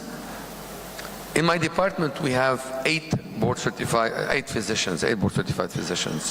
3 of us had direct injuries in our families. Mazen was taking care of his wife and child. Gilbert brought his own son. He was just next to the airport, who was injured. He was 200 meters away. His whole apartment was injured. The head of our pharmacy and risk management were injured. The chair of radiology was injured. I can tell you, and no one knew he was on the floor. I mean, it wasn't his wife. I couldn't even recognize him. So, in the yellow zone. So we get injured in our families, of course, and that's very harsh and hard. But, I can tell you that's the best we can do. So I don't know how to answer your question 100%. Fatigue, yes, fatigue. Why did I mention fatigue? Because I have been exhausted staying up all night with the staff, and then I get hit with people who arrived unannounced from another hospital, evacuated unannounced to us from the south of Lebanon, arriving. It was the Red Cross. They had no communication. They just arrived. 12 casualties. I was too exhausted. I know that I could have been a better doctor that day. So, nevertheless, that's what I could do. So we accept those models. Okay, thank you. Hope I answered you right. The next talk I want to tell you is really about reimbursement models. I think I have maybe 10 minutes, right? 10 minutes. I don't have the answers to everything, but because I came to Lebanon and I was able to succeed in establishing the specialty in Beirut, for many of you who may not know me enough, I'm the past president of the American Academy of Emergency Medicine. So I trained at I'm a UCLA graduate who trained in Detroit and spent 16 years as a faculty at the University of California and in Detroit at Henry Ford Hospital. So I'm used to the American model, and I came to Lebanon and started alone with residents and developed a residency program that's ACGME accredited. So we are Joint Commission accredited, Magnet accredited. So it's we transplanted the place into Beirut. And from that, we ended up with another 3 or 4 residency programs showing up in the country. Now, when I arrived there, I had to deal with the fact that we had a fee-for-service national model and was dealing with a situation where in many countries, I'm sure Turkey had to face those same issues and maybe facing them still, but the emergency department is an undervalued service by institutions, by administrators, by patients, by authorities, and the rest of the medical staff. They all were undervaluing the service, just complaining. They want more, but they give it less value and less support. They don't give them equipment, they don't give them staff, and they don't give them any adequate access to hospital resources. This was the way emergency medicine started in many countries, including Turkey, I'm sure. So we had limited ED leadership, limited support for them. They were part-timers who were given, usually the worst surgeon or the worst internist was left there to take care of it because they had nothing else to do. They would assign them something and not give them any resources to work. There was little effort to capture expenses, true expenses, or generate revenue out of the emergency department. And nobody was out there to properly secure support and resources. The EDs needed support for the structure, for operations, for coverage by attendings, by physicians, by nurses, and needed people to run the place. It's a full-time job when you have 30,000 patients a year. It's a full-time job. When you have more than that, you need assistant medical directors. What if you have an academic responsibility also? Here we go. We have 3 leaders you need for a department. Then there are pre-hospital services that may be deficient. You may not have a proper space, proper design. and you have difficulty with providing proficient, qualified, trained, credentialed staffing by nurses, by technicians, phlebotomists. There is no adequate continuing education, and there is no true citizenship or stewardship. There are no stylets, there are no yank hour suctions, you have no suction, no proper tools. In Egypt, I remember touring with the Minister of Health in their biggest institution. They had no defibrillator in the emergency department. They had to take the patient to the 5th floor. So today, I'd like you to start thinking, what are the models of reimbursement and reimbursement regulations in your own country? Have they helped advance the specialty or impeded its growth? Is reimbursement competitive in emergency medicine with other specialties? Are you being compensated the same way? Is it undercompensated and reducing interest by excellent students and physicians to practice, train, or stay in emergency medicine? What are the strengths, weaknesses, and pitfalls of the compensation system that allowed your specialty to grow? And what are billing regulations that you think that will protect the specialty and you would like to see advanced? These are good points to start to think about. In general, remember, you think of people either paying or somebody else is paying for them, right? That's a simple way. Either they pay or someone else pays. So in Lebanon, we had cash self-pay. We had people with private insurance. You had employees who had developed their own plans of like a cooperative that they administered themselves. And you have then cooperatives of national groups or special industry groups. And then you have the labor ministry has something known as National Social Security Fund, which is almost a third of the population of Lebanon. And what they do is they also set rates and determine what and how many people can be paid for every admission, who gets paid and who doesn't. You have then Ministry of Health coverage. So the Ministry of Health coverage is when, for example, people have no money. So if they don't go to a private hospital, there are allocated budgets that can be spent on non-funded patients. And that's the sad trick. So in 2006, I took care of 3,000 patients in my department, including 12 dead and 120 wounded, 270 admissions, and more than 300,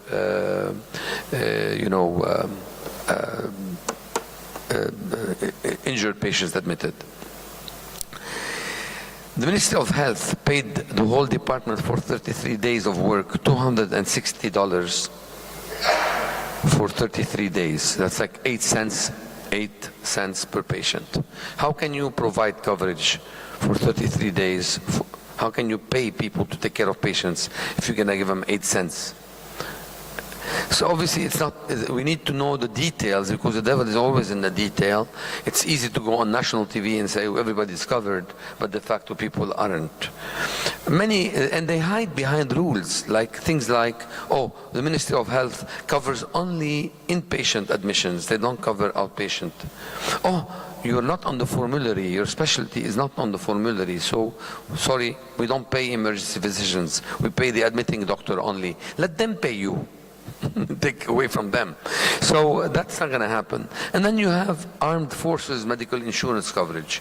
And we have many. We have the Sûreté Générale, the immigration police. We have the customs police. We have the internal security police. And then you have the Lebanese army. And every one of them has their own form of coverage and rules. Very fragmented. And background, we have 163 institutions that claim to be to be hospitals.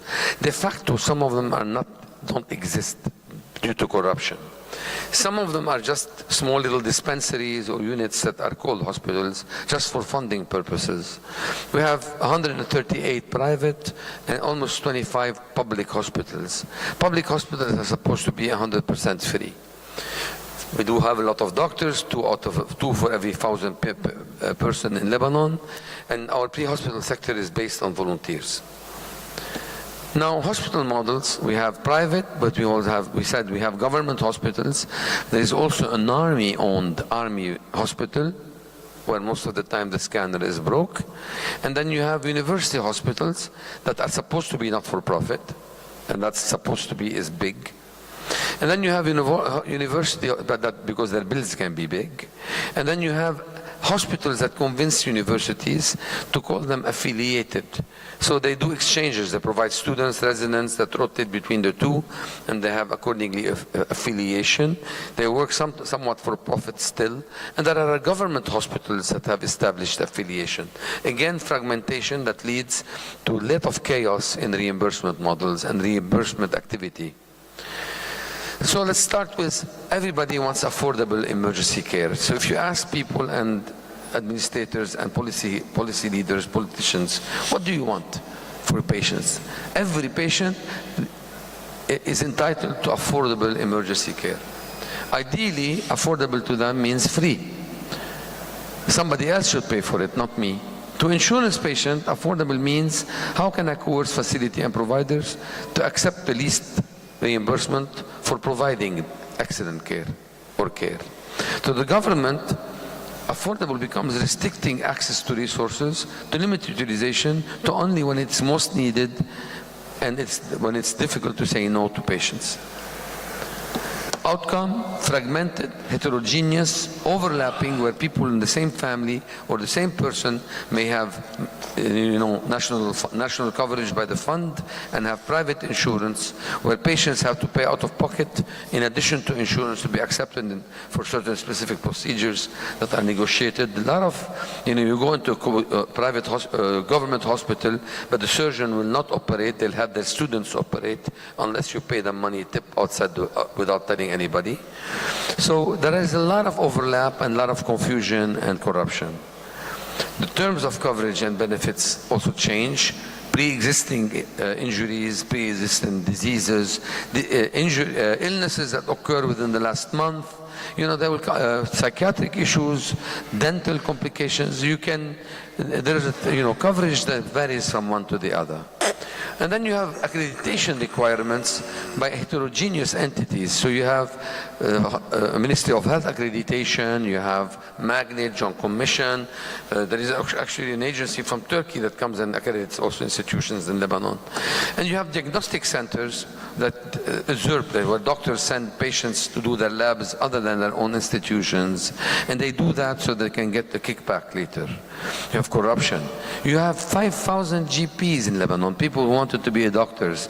That shouldn't be a lot, these 5,000 GPs, except they're 5,000, but they're more than a third of our doctor population who are still practicing in Lebanon. They're almost 40% of our population of doctors. Some of them are excellent, some of them are not at all. Some of them cannot handle health care or medical care or acute care. Yet there is political activity that puts them in certain positions where they can do that. A lot of bad habits among healthcare professionals who can bill patients while traveling, who can bill patients they haven't seen, who don't come to see their patients where they do overbilling for private insurance. And you come in there trying to fix something, and they all tell you, follow the NSSF, National Security Fund. What are their rules? NSSF was established in 1960. There was no emergency medicine. They pay only for inpatient care, you're outpatient. And they don't pay for you because you're not existent yet. And when you are existent, they tell you you're not everywhere. Why should I pay here and not there?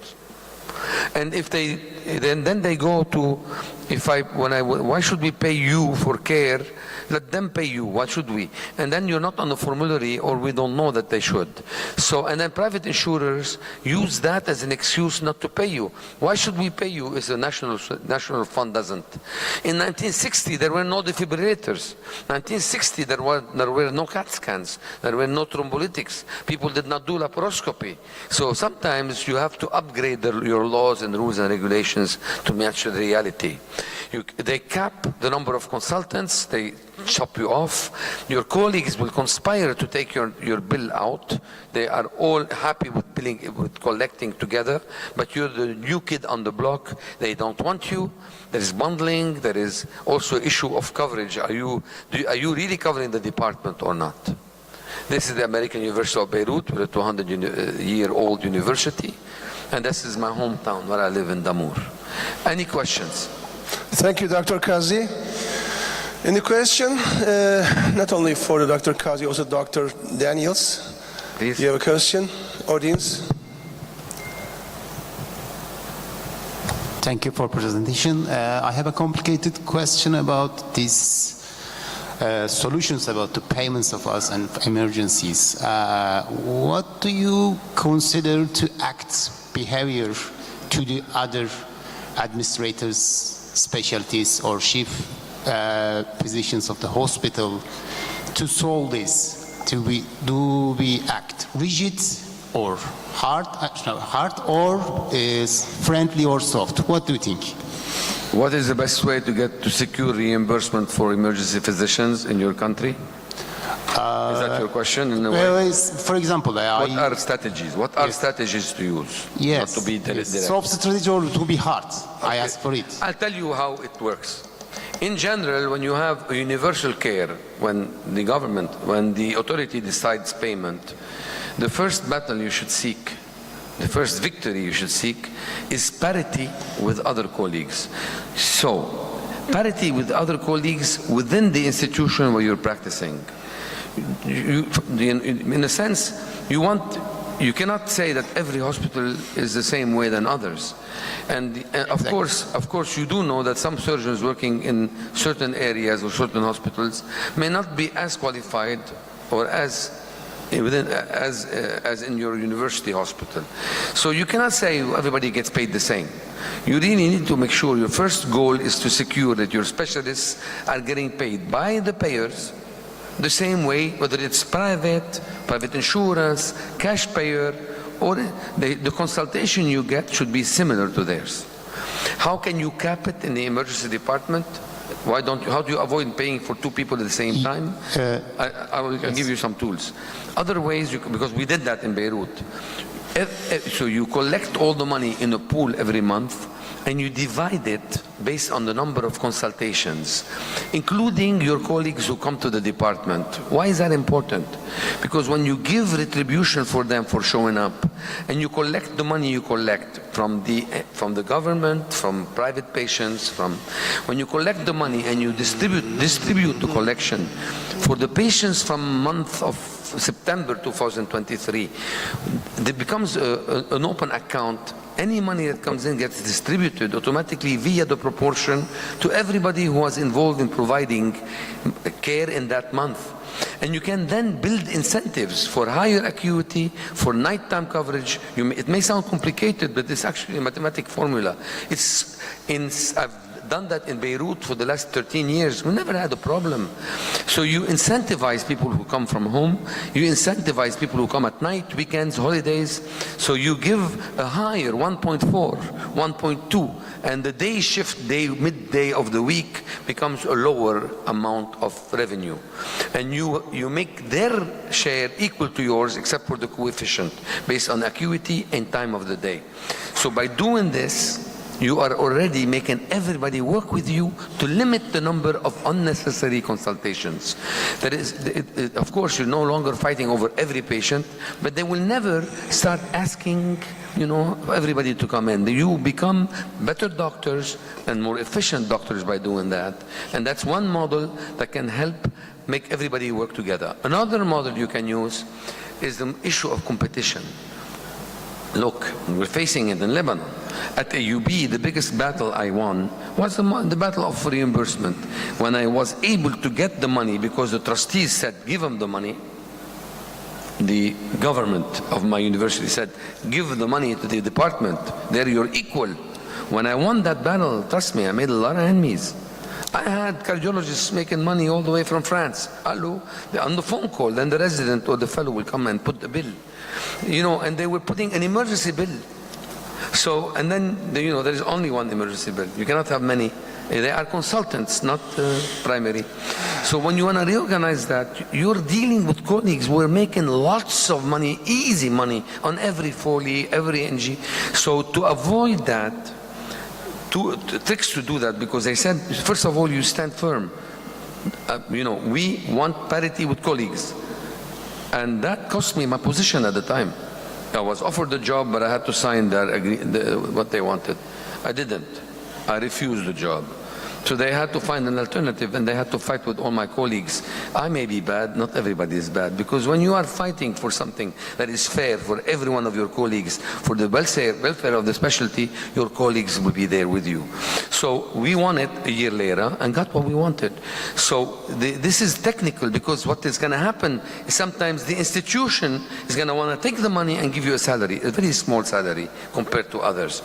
No, you're specialists like everybody else. You must win the battle of parity in your institution. How do you do that? What are tools to avoid? Why, Kaiser is an HMO in America. How do they decide what to pay their employed doctors? They cannot hire anyone if they don't pay them similar to the people in the private market. So in Lebanon, I've trained in the last 12 years since we opened the residency program in 2011, we graduated 30 people. We've retained 10. 10 are in the Western world, Europe and United States already, and 10 others are in the Gulf region. And why do they leave? When I started, they used to pay doctors in Lebanon in emergency medicine 10% of what they're getting paid now. In the Gulf region, they're paying them 4 times the amount. So 10%, congrats. 10% of X versus 4 times X. So the market, the competitiveness will resolve this issue. If you want good qualified emergency physicians, you need to do that. So let the market help you gain these changes. Now, you must also accept the fact that in Lebanon, which is the size of Orange County, 6 million people, we don't need 150 emergency department. You need categorization of these hospitals where the tertiary care centers, where the high acute are distributed properly, that's a national plan for the minister, and where the people there are qualified. Other places can have GPs who have telemedicine support, who have an administrative support. You can create a tier 2. I know it's hard to accept that, but I come from the United States, the American Academy of Emergency Medicine, where only board certified physicians should do this.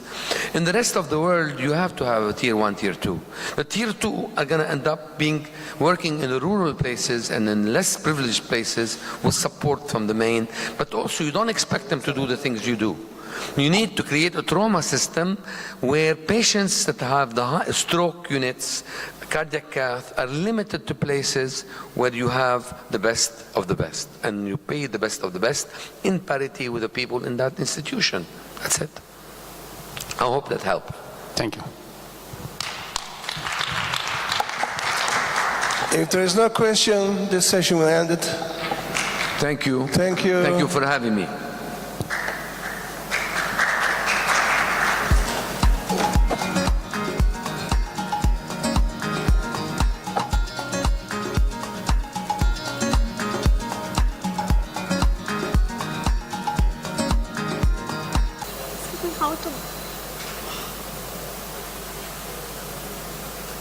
Next slide.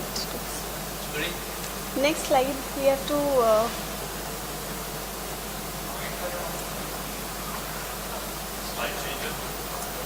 slide changer. Here, this one? Okay. Green. Green is next, ma'am. Okay. Thank you. A very good afternoon, everyone. I am Dr. Indulata from India, and basically I am an obstetrician and dealing with high-risk pregnancy. And today's topic of my talk is emergency transfusion in pregnant trauma patients. I think you all are dealing with pregnant patients in your emergency department. So there is nothing to declare, and I would like to thank YSM team, organizer, to give me this opportunity to have here. So the objectives of my talk is management of pregnant trauma patients, prevention of RH isomerization, transfusion principles and risk, and blood products transfusion.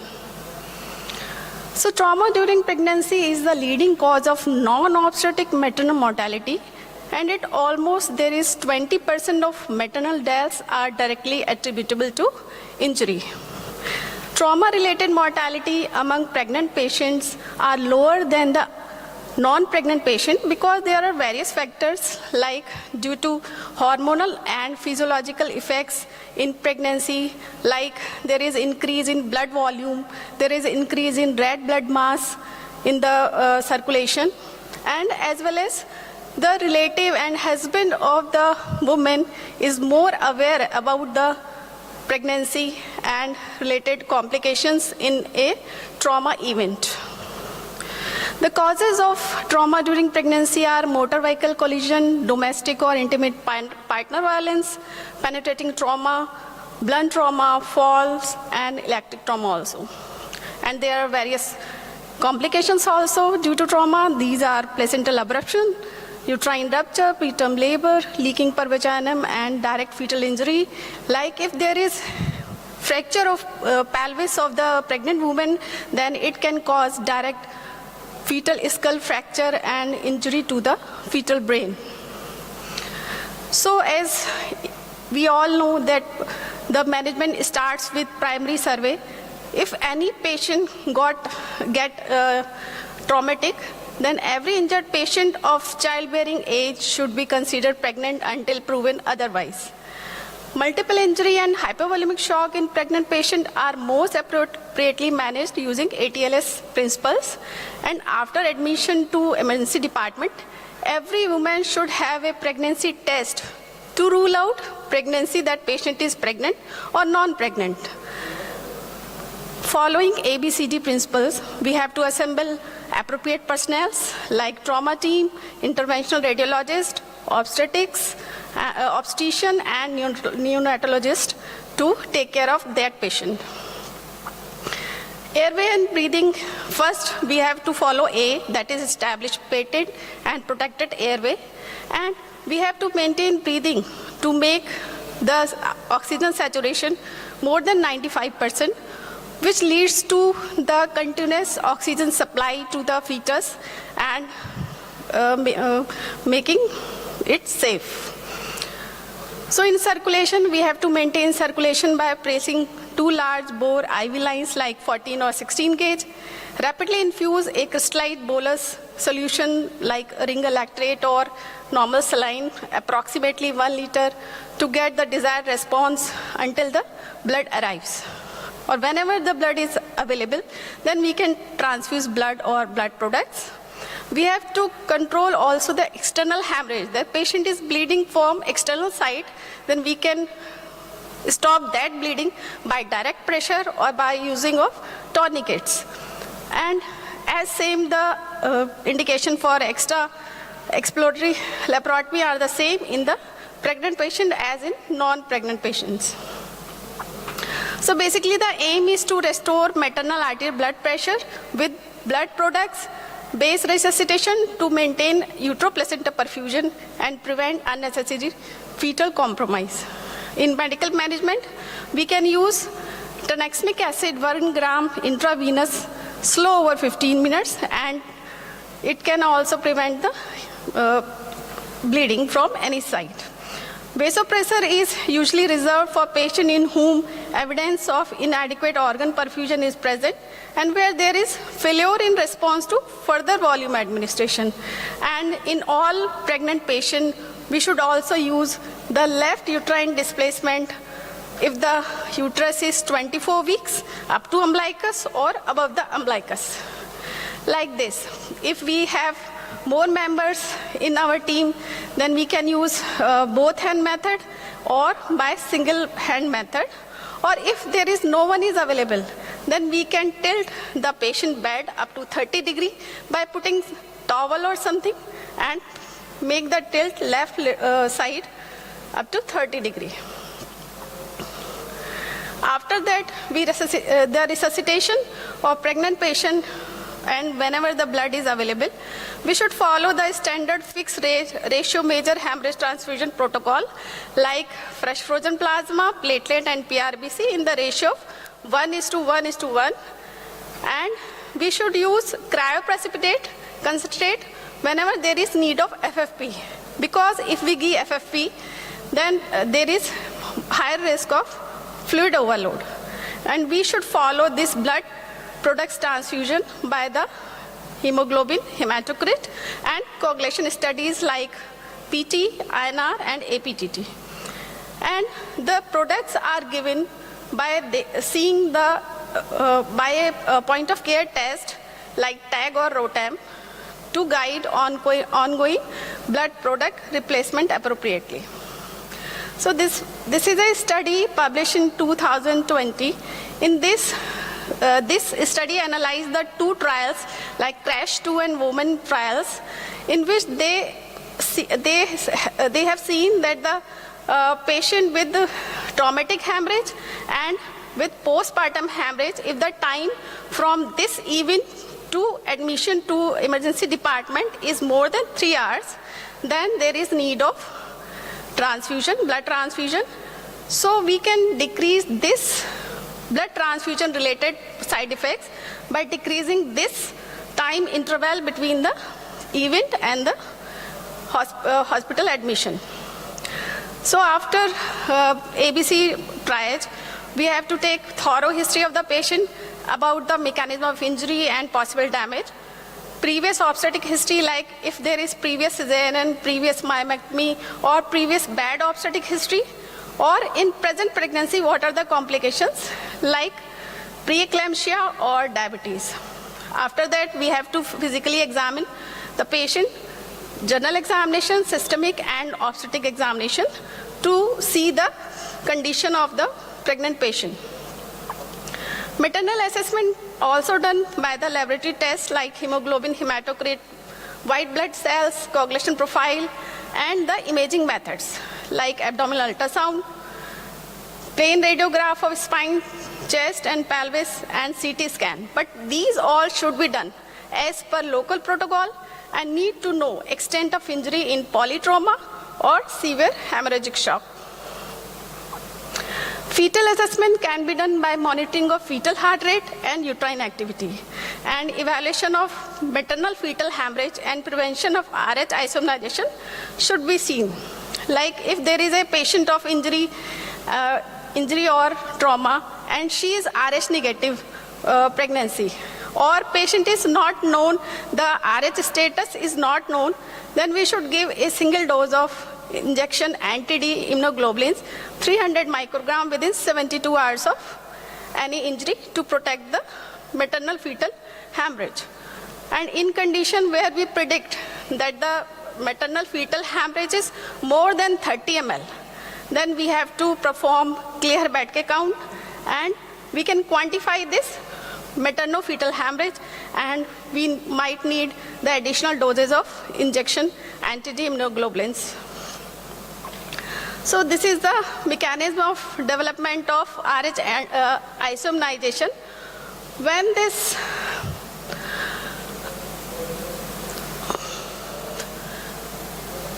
the mother is RH negative and fetus is RH positive, then this RH positive, due to maternal fetal circulation, these RH positive antigen create a immune system response, and these mother body response is formation of antibodies against this RH antigen of the baby. So these antibodies after formation get back into the fetal circulation and causes damage to the fetus. So the principle of transfusion in pregnancy should be, there should be a valid consent, and if the condition is not feasible at that time, then we can inform retrospectively to the patient and patient relatives. Documentation of reason why we are transfusing the blood, we should mention in patient record. All women should have their blood group or antibody status checked at the time of booking or at the time of 20 weeks of gestation. And if patient RSD status is not known, then we can transfuse ABO negative, RSD negative, and CAL antibodies negative red cell units directly to the patient. And there should be a clear local protocol on how to manage major traumatic and obstetric hemorrhage. And in critical bleeding, we have to use the ROTAM or tag-based algorithm to guide our transfusion.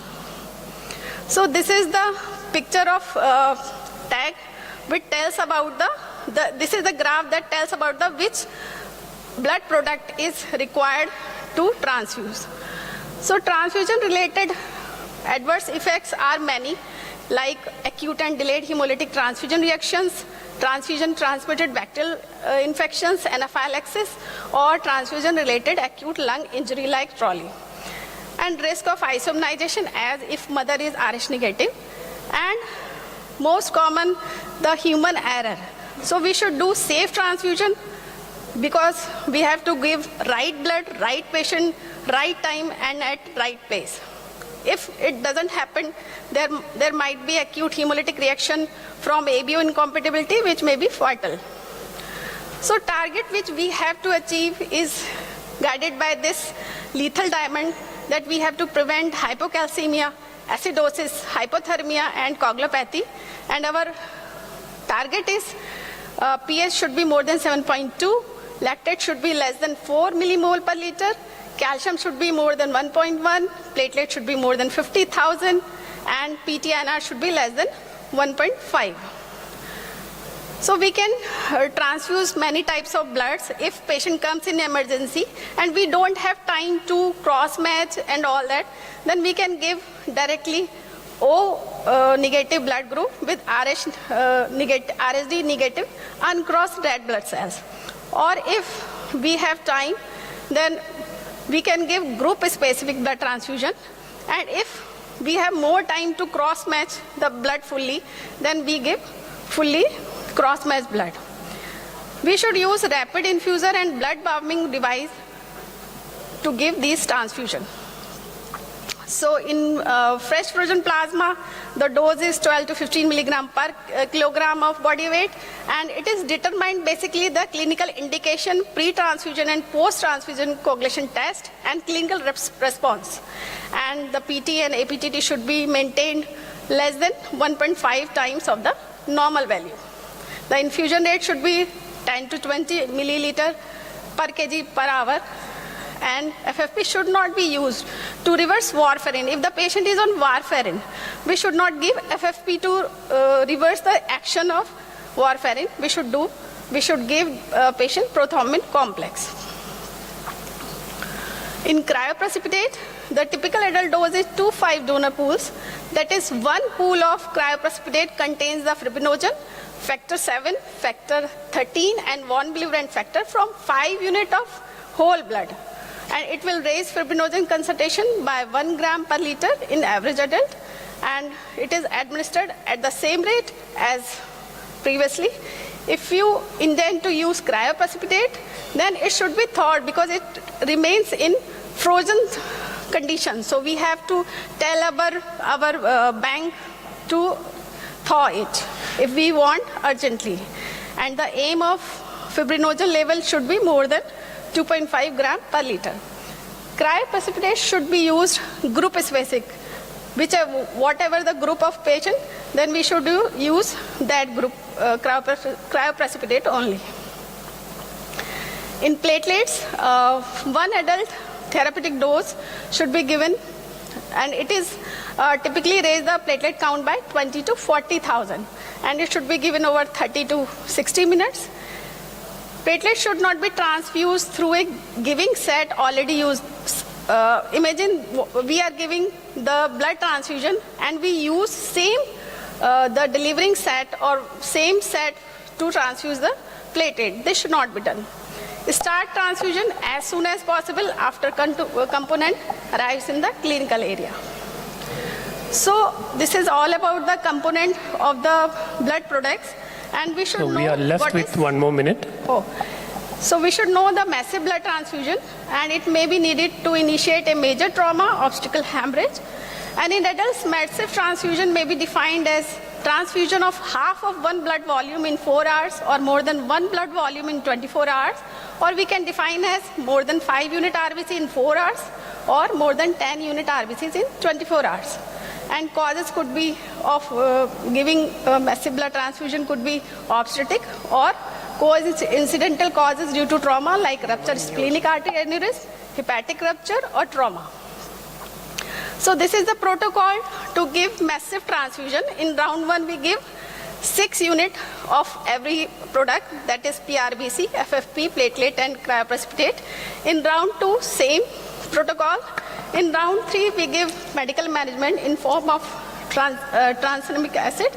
Sorry, speakers, last minute, please. Last minute. Thank you. And 4th round, we give all products except cryoprecipitate. And if there is no relief in bleeding, then we can reactivate this protocol. So take-home message is any pregnant trauma patient with hemorrhagic shock should be managed with ATLS principles. Aim of transfusion is to restore maternal arterial blood pressure to maintain uteroplacental perfusion to prevent unnecessary fetal compromise.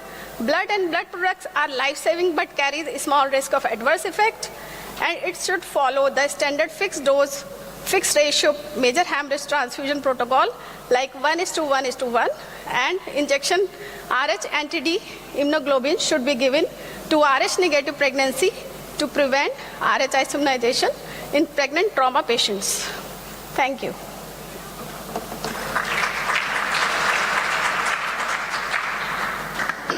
In the interest of time, we'll be taking questions right at the end of the session, if that's all right with everyone.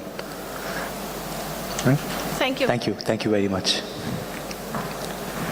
Moving on from a vast and general topic to a very specific, specialized, super specialized, super duper specialized topic, cardiac oncology in the ED.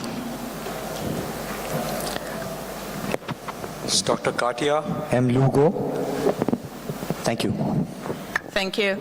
And thank you, everyone. It's really an honor to be presenting at WASM 2023. I got appointed with this topic, cardiac oncology, right? Why which one I used to?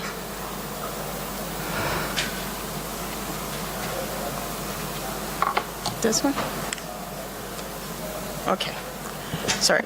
So cardiac oncology in the emergency department, right? It's a new topic. Why it's important to discuss this?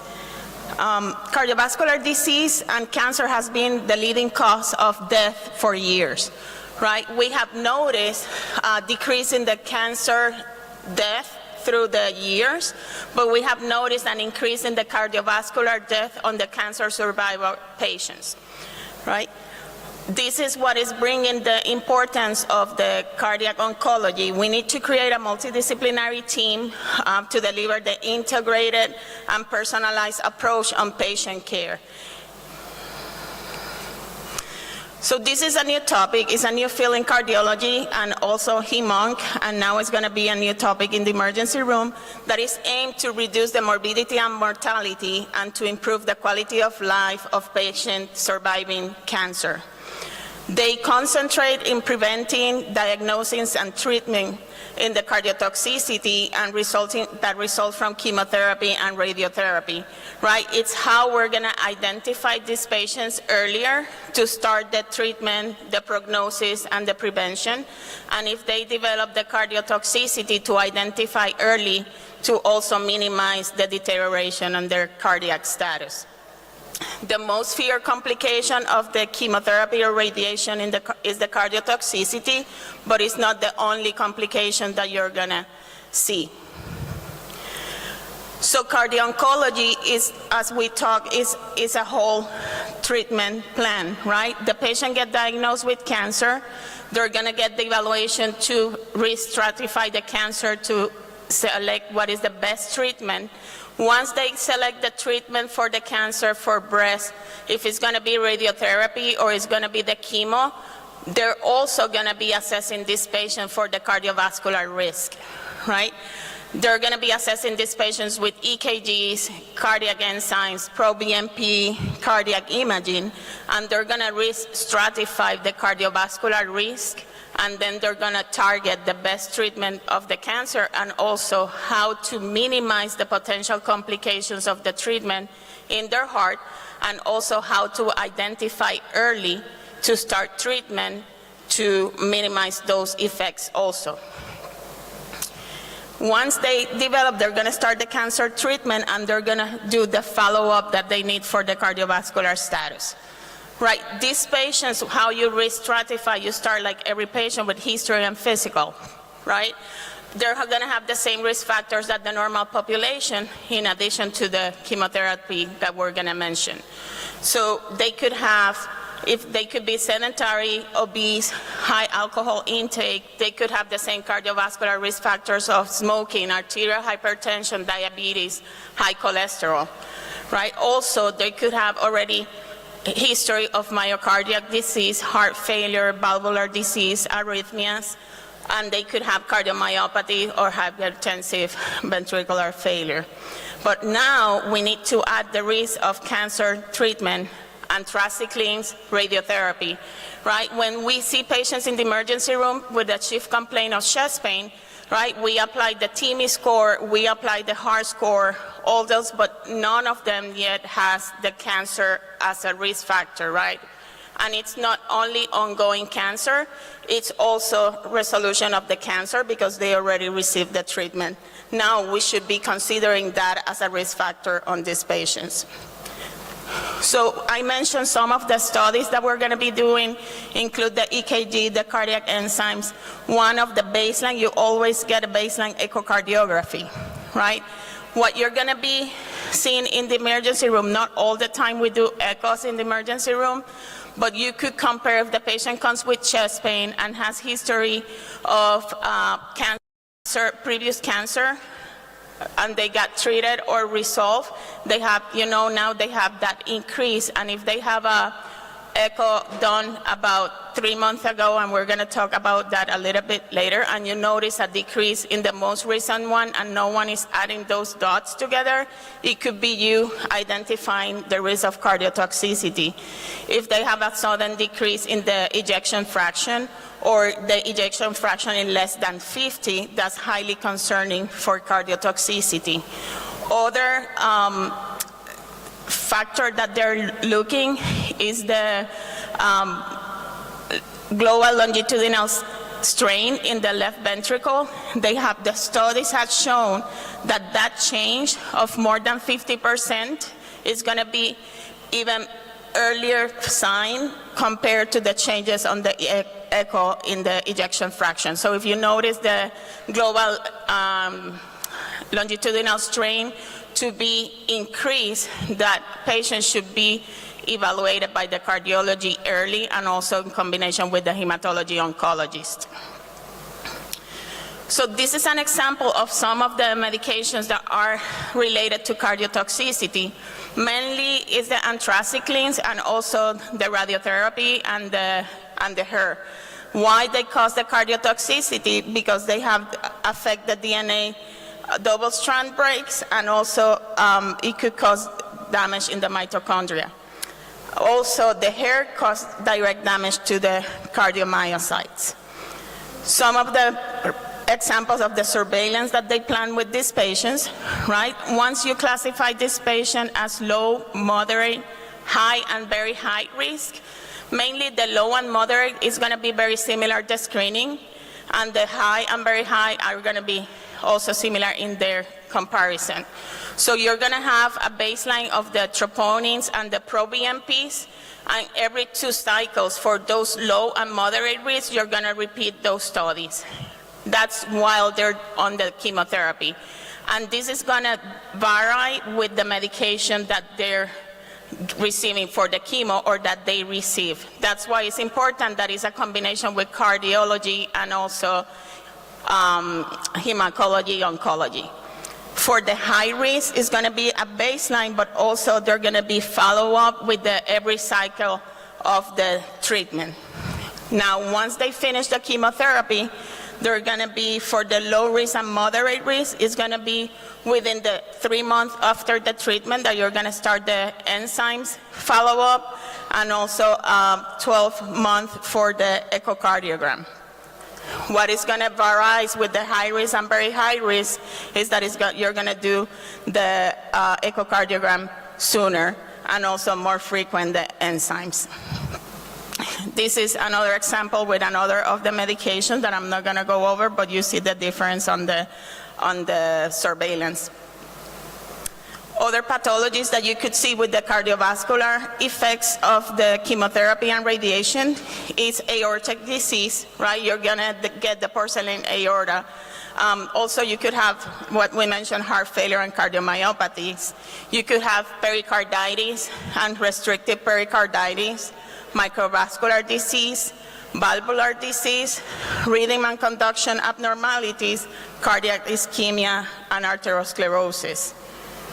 So going to also, in addition to the cardiotoxicity, when you see patients that they started the chemotherapy and suddenly they were having normal blood pressure and suddenly they're having elevated of the blood pressure, you need to consider that that could be a reaction due to the chemotherapy.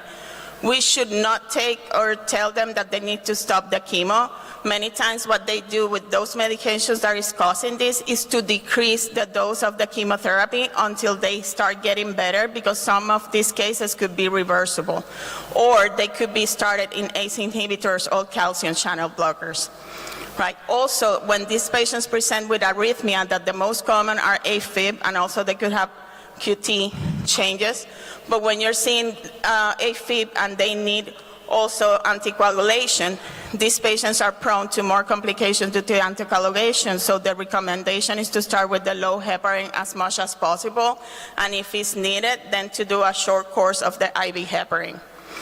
The patients also could develop valvular disease, as I mentioned before, and these valvular disease complications can take almost 10 years to start presenting, right? And it could go from regurgitation to also, they could present with infective endocarditis. So you need to have a high suspicion in an immunocompromised patient after cancer treatment, and it could take even 10 years because they could be, the valvular presentation could be due to infective endocarditis.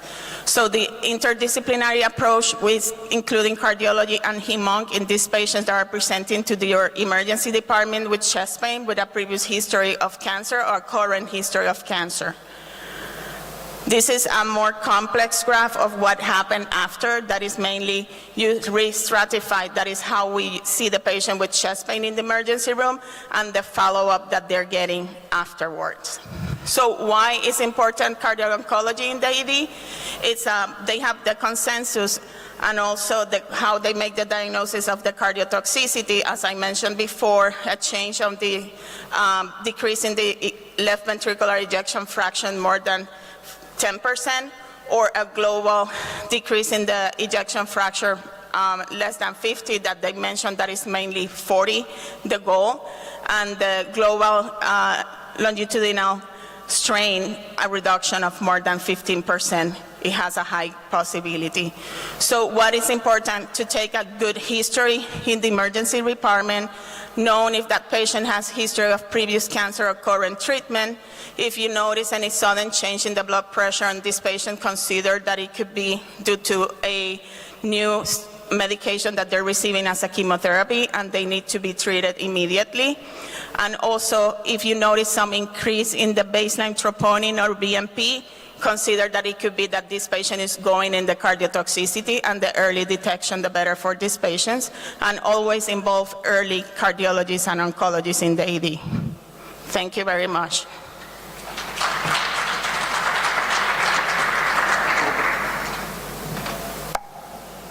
Any questions from the audience? If no, we'll move to the next. Thank you so much. Next speaker, Dr. Sandeep Sahu, whole blood transfusion in trauma shock, current trends.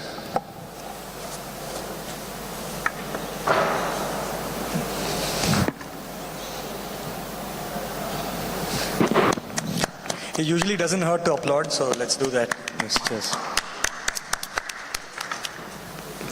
Thank you, chairpersons. I am thankful to the organizer from the Turkey, especially Dr. Basar and Beshet, and it's really a privilege to speak in front of Professor Vincent, because a lot of friends from India, and we are listening him so for years. So this whole blood transfusion in trauma shock, I'm going to present the current update or trends that is evidence in last 3 years. Namaskar, salam from India, and very thankful to the WASM and APET physicians from the Turkey that you have given opportunity to share us, and it's very nice hospitality that we are enjoying for last 2-3 days. So what is the current status or evidence about whole blood? Whether it's true that old is gold and old wine or whiskey is definitely good as compared to new things, or I am speaking of new things, or it's already a debate is already clear which came first, because definitely here this is not the question here, is because whole blood comes first, then the component comes. And when something comes first, we already have seen maybe our seniors and other colleagues who are senior to us, they have already used this. And what is the current status in trauma? Because in emergency, other condition, there can be things that one patient needed only, like in dengue. Like in India nowadays, a lot of fever, and this is because of now dengue shock syndrome and dengue, and where we have to transfuse platelet and isolated component.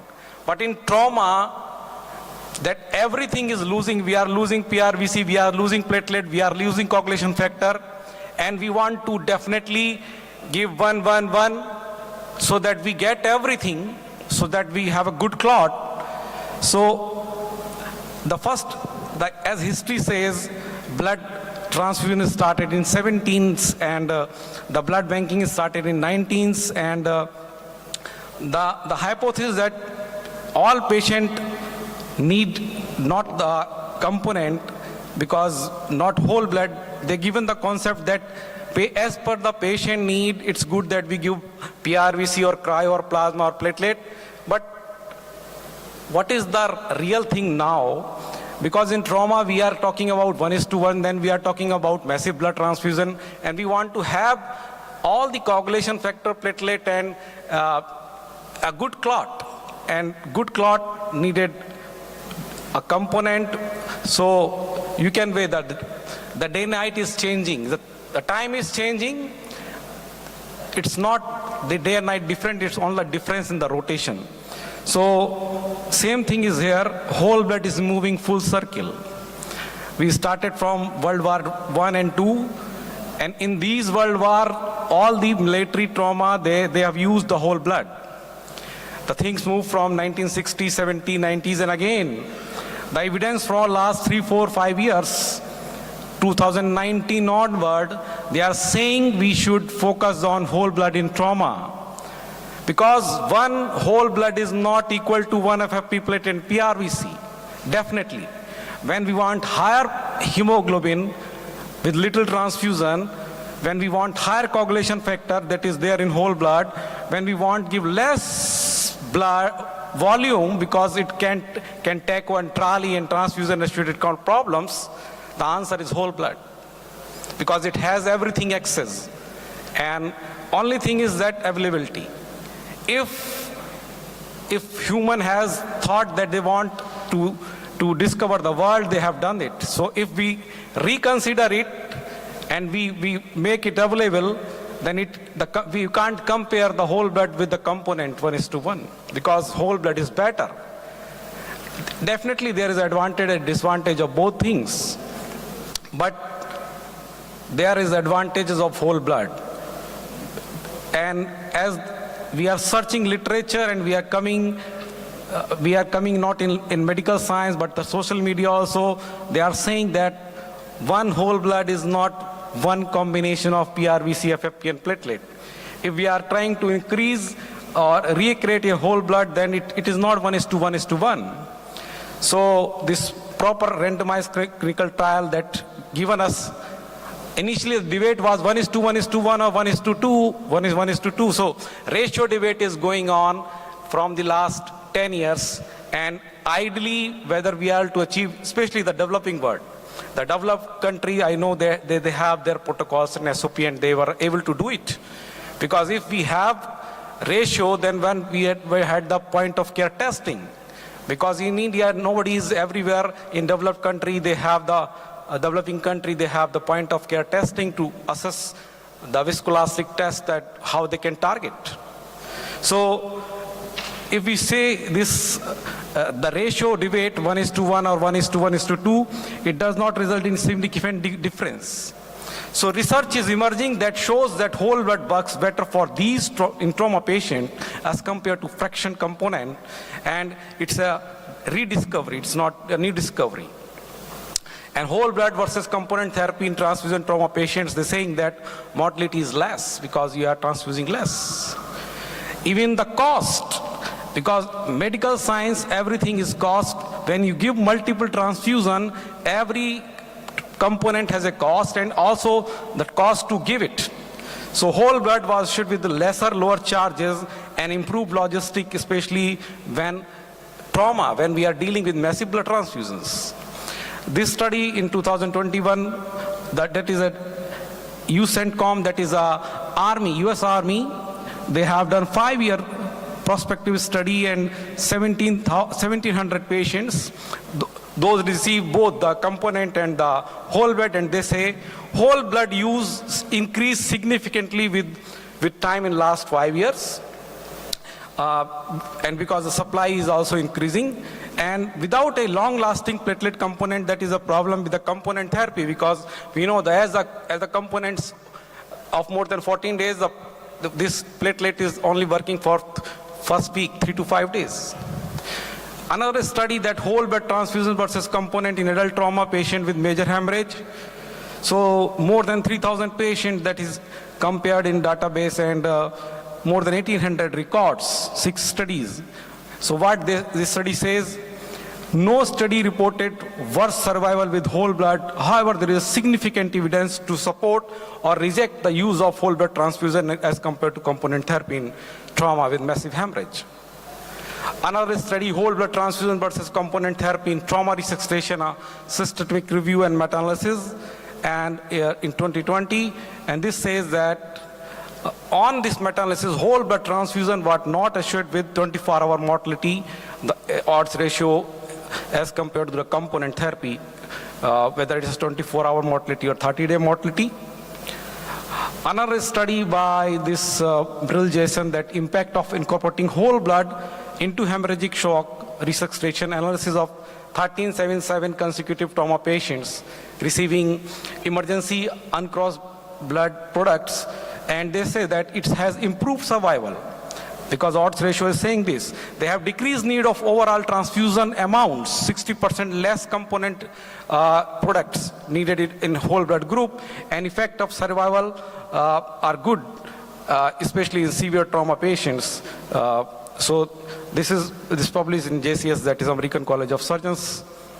And in US, this group, Dr. Brian Cotton, they are working hard for last 5 years, where they say that low titer group O whole blood, LTOW, and they are promoting this, that is reemerging role of whole blood. And as we know, this is a walking blood banks. People in military, they have the blood groups, they have a screen, they have already know the blood type, and they are the walking blood banks. So they have the resources, and military is using for Afghanistan, Iraq war, and all the war areas, that is. And we are also, and nowadays we are talking a lot that this country is against this and things are going on, and it may increase. So whole blood based resuscitation by using cold stored low titer O units, that is also FDA approved now. So this can be used. Only question that it is universal versus type specific blood, RH whole blood versus RH negative blood, or we can use safely in children. The answer is yes. Whole blood resuscitation is safe in pediatric trauma patients. This multicentric study that says that it can be safely used in pediatric trauma patients, 0 to 17 years. And another study is low titer whole blood, truly a universal blood product. This answer is that it appears to be a safe product for universal use across all blood groups. Group B recipient arrives with worse physiological value in shock, and they receive whether this whole blood or component. So another evidence is in 2021 in emerging blood transfusion for trauma patient with perioperative resuscitation standard of care. In 2021, whole blood transfusion is used especially in military scenarios and is also becoming more and more popular in civilian world, although it is accompanied by a strong lack of evidence, and so we need more things to study and explore so that the Last God given 2 us, minutes, please. yeah, so the God gift can be used properly in saving life. Single institutions trial comparing whole blood versus balanced component. 50 years later, where we are, we saying that whole blood is better and it has less in-hospital mortality, less ventilator days and pulmonary edema and all that. A review in transfusion whole blood for trauma patient outcome at higher doses. So they say that we are now moving from 1:1 transfusions to the low titer group O whole blood transfusion, because the additives in the component therapy, they are also not increasing the oxygen carrying capacity, and they dilutes the coagulation factor. So lot of evidence. So in summary, by reviewing this 3 to 5 year recent evidences, whole blood used many years since its inception, that blood can be transfused in an human for saving lives without any harm. It proven time tested in military trauma. Thousands patients, hundreds of studies, and evidences also emerging in civilian trauma. Only thing is that everything in life has an advantage and disadvantage and risk.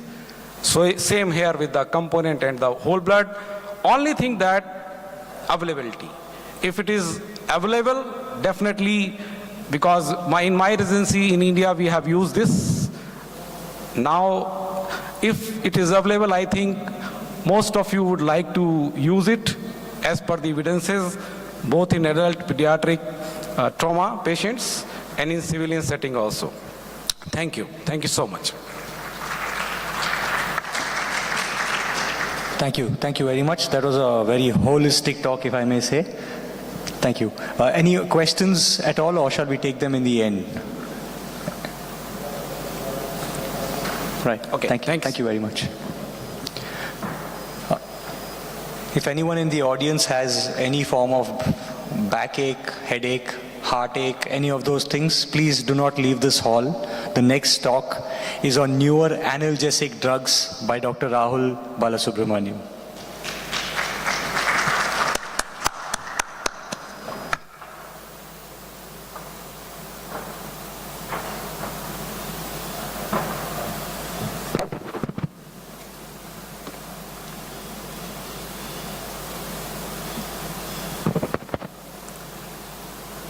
Good afternoon, everyone. First of all, I thank WASM team as well as EPAT team for giving me this opportunity to talk on the topic new analgesic drugs.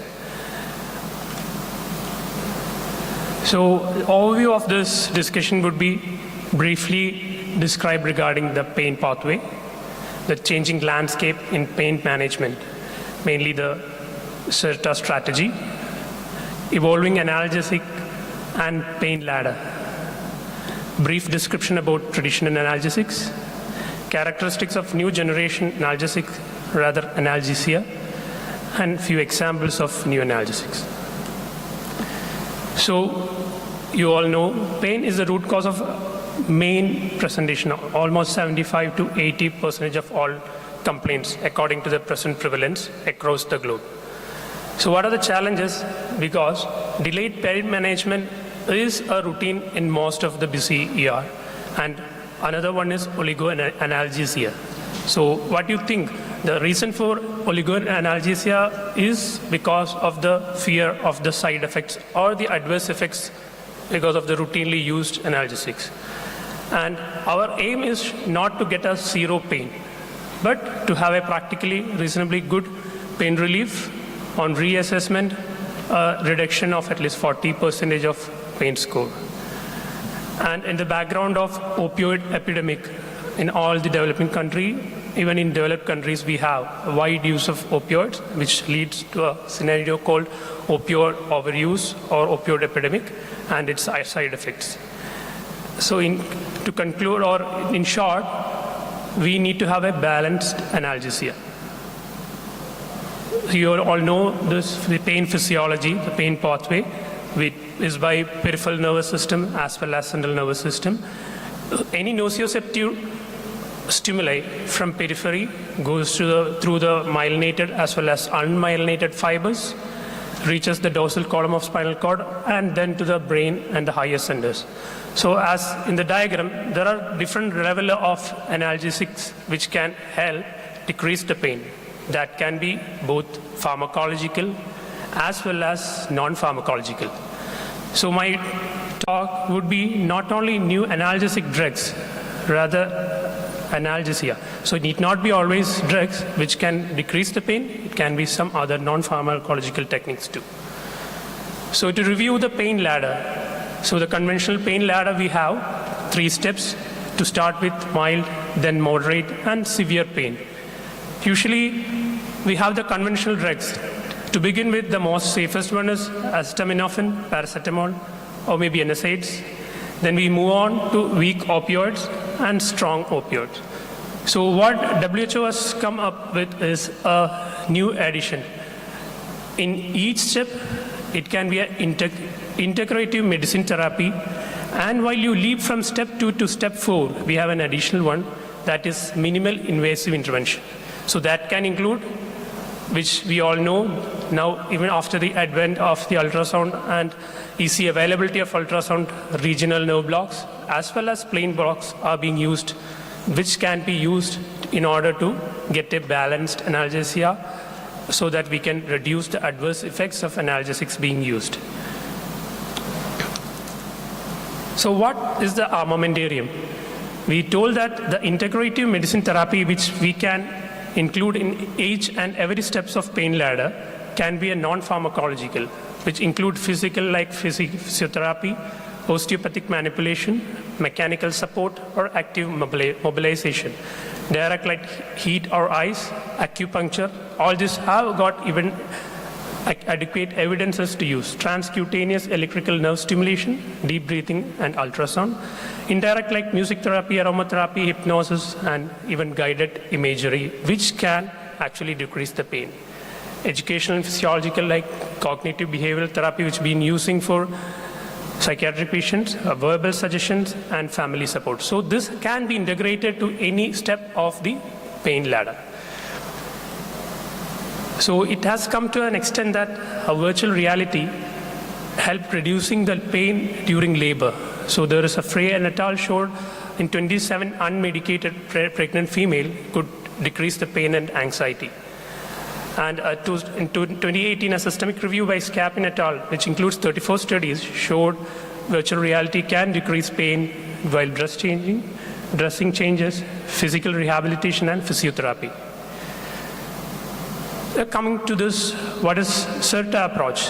That is nothing new, but we all know what is written on the left-hand side of the table. That is nothing but different targets. The channel, enzymes, receptor targeted analgesia. So rather than shooting blindly, we'll narrow down it and nail it. So that's what the CERTA approach is all about.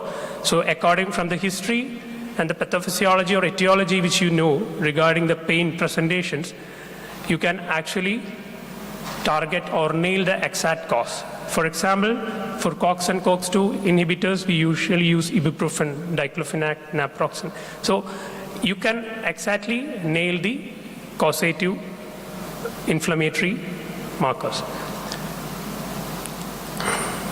So coming to a few drugs which are considered new, need not be a newly invented one, which was used previously for some other indications, now being used as a neuroanalgesic modality. So methoxyfluorine, known as green whistle, it is a halogenated volatile anesthetic. It is a non-opioid alternative to morphine that is used for acute pain relief. So usually when I talked to some of my friends in UK yesterday, so they were telling they use it frequently in pre-hospital scenario when there is some fractures.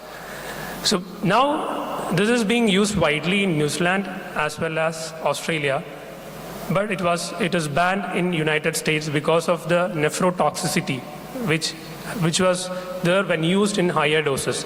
So basically it is used with a puff. You can take 3 ml of the methoxyfluorine in a charcoal container and take the puff 1 or 2 times to decrease the pain. And it is marketed in UK as Penthrox. So the take home would be, you can use it, but be careful how many times you use it and how you use it, and be careful about the nephrotoxicity. And there are RCTs on this, like stop trial, Mediata. So it's not a new thing, but it's being using, but have to be careful while using methoxyfluorine. Next is dexmedetomidine, which again is not a new drug, but if it can be used intranasally also, which actually decrease the side effects. You all know that the side effect, it being an alpha-2 agonist, it can cause bradycardia and hypotension. So if you can use it intranasally, it can actually decrease the opioid use, which we use usually for post-operative patients. So concomitant dexmedetomidine in post-operative patients is a good option, along with regional blocks as well. Next is buprenorphine, used for treatment of withdrawal. It's an opioid receptor agonist, and it is being successfully used for neuropathic pain, cancer pain, as well as post-operative pain, and even in renal colic. So 4 milligram sublingual buprenorphine is an option for acute bone fractures. Next is a subdissociative dose of ketamine. It's a non-competitive NMDA receptor antagonist, and the main mechanism of action is decreasing the central sensitization and pain memory. And subdissociative doses 0.1 to 0.4 milligram per kilogram. Again, this can be used intranasally at much lower doses. Early and rapid pain management and long-lasting analgesia is one of the advantage, and it bypasses the first-pass metabolism. So again, it helped in decreasing the side effects. Next is topical clonidine, which is classically used for refractory hypertension, and especially in chronic kidney disease. So this can be used topically for painful diabetic neuropathy, and also being used as a topical agent, again decreases its adverse effects. So this table mainly enumerates few drugs which can be used intranasally, which we already discussed: dexmedetomidine, ketamine, fentanyl. Intranasal fentanyl is there in a lot of pediatric algorithms where you can't get an IV access. You can resort to intranasal fentanyl. Last 2 minutes, please. Yeah. Next is intravenous lidocaine, which has been, it can't be used routinely for a renal colic, but refractory to other drugs like diclofenac and opioids, you can consider giving intravenous lidocaine for renal colic too. Desmopressin in renal colic, again, its analgesic effect, it's due to its antidiuretic property. Decrease the renal pelvis pressure, and it is causing decreased pain. Next is tapentadol, a synergistic mu opioid receptor agonist and noradrenaline reuptake inhibitor. Doesn't have an active metabolite, so the risk of accumulating and producing overdose or adverse effect is less, and is metabolized by cytochrome P450 enzyme. So it has got less side effects like nausea and vomiting compared to opioid, but be careful about respiratory depression when you're using it. So alternative to morphine and oxycodone. This remimazolam is not an analgesic as but it is used as a sedative, but can cause analgesia when used with other drugs. So this is the CERTA strategy. You can map the particular receptors to the pain presentation, and you can choose which drugs to be given to the patient. It's not a complete comprehensive list, but you need to have the assessment of the patient at the same time to look for any contraindication. So what is the challenges when you talk about a new drug or a new therapy? It is always the cost, the accessibility as well as the potential side effects. So being said that, these are the challenges, we should work on it, and the future prospect.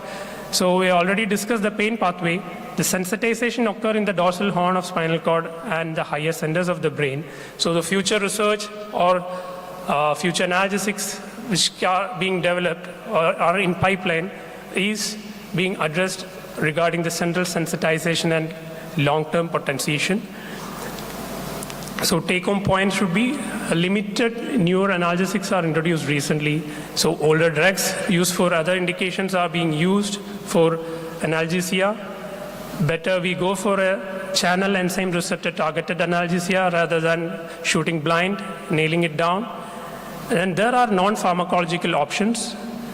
And finally, reduce doses, thereby optimizing safety and efficacy of analgesic regime. So our aim should not be a zero pain, but a balanced analgesia. So these are the references. Thank you. I'd be happy to take any questions. Do we have any questions? Is anyone in any kind of pain? Okay, it's good to know. Superb. Thank you. Thank you. The next speaker is the last speaker and is talking about a topic that gives headache to patients and also gives headaches to emergency physicians, because we are seldom good at picking it up. Ladies and gentlemen, last speaker for this session, Dr. Soumya Nair, Management of Acute Glaucoma. Thank you, Dr. Murtaza, and thank you, Dr. Rahul. Good afternoon, everyone. Am I audible? Yeah. Okay. So I would like to thank World Academic Congress of Emergency Medicine for giving me this opportunity. It's an honor and privilege to be on this stage. My topic for today, I'll just quickly introduce myself. I'm Dr. Soumya, Assistant Professor of Ophthalmology, Kasturba Medical College, Manipal Academy of Medical Sciences, Higher Education, Manipal, India.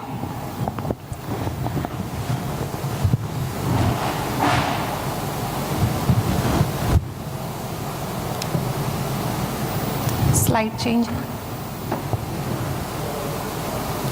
Yeah, good. So, the topic of interest today is emergency management of acute glaucoma. Let me start with a clinical scenario.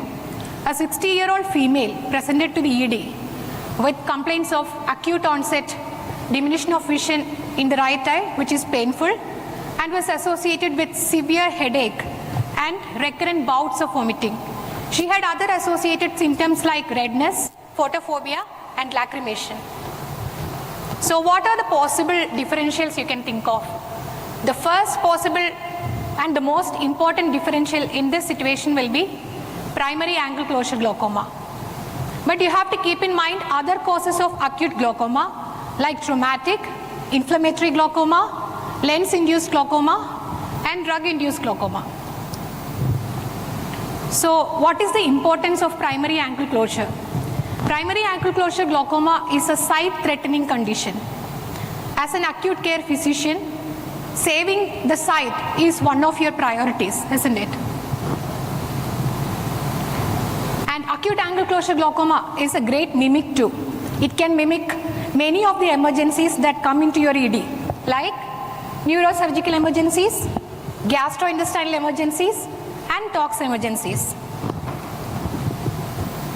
So how can you evaluate such a patient when he or she comes into the ED? So we can start with simple bedside evaluation of anterior segment, anterior chamber depth evaluation, and digital tonometry or applanation tonometry if there is a slit lamp in the ED. The anterior chamber depth evaluation can be done using a simple torchlight. Ask the patient to look straight, shine the light from the temporal side of the patient and look at the anterior chamber. Two things you have to look for. Is the anterior chamber well illuminated? And second, is the nasal iris of the patient seen properly?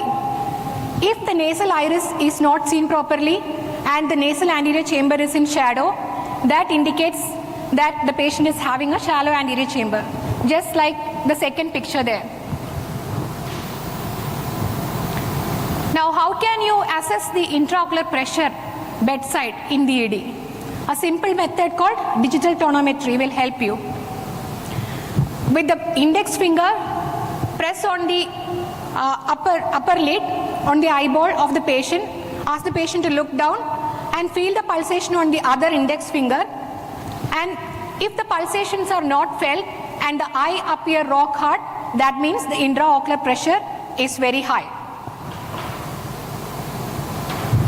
Now, is there a role for point of care ultrasound in case of acute angle closure glaucoma?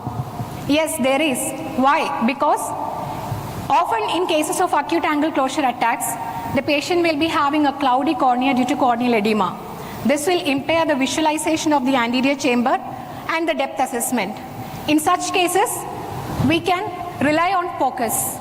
So, we can assess the anterior chamber depth, the anterior chamber structures. Even we can look into other causes of acute glaucoma like phacolysis, phacomorphic, subluxation, hyphema, etc. Now, while doing focus of the eye, we have to use a linear probe, a high frequency linear probe, and it has to be kept transversely over the closed eyelid of the patient after applying a lubricant, and the pointer should be towards the temporal side of the patient. And we can see the whole globe, then the cornea. The anechoic area beneath the cornea is the anterior chamber, and then the anechoic area beneath the anterior chamber, this is the anterior chamber, and this is the lens, which is the anechoic area beneath the anterior chamber. And the line between these two anechoic area is the iris. And the large anechoic area beneath the lens area is the vitreous cavity. Now, coming to anterior chamber depth assessment, in the first image you can see that the anterior chamber is very deep and the angles are wide open. While in the second picture, the anterior chamber seems shallow and the angle seems narrower. Now, this image, the first image, shows the pupillary block. The iris is opposed to the lens at the pupil, and there is an iris bombe which is causing complete closure of the angle. The second image, you can see an anechoic lens, and above the anechoic lens in the anterior chamber, there are hyperechoic areas which is suggestive of a hyphema. We can also evaluate lens changes using focus. In the first picture, as you can see, the lens appears hyperechoic and bulging forwards, which is pushing the iris diaphragm forwards, shallowing the anterior chamber. This is suggestive of a phacomorphic glaucoma. While in the second image, I hope you can make out that the lens in one area is pushing upwards or subluxated anteriorly, and it is pushing the iris in that area only, causing a shallowing in that area, shallowing of the anterior chamber in that area. Now, coming to the treatment of acute angle closure glaucoma in the emergency department, what can we do? So, the first and foremost priority is to bring down the intraocular pressure immediately. As long as the IOP remains high, the more damage to the retinal nerve fiber layers happen and irreversible visual damage will occur. So we have to prevent that. The drug of choice is always hyperosmotic agent mannitol. We can give 20% mannitol 100 ml IV over 30 minutes. Also add on IV antiemetic medication and stabilize the patient. Once the patient is stabilized, we can switch to oral anti-glaucoma medication such as acetazolamide, oral hyperosmotics such as sorbitrate or glycerol. When the patient is in the ED, avoid prone positioning because it will exacerbate the angle closure. Also, if there is a traumatic patient with high FEMA, advise head and proper positioning. Avoid mid-rheatic cycloplegic medication, which will also worsen the angle closure. And in certain cases, we have to have a high index of suspicion for drug-induced angle closure as well. So my take-home message from this session would be, if a patient walks into your ED with headache, take a second to look into the eye of the patient. Clinically evaluate the patient in the ED and judicious use of POCUS if there is a suspicion of angle closure glaucoma. And immediate reduction of intraocular pressure should be done to prevent irreversible damage to the vision of the patient. So, say this lady walks into your ED. I hope you will keep these points in mind and you will be able to pick up the angle closure attack and manage to bring down the IOP at the earliest, so that the patient won't have a scotoma but will have a clear, good vision and a good quality of life in the future. I'll be happy to take questions. Thank you. I think that was an eye-opening talk. Does anyone have any questions? Yes. I see some redness of eye in the audience. Where is that? Sorry, there. Yeah. Yeah. Yeah, the digital tonometry. Yeah, it's a very simple test. Ask the patient to look down. Use the pulp of your 2 index fingers. Okay? Place the fingers above the tarsal plate, at the edge of the tarsal plate. Press with 1 finger so that you can feel the pulsation on the other finger. You can feel it on your eyes itself, can't you? So that is indicative of a normal intraocular pressure. Normal. If it is very high, the eye will appear rock hard and you won't be able to do these pulsations. Okay? Is that clear? Yeah. Thank you. After this talk, you can meet her. She'll do a free examination for you. I'll be happy to. Yeah. Any more questions? Thank you. There's one more, sorry. There's one more from... Thank you. I have a question, actually. The setup in your hospital, is it based on ophthalmology present in the ED or emergency physician providing the care for acute glaucoma? Acute glaucoma, both actually. When the patient walks in, emergency physician can start the IV monitor, but of course ophthalmology team will be the ophthalmology team will be notified and they will be taking over the patient at the earliest.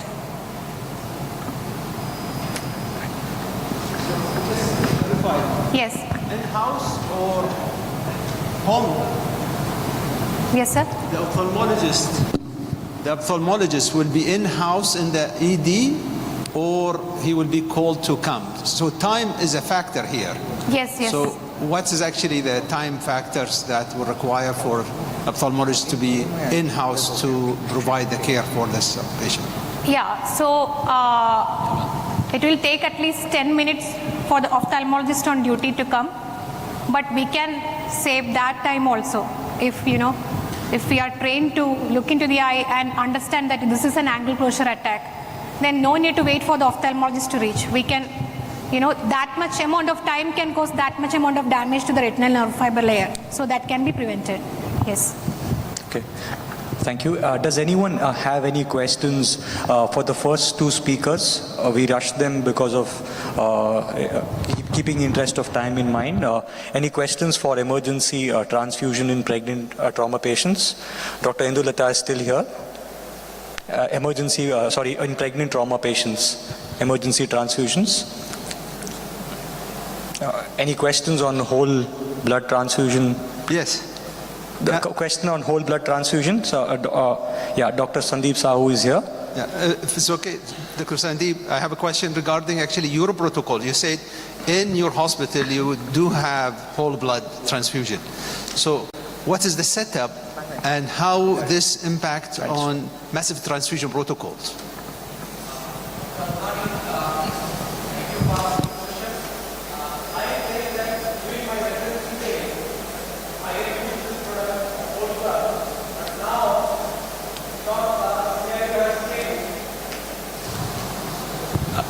it's around 18 years back in India when I was doing residency.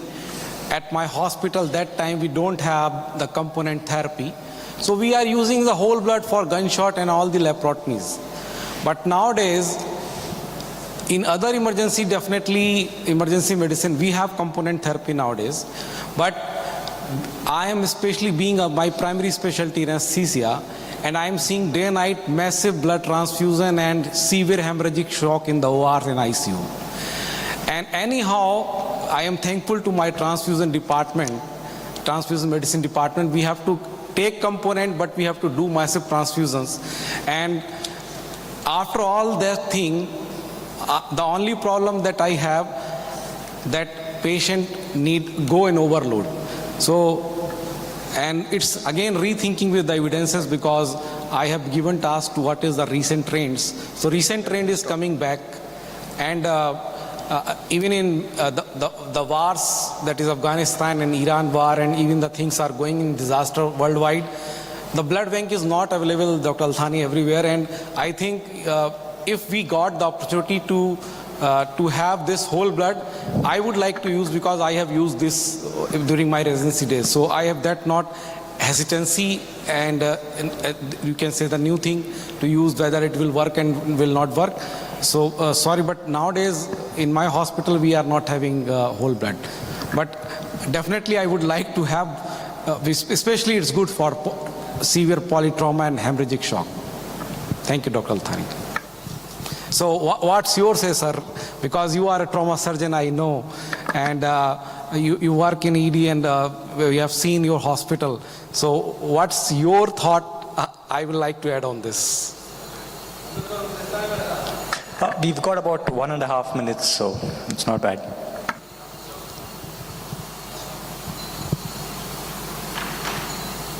Thank you. Regarding actually whole blood, the resistance comes usually from the blood bank and hematology. And in our setting, we managed to have whole blood, but that actually has two sides to it. One, you have to have availability of point of care. So in the trauma setting, we have point of care for all actually the point of care required. So we have TAG, ROTAM, INR within the trauma recess in our setting. We have a fridge also, which we have one shipment of massive transfusion plus whole blood sitting in the fridge in the recess. In the OR, we have also a fridge which is connected to the blood bank, and we have this whole setup. The issue is the algorithm that required to run these protocols. And we are actually cautious in these patients because they have, to be taken in consideration their reaction in the future and so on. But we currently have it, and we are discussing this on a regular basis with also a pre-hospital setting possible to have whole blood for this patient. Thank you. Ladies and gentlemen, just like many commercial flights, we have landed our session 8 minutes before time. So I'd like Dr. Beshet, if he's got anything to say in conclusion. Okay, I think the conclusion is this is concluded. Thank you very much. Thank you.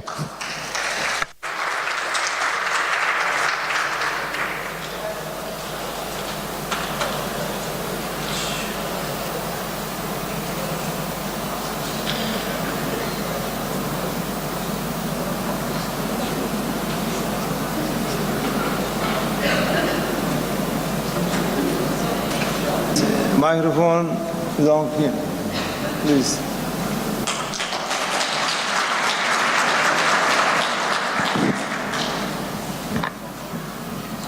Thank you very, very much indeed for your kind invitation again to this World Congress, and many thanks for these very kind words that certainly please me and honor me very much. I like to speak about one of my favorite topics, sepsis, a terrible problem. And you know that we define it, we have always defined it as a bad infection. as a life-threatening organ dysfunction caused by a dysregulated host response to an infection. That's what it is. For a scientific publication, one could use a score to determine the severity of organ dysfunction. But for our everyday practice, we don't need any score. And that's the same in children.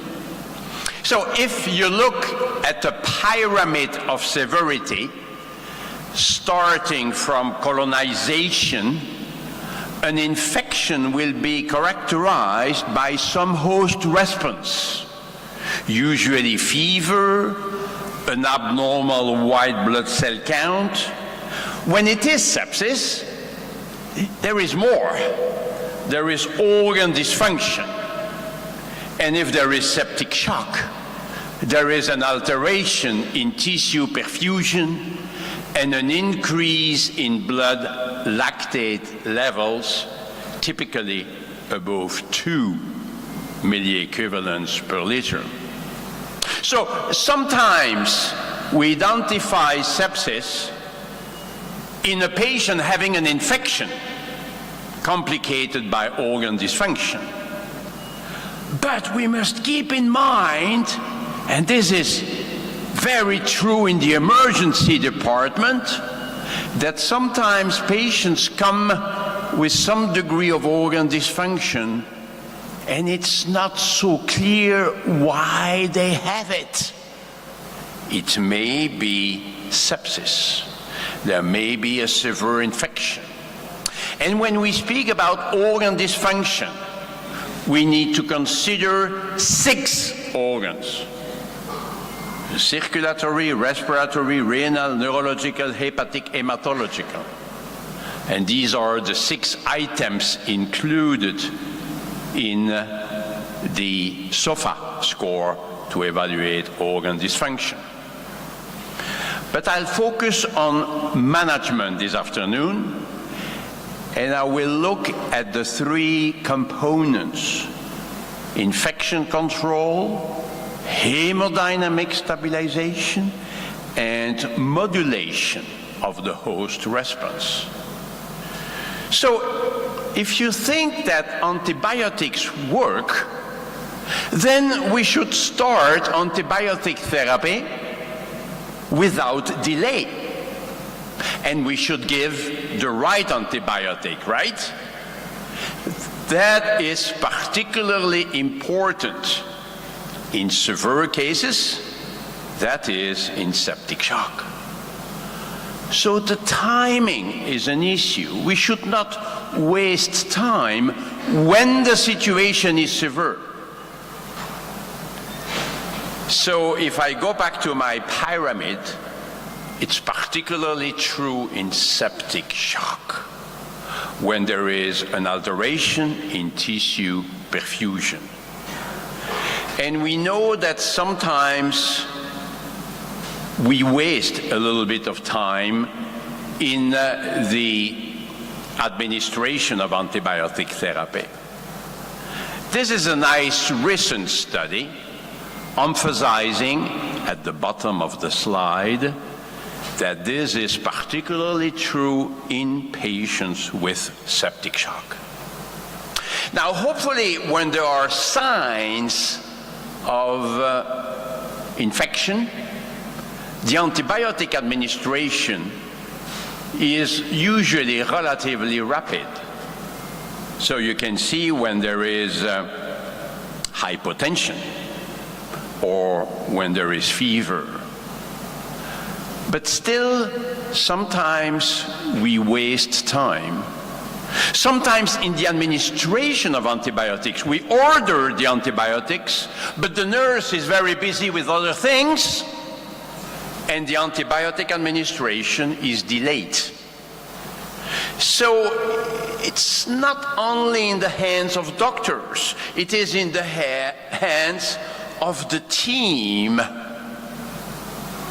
Some people may say that we sometimes overuse the antibiotics. in the United States in particular, where there may be some medical legal aspects, give antibiotics to all patients with fever right away. That could facilitate the development of resistant organisms. So today we look at this like this, as disease severity versus degree of certainty. So if we are not so sure about septic shock, but if it's septic shock, the severity is there, we should not hesitate too much before giving antibiotics. But if it's not too bad, we may have time for additional tests if it's not septic shock. Remember these important studies showing that sometimes we admit patients in the intensive care unit for likely sepsis, but actually this is doubtful at the end. When we have all the elements, we may think, after all, it was not septic shock. Or here in an emergency department in Boston, they found the same thing. Sometimes we think it's septic shock, but it's not. It may be cardiogenic pulmonary edema. It may be a drug effect. It may be some malignancy. So sometimes we give antibiotics for some patients who may not need them. We must accept it. But the choice is important too. I like this paper published recently, where they showed that if you don't give the right antibiotic, prognosis is worse than if you give the right antibiotics. Okay. But this is very interesting. If you give wide spectrum antibiotics to patients who do not need it, the outcome may be worse. Perhaps because there is a selection of resistant organisms. So the message is, too narrow spectrum may be harmful, but too wide spectrum may also be harmful for the patient. And we should never forget that the antibiotic administration can be reassessed later. So give antibiotics as soon as possible.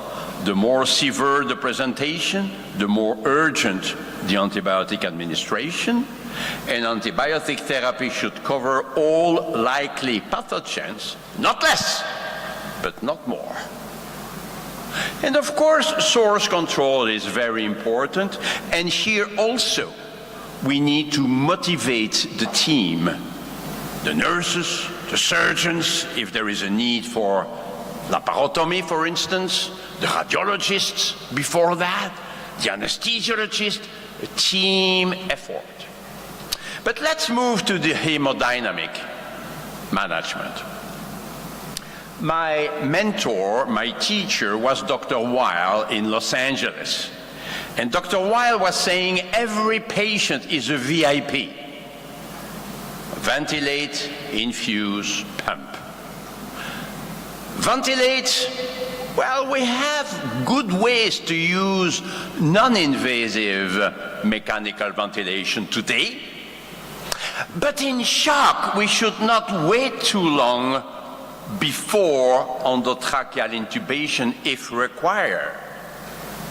If we wait for too long, there may be respiratory arrest. So what are the things to look at?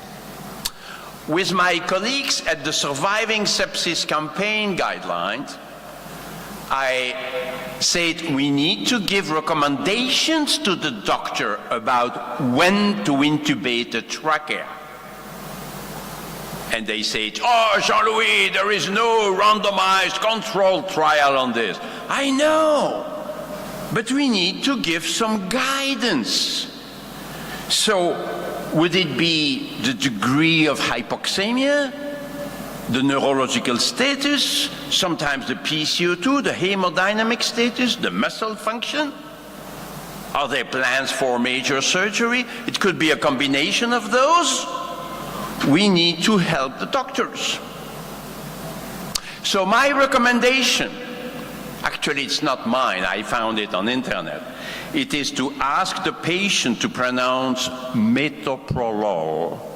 If the patient cannot pronounce metoprolol, it's the right time to put the tube in the trachea.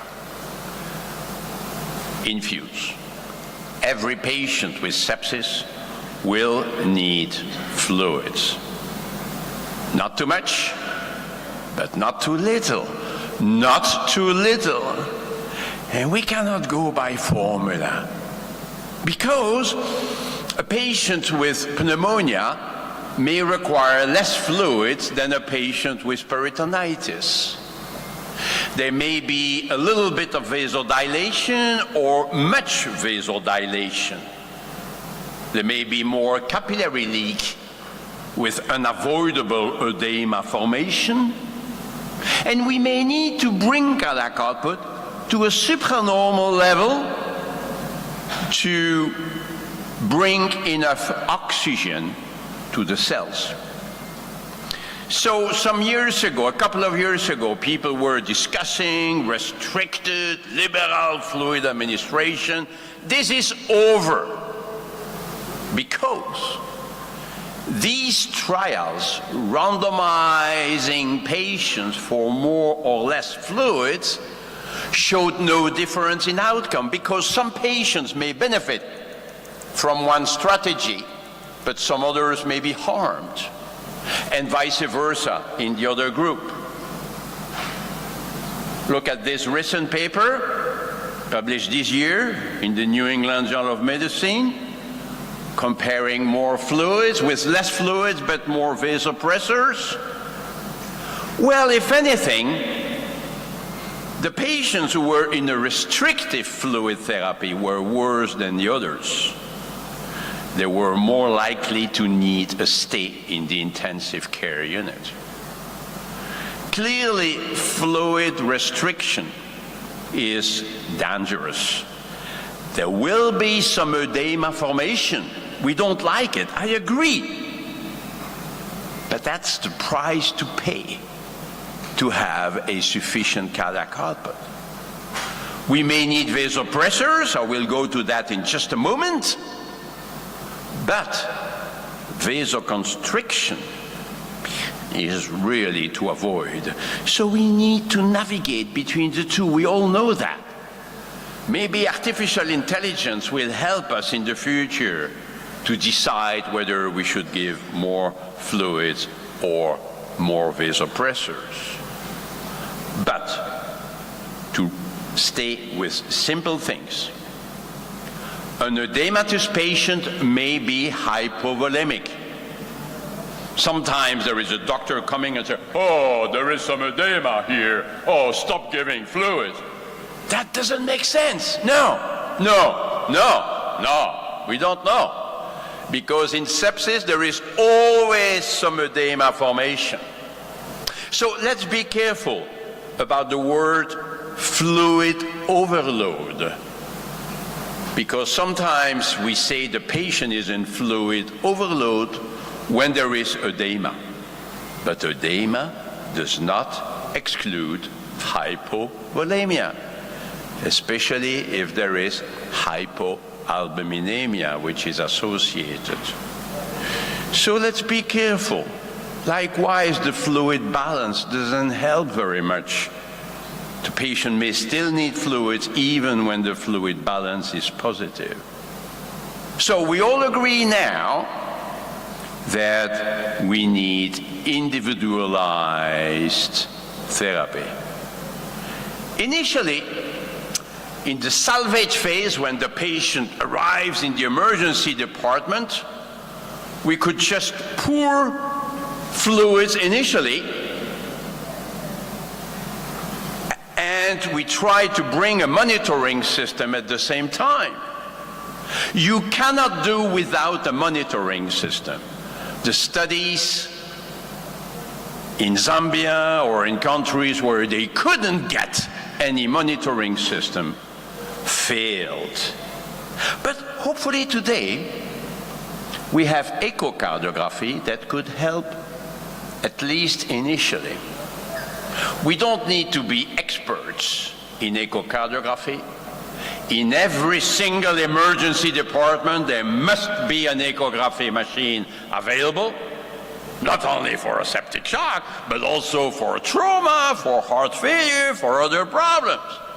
So that helps us to go into the optimization phase, where any single variable taken alone will never tell us if the patient needs fluids or not. We actually need to combine variables. We need a dynamic approach. In the operating room, when the patient is anesthetized, we could look at the effects of mechanical ventilation on the blood pressure tracing, on the pulse pressure variation over time. That would indicate that the patient is still responding to fluids. But in the emergency department, no, because we want to avoid sedative agents in shock. Sedative agents today are better avoided because they can decrease vascular tone, decrease the myocardial contractility, increase the risk of delirium, and they induce long-term weaknesses. So today we try the ECASH concept. We try to explain to the patient what's going on when we can. Of course, we control pain with analgesia, but the patient may not need sedation. And of course, the basis for our evaluation of the response to fluid remains the fluid challenge, where we look at an improvement in tissue perfusion and the risk of edema formation. This is based on the Frank-Starling relationship. Every patient is represented by one of these dots and is on one of these lines. So we need to give a bit of fluids and see if cardiac output increases or not. And if we want to assess the risk, we want to have a central venous pressure measurement. Oh, that's invasive! I know, but the central venous catheter can also help to have access to the central venous oxygen saturation, SVO2. It can also help to give fluids quickly. It can also help to give vasopressors safely. Oh, vasopressors can be given by an intravenous peripheral line. Yeah. But one single complication would be terrible. So, the fluid challenge is not the fluid loading, right? It is a technique in which we give a bit of fluids and we assess the patient's response. Sometimes people do it over a too long period of time. I'll try to give fluid for half an hour. That's much too long, because so many things could happen in half an hour. And in the emergency department, the patient may have to go to the X-ray for a CT scan, and we lose that information. So it's 5-10 minutes. In the operating room, it would be 1 minute, because so many things happen in the operating room. But if we return to the emergency department, the studies have shown that giving about 200-250 cc's in 5-10 minutes is sufficient So give 200 cc's in 5-10 minutes. If the patient seems to respond, seems to benefit, you repeat it. And during these 5-10 minutes, if you want to assess the patient's response, you should not do anything. Don't touch the patient for 5-10 minutes. What shall we check? Heart rate? Well, maybe, but it's not perfect. The blood pressure, not really, because the patients in septic shock may respond to fluids by an increase in cardiac output, and yet the blood pressure may not increase much because there is decreased vascular tone. We showed it many years ago. So optimally, we should actually assess cardiac output and see if cardiac output increases with fluids or not. We could use the technique we like. We just reviewed it for critical care medicine, if you like to look at the various systems available. But again, if you are good in echo, you could just use the velocity time integral to reflect cardiac output, stroke volume, and thus cardiac output. Today, it can even be done automatically. There are some softwares available now that can measure it for you.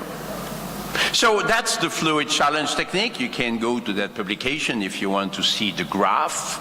It's quite easy, but we need to pay attention to some simple elements. And the most important one is that if the patient does not benefit, we stop giving fluids.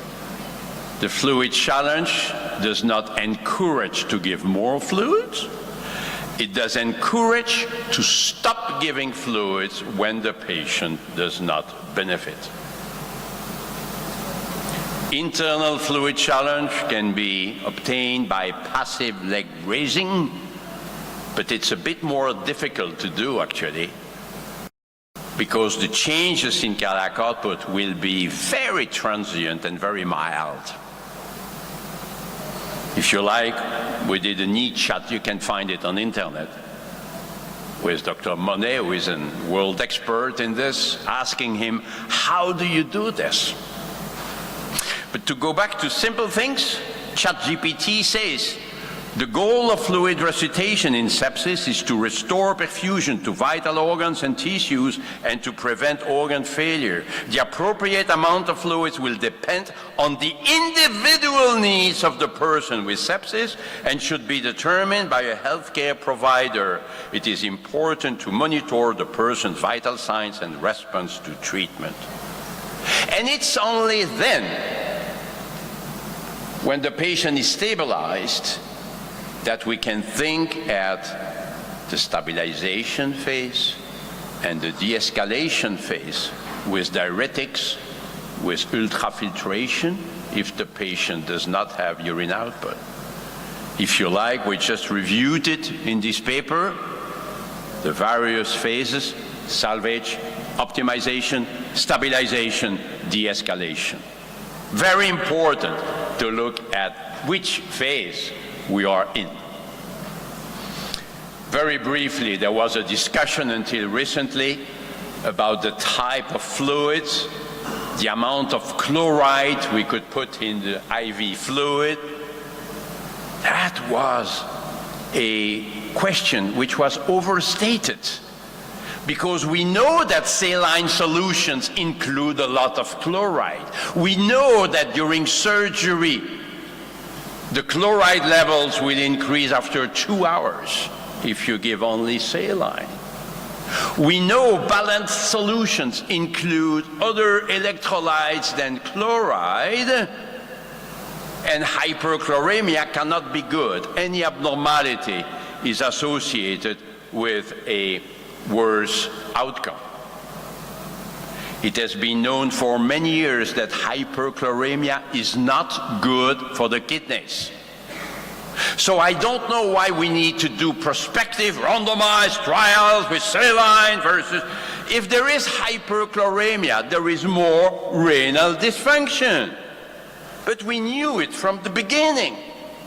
So we said it's not even ethical to allow hyperchloramia to develop in some patients. Oh, so we should no longer use saline solutions? I didn't say that.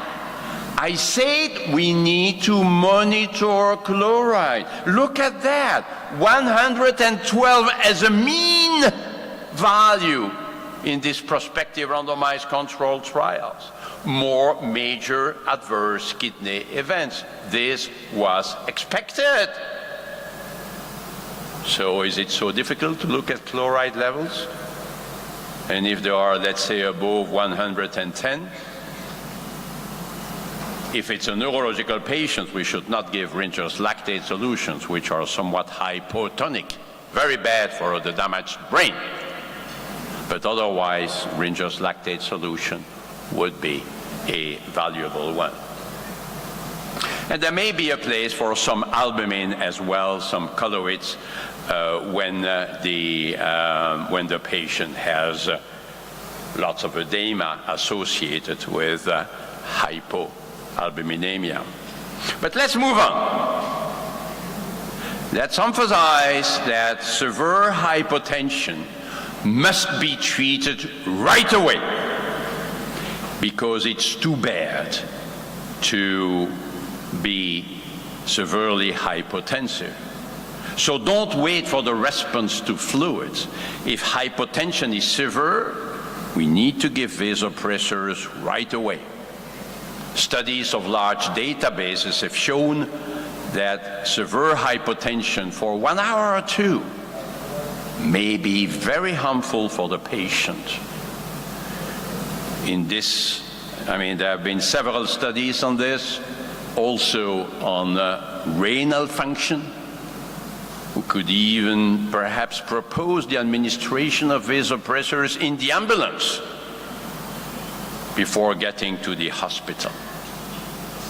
So VIP, the 3 elements, must be managed concurrently. And we know noradrenaline is the first agent of choice. Adrenaline should not be a first agent. This is a small study, quite old now, showing that the trend is going in the wrong direction. Mortality is somewhat going up when you go for adrenaline. And if you go at the target, we usually say that it's 65 as a mean value. But this is a mean value initially. The trials were the randomized patients for a higher or lower target, of course, showed no difference in mortality. But look at the targets, it was even 75 versus 85. Oh-ho. That's how it is. When we target the blood pressure, we tend to overshoot. And yet, in patients with chronic hypertension, 75 was not sufficient. So let's go to a higher mean arterial pressure, right? Well, in some patients, maybe. But then you have this other trial where they allowed in patients to be below 65, and there was no difference in mortality. So does blood pressure not matter? Of course it matters, but we need individualization. That's physiology, autoregulation of blood flow to the organs, well known. Now, the most recent recommendations of the Surviving Sepsis campaign rightly said, we recommend an initial mean arterial pressure of 65. That's correct. But what thereafter? What should we do thereafter? And people drop the word initial. In our previous guidelines, We wrote, if initiated, vasopressor dosing should be titrated to an endpoint reflecting perfusion. And this sentence disappeared, unfortunately, in the most recent guidelines. So we said in this paper, wait a minute, we need to individualize this. We need to look at the patient.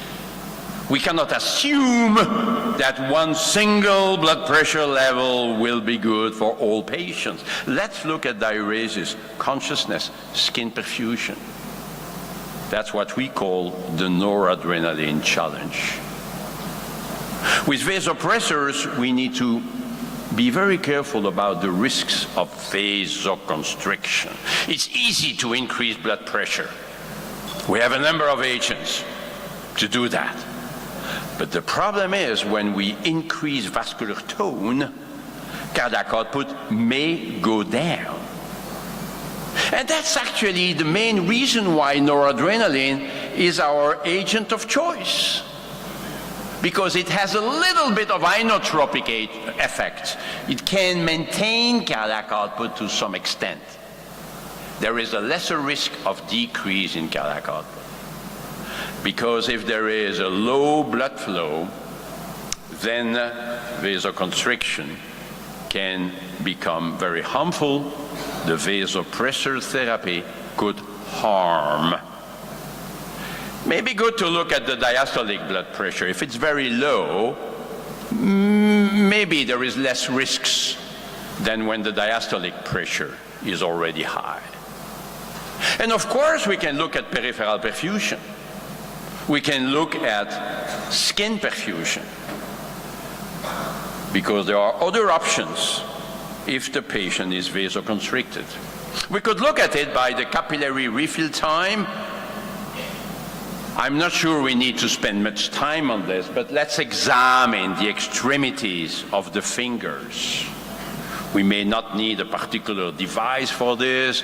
In the past, we were measuring the toe temperature with Dr. Weil. Now, with our team, we look at laser Doppler to evaluate peripheral perfusion. The point is that if the patient is too vasoconstricted, it may be hypovolemia, it may be a poor myocardial function. We can look at it by echo. We can look at it by measurement of central venous oxygen saturation. Remember, in the emergency department of Detroit in the US, Dr. Rivers showed that when the SCVO2 is low, we could give more fluid, transfusion, or dobutamine. And this action may result in lower mortality rate. 3 studies subsequently were negative. They could not confirm it, but the patients were already resuscitated. They didn't have a low SVO2. So the point is that when SVO2 is low,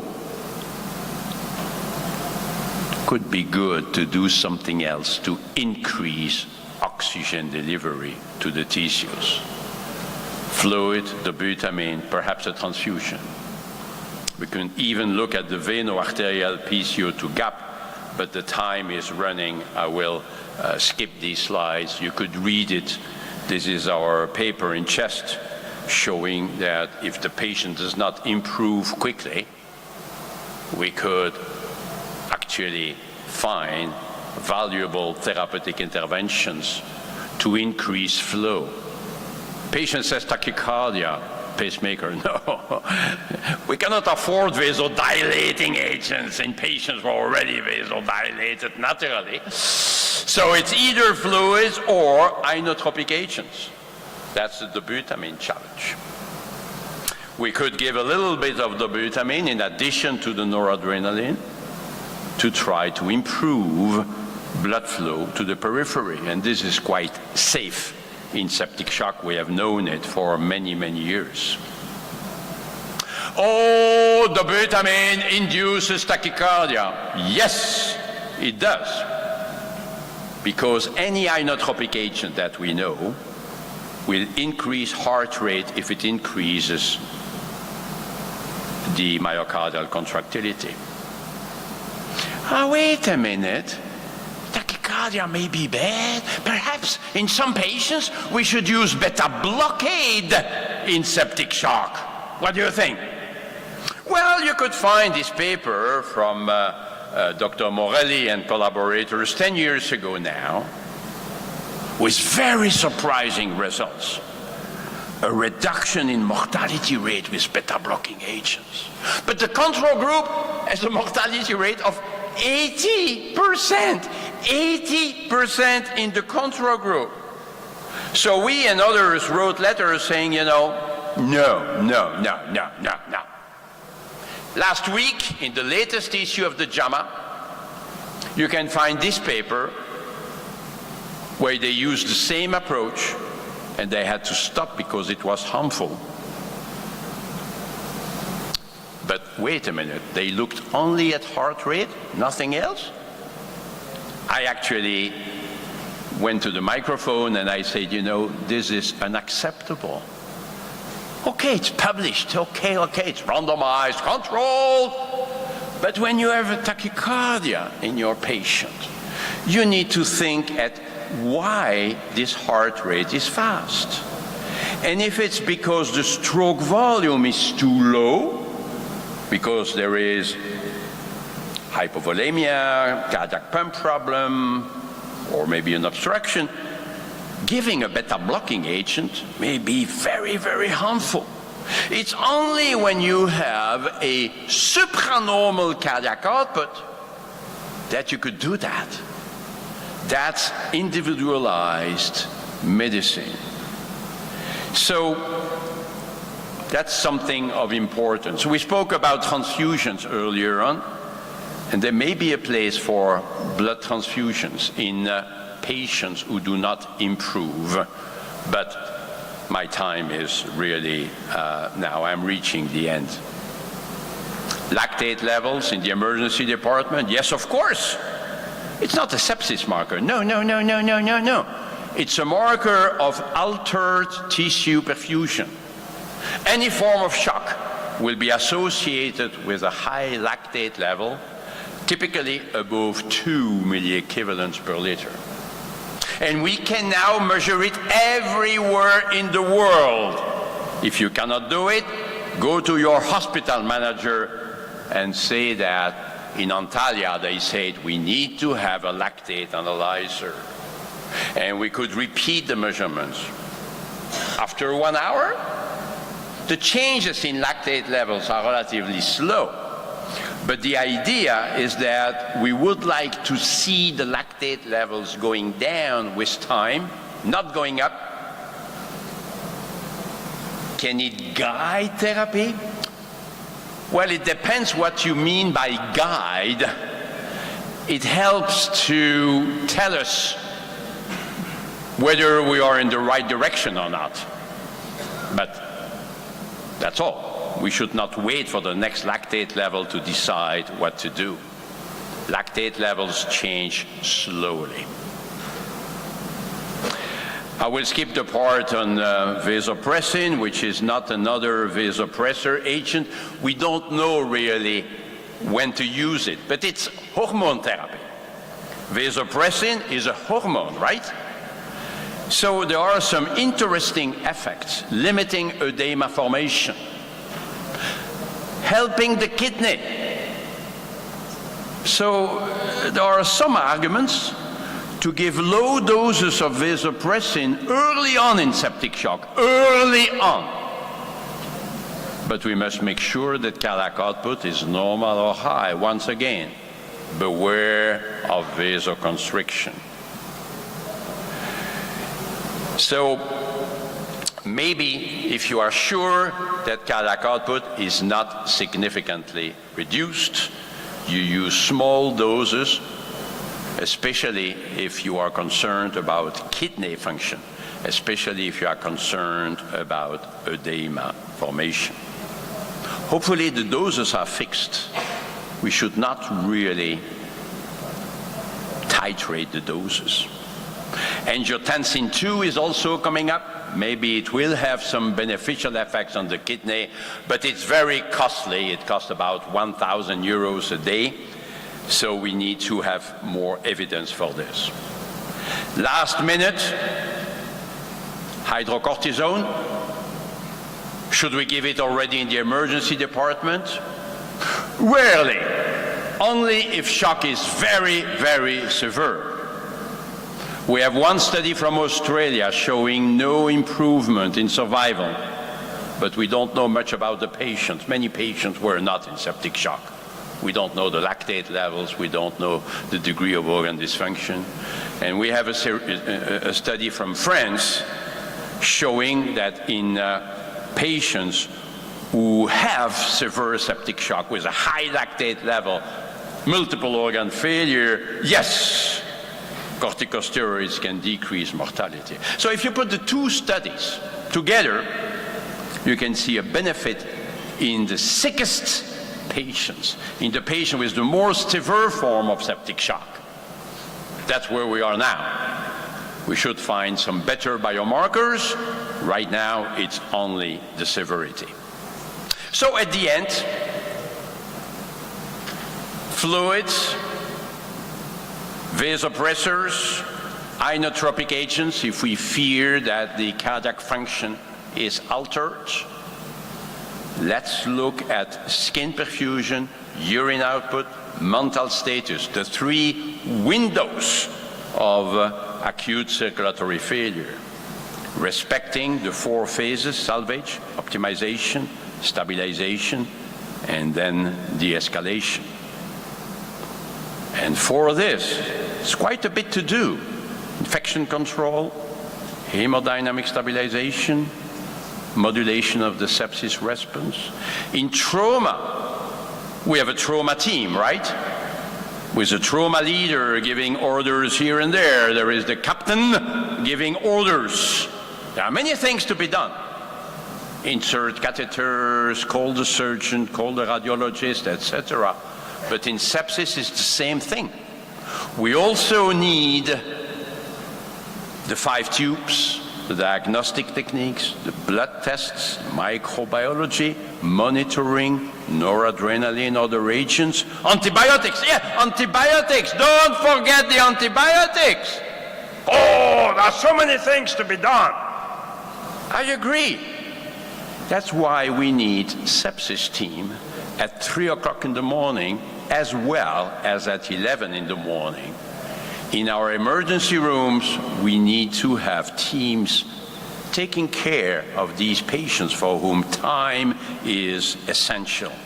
When every minute counts, it's the same team perhaps for sepsis and trauma and myocardial infarction. Okay, but we need to have these people ready 24 hours a day, thinking at these 3 parts of the sepsis management that must be conducted together. And that's how we can save our patients with this terrible problem of sepsis. Thank you very much.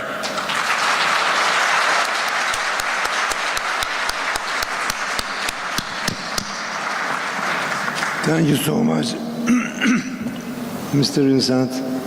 And first of all, I want to say I want to revise my sepsis information after following this presentation.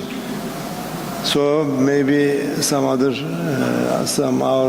our friends needs to ask you some questions.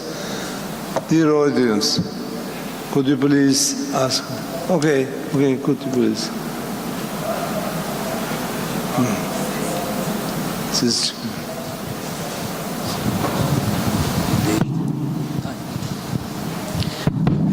Dear Professor, thank you very much for this great and wonderful and excellent presentation. You explained and summarized the topic in a very short way, and you made me to love this topic. Thank you very much. I'm very grateful about it. My question is about that. I listened to you 10 years ago or 12 years ago. If I listened to you 20 years ago in 2020, perhaps I may listen different thing. So it seems that in recent years there are so many changes. My question is that, 20 years later, what kind of change do you expect to be done 20 years later? Thank you very much.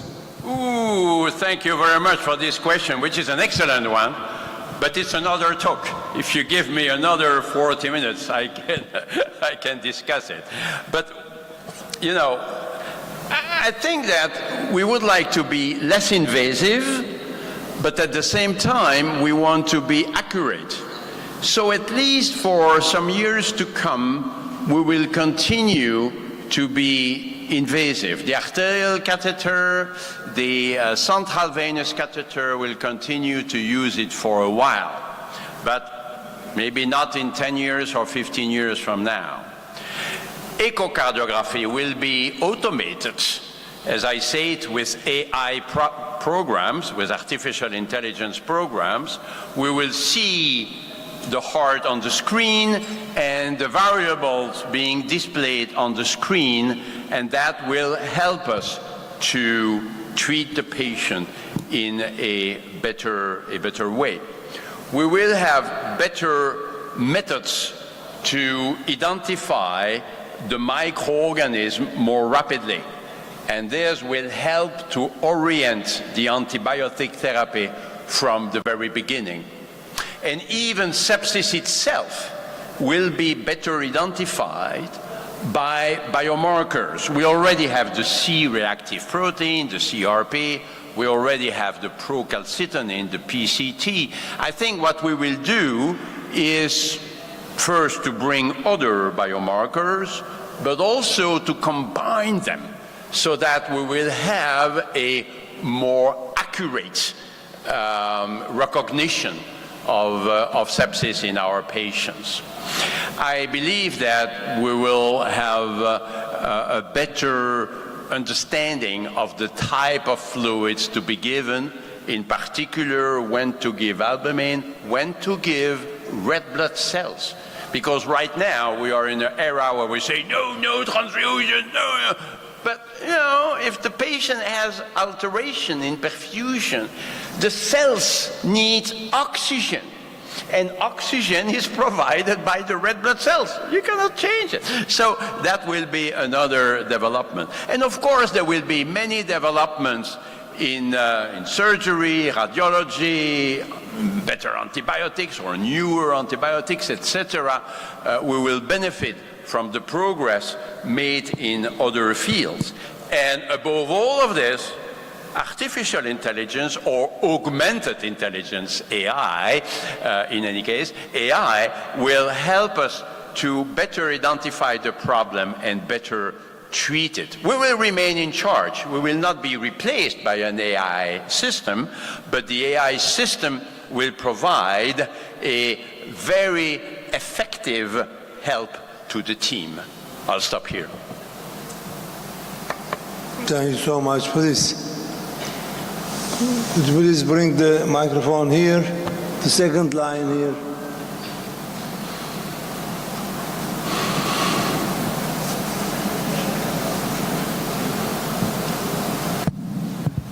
Prabhat Nanekar from Amsterdam. Thank you very much for this inspiring talk. But I just wonder, most of the patient who comes with systemic infection does not end up at the ICU. They stay at the ED and go to normal wards. And in the Western world, at least, the sepsis is a disease of the elderly. They have no fever, they have hypothermia, they have no tachycardia, they have normal blood pressure, they have no low pulse rates and all that. This aggressive approach, do you think we should adopt our protocols to the elderly, because that's going to be the problem? Sepsis is a disease of the elderly, I think, and it will get more and more and more. I just wonder what you think about that. Yeah, it's a very important question, absolutely. But it leads us into the ethics, because what you imply, to some degree at least, is that we may have some therapeutic limitations in some of these elderly patients, so that we don't want to admit them in the ICU.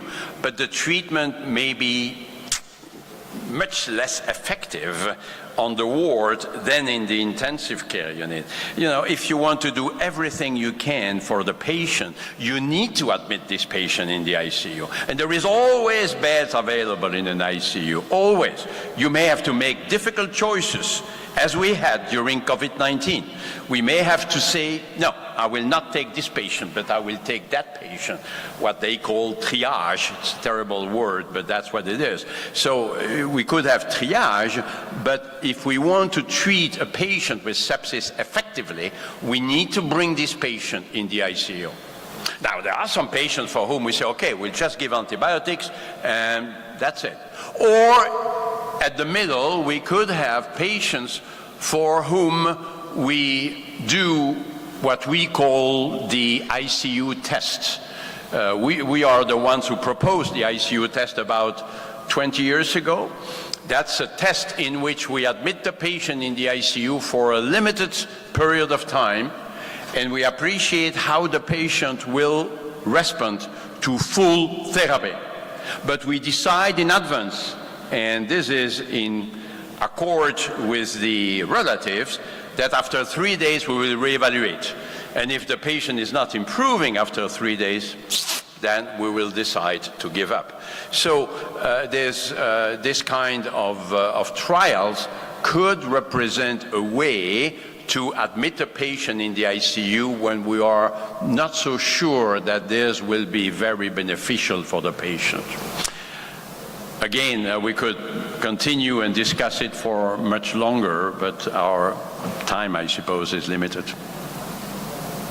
Okay, I know and I believe there are more questions about that subject because it is very important, and our guest is very strong in the subject. So please continue to ask the questions in break time.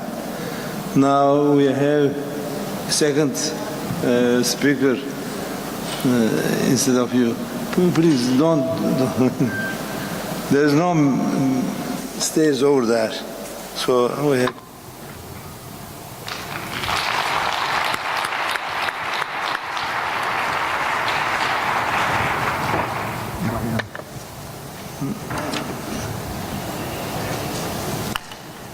Now, a reflection on 20 years of practice.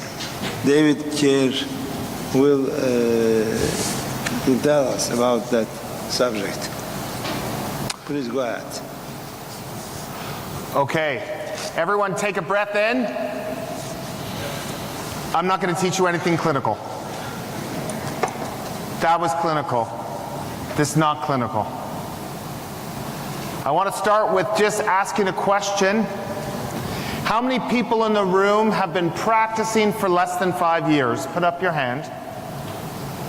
You got to raise your hands high and tall. How many have been practicing for less than 10 years? How many of you have been practicing between 10 and 20 years? 20 and 30 years. The people in the front are starting to get embarrassed. 30 and 40 years. Has anyone here been practicing more than 40 years? Okay, so this is 20 years of my practice. This is year 20 for me, and I designed this talk to tell you what I've learned. The stories, the patients that have shaped my career, and this is not clinical. It's just what I've learned. And when I started working, I work in a large academic center in Toronto, Canada. Things were really easy. We didn't see patients in hallways. We used to get sleep on overnight shifts. And now we see patients in waiting rooms. And things have changed so much in the last 20 years. And when I was starting, about 10 years ago, I approached one of my colleagues and I said, Joel, things are getting bad.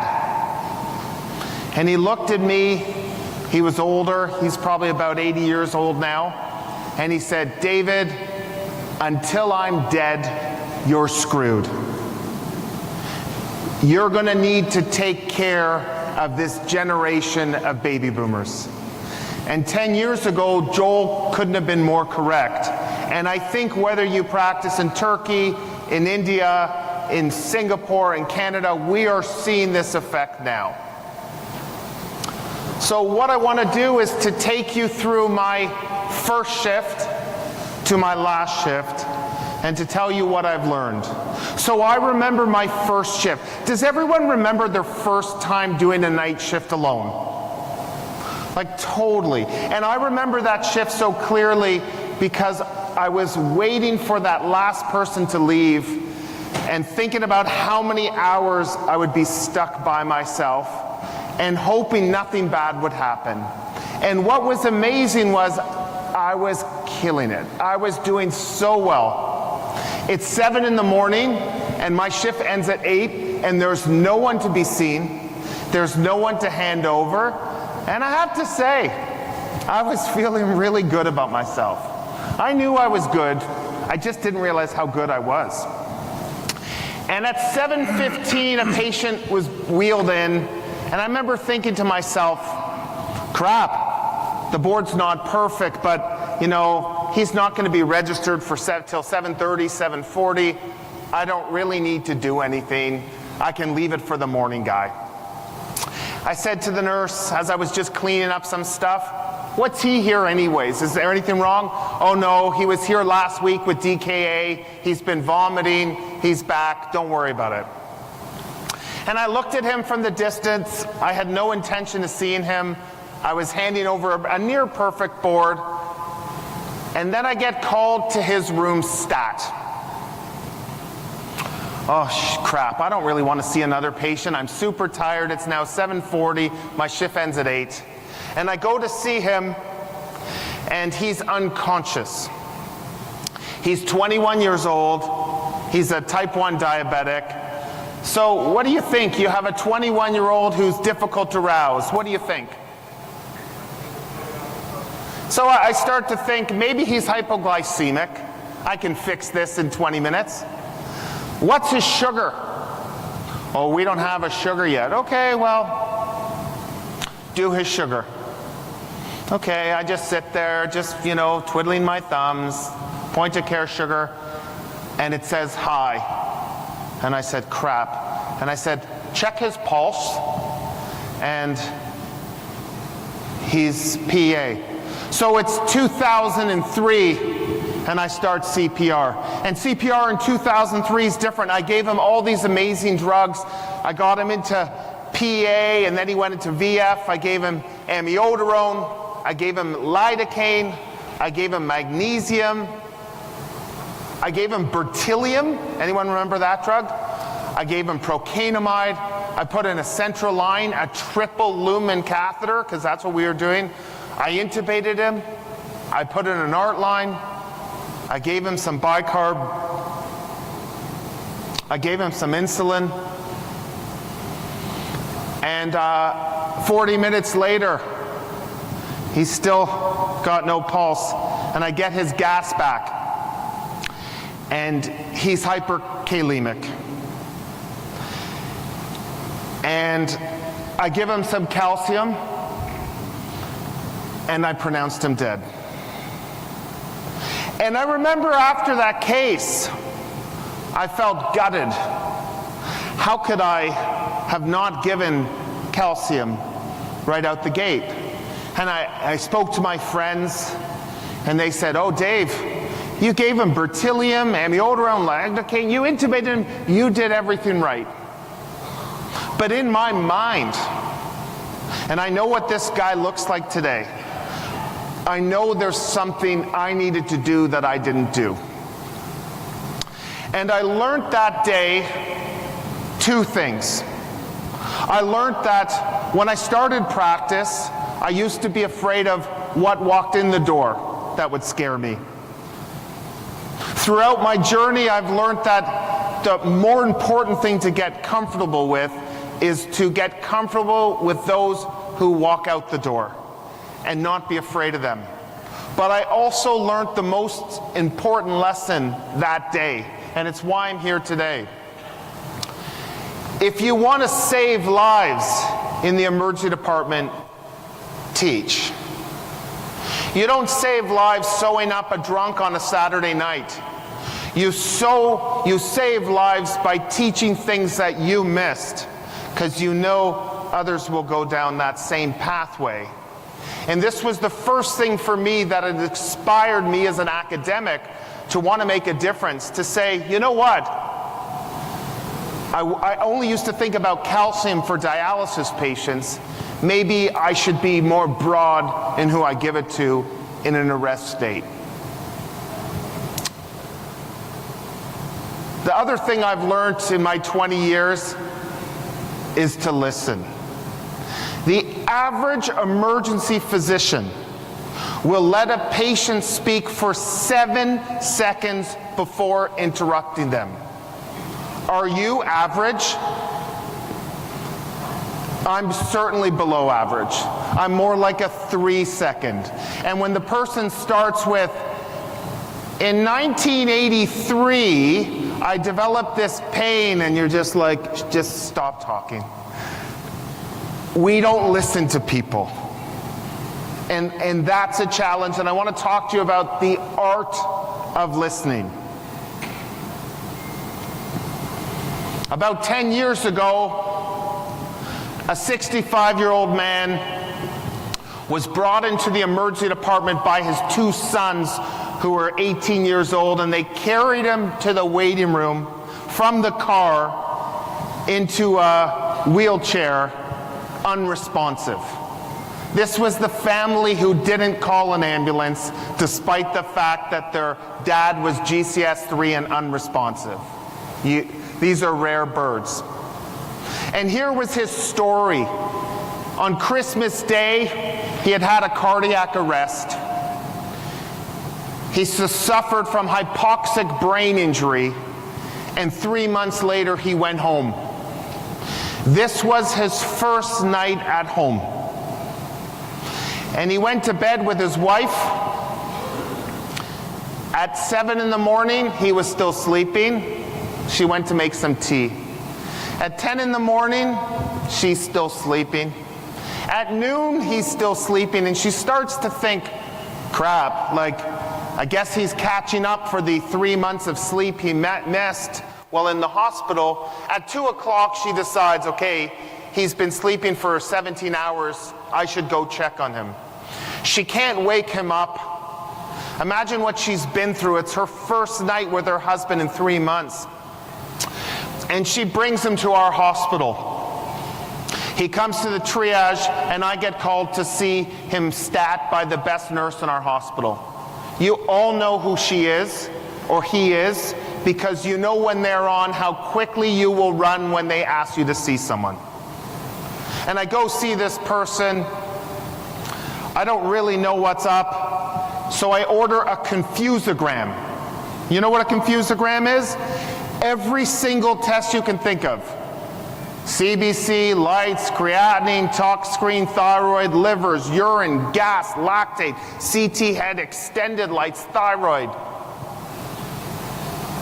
It's all normal. The family doesn't want anything done. And the nurse, Ella, she walks over to me and she says, "What's wrong with the patient?" Ella, I have no idea. All his tests are normal. The family doesn't want anything done.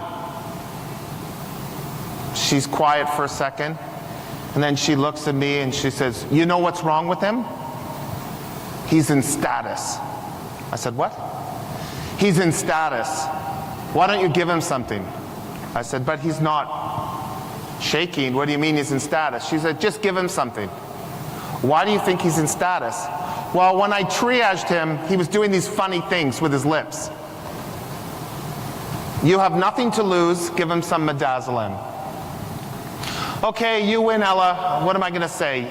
Give him some midazolam. Here, give him 3 milligrams and 2 milligrams and, you know, keep her happy."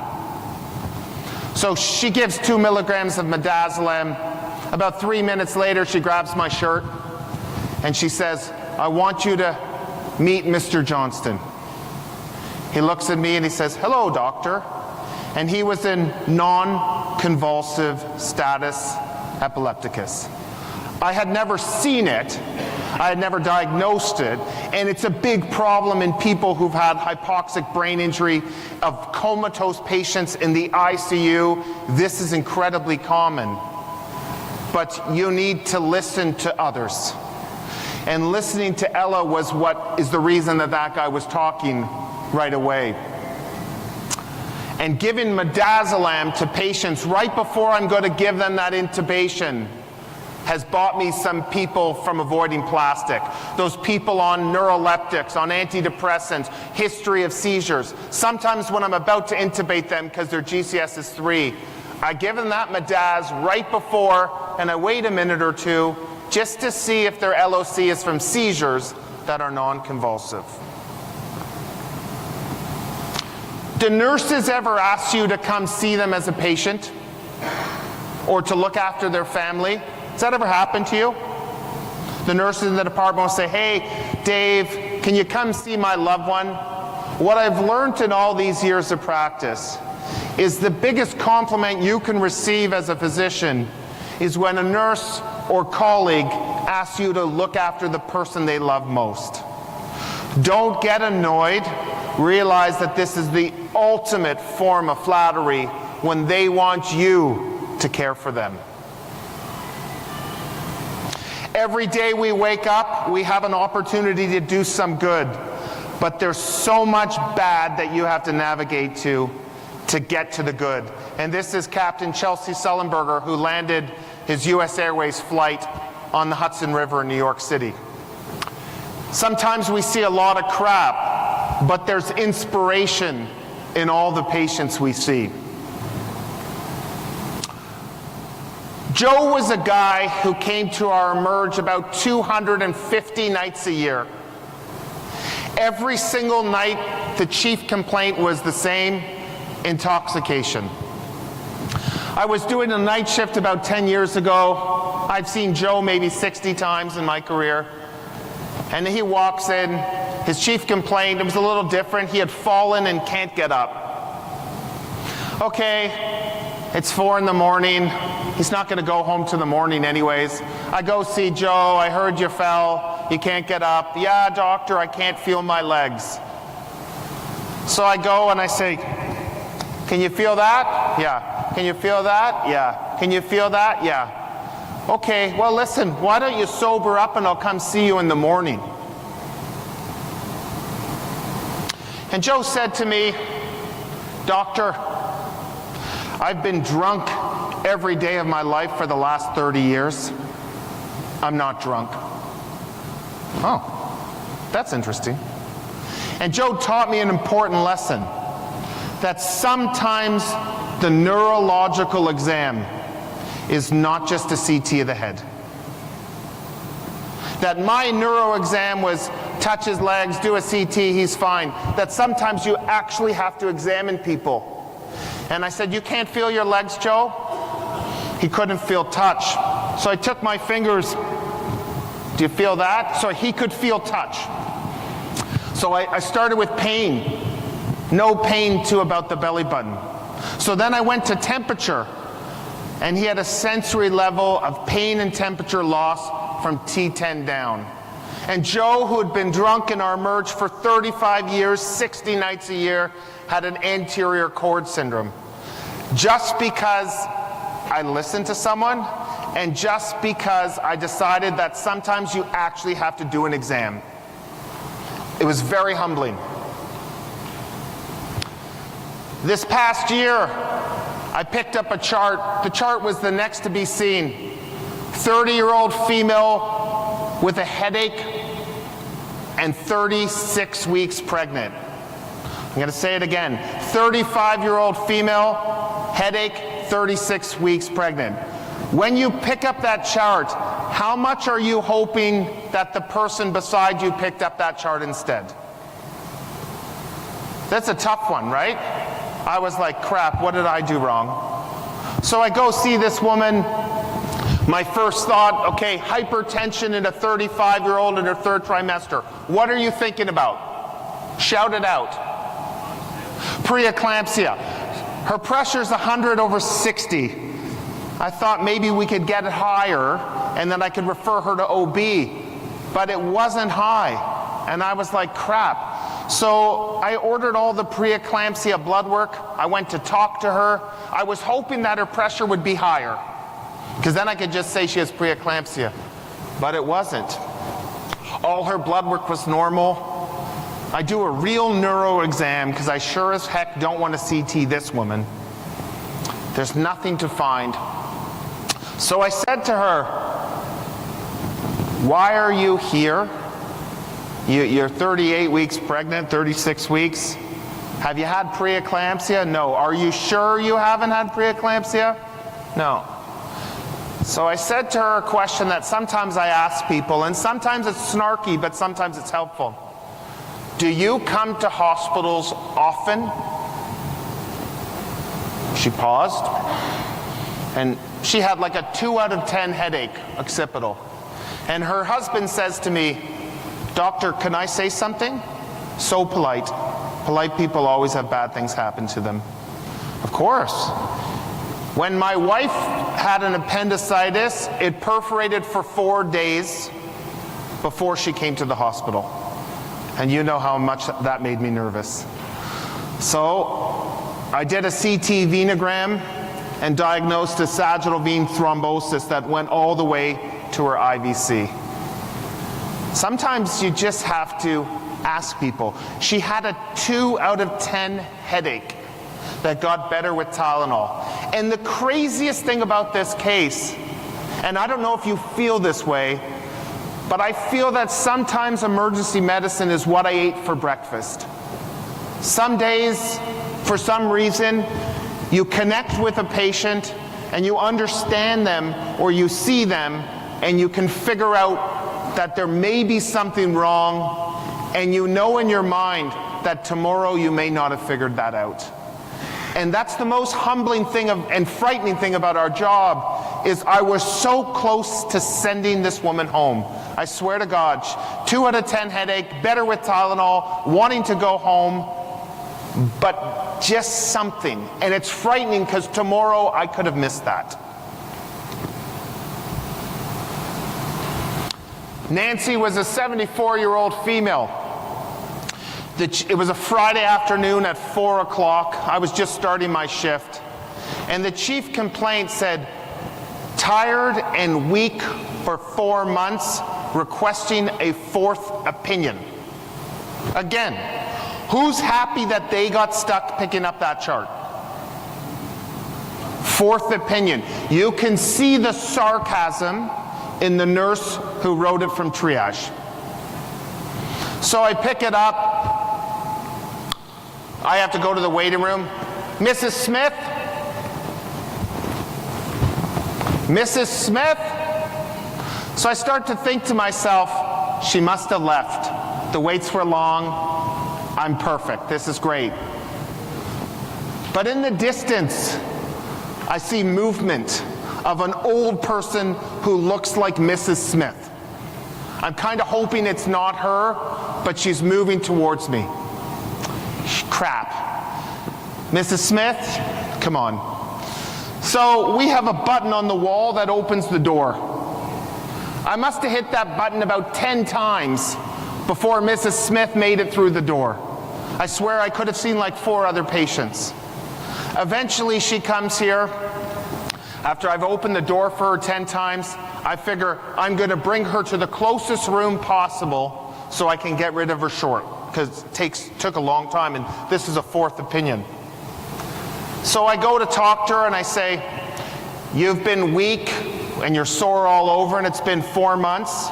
Yeah. And she can tell that I don't really care. Unfortunately, I'm grumpy. The rust and the cynicism has kind of acquired in my tenure. So I ask her all these questions. You saw this doctor and that doctor and this doctor and this person, and how can I help? So then I turn and I say to her, are you depressed? She pauses and she says to me, what year were you born? Okay, think about that. How are you feeling when she says that? Well, I get all defensive. Well, I don't think my birth has anything to do with you, so I'm not going to tell you my birth. Well, she says, I'm going to guess you're born in the 70s. Before you were born, I played tennis for Canada in Wimbledon. Oh, this is not her, that's Billie Jean King. I said, oh. She goes, and I look like looking at you, I'm in a lot better physical shape than you. I play tennis 2 sets, sometimes 3, every single day, 7 days a week, and all I want to do is be able to play tennis again. So you ask me if I'm depressed? I'm used to playing 4 sets of tennis a day, and now I can't even get out of bed in the morning. Of course I'm depressed. Does anyone know what's wrong with Mrs. Smith? I looked at her and I said, I'm going to order 1 blood test. And this blood test is going to change your life. Anyone? I can't hear well, but Mrs. Smith had an ESR of 120, and she had polymyalgia rheumatica. Now, this isn't the most exciting thing in your textbook. In fact, no one has ever in the history of a conference been invited to speak about PMR. But I'm going to tell you something. PMR, next to like a pulled elbow, is the best diagnosis you will make. There is no other diagnosis that will cause gratification. Now, every year, you know, my wife, she's an internal medicine specialist, and every year around the holidays, she gets chocolates, she gets champagne, she gets scarves, she gets tomato sauce. I get nothing. You get nothing. But Mrs. Smith used to buy me a box of chocolates from a really kind of borderline chocolate store in Toronto that your grandmother would have given you chocolates from when you were a little boy or a little girl. And every year, for 10 years, Mrs. Smith bought me chocolates at Christmas. Never saw her again. The only person who's ever bought me anything. About 4 years ago, the chocolates stopped. What's on your differential of chocolate stopped? She's dead. Nah, it happens. We're all gonna die. What can I do? During COVID, I went to see an old man. I walked in the room. He was there with his partner. Everyone's wearing masks and gowns and all that. And a woman says, hello, Dr. Carr, do you remember me? Again, a question I hate getting in the emergency department. Do you remember me? You know, with the mask and the gown, it's really hard to tell. She said, I played tennis in Wimbledon. I said, your ESR was 120. I've never forgot about you. Where the hell are my chocolates? I thought you were dead. And last year, the chocolates started coming back. Billy Mallon said, if you became an ER doc because you love thank yous, boy, did you fuck up. Because your best work does not know who you are. And in emergency medicine, it's very thankless what we do. It's very thankless. You make the diagnosis of an aortic dissection, the patient is going to think the surgeon is God. But you're God. And you have to realize that you need to celebrate yourself in this job. When you make that diagnosis, go home, have a nice meal, buy yourself something special, do something fun that you wouldn't be, because no one celebrates you. Celebrate yourself. It's the only way to succeed and to survive in this business. So my interest clinically is hunting for zebras. I have spent my career looking for diagnoses that other people struggle to make. And people will say, Dave, you see all the cool cases. Okay? I want to tell you a story.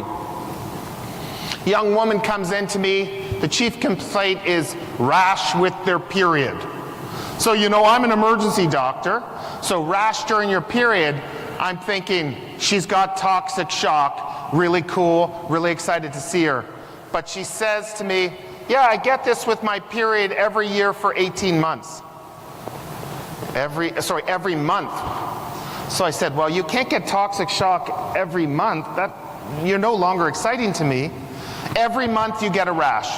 Yeah. Can I see the rash? Oh, I don't have it anymore, doctor. So why are you here? Well, you know, every month for 18 months, I get a rash right before my period, and then I get my period and it goes away. And you don't have the rash now? Do you have a picture of it? No. But you're here anyways and you have no rash, just so I understand. Yeah. Okay. Do you care about this woman? Do you find her interesting?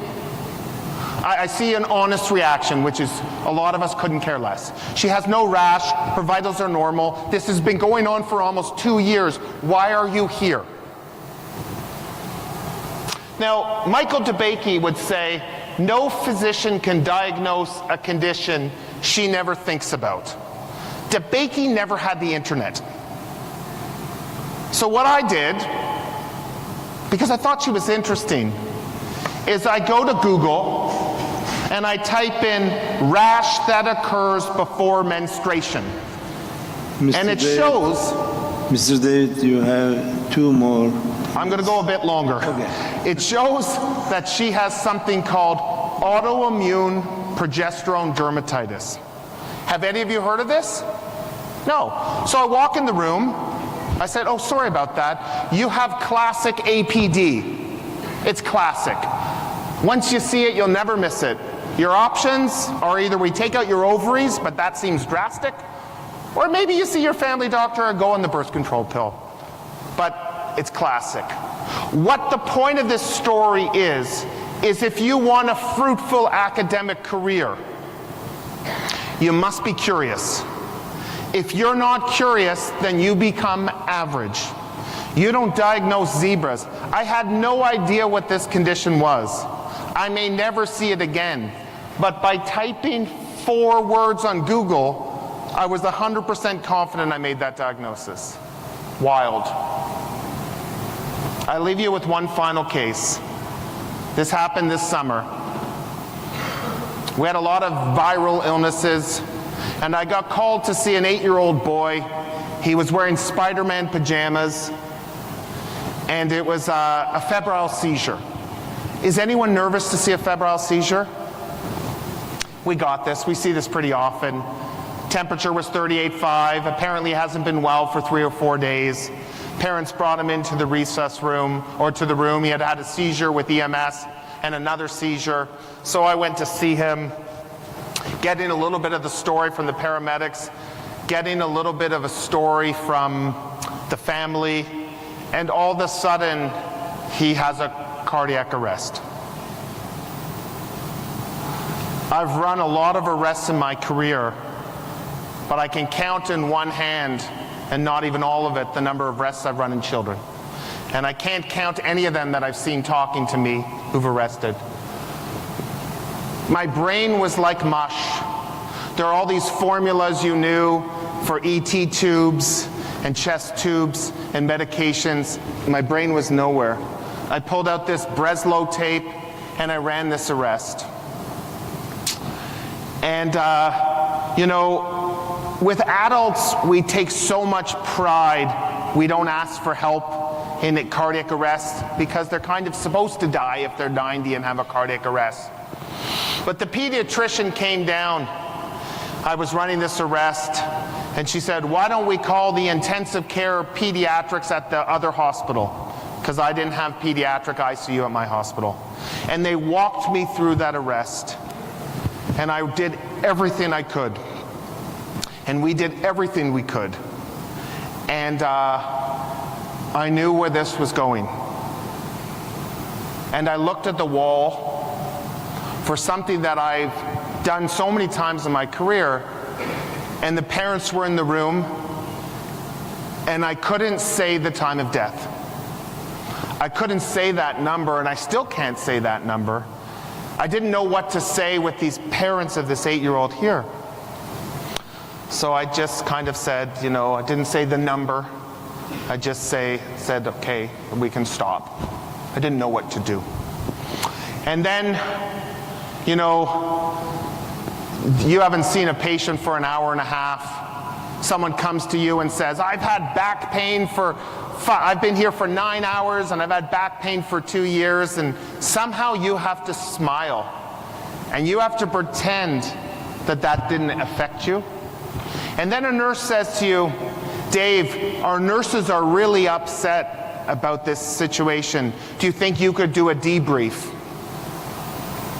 And it's as if we're supposed to be immune to this. Because we're doctors, we're not supposed to be affected by an 8-year-old boy who dies. But the nurses are. And I said, I'm the same as you. Hug your child. I don't know what else to say. Everyone did well. Life is very short. It's very tragic. You will never forget this kid. I can think about every kid I've lost. I know all their faces. It's just what we do. And how do we get through 20 years, 40 years?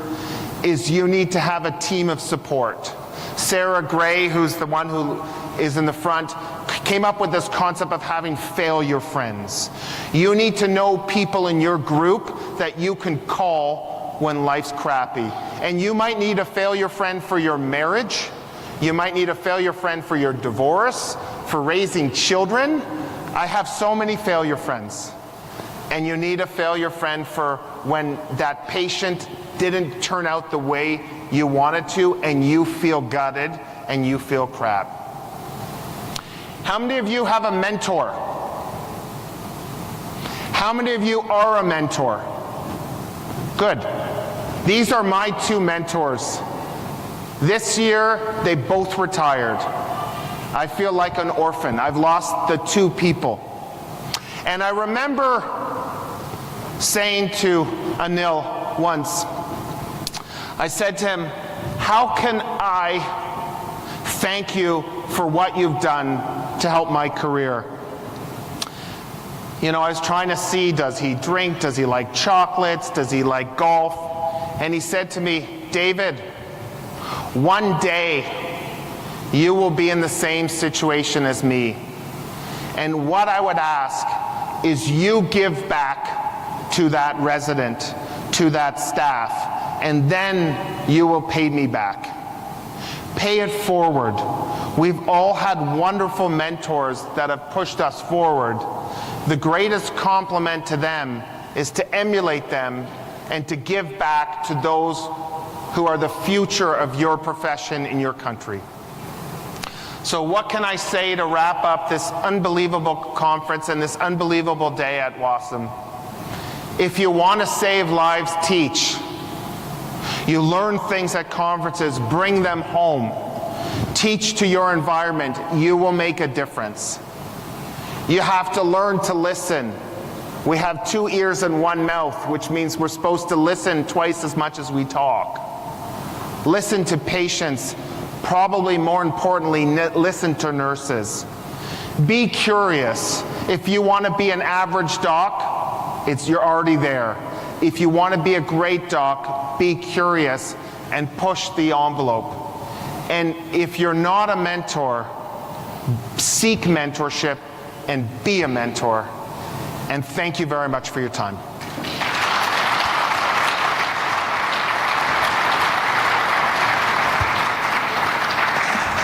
Thank you so much, Mr. Kerr.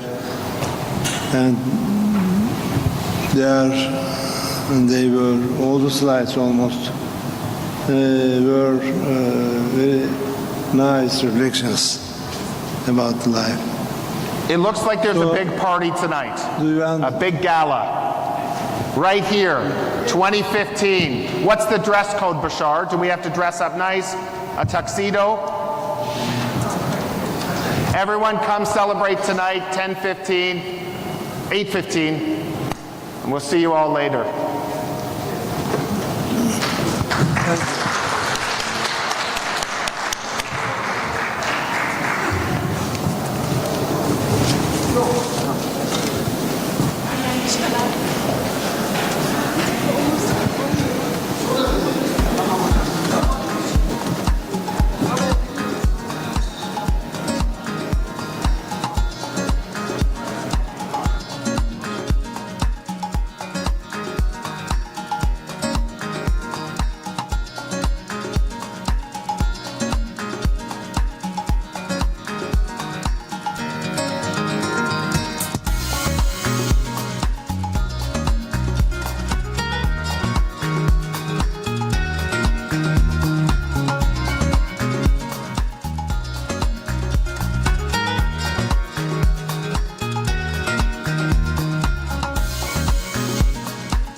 simulation exercise, intercontinental trauma drill in December between Singapore and US. We'll tell you the results of the trauma drill, which will lay the foundation for our paper. So we are going to do the experiment of trauma alert and see where we fell off course, and then we will start building the evidence, and we plan to, before the next meeting, have the trauma alert published out. It will be published at the same time in two journals, so Eurasian Journal of Emergency Medicine, which is now a WASM journal, it will be going to PubMed next year, and our Journal of Emergency Trauma and Shock will publish those papers. We'll ask JTEC whether they would publish it, so the more the journals publish it simultaneously, the more it will look nice. So JTEC can also consider this is the Qatar Emergency Trauma and Acute Care Journal. So that's where we are right now for collaborative work. So I commend Dr. Fatima. Fatima is coming back to us after a couple of years, and Dr. Desi. One thing you might want to think about, Sasha, is just a similar protocol for cardiac arrest and trauma, because we've done that a bit. You know, you see the single car MVC VF into a tree, and the trauma surgeons and the emergency physicians need to work closely with that, especially when it turns out to be a setting or something. So we call it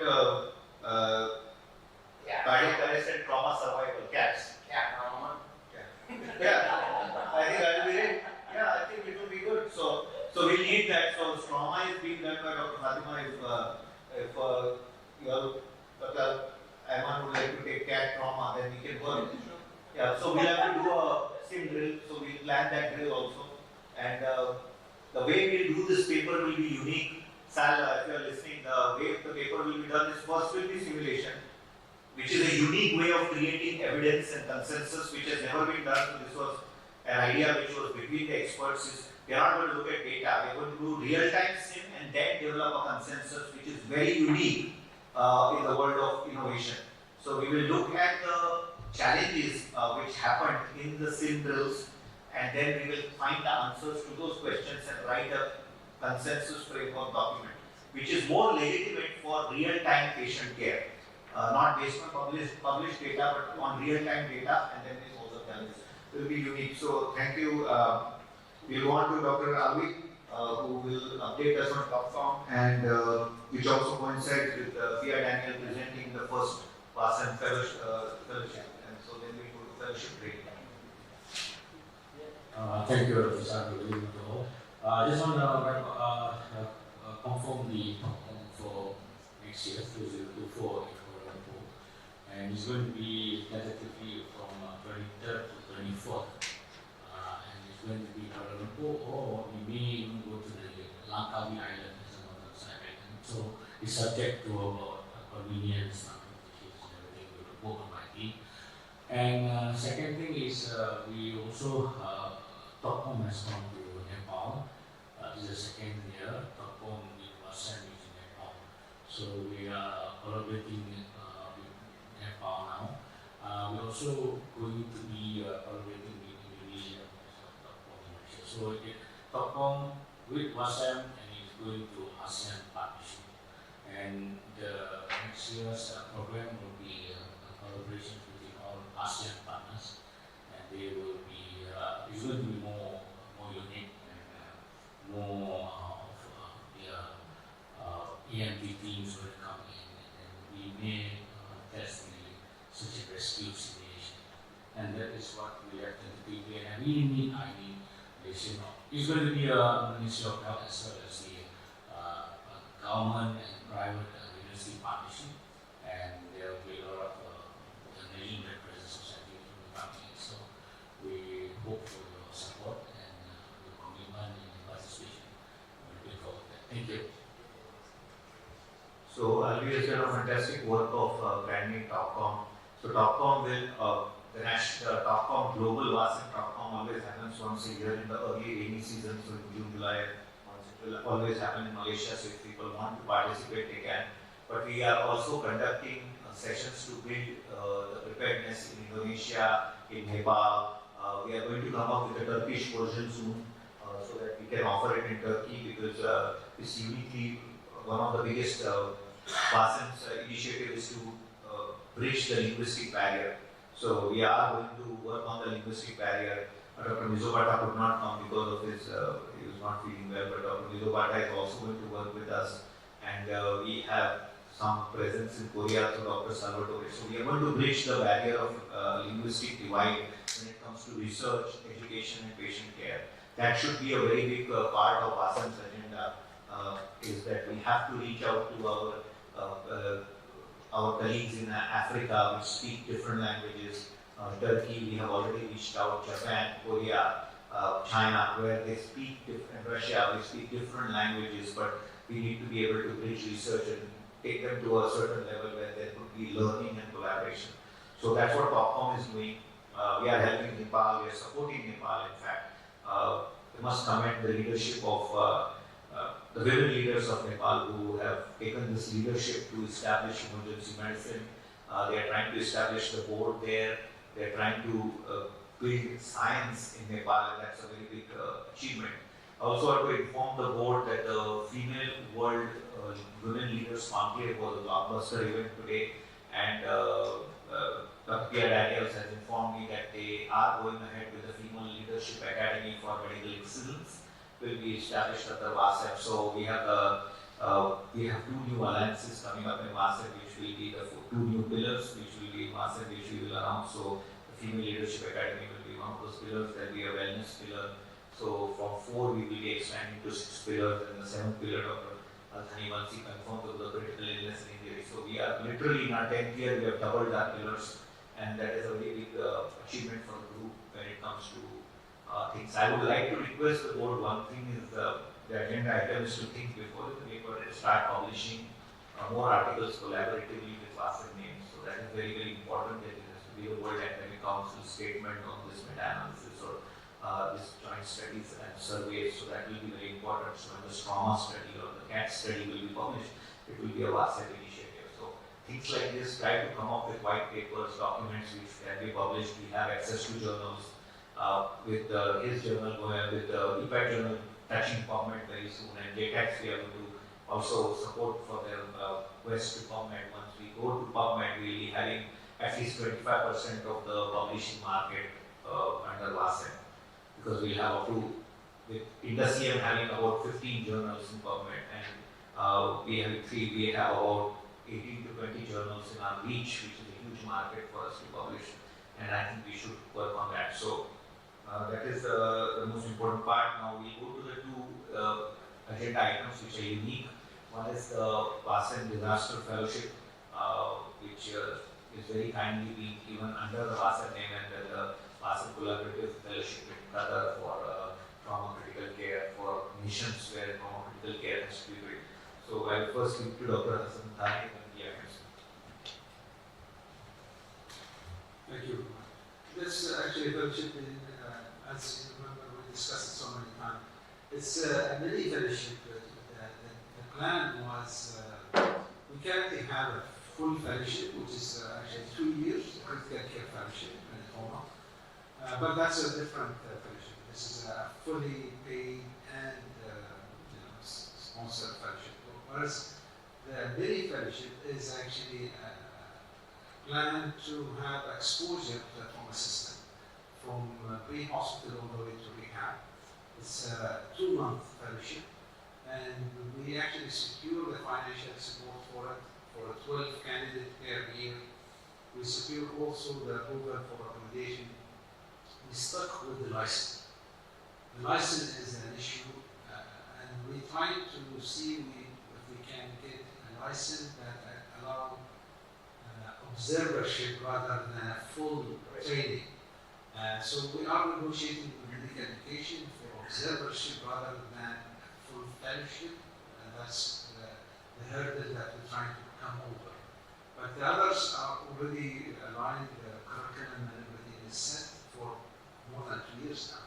Unfortunately, it's just the licensing issues which is we're trying to solve it, and hopefully that it's solved we're trying to education, then we should start soon. So, thank you. Thank you, Doctor. So, Dr. Althani, once the fellowship is announced, we will work on the agreement that WASEP, the conduit that WASEP will publicize it on the website, and the selection will be jointly done to make this happen, because I think exposure to an American-style trauma system, which is so uniquely and Joint Commission approved, ACGMI approved, existing in Qatar, will be very big for Asia and Africa. I think that is very, very important, because we need the support also to develop emergency and trauma system in the whole of Africa. That is also a very big area of need right now, and a very big area of growth where we could make a difference. We have our partners, Dr. Joe Boni and Anna, Dr. Boten, who could not get a visa to come to Turkey. They were trying to get a visa because they have to, there's a process, the paper visa. So we have our presence in Ethiopia, Kenya, and I am going to have a meeting with the Kenyan health minister soon, so we are going to have a presence there in a very big way. And I think that many fellowships like this, and that's when what PI is going to present is going to make a huge difference. So I think observer model also will work. Tomorrow, if it works out to be a clinical model, that also works. But just getting exposure to the research division led by Dr. Almenia and seeing what you do and understanding the processes is very important. Clinical skills they can do in their country, but the process management, operations management is very, very important. Before I go to Dr. Qazi, I'll tell you, in my experience in our studies conducted across the world, we realized that the greatest problem to developing emergency medicine was the lack of understanding of operations management. Everybody knows how to manage a trauma, everybody knows how to treat a chest pain. They just didn't know that ER has something called, and trauma has something called operations management. There's something called as patient flow, there's something called as metrics, there's something called a movement. They just did not know. And it took me 18 years to realize that all our work on training them on clinical systems was a waste, because 90% of the world of non-emergency medicine and trauma does not understand how to operate a trauma center or operate an emergency department. You'll be shocked, Dr. Afghani. All this ATLS is of no use.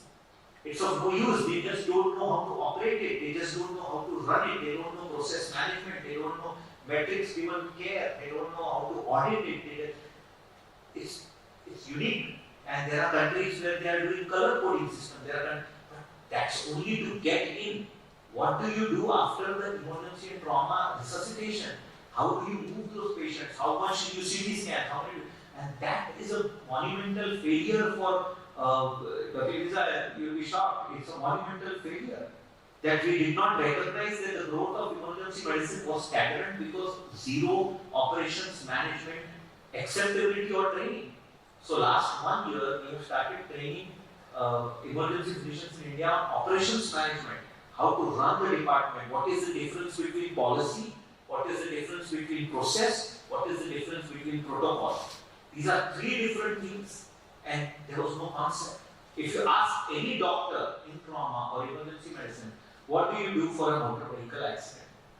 I'll change my name. The answer will be COVID, ATLS, and temperature, pulse, blood pressure, respiration, parameters. I can ask you that. How are you going to, what is your policies on managing this trauma? What is the process you follow to manage this patient? And what are the protocols? So you will only know the protocols, but that is very different from the policy, that is very different from the process. And that was one of our greatest failures, which I humbly accept, is now we have quickly moved away to that, and now we are focusing on operations management. So that should be a part of the fellowship. Thank you, Segar. Thank you, Lisa. Dr. Athani, I actually had two items to talk about. One, I talk about that you mentioned. I think it's very important to do this. It's going to be a little bit of bomb in this meeting, so I will have to come back to it. But I said there is a question about Dr. Athani, you just said limited amount of information I am hearing right now raises one concern and a lot of I can tell you from my work in Lebanon, one of the main issues that I've been working on over the years, and I finally now have a minister who's busy and wants to make a reform with limited resources versus others who are more worried with corruption and selling and buying and importing equipment and medications. commissions. So now we have different minister. The minister we have is actually because he needs to train the GPs to become staff is fully funded hospitals. So he's willing to actually work with me on reforming the system. I'm asked to reform includes many prongs, many elements, a handful of elements, and so many.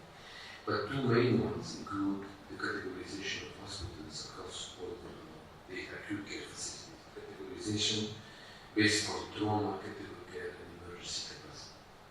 Who has a blood bank? Is the blood bank really a blood bank? Just a license. What is the trauma preparedness? Do we have surgeons on the responsibility? Or are we able to really take care of these unique needs? Are we going to listen to people now? This kind of system, along with the issue of residency review committee, is something that met with all 7 deans and all 7 medical schools, whatever. And met with the dean and the president of the region of physicians, and we are at the point where we would like to do that. So when I hear about the availability of fellowship chapters, I see opportunity.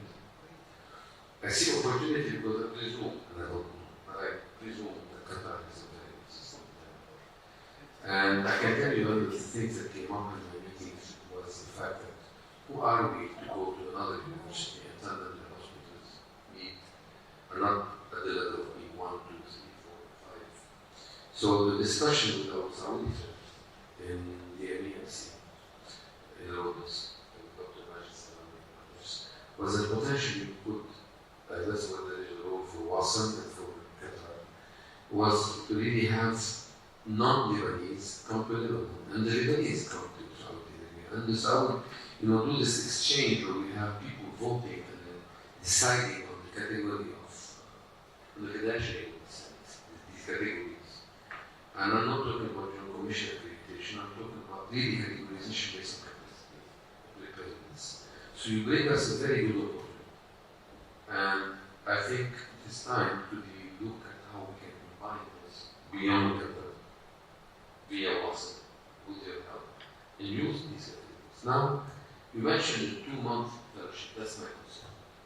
Once we use the name fellowship for something, we have a law and unintended consequences.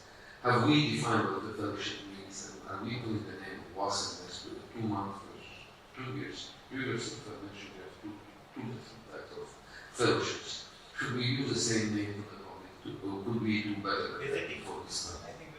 You mentioned the licensing issue.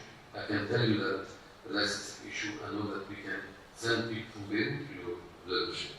We have our board, we have eligible CEP, so I'm sure we can fill them in your fellowship. But the idea I want is, why do you need people to come off Wednesday?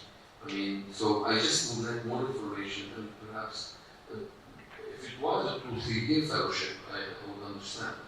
But the 2-month fellowship, what is your objective? Why would Hamad do that? Thank you. It's called actually mini fellowship. It's not the reason for that is actually bringing people who are qualified. It's not to enhance their training. It's only to actually go through the system. It's just, unfortunately, in our region, there's a fragmentation of the trauma system or emergency system. So we have EMS and the different umbrella, we have emergency and the different also organization or authority, and then we have rehab and in-hospital rehab. We are lucky in Doha because it's a small country and 95% under the same umbrella which look after the whole service in the country. So ambulance service, hospital service, rehab, integration with the community is under the same head. And that's actually give us the chance that we have to go through the whole system, the North American system, which is under the same umbrella. It's a national ambulance service, which is a national drone service, and it's a national rehab support. So all the things under the same umbrella. So the one who will come for 2 months is not somebody going to know how to do resuscitation. It's just to see how ambulance service work, how the National Command Center coordinate, the dispatch system in the country, and then how the trauma system in Hamad works, all the components of the trauma, and then the rehab system.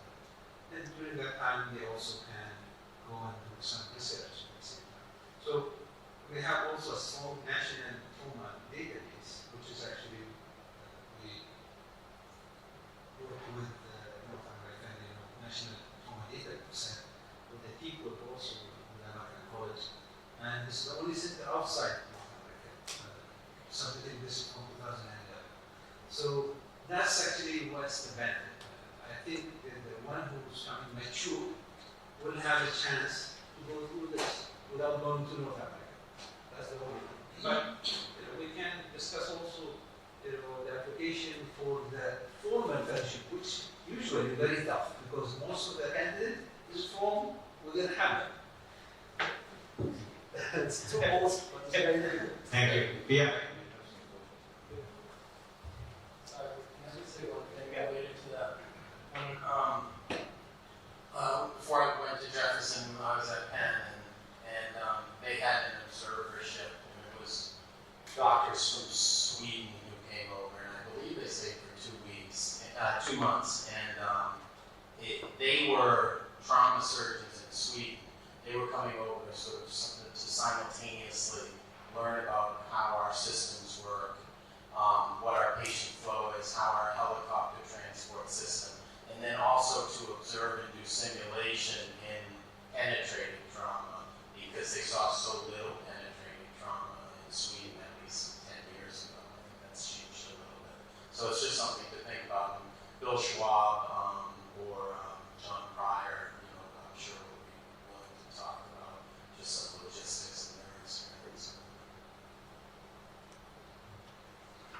Maybe PI speaking. So I'm the fellowship director for the Disaster Medicine Fellowship at SUNY Downstate Hospital in Brooklyn.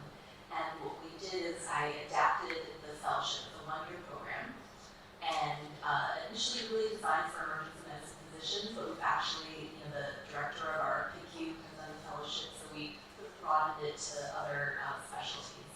And we adapted it so it could be remote. So essentially the exact same curriculum that the fellows who come train with me in person, we adapted it so it can be done remotely.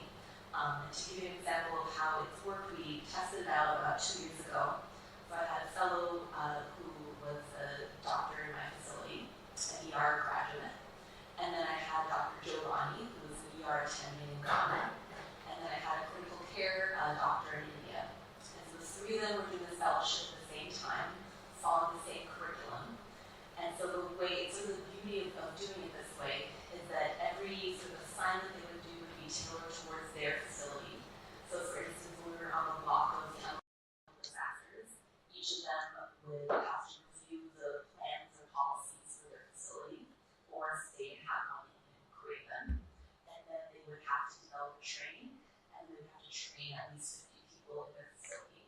And through that block, we would meet once a month, and each fellow would then present through what their institution is doing. So not only were the fellows learning the knowledge, but the institutions they worked for were benefiting, we're getting a new plan, we're getting staff trained, and they were learning from each other and seeing, okay, what's the difference between the policies in New York, in Ghana, and India. And then as part of the fellowship, all of the research, some sort of research abstract, paper, and I gave them the option of actually if they wanted to do any collaboration. And so there was, so each of them did their own academic project, but then we started to look at creating databases that kind of included all three facilities, and sort of looking at doing joint IRBs between them. So it really, it's a one-year fellowship. The curriculum is accredited by my academic institution, SUNY. It's the exact same curriculum that the U.S. doctors say when they rotate with me, but it is always directly applicable in real time to the facility of the participant. And so that's the model that I've done so far. A newish model that I'm developing with Dr. Ali that hopefully will be starting in January is that Dr. Ali would like to give me 15 fellows that are going to be doing it remotely. There's going to be it's going to be more diverse, so there'll be a mixture of ER physicians, physicians in some other healthcare sectors and public health, etc. Again, everyone will follow kind of the same topic month by month, but some approaches from their sector. And the beauty is that we meet virtually once a month, we kind of review things so by having sort of one country with multiple sectors, now they're going to be able to kind of see what other sectors are doing. And so after the sort of pilot version of this program, the idea is that in the coming years, we'll have, again, multiple countries, again, everybody learning from each other, doing collaboration, trying to take their research projects and see how they can kind of collaborate that. So far we've tested it with just, one fellow from 3 different countries at the same time, worked really well. And then this next year, I'm testing it with 15 fellows from the same country, but from different kind of parts of the healthcare sector. We see how that goes, and then the goal is eventually to kind of do multiple countries, having multiple sectors from each country. We're learning from each other. We have joint journal clubs, and then ideally joint research projects. So she will put up the curriculum to the circulate to the group, so the curriculum is there. Both the curriculums will be circulated, and then we will certify them. So hopefully by this year, now that we are all meeting in person, we should be able to get it done. We have already discussed about the ultrasound and the VHS, you said. The other part which I want to inform the board is the mic. The part.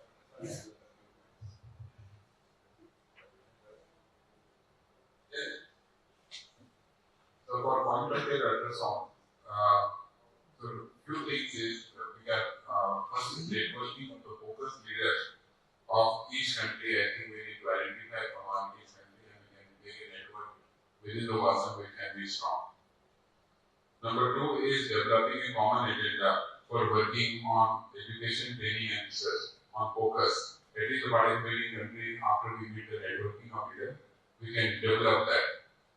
Third is the scope of practice, which is very important for doctors, nurses, and also how we can bring sonography to undergraduate medical education. These are the 3 things, because there is availability across the world. If you see developed, if you see US, they already brought it to undergraduate medical education when you're learning sonoanatomy, sonophysiology. When you go to clinics, they are learning point of care ultrasound.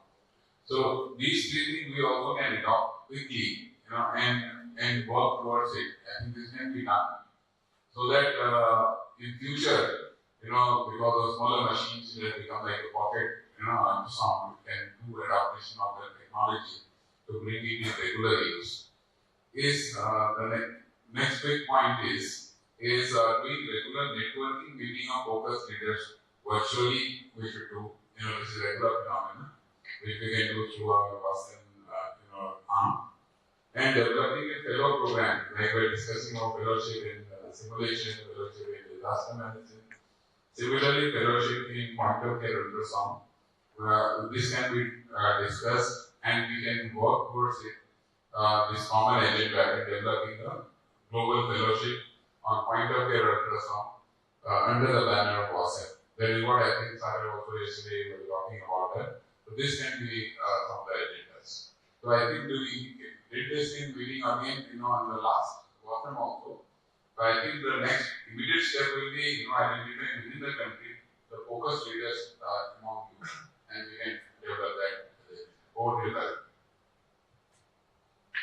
So we published a document under the leadership of Dr. Canlı on developing the focus in India through a framework. That framework is available on government.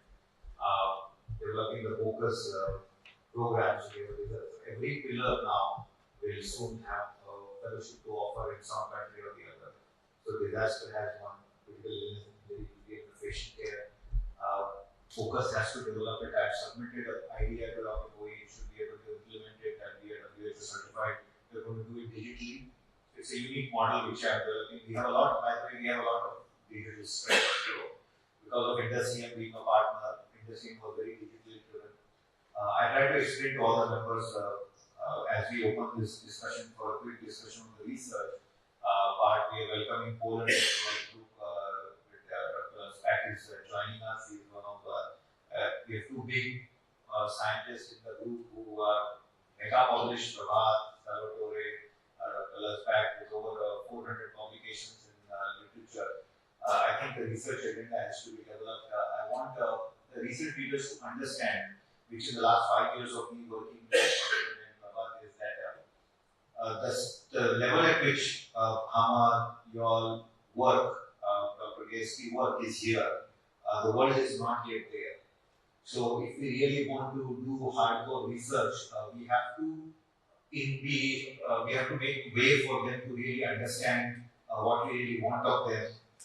So small studies which are achievable, will have more power if they are done. I understand RCTs are the strength of everybody, which America can participate, but when it comes to countries like India, where IRB is the challenge, Malaysia, Turkey, where IRB is the challenge, we may have to go with 5 patients, 4 patients, 3 patients. Can I say something about that, Sada? We discussed about 5 years ago in Dubai about the flash mob design that we have developed in the Netherlands, where we do take a simple clinical question, sometimes a logistical question, and collect data from many hospitals in one day. And we have done it about sleeping hospitals in 8 countries, including 2,000 patients in one day. Another study with capillary refill time, including 3,000 patients. We were planning to do that, but then the COVID came. And I think we should really discuss about that flash mob research where you collect data in one day, where it doesn't cost much time. We have enough experience to share with you our knowledge. And you were talking about, funny you said, when you talk about research, you said big data. We also got a big data unit now with new PhDs, and we are working on the first randomized controlled trial using big data in the world, where we started it the 1st of December. So I would very much want to introduce the flash mob concept here. We should come up with a small group of researchers, come up with a question. We will give you all the necessary preparations and also background. I got enough PhDs to help me. So I would suggest that we just take it seriously and do a flash mob study. And what we noticed when we do flash mob study was we had lots of media coverage. Lots and lots of media coverage about the study. Because we have even patients coming during the day wanting to take part in the study when we do a study. So I would seriously consider that. I would like to do it with a group of people. Think about it. Yeah, I think it's a good idea, and maybe a small question, one case study could be done. And also what Dr. Boyd said, when it comes to WHO, the gold standard method of giving emergency care is not clear. In Europe, we have done studies on Netherlands, Denmark, UK, Belgium, but it would be nice to do a study in one day, ask everybody what kind of patient do you see, how long did they stay, how many patients were admitted, what's their presenting complaint. That will give us a lot of insight into the method. So I would suggest that we do that, and maybe we can do it next year, couple to Vaasa, 1 week before we come to the Congress, the next venue, we can do that. Just one short point, responding to your response, excellent idea. And this study we did it in 2019-20, the 24-hour study in the ED across 100 facilities of India, both under tertiary care, 50 tertiary care and 50 district hospital in the emergency department, and that is now published in the planning commission's office. So that is helping our government to make the policy national. Second point that we can say is that regarding emergency cases, constantly in LMIC, we're doing right now adaptive modeling of facility-based emergency care in India, right? So we're doing what can I say? I was given a grant by the Indian Council of Medical Research. I think we should talk. We should form a small key group and talk about it and come up with a plan. I think we should do flash mob modeling is a very good modeling.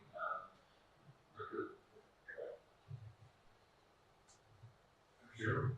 This is a great idea, and I think we can cooperate. You should have AO, you scan the all contacts in maybe send you the email about cooperation, because firstly, cooperating also with many hospitals, even looks like my company has on 15 hospitals in Poland. And besides, I think I'm good in meta-analysis, so if you in future you will have some ideas for meta-analysis, I can contact it together with you, and then, for example, send to you to create some draft, and it will be also fast way to increase the number of publications. And I think, as we sitting here, if we publish any articles, maybe we will agree that from today we will also sign the affiliation of us and our names. And for example, after the full name of the list, we should put that this is the team of us. Yeah, it's like what we do is we have lots of collaborators. We give them all collaborators, so they will all get the publication of format. We'll be doing a flash mode in a couple of months in the UK and Denmark. Maybe after that, next year I would say we'll prepare well. We'll talk about a research question. We need to have ethical approval. We have enough experience with doing this multi-center study. We could do something nice together, and then we can propagate it through Acil, flash mode. Almost what I want to say is already said, but I think that the research effort will be very good in audience where we have dedicated research task group led by somebody and has a team with them to distribute the work, to organize the work. Nobody will work as a solo from side equipment. And also this will be dedicated to have at least every 6 months one paper published, and it will be, we are also working on the Western reader, and it will be seen by the whole Western task group. And this will open the gate for the future. We can have fellowship and peer research will not need to license, and it will be easy if we discuss the group of research and read the fellowship and fellowship. It is a good idea. But first, we need to have a dedicated group to be committed to have this. So I'll create an email group between the three. Anybody who wants to join can join, and then we'll distribute the work. And we can offer PhDs also. In our institute also, we can offer PhD to students who want to come and do research. So I will create a research group. So we create a filler is already there, so we can have a team of top people who are good at data analysis, good at processing, and maybe one meta-analysis a year and one real-time study a year could be, or once in 2 years. It doesn't matter. We have a meta-analysis team also. So I suppose one meta-analysis will be not problematic because I publish a lot of it, around 100 publications. yeah, but for the Vasan's sake, Yeah, but from this day, each publication will be also publication of Vasan. Yeah. If we increase and we cooperate together, the number of publications will increase diametrically. So, and we have a full portal where we list the publications. We could do that. We should send a research letter around once in 2 months when we start something new. So if you want to collaborate, we can collaborate. Okay. And I think we should do that. And all of you have the email, so you are all on the group email, the readers. So you can email back to the group. Just change the title so that the stacking of the email doesn't happen in the emails and doesn't get lost. We have a group email. Yeah, group email is there. So we put you in that. Yeah. So yes, Aruna, we have to move fast on the agenda. So please.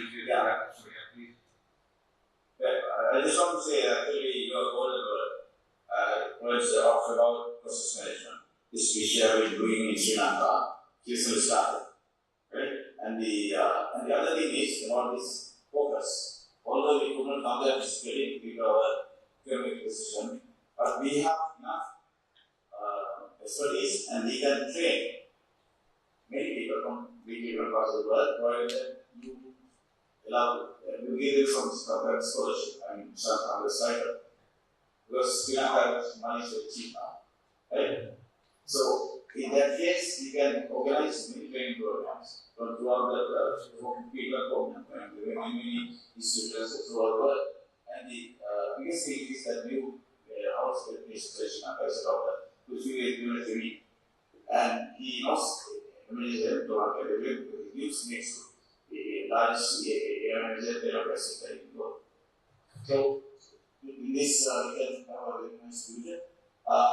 Thank you everyone for offering trauma and the other fellowships to Dr. Azali. Hope that we can work collaboratively in the future. Our conversation will be over by 3 months time expiration. So after we can work together, and such time I am willing to gain as many people as possible from other countries, provided that we give them some kind of support. That's what I would say. And you are again emphasizing the process management principle, which is a must. I'm actually on this business management as well as some of them also.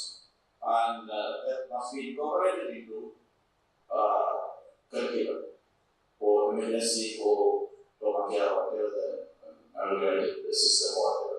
And my friend Dr.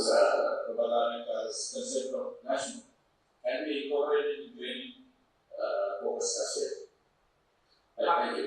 I know Sri Lanka too, so Thanks.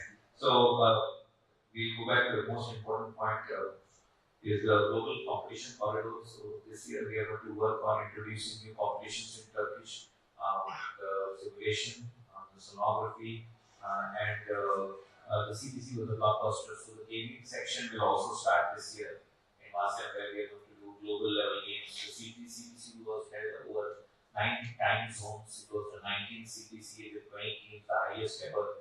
So basically 39 presentations were done with Zoom and in person in this very room. And our Sono games, which are unique in India, is called the Whirlpool games. So we have a model of Whirlpool which goes down and then the winner comes at the depth of the Whirlpool. That game, and the first ever Sono Sim crossover competition model will be developed. We are developing the simulation with sonography will be introduced. So in a sim format.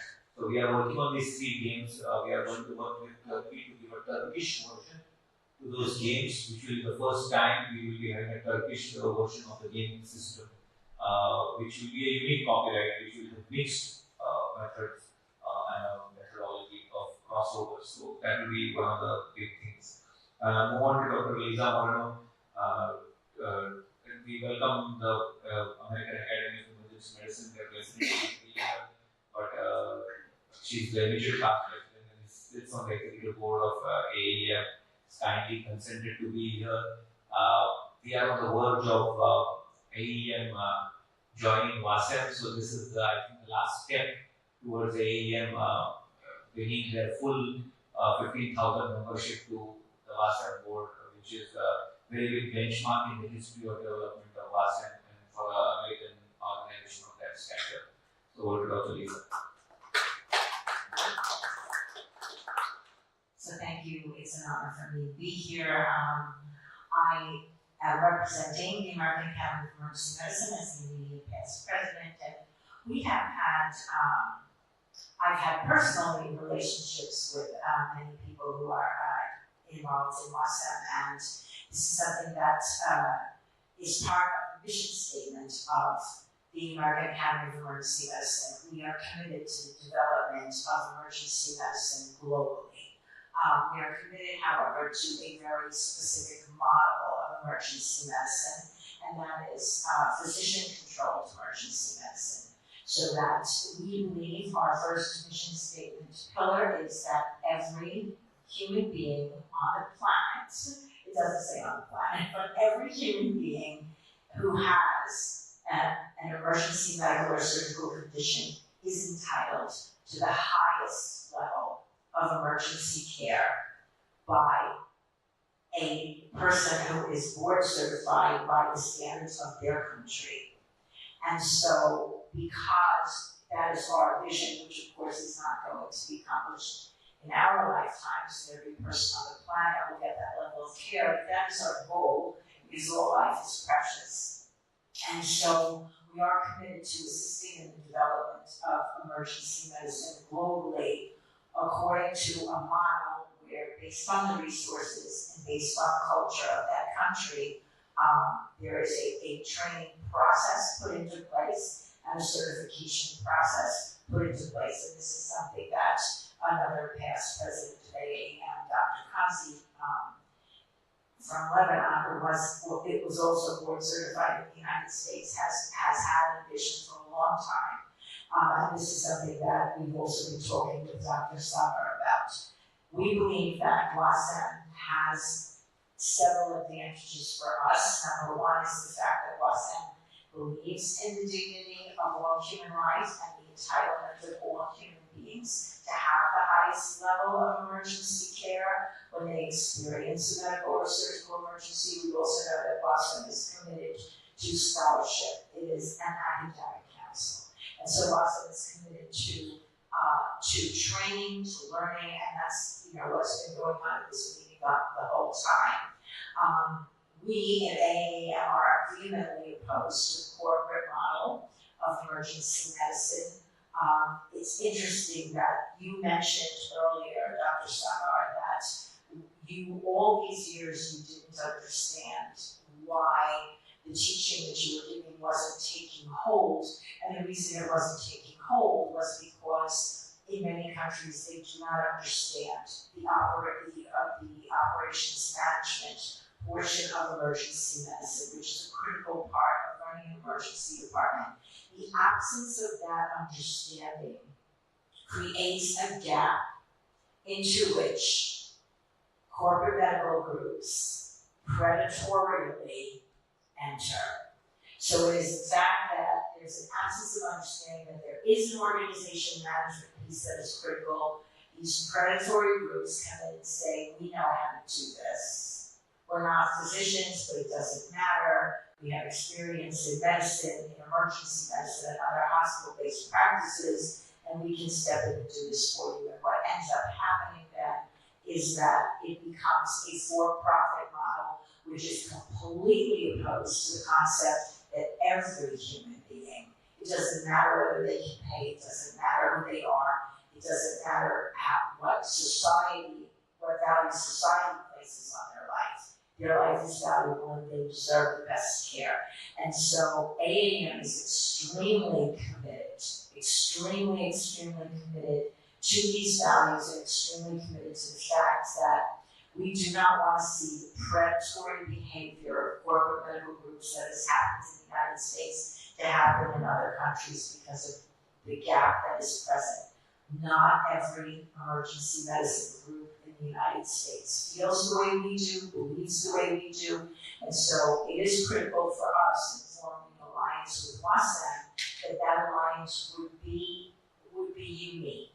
So that if we form an alliance where we support WASM and WASM's meetings, and WASM supports AAM and AAM's meetings, and then we also go forward with other plans for global training, global board certification, that the relationship be exclusive with AAM so that we can ensure the absence of corporate, non-physician-led groups stepping in and having an influence in other countries. So I am actually flying from here to a board meeting of the American Academy of Emergency Medicine, and I would like to present a proposal to them for a formal memorandum of understanding, a formal collaboration with WASM, where we share resources, we share training, we work together for the global development of emergency medicine in a physician-led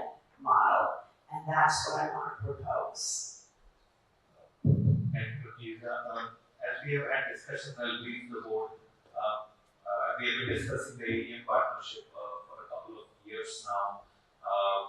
AEM has exclusively remained as an organization that represents board-certified residency trained emergency physicians.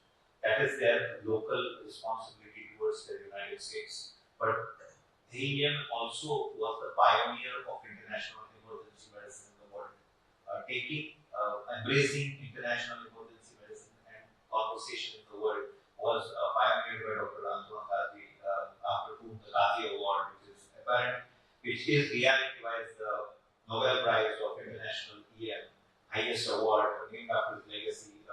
He wrote the first script of internationalizing emergency care through emergency medicine. So that is their international responsibility.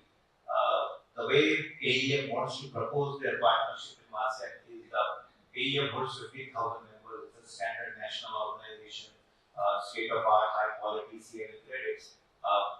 MASEC collaborate or AEM joining MASEC comes with exclusivity agreements that they will be the American representative of professional medicine in MASEC. So we would only exclusively be with them, which is quite agreeable because they are also experimenting with this collaboration, supporting this collaboration, which is unconventional collaboration where there are no societies, associations, individuals, and universities collaborating, which is a different kind of diplomatic arrangement internationally for AEM's presence to expand into the preview of emergency care. So from emergency medicine, collaborating with trauma, collaborating with emergency medicine, collaborating with critical care, anesthesia outside the United States. It's a new experiment for them, academic experiment, which they will be taking that experiment with us. They will be exposing all their resources. They will be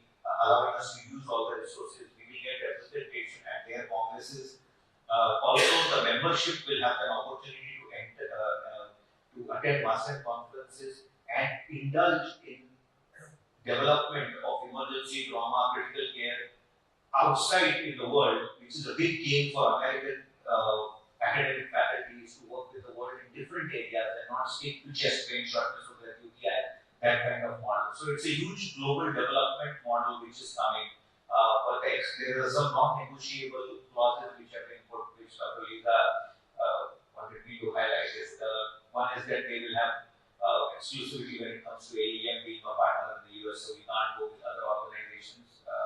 We will only maintain our universities and all is fine, but when it comes to professional body, they will be the only professional body we will go with. That's agreeable because that's a huge benefit to MASEC. But we maintain that exclusivity also maintains with us in this kind of model. The second, this is still subject to approval by the board in AEM. The second model is, which will come, but I want the board to know, is that they would like us to bridge resources. So they do an annual Congress at NMC in the Mediterranean, in the European regions, which is a big congress. So they do it in the odd years. And they want us, which is a good idea, which is quite acceptable to me at least, is that we save resources of doing the World Congress every year, and they will brand it as a World Academic Congress and EMC Joint Congress. So it will be a WASEC and EMC Congress every year, every odd year, but they stick to Mediterranean. So they will, European Mediterranean region. They don't mind if we go to another European, but they will stick to their tickets, which they have a full-scale workforce. They have established attendance of 400 to 500 people every alternate year. Sometimes they touch 1,000, which allows our faculty and to attend that meeting. But then, the odd year, in the even years, we do WASEC at our location, where that will open it to AEM members to attend our meeting. So every year, AEM will be able to offer them an international destination, an international meeting to attend. Whenever they attend, we attend their meetings. We come up with a joint agreement on the rates and the registration process, which should be discussed. And when they come to us, of course, we will all get registration the way it is done. So that will be a very big benchmark for us. Once the board approves, we will decide which year we will kick it in. I don't think this model will kick in till 2025 or 2026. So 2024 will run according to the WASEC format. They will change presidency this year, so I think that will also come in the new president's agenda for next year. So the board meeting will come to know more. But I think till 2024 we are all fine. And 2025 also, Prabhat knows that if this model comes, so the board is quite okay with that. But this year also we are going to start a backup site model. So there will be a first site and there will be a backup site, so that we all know that the WASEC will happen come what may. So Poland has happened as agreed to be the backup site in case it's a problem. Like we had a problem in 2023 of COVID happened, then we had to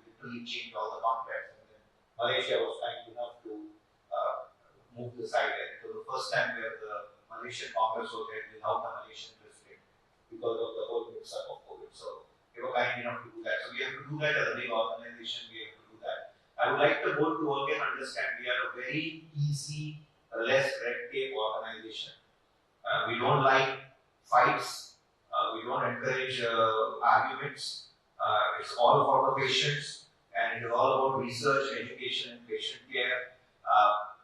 The reason why Vasan has grown is because it has ideologically maintained that to compete in a sector, we are not going to decrease anybody's length, we are just going to increase our strength.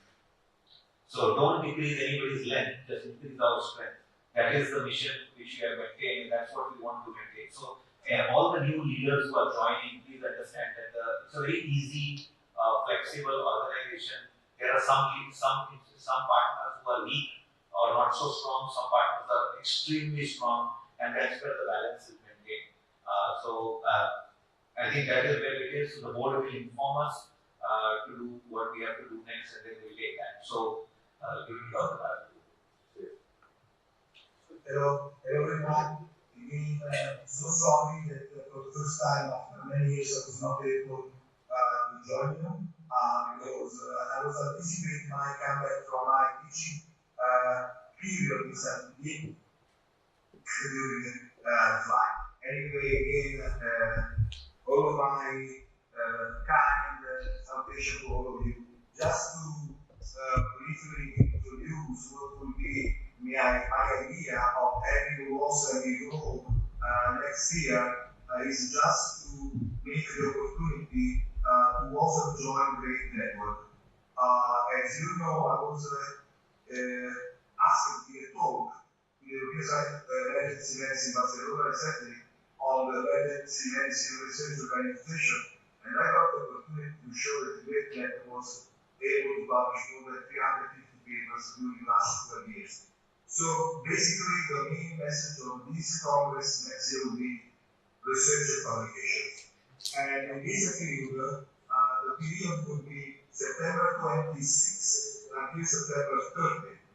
So the first 2 days will be a great young research meeting, and it is only to accept from the young people from all the Muslim countries to participate in submitting abstract for all the publication. We have not so many lectures, just 1 or 2 by senders. And then the other 3 days will be again also innovations.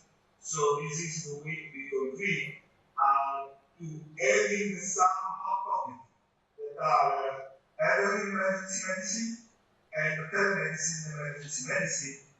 Moreover, we are really like encourage all young people from your country to submit contribution. And if they are going to submit contribution, I got 80 journals ready to accept. So these young people, they can come below just having the papers, if accepted, ready to submit. So this is an innovation way to increase the number of publication with this person name. So not anymore abstract, not anymore posters, papers as government. And these papers, I just like to announce from now that there will be 2 consensus papers that we would like to join by question and grade. One is artificial intelligence in emergency medicine, and the other one, laboratory medicine in emergency medicine. These are good topics that actually this has been not covered enough, and we really something where also can make the difference in the future. Just to conclude my presentation, I would like to say that from now, I need Sagar to send me immediately the name of the speakers that I have to include from your side, from the day from 28 to 30. And also, I would like to ask you to provide a board group of Watson to join the board group for starting from tomorrow, when this preparation can be the meeting. All the emergency medicine society from the world will come. I am not sure that I will be able to 1,200 people like in Turkey, but I hope that there will be really a more global presence from the rest of the world. So this will be an opportunity to increase the safe participation of other countries. You mentioned already Korea and the US, and definitely I'm moving also more in the Asia Pacific area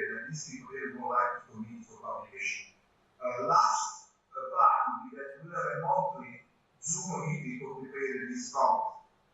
So I hope that you will enjoy Rome as an opportunity to have, I think this will be the first European meeting, right, Sarah? Yes. Of course. Yes. That is really something that I hope that all the people coming from so many countries will be happy about that. So waiting for you to, not from now, just up to this most of 2024 with the great network. Thank you, Sarah, for the opportunity. So I want to put a vote to the board. This has been on my mind for a long, long time. Dr. Salvatore has given a career to publications, the existence of BNP in our work that he has done in BNP, procalcitonin, the biomarker circuit, this legacy is there.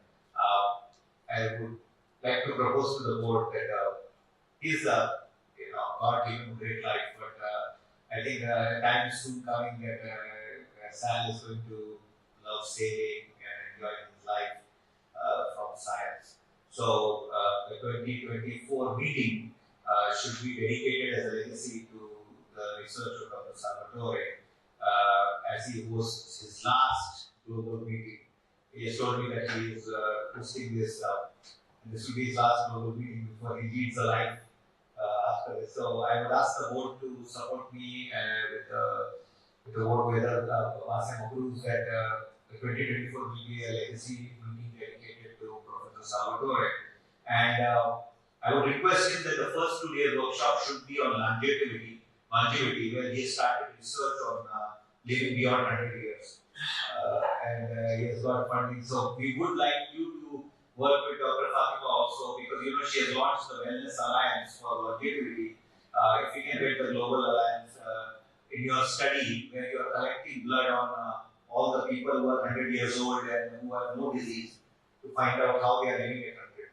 So we would like you to please include that, and we will share. So we have a research committee. Dr. Zampek is there from Poland. I think you know each other through publications. He has joined WhatsApp now. Dr. Prabhat is there, and Dr. Ayama, you know very well. So I think the whole team should be there, but a unique design of everybody should bring some study they have done to be a presenter. I think will be a phenomenal benchmark. And if the AEM comes through, then I think that opens up the doors to all their members to be presenters. So I think that will also be a rep. So the invited faculty will have a different path, and open access faculty who can apply will go through the registration process. So I think that will be great. Sal, I hope you get well soon. And I was a little shocked that you got COVID. So yeah, it was great because I think I took my flight from San Diego to London and to Rome 2 days ago, and then I got fever and throat pain. But anyway, I'm really that I'm recovery soon. And as you say, you're ready for a new life, but not without science. So yes. I can some science. So, longevity, that's your new science to live a life. So I know what you're doing. So that's good. And we would like to taste your Mediterranean diet also, which you propose a lot, right? So Dr. Qazi, please. Thank you. I just actually want to take a moment to raise some comments and observations. I see the dynamics that have gone on in the meeting in Malaysia and here.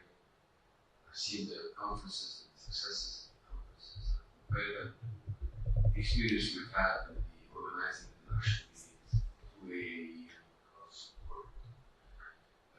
We've done Argentina, we've done the Caribbean, some of the MEMC, the American Academy has done a lot of international activities, and we've gained experience the last 20 years plus. You mentioned the Nobel Prize, that's a bit too much.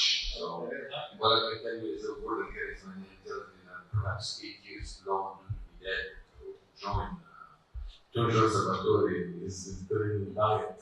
The point is, when you usually give a diet, the name of the word after someone is telling them they shouldn't be alive anymore.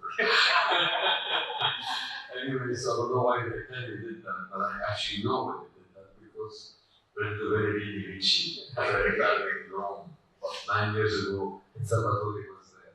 We did a very good coup over there with its own impact and damage. countries. Anyway, since I do have a lot of experience in international business, looking at this great esteemed body of individuals over here today in Malaysia before, I'm going to give you a little more that is important in this junction. We've been at least 10 years now out. So, and I see the caliber of individuals over here. I can tell you from the outside, I'm inside now, and from the outside, what I see is a potpourri, a conglomeration of institutions, nations, societies, and institutions, and individuals.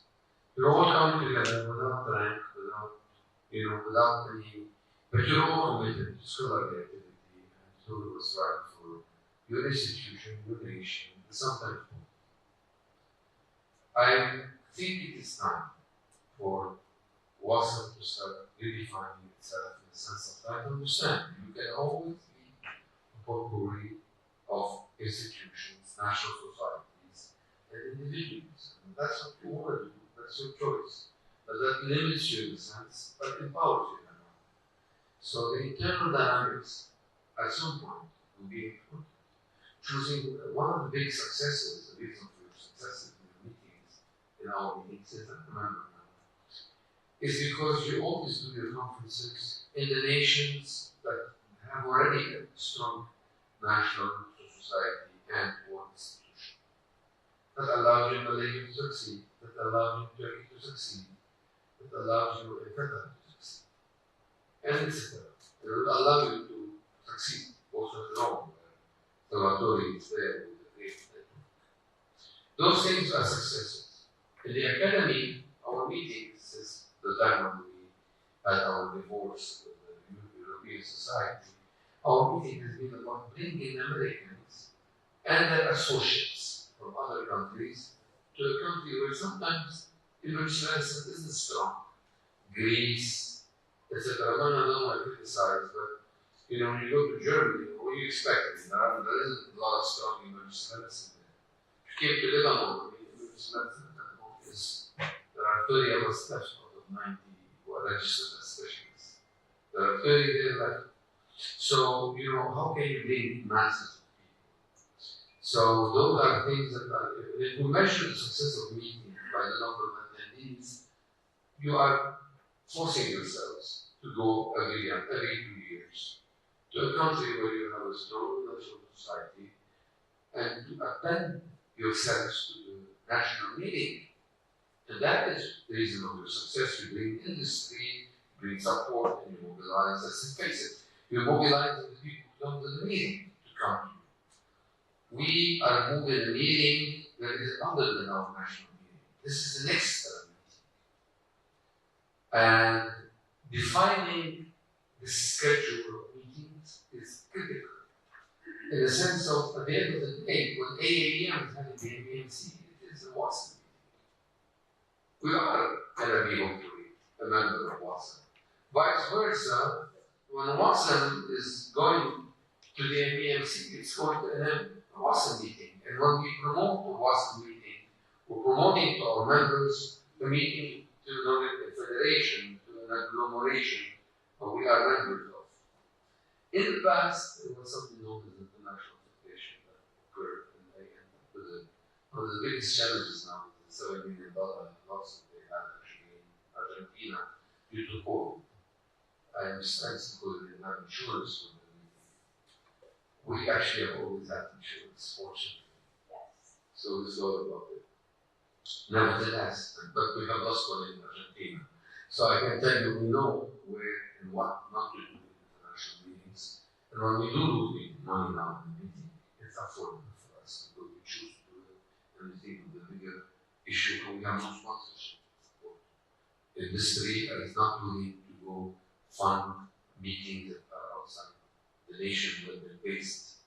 So they don't want to fund Americans in Europe, but they want to. It's I think it's obvious. People want to fund people who are from their own countries, coming to their own meetings. So industry support is a bigger issue. We may change this ultimately together if we work together.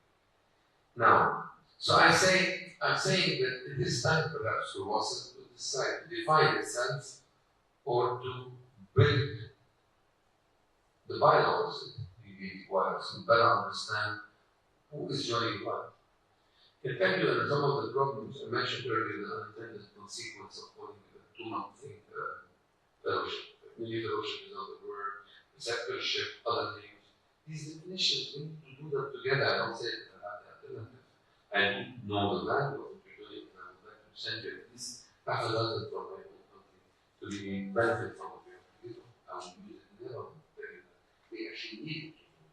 So I'm not being critical, I'm just advising that we should really start reorganizing and organizing and taking the opportunity, because if we don't take the opportunity will go somewhere else. There is an opportunity for the creation of an international organization that brings emergency medicine together. It is time, and we're in an equalitarian way, where we all do it together. And I can take it a step further. It's time also to think not only of emergency medicine, but of acute care. You know, when I'm the chief editor for a journal, I started for the academy called the Mediterranean Journal of Emergency Medicine and acute care. 50% of the editorial board must be non-emergency medicine specialists. Why are we doing that? So it's because we need to remember that this fermentation is critical for the development of acute care medicine. So these are things that I've learned from Salvatore. I've learned them from my colleagues. I've learned them from Dr. Alfano, the surgeon, who could do this. No, he chose to do it with us, to help us. So how do we retain and bank on this to make us stronger is an element that really requires some retreat time. Some 5-year, 10-year, 20-year strategy. I know we will not be there, probably, unless we eat the diet of certain Salvatore. But the point is, we need to start recreating ourselves and thinking where we're going. What's awesome? You really need to think, where will it be? And where will you be? What if you are in a Malaysian society, Dr. Ali, and someday somebody in the Malaysian society will replace you? What happens to you? One of the things we need in the academy to retain the value of people like me. I'm a past president from 20 years ago for the academy. I'm called that the president council. We created an actual council which we tap on physicians, clinicians. You may want to create the same model because you need more at some point to create venue for new blood, yet retaining the value, the respect, and the courtesy for your older blood. It's time to create awards. It's time to create, more products within WASM than just conferences. These networks are not very obvious sometimes. So you talk about the journals you have. I can tell you, they're not very obvious to many of us. So how can we promote ourselves better is also important. Part of what I recommend to be more than just an hour meeting or 2-hour meeting every year or two. I think we need to have Zoom meetings. I think we have to have task forces that are dedicated for to do a retreat. Maybe we go to Qatar, where we will go somewhere down and think, what can we do for the global development of acute care under the leadership of WASM? I think those are fantastic points, and as the relationship evolves, we will progress in that direction. I think, the awards, we have the last Leader of the Year awards as we grow. As you know, the system by which WASM was developed was a very different system, and it will evolve as we move along, as more and more members come, more and more hands come, more and more brains come. We will develop that further. I think developing a relationship with AEM is a very big step for our evolution. It is a very big step for AEM's evolution because I am myself an AEM member, and I am also a recipient of the Canlı Award. So I value what AEM has done for the world, but I think their understanding of extending the conversation to include emergency trauma, critical care, anesthesia in the international market is a huge out-of-the-box thinking for American medical model, which is more like a focus model, segregated model. So taking the silo is what AEM is doing now. I think this will open the doors for AEM to have a better understanding of the world.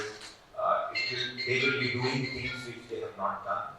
So I think that is a very big thing for us. I would like Dr. Zalbek to say quickly a few words about his society before we change the call sign from Turkey to Italy. Sal would have been there, he would have had the handover ceremony, but we will replace the chairman's seat with the Italian flag. And the flags are already here after your brief comments. Okay. So one more time, I'm happy to be with you here. I represent, I think, 3 organizations, because as I say, I am president of the Polish Society of Disaster Medicine, and we are working in the field of emergency medicine. We have even our own journal, Disaster and Emergency Medicine Journal, to which I invite you all the editorial board if you want, of course. And secondly, I am vice director of the Polish Society, the EMS dispatcher in Warsaw, and we have 88 ambulances. So this is the biggest EMS dispatcher in Poland. My third position is the director of clinical research and development in LuxNet Group. As I say, we have our own 15 hospitals and 270 private clinics. And the last, not least, I think, I'm vice director for science and cooperation and Marysville Medical Academy. This is private medical university in Warsaw. And I try to combine all those positions to increase the number of research, increase the knowledge of the emergency medicine and disaster medicine. And I think it's going forward because, as I say, I publish a lot. I currently have over 700 scientific publications, and I hope the next publications will be with your co-authorship. Thank you. So thank you very much. We come to the end of the meeting. The call sign has changed from Turkey to Italy now. Dr. Sanwikar is the new Secretary General of WASEM starting his term. The Turkish parade starts for us. A special parade has been arranged for us on their 100th Republic Day. A full command guard of honor is starting now, so we have to all proceed there. We'll quickly stand here, please, everybody, so that we can take a picture. Please take a picture from there so that the whole board meeting is covered. And the whole board is seen. We missed Dr. Salvatore, but we have the Italy flag here. So, let's go to the chair here. Down there, get sound. Oh, yeah, we can stand there. Yeah, we'll all stand there. That's exactly it. Let's bring the flag. With neurologic findings whose diagnosis cannot be clarified. Expected neurological complications occur mainly by 3 different mechanisms. These neurological complications to the opportunistic infections developing in an HIV-infected person are neurological complications secondary to HIV-related intracranial mass formations and neurological conditions to the direct effect of the virus. Complications to the direct effect of HIV virus can be listed as acute aseptic meningitis, chronic meningitis, HIV-associated encephalopathy, vascular myelopathy, peripheral neuropathy, and myopathy. Thank you. Thank you for your presentation. Thank you. Any question? Okay, then thank you again. Thank you. The next one is giant stones in the bladder. Yeşilmişler. Okay. The next one, a case of the patient with delayed diagnosis of testicular rupture due to blunt trauma. Sabri Sekme.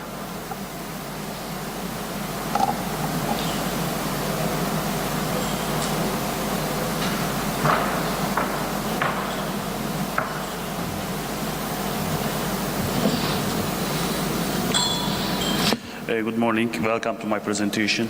I will talk about a case of the patient with delayed diagnosis of the testicular rupture due to blunt trauma. Testicular rupture is negative affect fertility and the patient's social life. It's an important urological emergency. It's mostly seen in young adults and adolescents. Blunt or penetration scrotal trauma can cause testicular rupture, and testicle be painful, ecchymotic, and ödematosis, like the other acute testicular pathologies.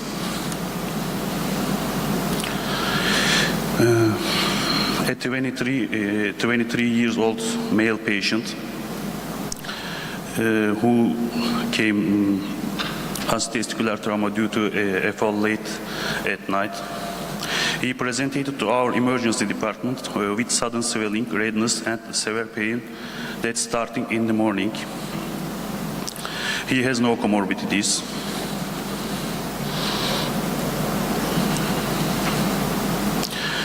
His right testicle was edematous, painful, and ecchymotic.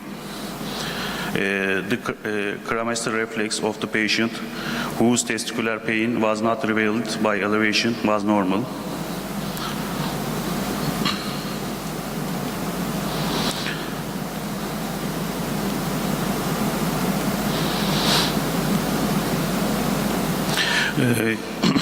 His all vital signs are normal. There is no pathology. Our preliminary diagnoses are Orchilis epididymitis, testicular torsion, hematoma, and testicular rupture. There was no pathological condition was detected in the whole blood, biochemistry, and the urine test.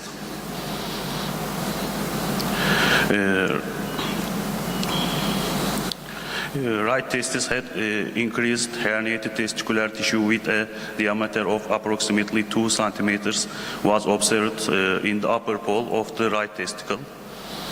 No blood supply was observed in the herniated testicular tissue. Compatible with testicular rupture in scrotal color Doppler USG. Patient was consulted to urologist and underwent emergency surgery with the diagnosis of the testicular rupture. Urologist planned emergency surgery. Patient lost his right testicle. If the diagnosis and treatment of the testicular rupture is delayed, it can cause conditions such as testicular atrophy, infertility, gonadal insufficiency, and they may result in loss of the testicle. For this reason, testicular examination should be done carefully and in blunt traumas of the genital area. Further examination should not be avoided when necessary. Thanks for your interest. Thank you for your presentation. Any questions? I have one, actually, not a question, but mostly a thought.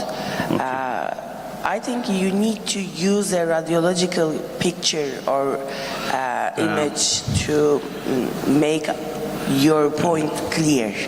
Because right now it's just a sentence that we need to understand, but maybe you can use a picture so we can understand better.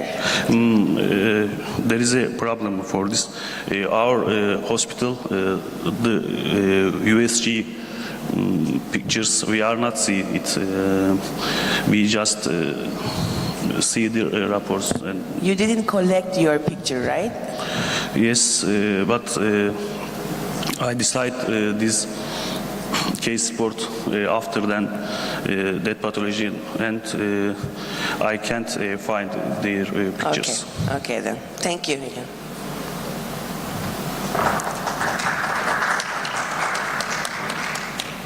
The next one is bilateral testicular dislocation after traffic accident. Sümeyye Tuğba Sarkıcander.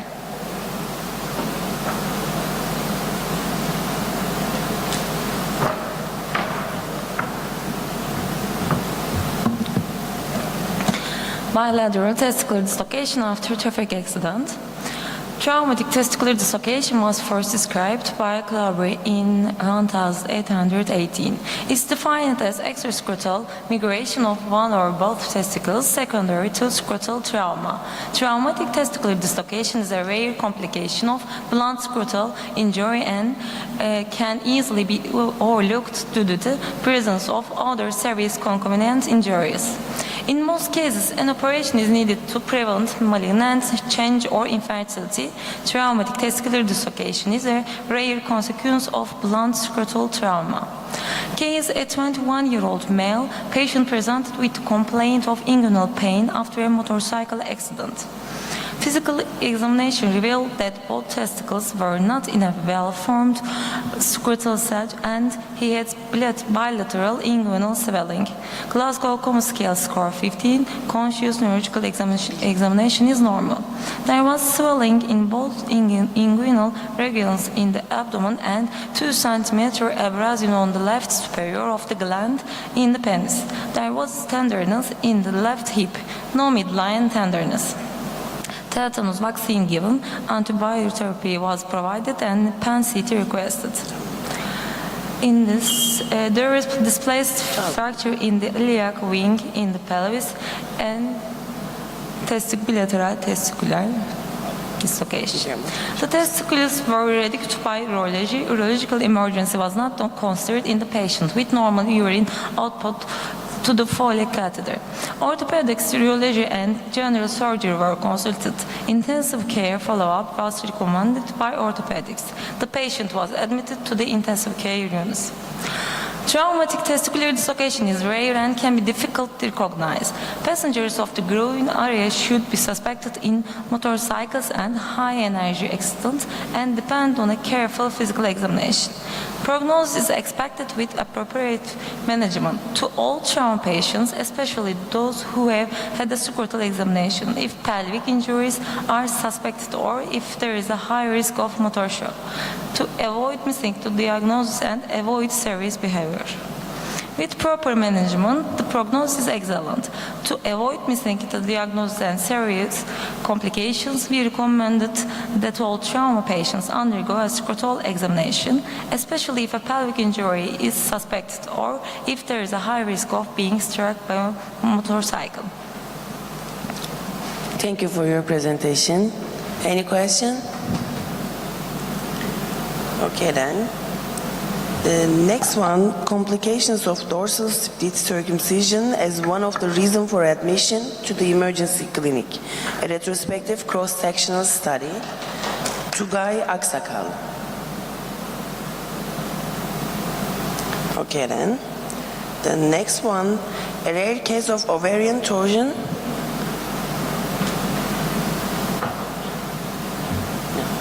Okay. The next one, ovarian torsion, of a rare case of ovarian torsion in a pregnant patient. Ekrem Tahasert.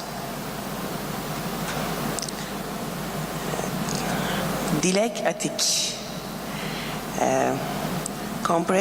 Comparison of maternal inflammation scores, NLR, PLR, SII, and Syria in abortion in many cases admitted to emergency department. Good morning, everyone. Abortion imminence is one of the most common reasons for applying to the emergency department with the complaint of vaginal bleeding in the first trimester of pregnancy. Following the diagnosis of intrauterine pregnancy with ultrasonography, cases with vaginal bleeding with closed cervix are diagnosed as abortion imminence. The cause of bleeding is often associated with the decidual vessels on the maternal-fetal surface. It has been reported that the pathogenesis is related to multifactorial factors such as genetic disorders, chromosomal anomalies, endocrine and immunological causes.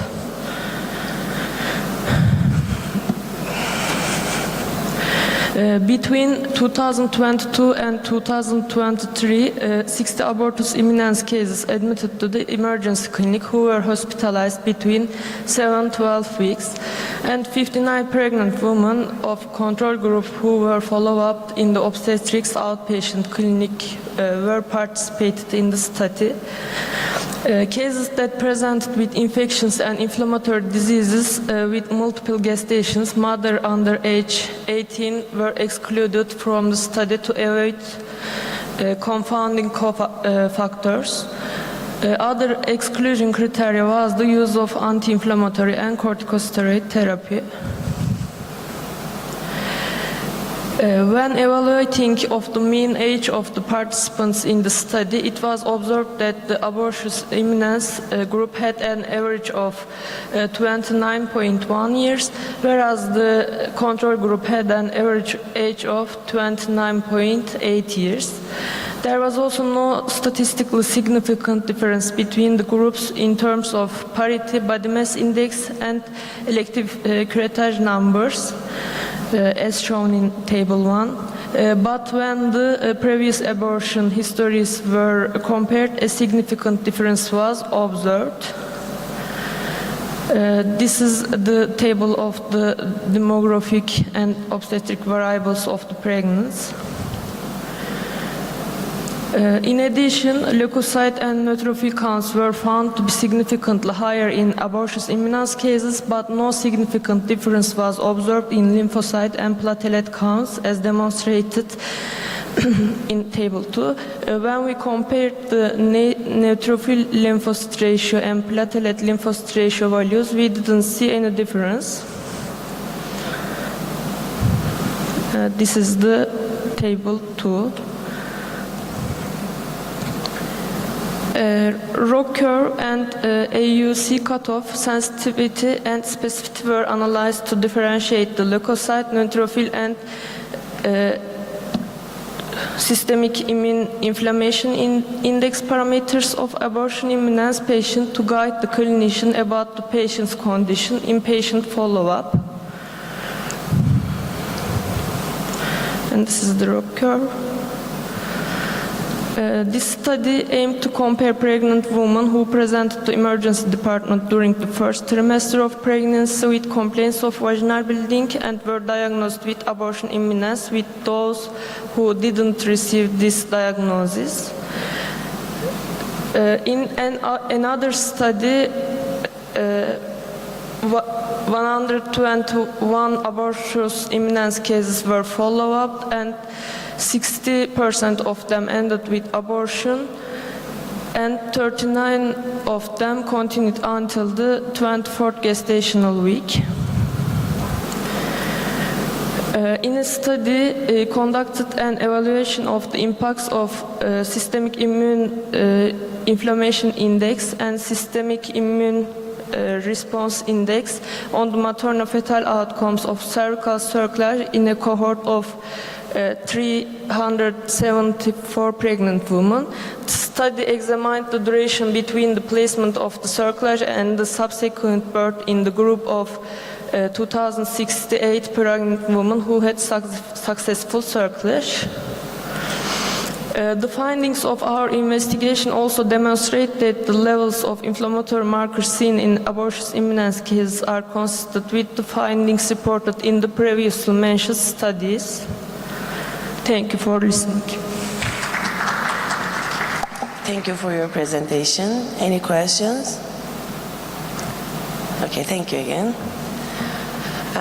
There was a presentation before, missing presentation. Now we're gonna announce him, Kurtuluş Açıksarı. It's gonna present it by Bilgehan Ahmet Cumhur, I guess.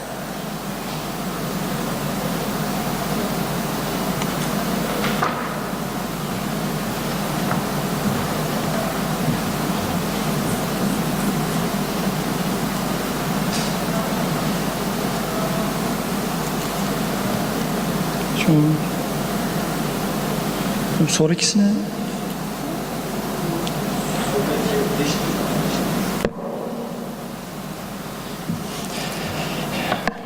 Good morning, I'm Dr. Ahmet. Thank you for your attention firstly. and I'm working in Istanbul Medeniyet University Medical School Hospital. And I'm going to talk about the effect of hydroxychloroquine and zinc therapy in a rat model of sepsis created by chacal ligation and perforation in rats.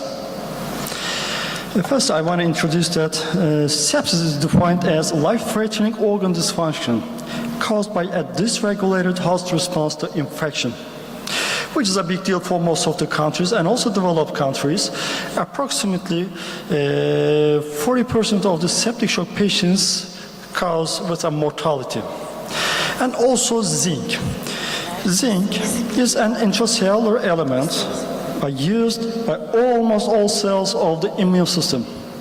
I'm talking about 99.6% of the immune cells use zinc to function. You know, the zinc can be prescribed or can be bought by pharmacies without any prescriptions. It functions as modulation of production of inflammatory cytokines, production of pro-inflammatory cytokines by monocytes, presentation of MHC class II molecules on dendritic cells, formation of extracellular neutrophil traps by neutrophil granulocytes. As I said to you, 99.6% of the immune cells need to use zinc. These are just a few examples. Hydroxychloroquine is one another drug. Hydroxychloroquine usually does not prescribed by emergency physicians. It's used as an anti-inflammatory and anti-malarial drugs. Just a few features of it. It's a cell ionophore that we are going to use for our experiment. It reduces the production of pro-inflammatory cytokines. It inhibits the production of interleukin-1, interleukin-6 in monocytes and T cells. And it's a pharmacological inhibitor of autophagy. You can ask me that why did you choose hydroxychloroquine as an emergency physician? I have decided to do this experiment. When I was working in the COVID department, in the first wave of the COVID department, we routinely give the COVID-19 patients hydroxychloroquine. At the same time, the patients was buying zinc supplementation, or sometimes medical doctors was prescribing zinc supplementations to the patients. But hydroxychloroquine is a zinc ionophore, cell ionophore, and it increases intracellular zinc levels.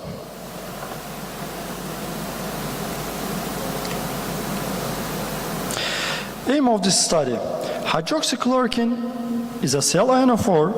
In the previous studies has been shown that hydroxychloroquine increases intracellular zinc levels. Zinc functions intracellularly. If intracellular zinc level is normal for a patient, if we supply zinc extracellularly, orally, with oral intake, and the immune system does not need such a zinc, so we can't see so much effect on the immune cells. But if there is intracellular zinc deficiency, when we supply zinc, we are going much more better benefit during sepsis, during functioning of immune cells. But we don't know that if we increase intracellular zinc level more than normal, is it a good thing for a patient or a bad thing? Now, we are going to give the patients hydroxychloroquine, and we are going to perforate the cells. The intracellular zinc level is going to increase, and after that, we aim at what's going to happen.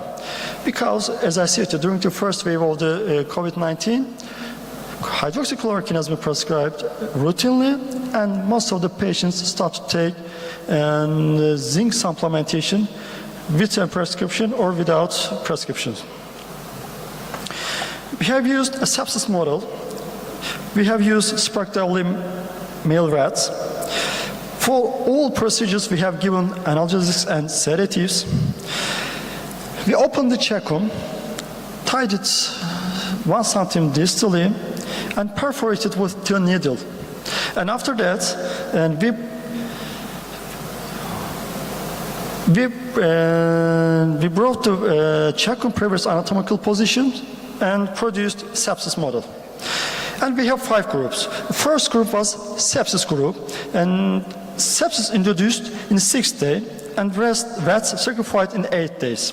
Second group, we again sepsis induced in the 6th day, but with 12 hours interval, we supplied zinc for 7 days.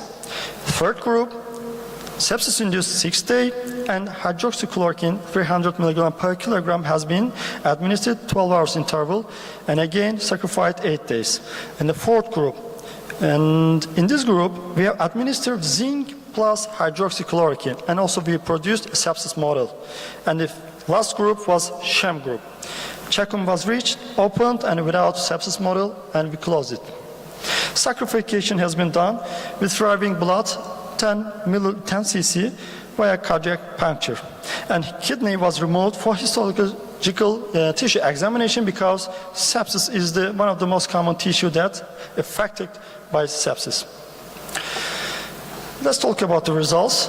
We have checked histological parameters, and we have worked with biochemical parameters. And interleukin-6 and procalcitonin, one of the two of our biochemical parameters, but unfortunately our biochemical kits didn't work. As you can see the results, there is no difference between the sepsis and the sham groups and also treatment groups. All the results were the same. This is a failure of a kit. But we have also checked what blood cell neutrophils and lymphocytes. As you can see the results, in the sepsis group, we can see the elevated white blood cells, neutrophils, and lymphocytes. And in the treatment groups, both phase groups was much more better and has benefit from the treatment. And with these results, we can say that sepsis model has been established successfully. And our histological examination, we have checked tubular dilatation, tubular epithelial necrosis, cast formation, glomerular vacuolization, free Bowman area, glomerular atrophy, and monocyte infiltration and hemorrhage inside of the tissues. And also this was the parallel to our biochemical parameters, and we can see that in the sepsis groups, we can see much more damage if you compare with the sham group and also other treatment groups. Discussion. We have checked histological examination and biochemical examinations. In the whole sepsis groups, in the whole histological groups, we can see that sepsis damage on the organ or the tissues is higher than the treatment groups. But if we check the treatment groups, means that hydroxychloroquine, zinc, and hydroxychloroquine plus zinc group, there is no significant difference between each treatment groups. But sepsis group, as expected, P lower than 0.01. I can say that there's no statistical difference between hydroxychloroquine, zinc, and hydroxychloroquine and zinc groups, but numerically we have seen that, we have observed that the tissue damage higher than hydroxychloroquine plus zinc group. In the examination made by biochemical parameters, white blood cells, neutrophils, and also lymphocytes was parallel to the histological examination. Numerically, we can see the difference between hydroxychloroquine plus zinc groups. There were higher damage on the red tissues and red biochemical parameters, but this was not statistically important. This can be because of we have used 9 rats per group, and 3 of our rats died. Because of this, we have resulted this experiment with 6 rats. Maybe if you do this experiment with a much more higher number of the rats, maybe we can find statistically important results between the hydroxychloroquine plus zinc group and with the others. Although it was not statistically significant in histological and biochemical examination, inflammation and organ damage were higher group in the group in which zinc and hydroxychloroquine given together, in the group which hydroxychloroquine or zinc were given alone.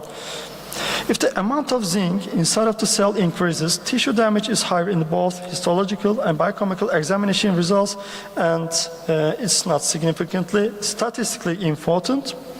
And it is parallel to the older groups, older experiments.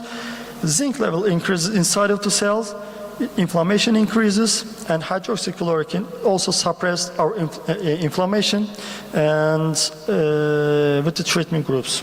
Thank you. Thank you for your presentation. Any question? I have a recommendation actually. Your presentation is a bit longer than normal time, so maybe next time you should. Thank you so much. Okay, the next one, results of a 12 years old clinical experience in cases with fournier gangrene. Tunç Ozan. Okay, there's another presentation. It's going to be presented by Beliz Öztokten. We don't know the name, so thank you.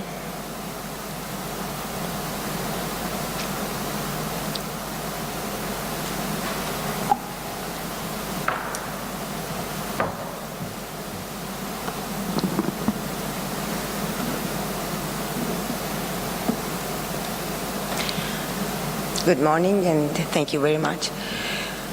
I'm Beliz Öztokten. I study in Bolu İzzet Baysal University in medical department. I will talk about a case report we have seen in emergency department. It was invasive fungal sinusitis. Nasıl ilerletiyorum bilmiyorum ki. You can use the green button. Yeşilim. Okay, sorry. Fungal sinusitis are rare infections caused by fungal organisms and in nasal cavity and paranasal sinuses. Fungal sinusitis are divided into two groups, invasive and non-invasive. Invasive fungal sinusitis often cause, generally we see that in diabetic patients or having corticosteroid treatment or immunosuppressed patients. Generally they have non-specific symptoms like bacterial infections, fever, headache or epistaxis and nasal congestion. And fungal, especially invasive fungal sinusitis, have a high mortality rate, 85.100%. For early diagnosis in emergency department, we can use only three ways: endoscopic examination, computer tomography, and magnetic resonance imaging. And we can see the sinus cavities, opacity, the thickening of the sinus walls, and bone construction and destruction in the computer tomography especially. For definitive diagnosis, however, it's not so possible in emergency department. We can use both histopathologic examination and microbiologic examination. For treatment, we have two choices, systemic antifungal agents and surgical approaches.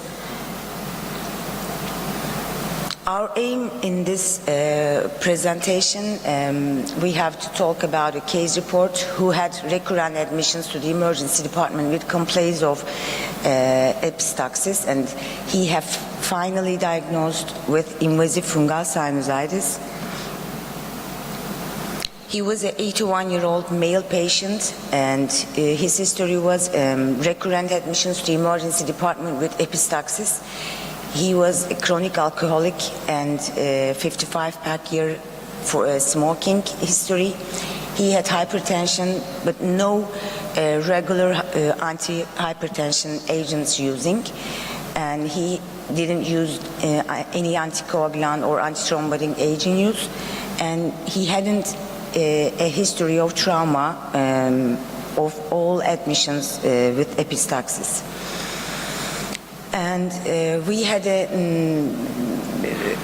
after our first examination, we had otorhinolaryngologist consultation, and they had nasal endoscopic examination. They saw the mucosal erosion, purulent secretion, and fungal hyphae. And then we both think about seeing a computer tomography, and we saw paranasal computer tomography, and we saw left maxillary sinus walls and soft tissue had destructive lesions, as you can see here. Şuradan gösteremiyorum herhalde. Left maxillary sinus walls destruction, and invasion from left maxillary sinus to the left orbit and left middle cranial fossa. He was interned in otorhinolaryngology service and was started systemic antifungal treatment as voriconazole.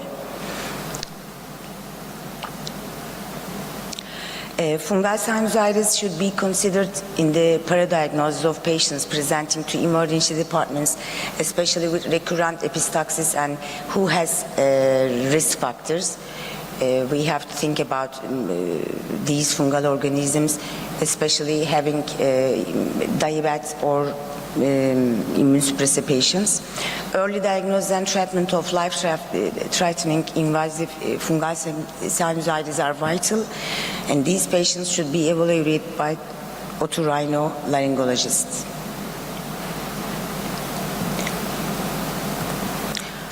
Thank you for listening. Thank you for your presentation. Any question? Okay, thank you, Dan. And the last one, I guess, by Fatih Cemal Tekin, subcutaneous emphysema of the extremity after foreign body penetration, a case of necrotizing fasciitis.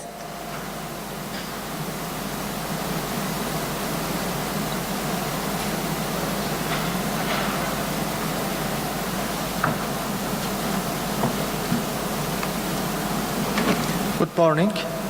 Thank you for your attention. Foreign body penetration is a prevalent cause for individuals seeking medical attention at the emergency department. Superficial traumas, particle case of nail penetration, are commonly found within this context. In these circumstances, dressing, tetanus vaccine, analgesic, and antibiotic therapy are typically considered adequate treatments, unless the patient has comorbidities. The purpose of the presentation is to highlight the potential development of severe complications in patients who present to the emergency department with nail penetration, and to underscore the significance of doing a comprehensive physical examination. 22 years old male patient was admitted to the emergency department with swelling and redness in his leg and was informed that he had a nail had lodged in his leg. On examination, diffuse heat increase in the right leg and redness around the area where the nail was inserted were noticed. In addition, crepitation was felt under the skin from above the knee. The tetanus vaccine was administered 3 months ago, and antibiotic therapy and analgesic treatment was started in the emergency department.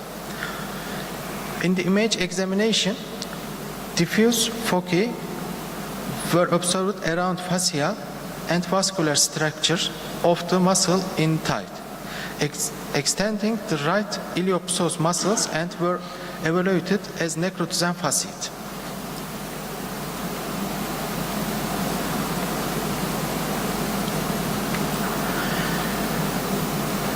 The patient was hospitalized in the orthopedic ward, and no growth was observed the wound culture. Fasciotomy was performed in the medial and lateral region. Meropenem, vancomycin, and tigecycline were started with the recombinant in infection disease. After 20 days, the patients developed granulation tissue and no drainage at the wound site, and skin closure was planned. Nail penetration cause presentation on the emergency department should not be considered as sample case. As seen in your case, complications such as necrotizing fasciitis should be kept in mind. For this reason, The initial examination of the case should be done careful and treatment to prevent this complication should not be forgotten. Thank you for your presentation. Any question? Okay, thank you. Is there anyone behind left?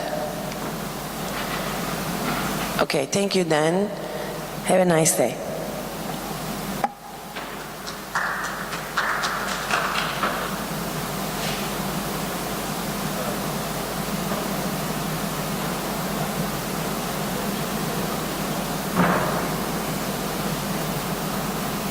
In Singapore, we have 3 medical schools there, and I'm an emergency physician for 33 years.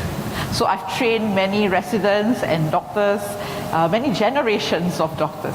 So today, I'm actually going to talk to you about how the healthcare simulation spectrum is transforming itself and how we are moving forwards and moving beyond.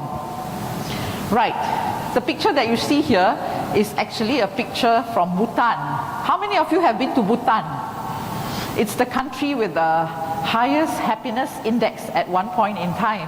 And this is the Hanging Tiger Nest Monastery up in the mountains. And it was quite an effort to actually climb the steps and trek upwards to this monastery. But then, you know, it's just like our path in life. We all have to transcend and move on, and there will be challenges and barriers as we move along. The path to becoming a high-functioning professional emergency physician is not easy. There will be many challenges during the course, but however, hopefully the results will be good and it will be satisfying to you as well. And we'll see what happens. Now, technology is driving all of us. Everything we do is technology driven. So therefore, anything from our children, the younger generation, the teenagers, even into the older generation, you know, in Singapore, we are actually teaching our seniors how to be technology savvy, how to use their handphones to negotiate a lot of things and a lot of programs as well. So therefore, it is actually very, very technology driven. However, we must not forget the human touch and the elements of humanism as we move along in this era where technology is driving everything that we do, including in the practice of medicine and emergency medicine as well. So we have to make sure that we adapt. Let's look at this video for a while. Can I have the volume up? The sound? Okay, so this is what happens when you go shopping these days. You don't even have to put the clothes on. You can just look at the mirror and AI will show you what you're going to look like. Oops. Okay, that's a technology glitch. So let's just wait for that. So nowadays you can just look into the mirror and then you don't have to try the clothes on and it will just show you what you're going to look like with those clothes. Okay, just give them a minute.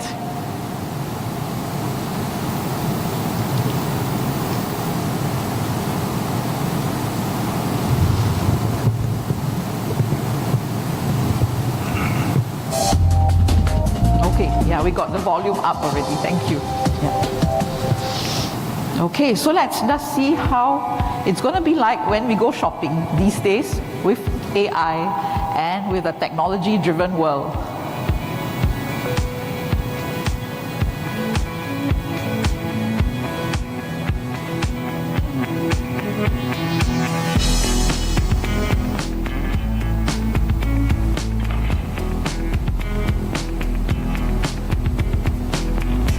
Show me skirts.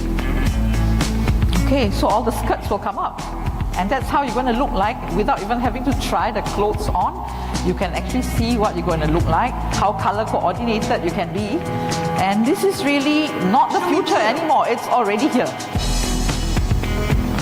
So therefore, technology is indeed driving us in all aspects of our lives.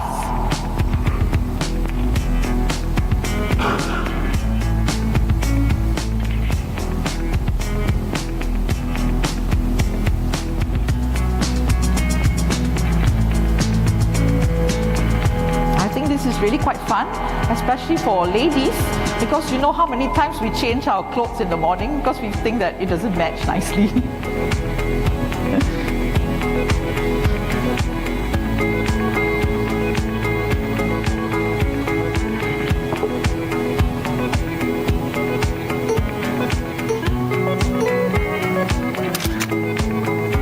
and it can also take a photograph for you. Yes.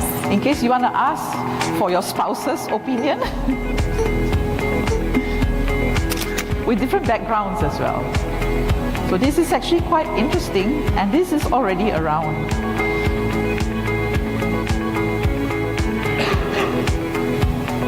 And you scan the QR code and you can do your payment online. It's cashless. So this is the world we live in today. So in the midst of all that, we must not forget that humanism must still prevail. It is at the center of everything that we do, including when we use technology as well. So humans must be at the core of everything, whether it's related to our patients, our learners, their family members, and the community around us. And don't forget the healthcare staff, all of you as well, because oftentimes we care about others, but we forget to care and think about ourselves, which is really very important, because we are not there, then there's no healthcare provider really. So the characteristics of humanism in anything that you're going to approach to do really comprise of the human values, the human emotions, which is very unique because when you use technology, those things are not there really. And a humanistic approach, always think about how a person is going to react to you. And of course, all the other considerations like values, personality, your style, and all that. Okay? So, I'm not sure whether any one of you have read this book. It's Man's Search for Meaning by Viktor Frankl. And he says that the hardest part of being human is to continue to be human with each passing day. Just think about it, with all the technology surrounding us, do we really feel like this? You know? So therefore, what are the technology that we are most exposed to? In medicine and in education or medical education? Well, we have a lot of technology enhanced learning, everything. This afternoon I'll be talking about my simulation technology at 4:30, so you can see all the kinds of technology and toys that we are involved in these days. Technology driven communications. We cannot live without our mobile phones. You know, everything is there, even all your learning, important learning curriculums and everything are all on your phone now. And serious games. I developed serious games to teach healthcare providers how to excel in certain tasks and skills. So that's the game-changing technological tools. And then of course we do a lot of VR, virtual reality, augmented reality, extended reality, mixed reality, and all these, including robotics. Robotics is not new anymore. People are already using this to do surgery and surgical processes, and I'm sure it's the same in Turkey as well. And a lot of AI. We are looking at how to integrate AI into a lot of the things that we do in the emergency department to make things more efficient and also seamless for our patients and also for ourselves. So what does AI comprise of really?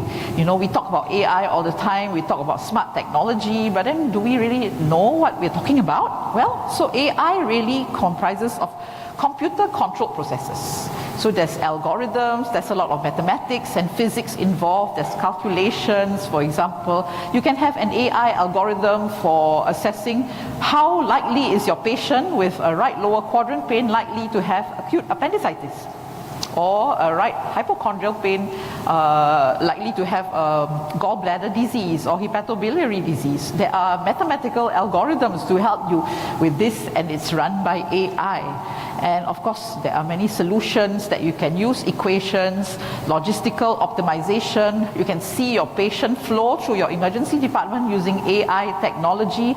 If you're building a new emergency department, you want to look at how to run the flow of patients directly from registration to triage, to your resuscitation room, to your consultation areas. You can actually use AI to look at the flow as well. And of course, a lot of other software as well.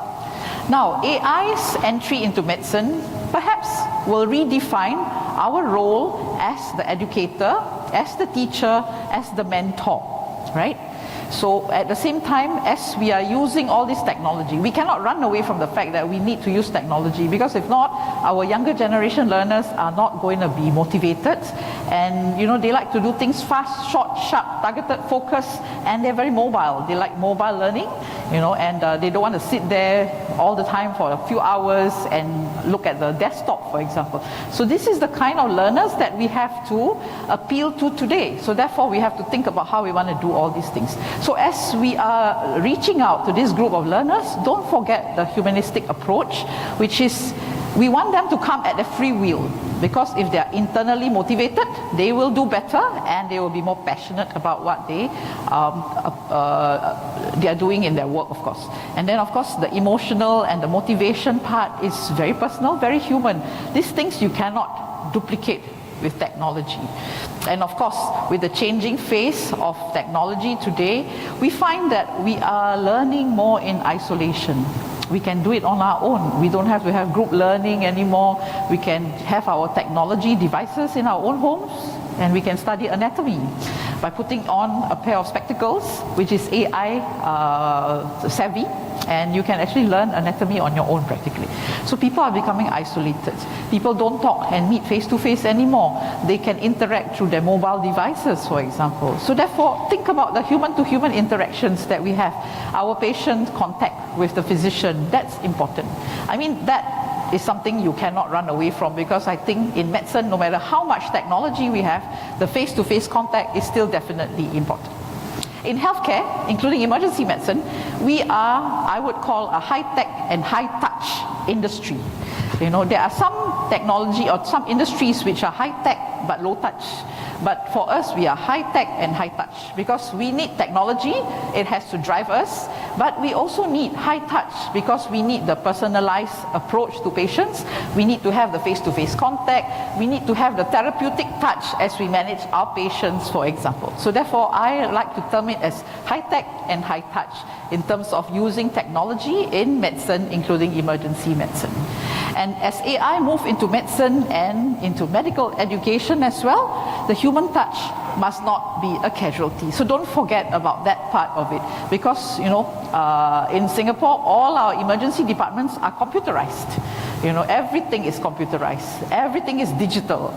So therefore, what my medical officers and residents do is that when the patient comes into the room, it's a consultation patient, not a resuscitation patient lying on the bed.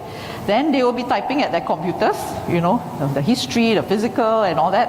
And sometimes they forget to look at the patient. They forget to look at the patient. And we get complaint letters.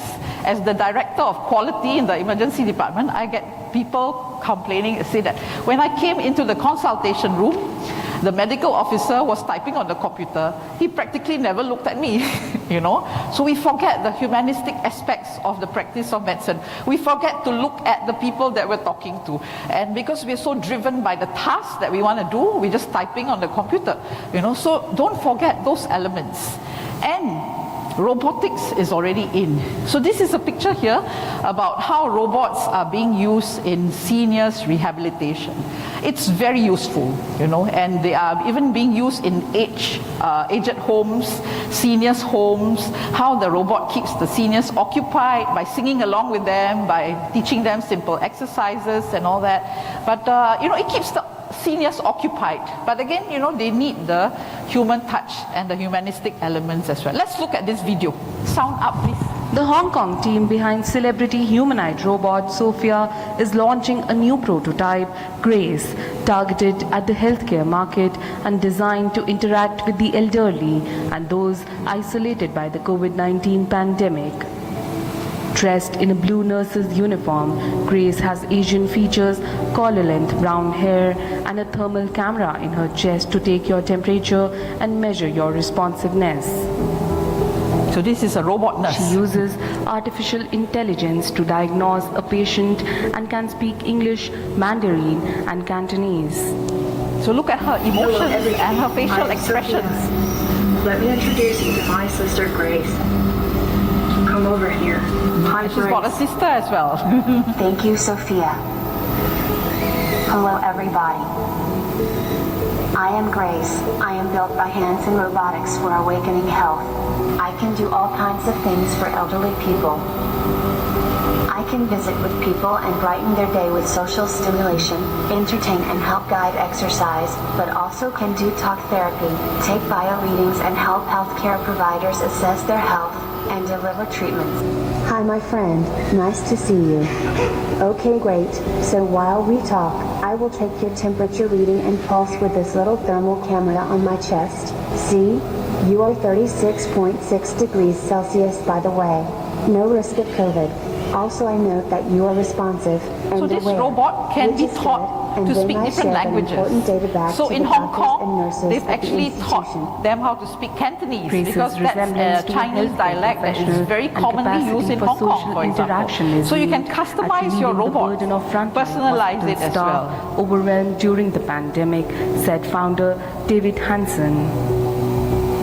So we designed Grace to look professional in a healthcare setting.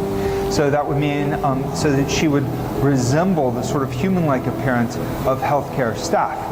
And so then this would facilitate more natural interactions. A human-like appearance facilitates trust and facilitates natural engagement because we're wired for human face-to-face interactions. That's just the way human beings are. And so giving her a face that would be familiar to people, comforting to people, and also language abilities that are comforting. So we now have Mandarin and Cantonese capabilities for the Grace and Sophia robot platforms. Hey Grace, why don't you look at my face, thank you, and I'm gonna show you a smile. And let's see what your smile looks like. Okay, yeah, look, or sad. Oh yes, reacting a little sad if I feel pain. And then maybe like imagine a big loud noise happens, bam! So with the Grace robot, we are simulating over 48 major muscles in the face.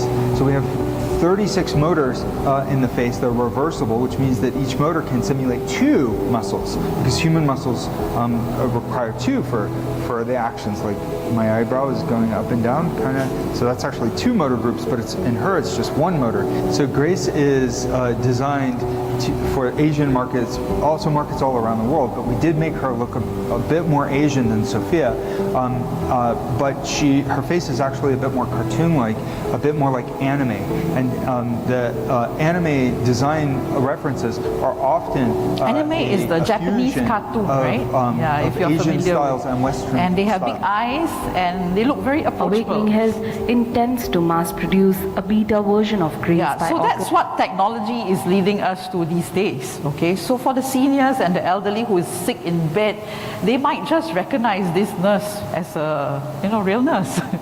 So every touch point with a healthcare provider will provide an impact. So therefore, make sure that we use that possible touch point that we have, but perhaps it could be a machine touch point.